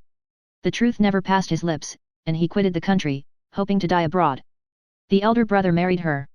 She was in heaven before long, and left him with an infant daughter. If you have seen the picture gallery of any one old family, you will remember how the same face and figure, often the fairest and slightest of them all, come upon you in different generations, and how you trace the same sweet girl through a long line of portraits, never growing old or changing, the good angel of the race, abiding by them in all reverses, redeeming all their sins. In this daughter the mother lived again. You may judge with what devotion he who lost that mother almost in the winning, clung to this girl, her breathing image. She grew to womanhood, and gave her heart to one who could not know its worth. Well, her fond father could not see her pine and droop. He might be more deserving than he thought him. He surely might become so, with a wife like her. He joined their hands, and they were married. Through all the misery that followed this union, through all the cold neglect and undeserved reproach, through all the poverty he brought upon her, through all the struggles of their daily life, too mean and pitiful to tell, but dreadful to endure, she toiled on, in the deep devotion of her spirit, and in her better nature, as only women can. Her means and substance wasted, her father nearly beggared by her husband's hand, and the hourly witness, for they lived now under one roof, of her ill usage and unhappiness, she never, but for him, bewailed her fate. Patient, and upheld by strong affection to the last, she died a widow of some 3 weeks' date, leaving to her father's care 2 orphans, one a son of 10 or 12 years old, the other a girl, such another infant child, the same in helplessness, in age, in form, in feature, as she had been herself when her young mother died. The elder brother, grandfather to these 2 children, was now a broken man, crushed and borne down, less by the weight of years than by the heavy hand of sorrow. With the wreck of his possessions, he began to trade, in pictures first, and then in curious ancient things. He had entertained a fondness for such matters from a boy, and the tastes he had cultivated were now to yield him an anxious and precarious subsistence. The boy grew like his father in mind and person, the girl so like her mother, that when the old man had her on his knee, and looked into her mild blue eyes, he felt as if awakening from a wretched dream, and his daughter were a little child again. The wayward boy soon spurned the shelter of his roof, and sought associates more congenial to his taste. The old man and the child dwelt alone together. It was then, when the love of 2 dead people who had been nearest and dearest to his heart, was all transferred to this slight creature, when her face, constantly before him, reminded him, from hour to hour, of the too early change he had seen in such another, of all the sufferings he had watched and known, and all his child had undergone, when the young man's profligate and hardened course drained him of money as his father's had, and even sometimes occasioned them temporary privation and distress, it was then that there began to beset him, and to be ever in his mind, a gloomy dread of poverty and want. He had no thought for himself in this. His fear was for the child. It was a spectre in his house, and haunted him night and day. The younger brother had been a traveller in many countries, and had made his pilgrimage through life alone. His voluntary banishment had been misconstrued, and he had borne, not without pain, reproach and slight for doing that which had wrung his heart, and cast a mournful shadow on his path.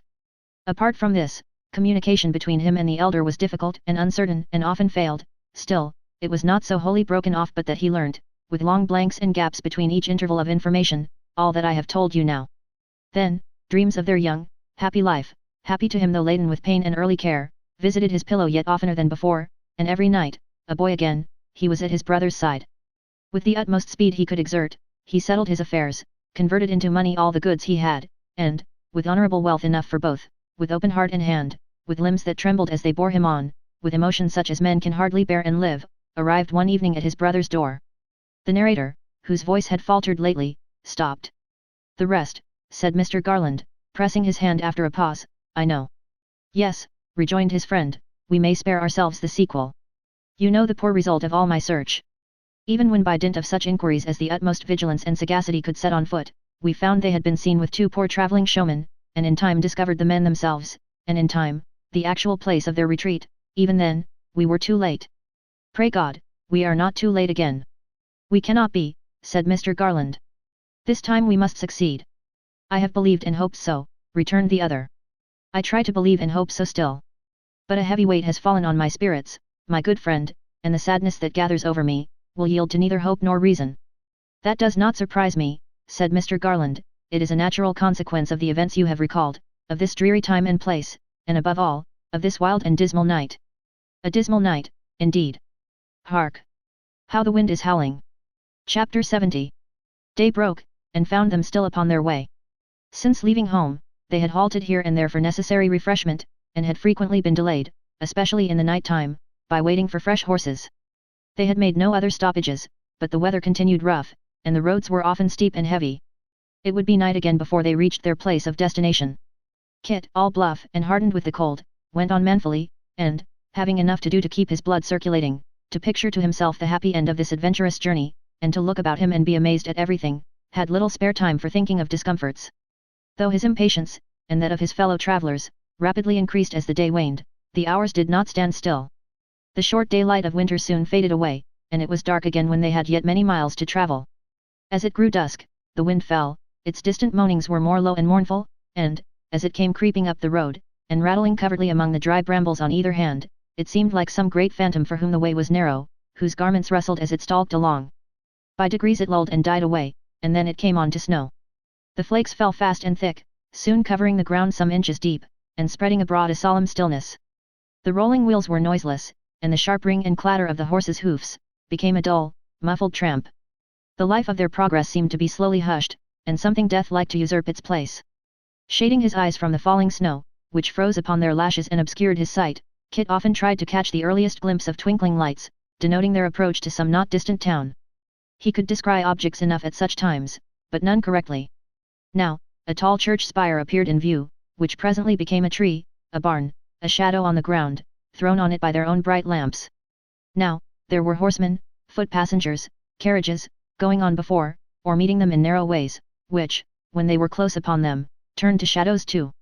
A wall, a ruin, a sturdy gable end, would rise up in the road, and, when they were plunging headlong at it, would be the road itself. Strange turnings too, bridges, and sheets of water, appeared to start up here and there, making the way doubtful and uncertain, and yet they were on the same bare road, and these things, like the others, as they were passed, turned into dim illusions. He descended slowly from his seat, for his limbs were numbed, when they arrived at a lone posting house, and inquired how far they had to go to reach their journey's end. It was a late hour in such by places, and the people were abed, but a voice answered from an upper window, 10 miles. The 10 minutes that ensued appeared an hour, but at the end of that time, a shivering figure led out the horses they required, and after another brief delay they were again in motion. It was a cross-country road, full, after the first 3 or 4 miles, of holes and cart ruts, which, being covered by the snow, were so many pitfalls to the trembling horses, and obliged them to keep a foot-pace. As it was next to impossible for men so much agitated as they were by this time, to sit still and move so slowly, all three got out and plodded on behind the carriage. The distance seemed interminable, and the walk was most laborious. As each was thinking within himself that the driver must have lost his way, a church bell, close at hand, struck the hour of midnight, and the carriage stopped. It had moved softly enough, but when it ceased to crunch the snow, the silence was as startling as if some great noise had been replaced by perfect stillness. "This is the place, gentlemen," said the driver, dismounting from his horse, and knocking at the door of a little inn. "Hello! Past 12 o'clock is the dead of night here." The knocking was loud and long, but it failed to rouse the drowsy inmates. All continued dark and silent as before. They fell back a little, and looked up at the windows, which were mere black patches in the whitened house front. No light appeared.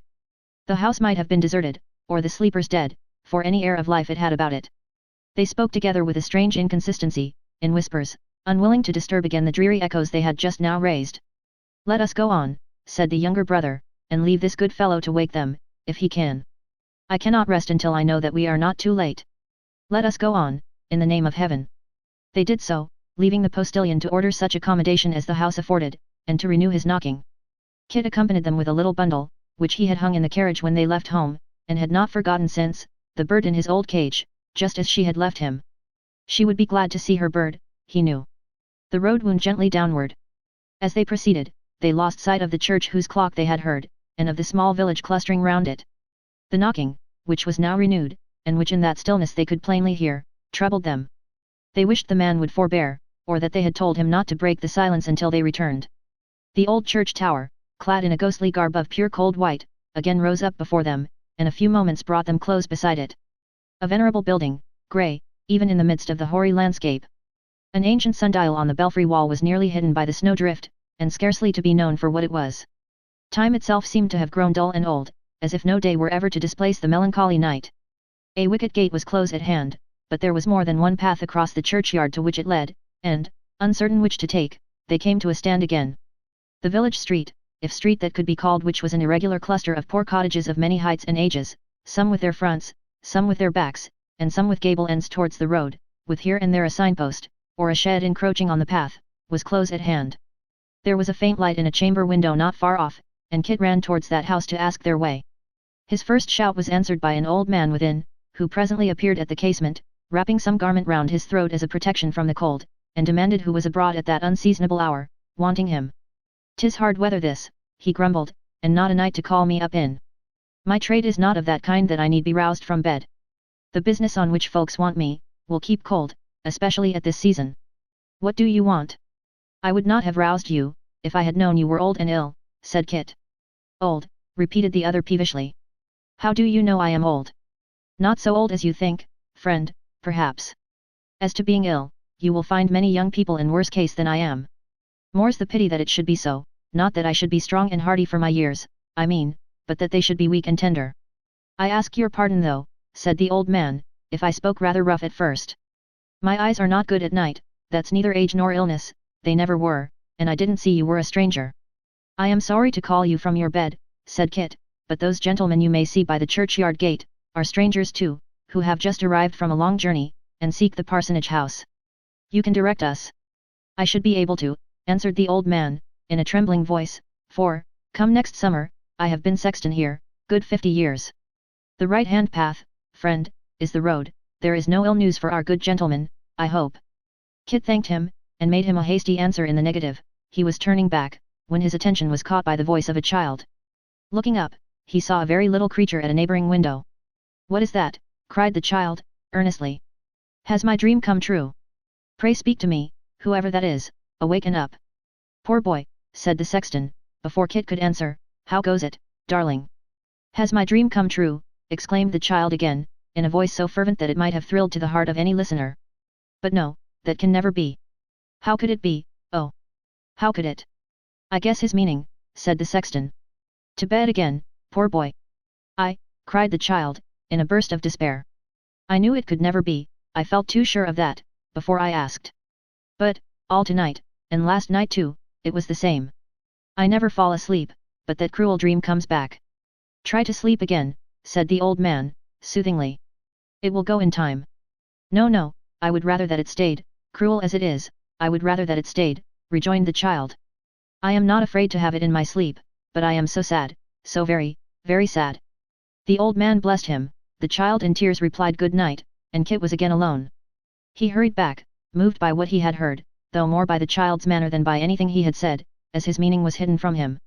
They took the path indicated by the sexton, and soon arrived before the parsonage wall. Turning round to look about them when they had got thus far, they saw, among some ruined buildings at a distance, one single solitary light. It shone from what appeared to be an old oriel window, and being surrounded by the deep shadows of overhanging walls, sparkled like a star. Bright and glimmering as the stars above their heads, lonely and motionless as they, it seemed to claim some kindred with the eternal lamps of heaven, and to burn in fellowship with them.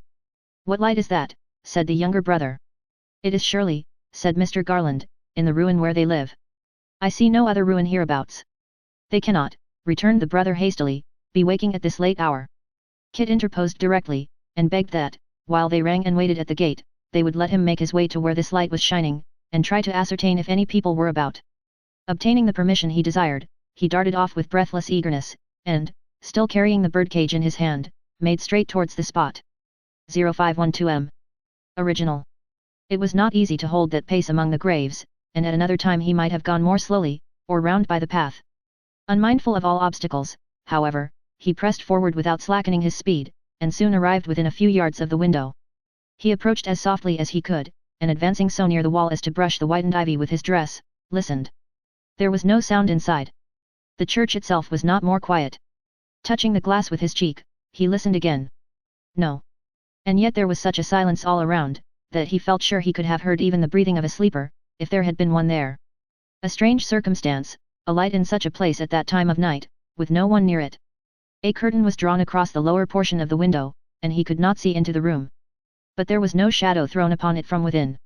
To have gained a footing on the wall and tried to look in from above, would have been attended with some danger, certainly with some noise, and the chance of terrifying the child, if that really were her habitation. Again and again he listened, again and again the same wearisome blank. Leaving the spot with slow and cautious steps, and skirting the ruin for a few paces, he came at length to a door. He knocked. No answer. But there was a curious noise inside. It was difficult to determine what it was. It bore a resemblance to the low moaning of one in pain, but it was not that, being far too regular and constant. Now it seemed a kind of song, now a wail, seemed, that is, to his changing fancy, for the sound itself was never changed or checked. It was unlike anything he had ever heard, and in its tone there was something fearful, chilling, and unearthly. The listener's blood ran colder now than ever it had done in frost and snow, but he knocked again. There was no answer, and the sound went on without any interruption. He laid his hand softly upon the latch, and put his knee against the door. It was secured on the inside, but yielded to the pressure, and turned upon its hinges. He saw the glimmering of a fire upon the old walls, and entered. Chapter 71. The dull, red glow of a wood fire, for no lamp or candle burnt within the room, showed him a figure, seated on the hearth with its back towards him, bending over the fitful light. The attitude was that of one who sought the heat. It was, and yet was not. The stooping posture and the cowering form were there, but no hands were stretched out to meet the grateful warmth, no shrug or shiver compared its luxury with the piercing cold outside. With limbs huddled together, head bowed down, arms crossed upon the breast, and fingers tightly clenched, it rocked to and fro upon its seat without a moment's pause, accompanying the action with the mournful sound he had heard. The heavy door had closed behind him on his entrance, with a crash that made him start. The figure neither spoke, nor turned to look, nor gave in any other way the faintest sign of having heard the noise. The form was that of an old man, his white head akin in colour to the mouldering embers upon which he gazed. He, and the failing light and dying fire, the time-worn room, the solitude, the wasted life, and gloom, were all in fellowship. Ashes and dust and ruin. Kit tried to speak, and did pronounce some words, though what they were he scarcely knew. Still the same terrible low cry went on, still the same rocking in the chair, the same stricken figure was there, unchanged and heedless of his presence. He had his hand upon the latch, when something in the form, distinctly seen as one log broke and fell, and, as it fell, blazed up, arrested it. He returned to where he had stood before, advanced a pace, another still. Another, and he saw the face. Yes. Changed as it was, he knew it well. "Master," he cried, stooping on one knee and catching at his hand. "Dear master! Speak to me!" The old man turned slowly towards him, and muttered in a hollow voice. "This is another, how many of these spirits there have been tonight?" "No spirit, master. No one but your old servant. You know me now, I am sure? Miss Nell, where is she, where is she?" "They all say that," cried the old man. "They all ask the same question. A spirit. Where is she? Demanded Kit. Oh, tell me but that, dear master. She is asleep, yonder, in there. Thank God. Thank God, returned the old man. I have prayed to him, many, and many, and many a livelong night, when she has been asleep, he knows. Hark! Did she call? I heard no voice. You did. You hear her now. Do you tell me that you don't hear that? He started up, and listened again. Nor that, he cried, with a triumphant smile, can anybody know that voice so well as I? Hush! Hush! Motioning to him to be silent, he stole away into another chamber. After a short absence, during which he could be heard to speak in a softened soothing tone, he returned, bearing in his hand a lamp. She is still asleep, he whispered. You were right. She did not call, unless she did so in her slumber. She has called to me in her sleep before now, sir, as I have sat by, watching, I have seen her lips move, and have known, though no sound came from them, that she spoke of me. I feared the light might dazzle her eyes and wake her, so I brought it here. He spoke rather to himself than to the visitor, but when he had put the lamp upon the table, he took it up, as if impelled by some momentary recollection or curiosity, and held it near his face. Then, as if forgetting his motive in the very action, he turned away and put it down again. She is sleeping soundly, he said, but no wonder. Angel hands have strewn the ground deep with snow, that the lightest footstep may be lighter yet, and the very birds are dead, that they may not wake her. She used to feed them, sir. Though never so cold and hungry, the timid things would fly from us. They never flew from her. Again he stopped to listen, and scarcely drawing breath, listened for a long, long time. That fancy passed, he opened an old chest, took out some clothes as fondly as if they had been living things, and began to smooth and brush them with his hand. Why dost thou lie so idle there, dear Nell, he murmured, when there are bright red berries out of doors waiting for thee to pluck them? Why dost thou lie so idle there, when thy little friends come creeping to the door, crying where is Nell, sweet Nell, and sob, and weep, because they do not see thee? She was always gentle with children. The wildest would do her bidding, she had a tender way with them, indeed she had. Kit had no power to speak. His eyes were filled with tears. Her little homely dress, her favourite, cried the old man, pressing it to his breast, and patting it with his shriveled hand. She will miss it when she wakes. They have hid it here in sport, but she shall have it, she shall have it. I would not vex my darling, for the wide world's riches. See here, these shoes, how worn they are, she kept them to remind her of our last long journey. You see where the little feet went bare upon the ground. They told me, afterwards, that the stones had cut and bruised them. She never told me that. No, no, God bless her. And, I have remembered since, she walked behind me, sir, that I might not see how lame she was, but yet she had my hand in hers, and seemed to lead me still. He pressed them to his lips, and having carefully put them back again, went on communing with himself, looking wistfully from time to time towards the chamber he had lately visited. She was not wont to be a lie abed, but she was well then. We must have patience. When she is well again, she will rise early, as she used to do, and ramble abroad in the healthy morning time. I often tried to track the way she had gone, but her small footstep left no print upon the dewy ground, to guide me. Who is that? Shut the door. Quick, have we not enough to do to drive away that marble cold, and keep her warm? The door was indeed opened, for the entrance of Mr. Garland and his friend, accompanied by two other persons. These were the schoolmaster, and the bachelor. The former held a light in his hand. He had, it seemed, but gone to his own cottage to replenish the exhausted lamp, at the moment when Kit came up and found the old man alone. He softened again at sight of these two friends, and, laying aside the angry manner, if to anything so feeble and so sad the term can be applied, in which he had spoken when the door opened, resumed his former seat, and subsided, by little and little into the old action, and the old, dull, wandering sound. Of the strangers, he took no heed whatever. He had seen them, but appeared quite incapable of interest or curiosity. The younger brother stood apart. The bachelor drew a chair towards the old man, and sat down close beside him.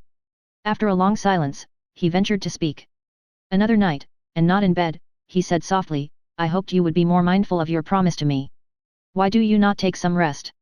Sleep has left me, returned the old man. It is all with her. It would pain her very much to know that you were watching thus, said the bachelor. You would not give her pain.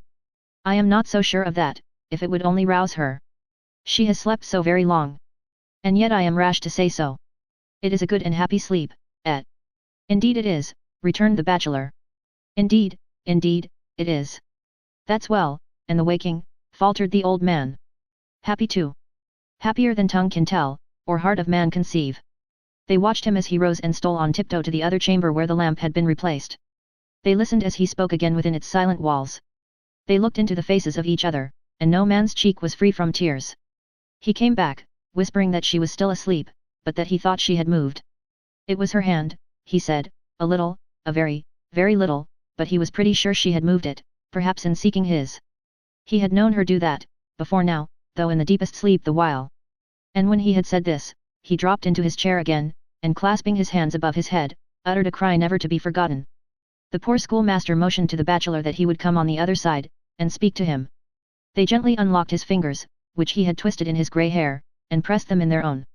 He will hear me, said the schoolmaster, I am sure.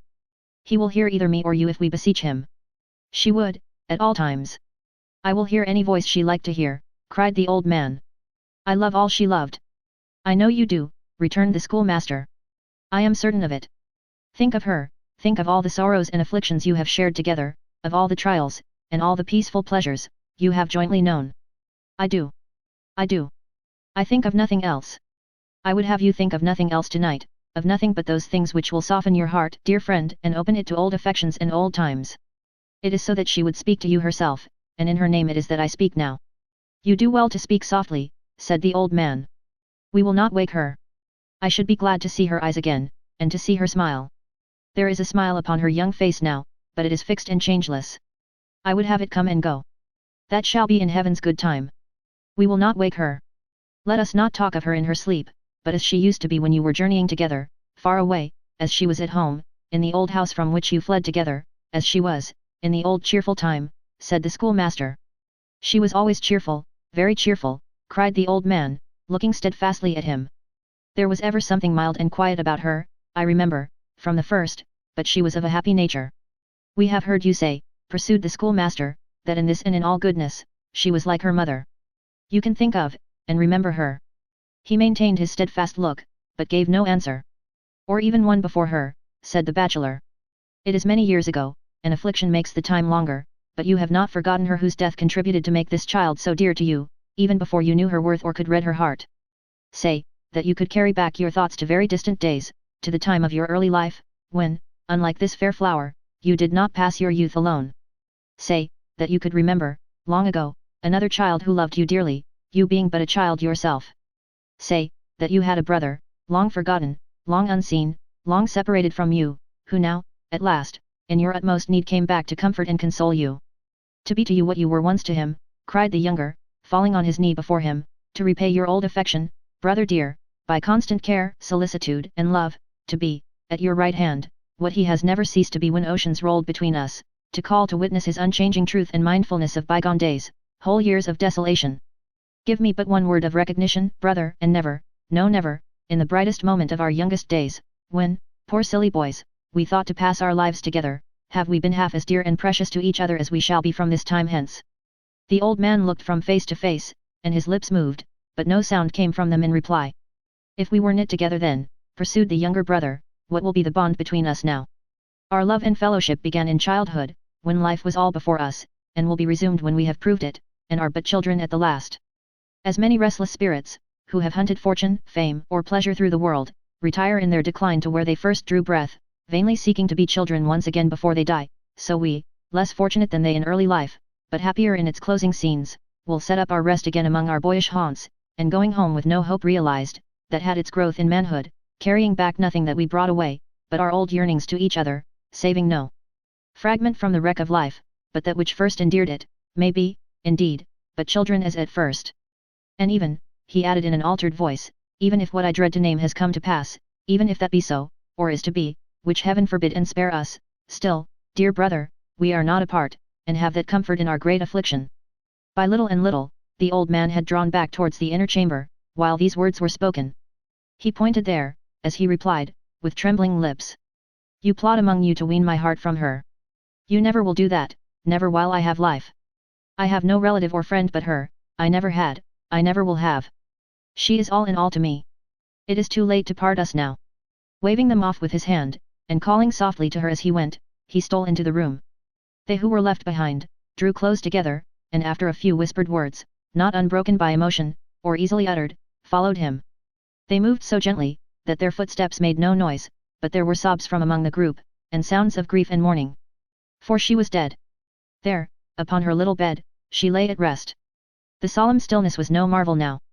0520M. Original. She was dead. No sleep so beautiful and calm, so free from trace of pain, so fair to look upon. She seemed a creature fresh from the hand of God, and waiting for the breath of life, not one who had lived and suffered death. Her couch was dressed with here and there some winter berries and green leaves, gathered in a spot she had been used to favor. When I die, put near me something that has loved the light, and had the sky above it always. Those were her words. She was dead. Dear, gentle, patient, noble Nell was dead. Her little bird, a poor slight thing the pressure of a finger would have crushed, was stirring nimbly in its cage, and the strong heart of its child mistress was mute and motionless forever. Where were the traces of her early cares, her sufferings, and fatigues? All gone. Sorrow was dead indeed in her, but peace and perfect happiness were born, imaged in her tranquil beauty and profound repose. And still her former self lay there, unaltered in this change. Yes. The old fireside had smiled upon that same sweet face, it had passed, like a dream, through haunts of misery and care, at the door of the poor schoolmaster on the summer evening, before the furnace fire upon the cold wet night, at the still bedside of the dying boy, there had been the same mild lovely look. So shall we know the angels in their majesty, after death. The old man held one languid arm in his, and had the small hand tight folded to his breast, for warmth. It was the hand she had stretched out to him with her last smile, the hand that had led him on, through all their wanderings. Ever and anon he pressed it to his lips, then hugged it to his breast again, murmuring that it was warmer now, and, as he said it, he looked, in agony, to those who stood around, as if imploring them to help her. She was dead, and past all help, or need of it. The ancient rooms she had seemed to fill with life, even while her own was waning fast, the garden she had tended, the eyes she had gladdened, the noiseless haunts of many a thoughtful hour, the paths she had trodden as it were but yesterday, could know her never more. It is not, said the schoolmaster, as he bent down to kiss her on the cheek, and gave his tears free vent, it is not on earth that heaven's justice ends. Think what earth is, compared with the world to which her young spirit has winged its early flight, and say, if one deliberate wish expressed in solemn terms above this bed could call her back to life, which of us would utter it? Chapter 72. When morning came, and they could speak more calmly on the subject of their grief, they heard how her life had closed. She had been dead 2 days. They were all about her at the time, knowing that the end was drawing on. She died soon after daybreak. They had read and talked to her in the earlier portion of the night, but as the hours crept on, she sunk to sleep. They could tell, by what she faintly uttered in her dreams, that they were of her journeyings with the old man, they were of no painful scenes, but of people who had helped and used them kindly, for she often said God bless you, with great fervor. Waking, she never wandered in her mind but once, and that was of beautiful music which she said was in the air. God knows. It may have been. Opening her eyes at last, from a very quiet sleep, she begged that they would kiss her once again. That done, she turned to the old man with a lovely smile upon her face, such, they said, as they had never seen, and never could forget, and clung with both her arms about his neck. They did not know that she was dead, at first. She had spoken very often of the two sisters, who, she said, were like dear friends to her. She wished they could be told how much she thought about them, and how she had watched them as they walked together, by the riverside at night. She would like to see poor Kit, she had often said of late. She wished there was somebody to take her love to Kit. And, even then, she never thought or spoke about him, but with something of her old, clear, merry laugh. For the rest, she had never murmured or complained, but with a quiet mind, and manner quite unaltered, save that she every day became more earnest and more grateful to them, faded like the light upon a summer's evening. The child who had been her little friend came there, almost as soon as it was day, with an offering of dried flowers which he begged them to lay upon her breast. It was he who had come to the window overnight and spoken to the sexton, and they saw in the snow traces of small feet, where he had been lingering near the room in which she lay, before he went to bed. He had a fancy, it seemed, that they had left her there alone, and could not bear the thought. He told them of his dream again, and that it was of her being restored to them, just as she used to be. He begged hard to see her, saying that he would be very quiet, and that they need not fear his being alarmed, for he had sat alone by his young brother all day long when he was dead, and had felt glad to be so near him. They let him have his wish, and indeed he kept his word, and was, in his childish way, a lesson to them all. Up to that time, the old man had not spoken once, except to her, or stirred from the bedside. But, when he saw her little favourite, he was moved as they had not seen him yet, and made as though he would have him come nearer. Then, pointing to the bed, he burst into tears for the first time, and they who stood by, knowing that the sight of this child had done him good, left them alone together. Soothing him with his artless talk of her, the child persuaded him to take some rest, to walk abroad, to do almost as he desired him. And when the day came on, which must remove her in her earthly shape from earthly eyes forever, he led him away, that he might not know when she was taken from him. They were to gather fresh leaves and berries for her bed. It was Sunday, a bright, clear, wintry afternoon, and as they traversed the village street, those who were walking in their path drew back to make way for them, and gave them a softened greeting. Some shook the old man kindly by the hand, some stood uncovered while he tottered by, and many cried God help him, as he passed along. Neighbor, said the old man, stopping at the cottage where his young guide's mother dwelt, how is it that the folks are nearly all in black today? I have seen a mourning ribbon or a piece of crape on almost every one. She could not tell, the woman said. Why, you yourself, you wear the color too, he said. Windows are closed that never used to be by day. What does this mean? Again the woman said she could not tell. We must go back, said the old man, hurriedly. We must see what this is. No, no, cried the child, detaining him. Remember what you promised. Our way is to the old green lane, where she and I so often were, and where you found us, more than once, making those garlands for her garden. Do not turn back. Where is she now? Said the old man. Tell me that. Do you not know? Returned the child. Did we not leave her, but just now? True. True. It was her we left, was it? He pressed his hand upon his brow, looked vacantly round, and as if impelled by a sudden thought, crossed the road, and entered the sexton's house. He and his deaf assistant were sitting before the fire. Both rose up, on seeing who it was. The child made a hasty sign to them with his hand. It was the action of an instant, but that, and the old man's look, were quite enough. Do you bury anyone today? He said, eagerly. No, no. Who should we bury, sir? Returned the sexton. Who indeed? I say with you, who indeed? It is a holiday with us, good sir, returned the sexton mildly. We have no work to do today. Why then, I'll go where you will, said the old man, turning to the child. You're sure of what you tell me? You would not deceive me? I am changed, even in the little time since you last saw me. Go thy ways with him, sir, cried the sexton, and heaven be with ye both. I am quite ready, said the old man, meekly. Come, boy, come, and so submitted to be led away. And now the bell she had so often heard, by night and day, and listened to with solemn pleasure almost as a living voice, rung its remorseless toll, for her, so young, so beautiful, so good. Decrepit age, and vigorous life, and blooming youth, and helpless infancy, poured forth, on crutches, in the pride of strength and health, in the full blush of promise, in the mere dawn of life, to gather round her tomb. Old men were there, whose eyes were dim and senses failing, grandmothers, who might have died 10 years ago, and still been old, the deaf, the blind, the lame, the palsied, the living dead in many shapes and forms, to see the closing of that early grave. What was the death it would shut in, to that which still could crawl and creep above it? Along the crowded path they bore her now, pure as the newly fallen snow that covered it, whose day on earth had been as fleeting.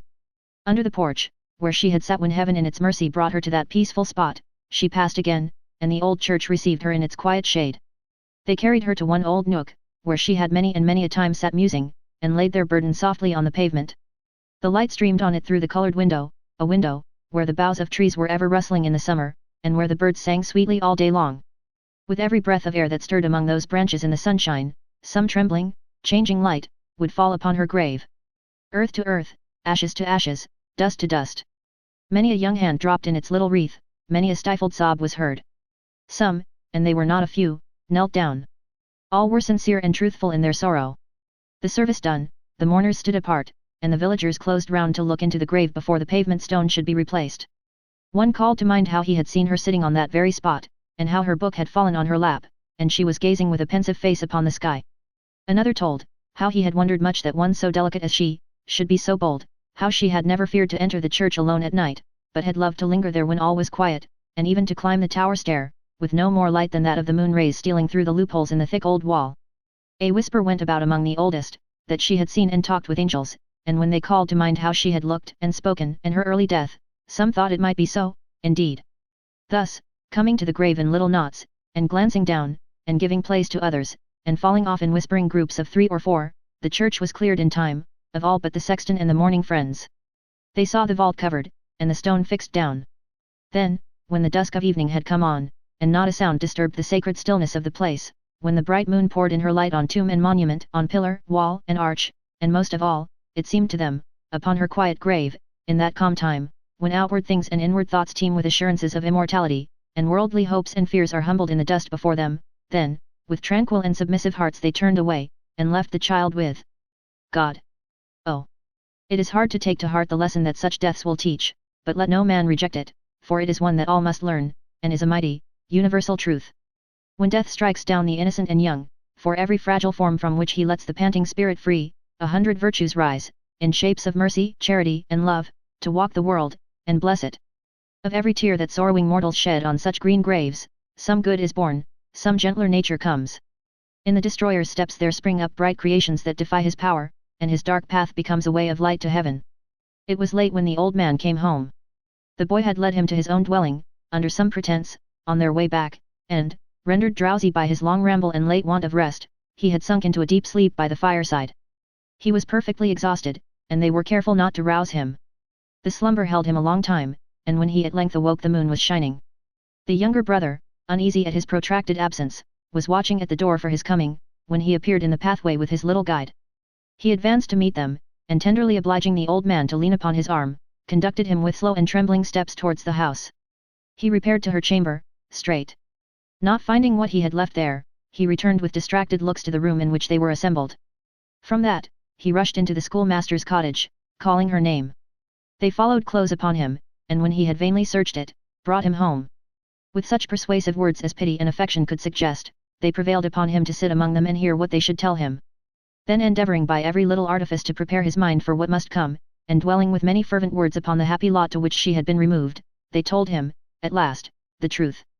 The moment it had passed their lips, he fell down among them like a murdered man. For many hours, they had little hope of his surviving, but grief is strong, and he recovered. If there be any who have never known the blank that follows death, the weary void, the sense of desolation that will come upon the strongest minds, when something familiar and beloved is missed at every turn, the connection between inanimate and senseless things, and the object of recollection, when every household god becomes a monument and every room a grave, if there be any who have not known this, and proved it by their own experience, they can never faintly guess how, for many days, the old man pined and moped away the time, and wandered here and there as seeking something, and had no comfort. Whatever power of thought or memory he retained, was all bound up in her. He never understood, or seemed to care to understand, about his brother. To every endearment and attention he continued listless. If they spoke to him on this, or any other theme, save one, he would hear them patiently for a while, then turn away, and go on seeking as before. On that one theme, which was in his and all their minds, it was impossible to touch. Dead. He could not hear or bear the word. The slightest hint of it would throw him into a paroxysm, like that he had had when it was first spoken. In what hope he lived, no man could tell, but that he had some hope of finding her again, some faint and shadowy hope, deferred from day to day, and making him from day to day more sick and sore at heart, was plain to all. They bethought them of a removal from the scene of this last sorrow, of trying whether change of place would rouse or cheer him. His brother sought the advice of those who were accounted skillful in such matters, and they came and saw him. Some of the number stayed upon the spot, conversed with him when he would converse, and watched him as he wandered up and down, alone and silent. Move him where they might, they said, he would ever seek to get back there. His mind would run upon that spot. If they confined him closely, and kept a strict guard upon him, they might hold him prisoner, but if he could by any means escape, he would surely wander back to that place, or die upon the road. The boy, to whom he had submitted at first, had no longer any influence with him. At times he would suffer the child to walk by his side, or would even take such notice of his presence as giving him his hand, or would stop to kiss his cheek, or pat him on the head. At other times, he would entreat him, not unkindly, to be gone, and would not brook him near.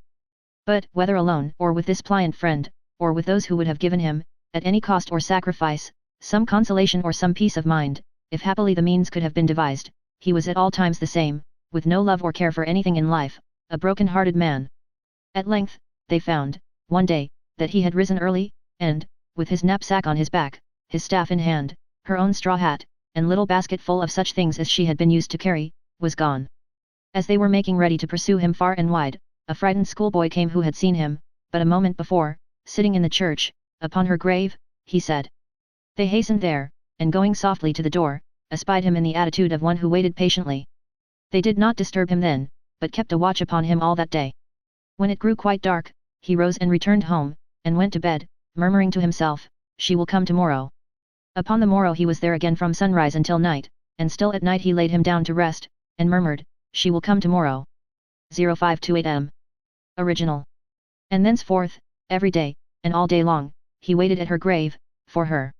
How many pictures of new journeys over pleasant country, of resting places under the free broad sky, of rambles in the fields and woods, and paths not often trodden, how many tones of that one well-remembered voice, how many glimpses of the form, the fluttering dress, the hair that waved so gaily in the wind, how many visions of what had been, and what he hoped was yet to be, rose up before him, in the old, dull, silent church.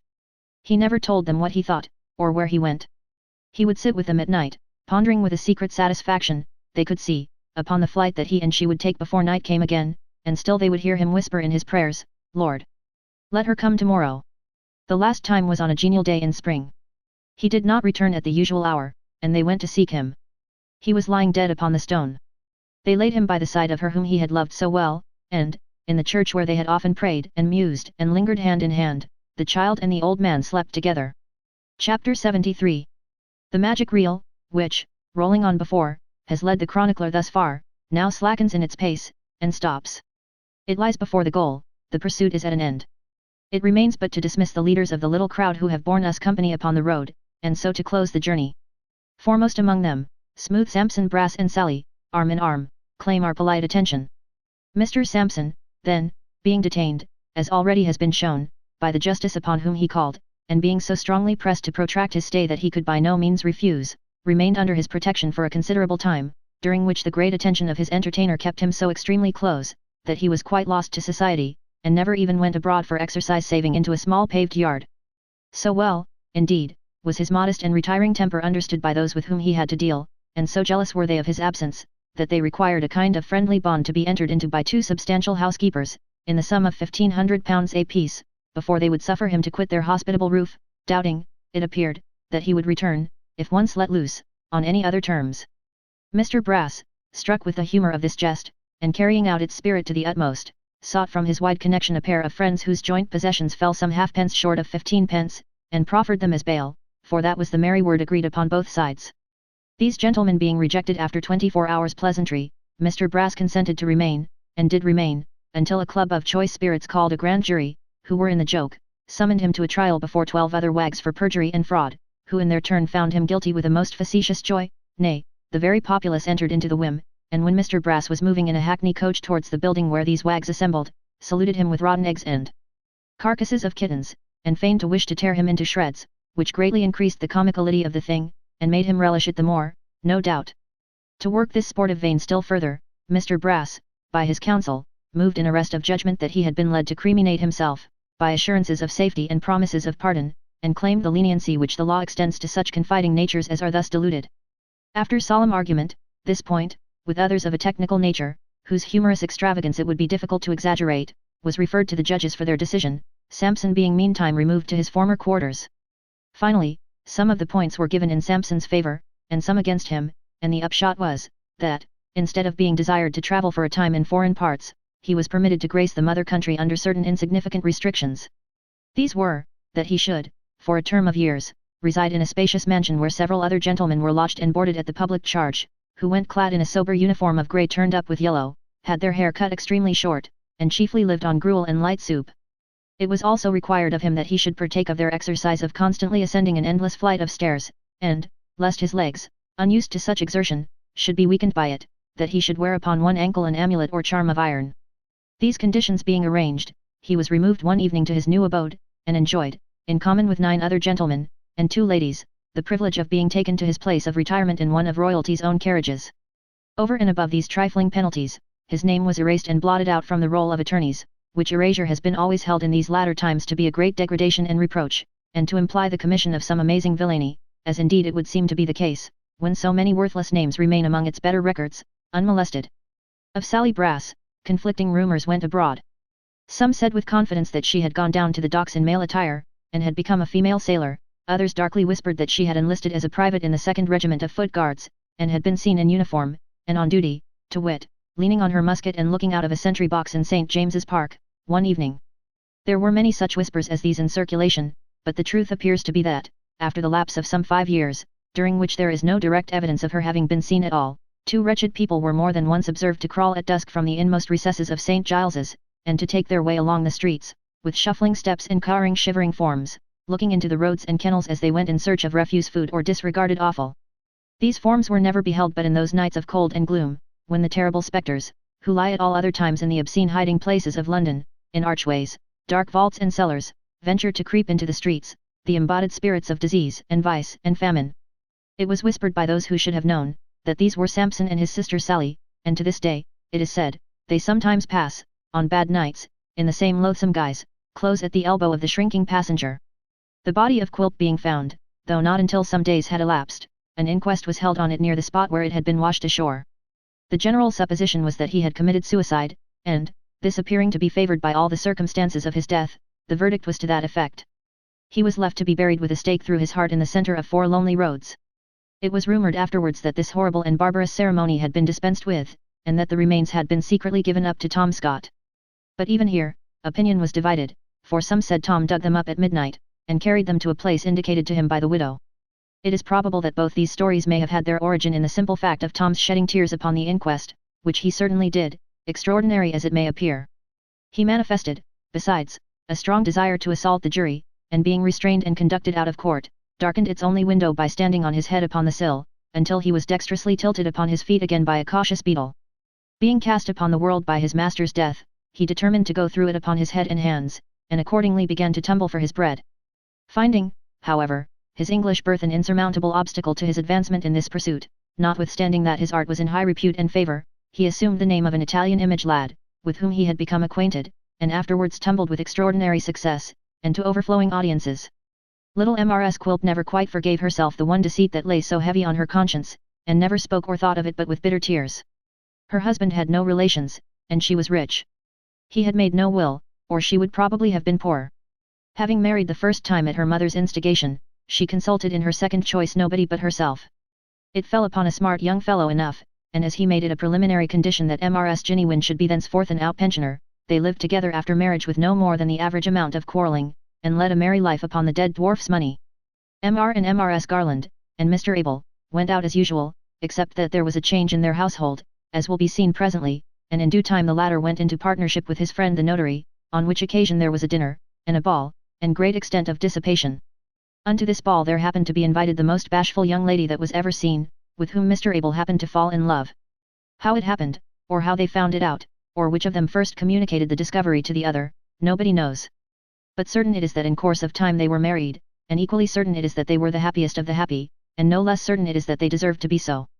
And it is pleasant to write down that they reared a family, because any propagation of goodness and benevolence is no small addition to the aristocracy of nature, and no small subject of rejoicing for mankind at large.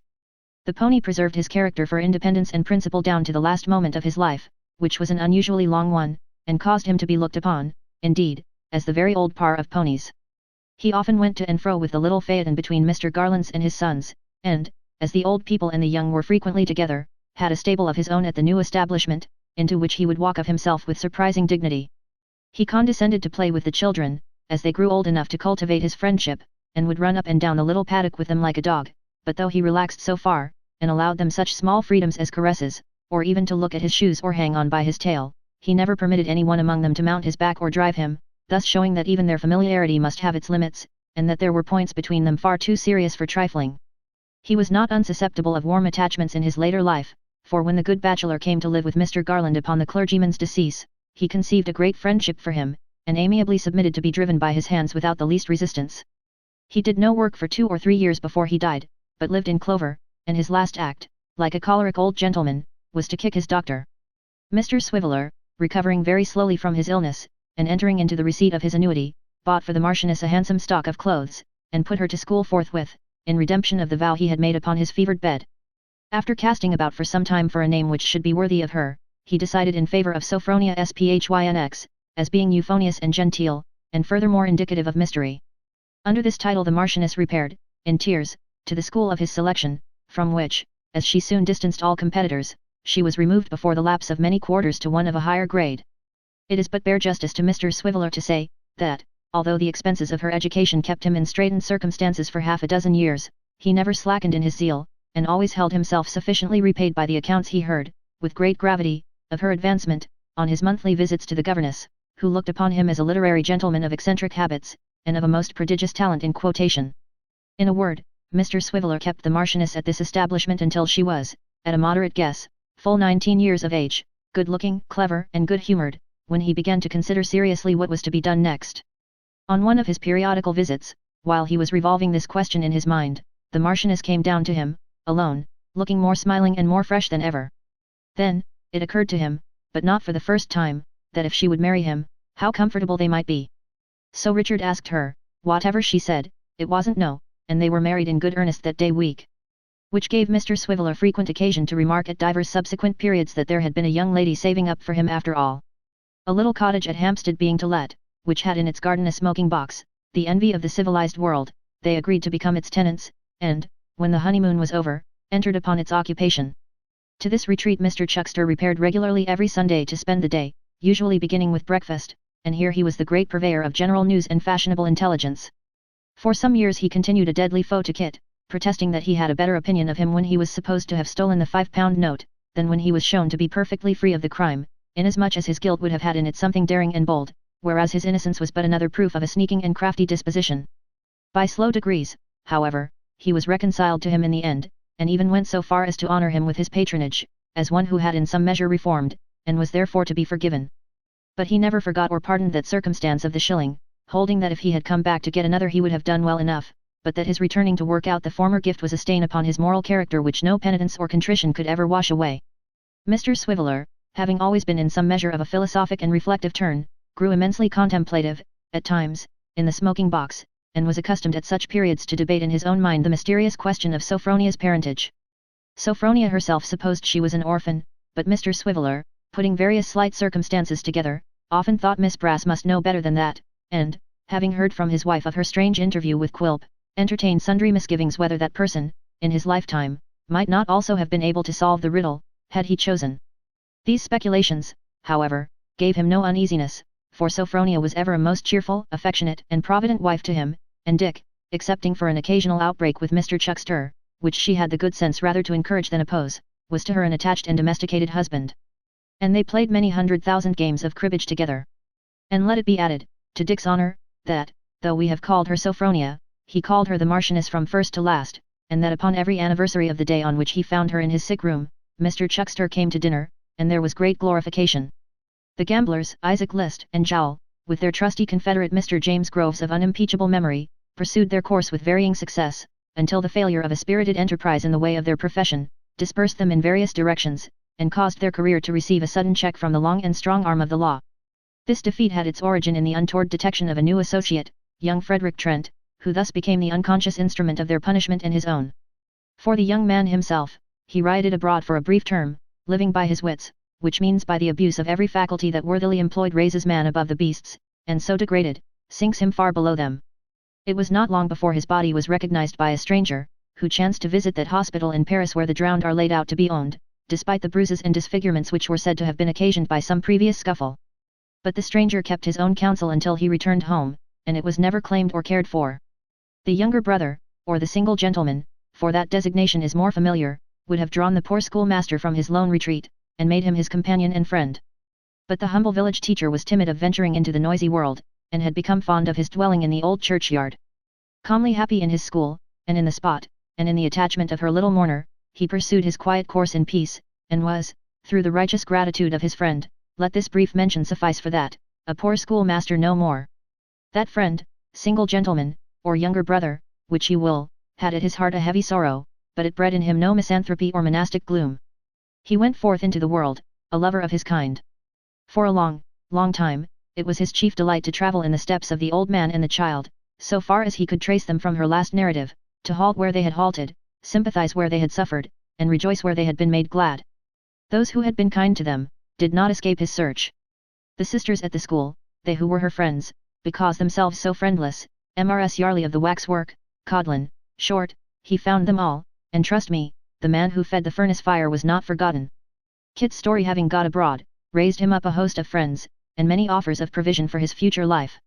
He had no idea at first of ever quitting Mr. Garland's service, but, after serious remonstrance and advice from that gentleman, began to contemplate the possibility of such a change being brought about in time. A good post was procured for him, with a rapidity which took away his breath, by some of the gentlemen who had believed him guilty of the offence laid to his charge, and who had acted upon that belief. Through the same kind agency, his mother was secured from want, and made quite happy. Thus, as Kit often said, his great misfortune turned out to be the source of all his subsequent prosperity. Did Kit live a single man all his days, or did he marry? Of course he married, and who should be his wife but Barbara? And the best of it was, he married so soon that little Jacob was an uncle, before the calves of his legs, already mentioned in this history, had ever been encased in broadcloth pantaloons, though that was not quite the best either, for of necessity the baby was an uncle too. The delight of Kit's mother and of Barbara's mother upon the great occasion is past all telling. Finding they agreed so well on that, and on all other subjects, they took up their abode together, and were a most harmonious pair of friends from that time forth. And hadn't Astley's cause to bless itself for their all going together once a quarter, to the pit, and didn't Kit's mother always say, when they painted the outside, that Kit's last treat had helped to that, and wonder what the manager would feel if he but knew it as they passed his house. When Kit had children 6 and 7 years old, there was a Barbara among them, and a pretty Barbara she was. Nor was there wanting an exact facsimile and copy of little Jacob, as he appeared in those remote times when they taught him what oysters meant. Of course there was an Abel, own godson to the Mr. Garland of that name, and there was a Dick, whom Mr. Swiveller did especially favour. The little group would often gather round him of a night and beg him to tell again that story of good Miss Nell who died. This, Kit would do, and when they cried to hear it, wishing it longer too, he would teach them how she had gone to heaven, as all good people did, and how, if they were good, like her, they might hope to be there too, one day, and to see and know her as he had done when he was quite a boy. Then, he would relate to them how needy he used to be, and how she had taught him what he was otherwise too poor to learn, and how the old man had been used to say she always laughs at Kit, at which they would brush away their tears, and laugh themselves to think that she had done so, and be again quite merry. He sometimes took them to the street where she had lived, but new improvements had altered it so much, it was not like the same. The old house had been long ago pulled down, and a fine broad road was in its place. At first he would draw with his stick a square upon the ground to show them where it used to stand. But he soon became uncertain of the spot, and could only say it was thereabouts, he thought, and these alterations were confusing. Such are the changes which a few years bring about, and so do things pass away, like a tale that is told.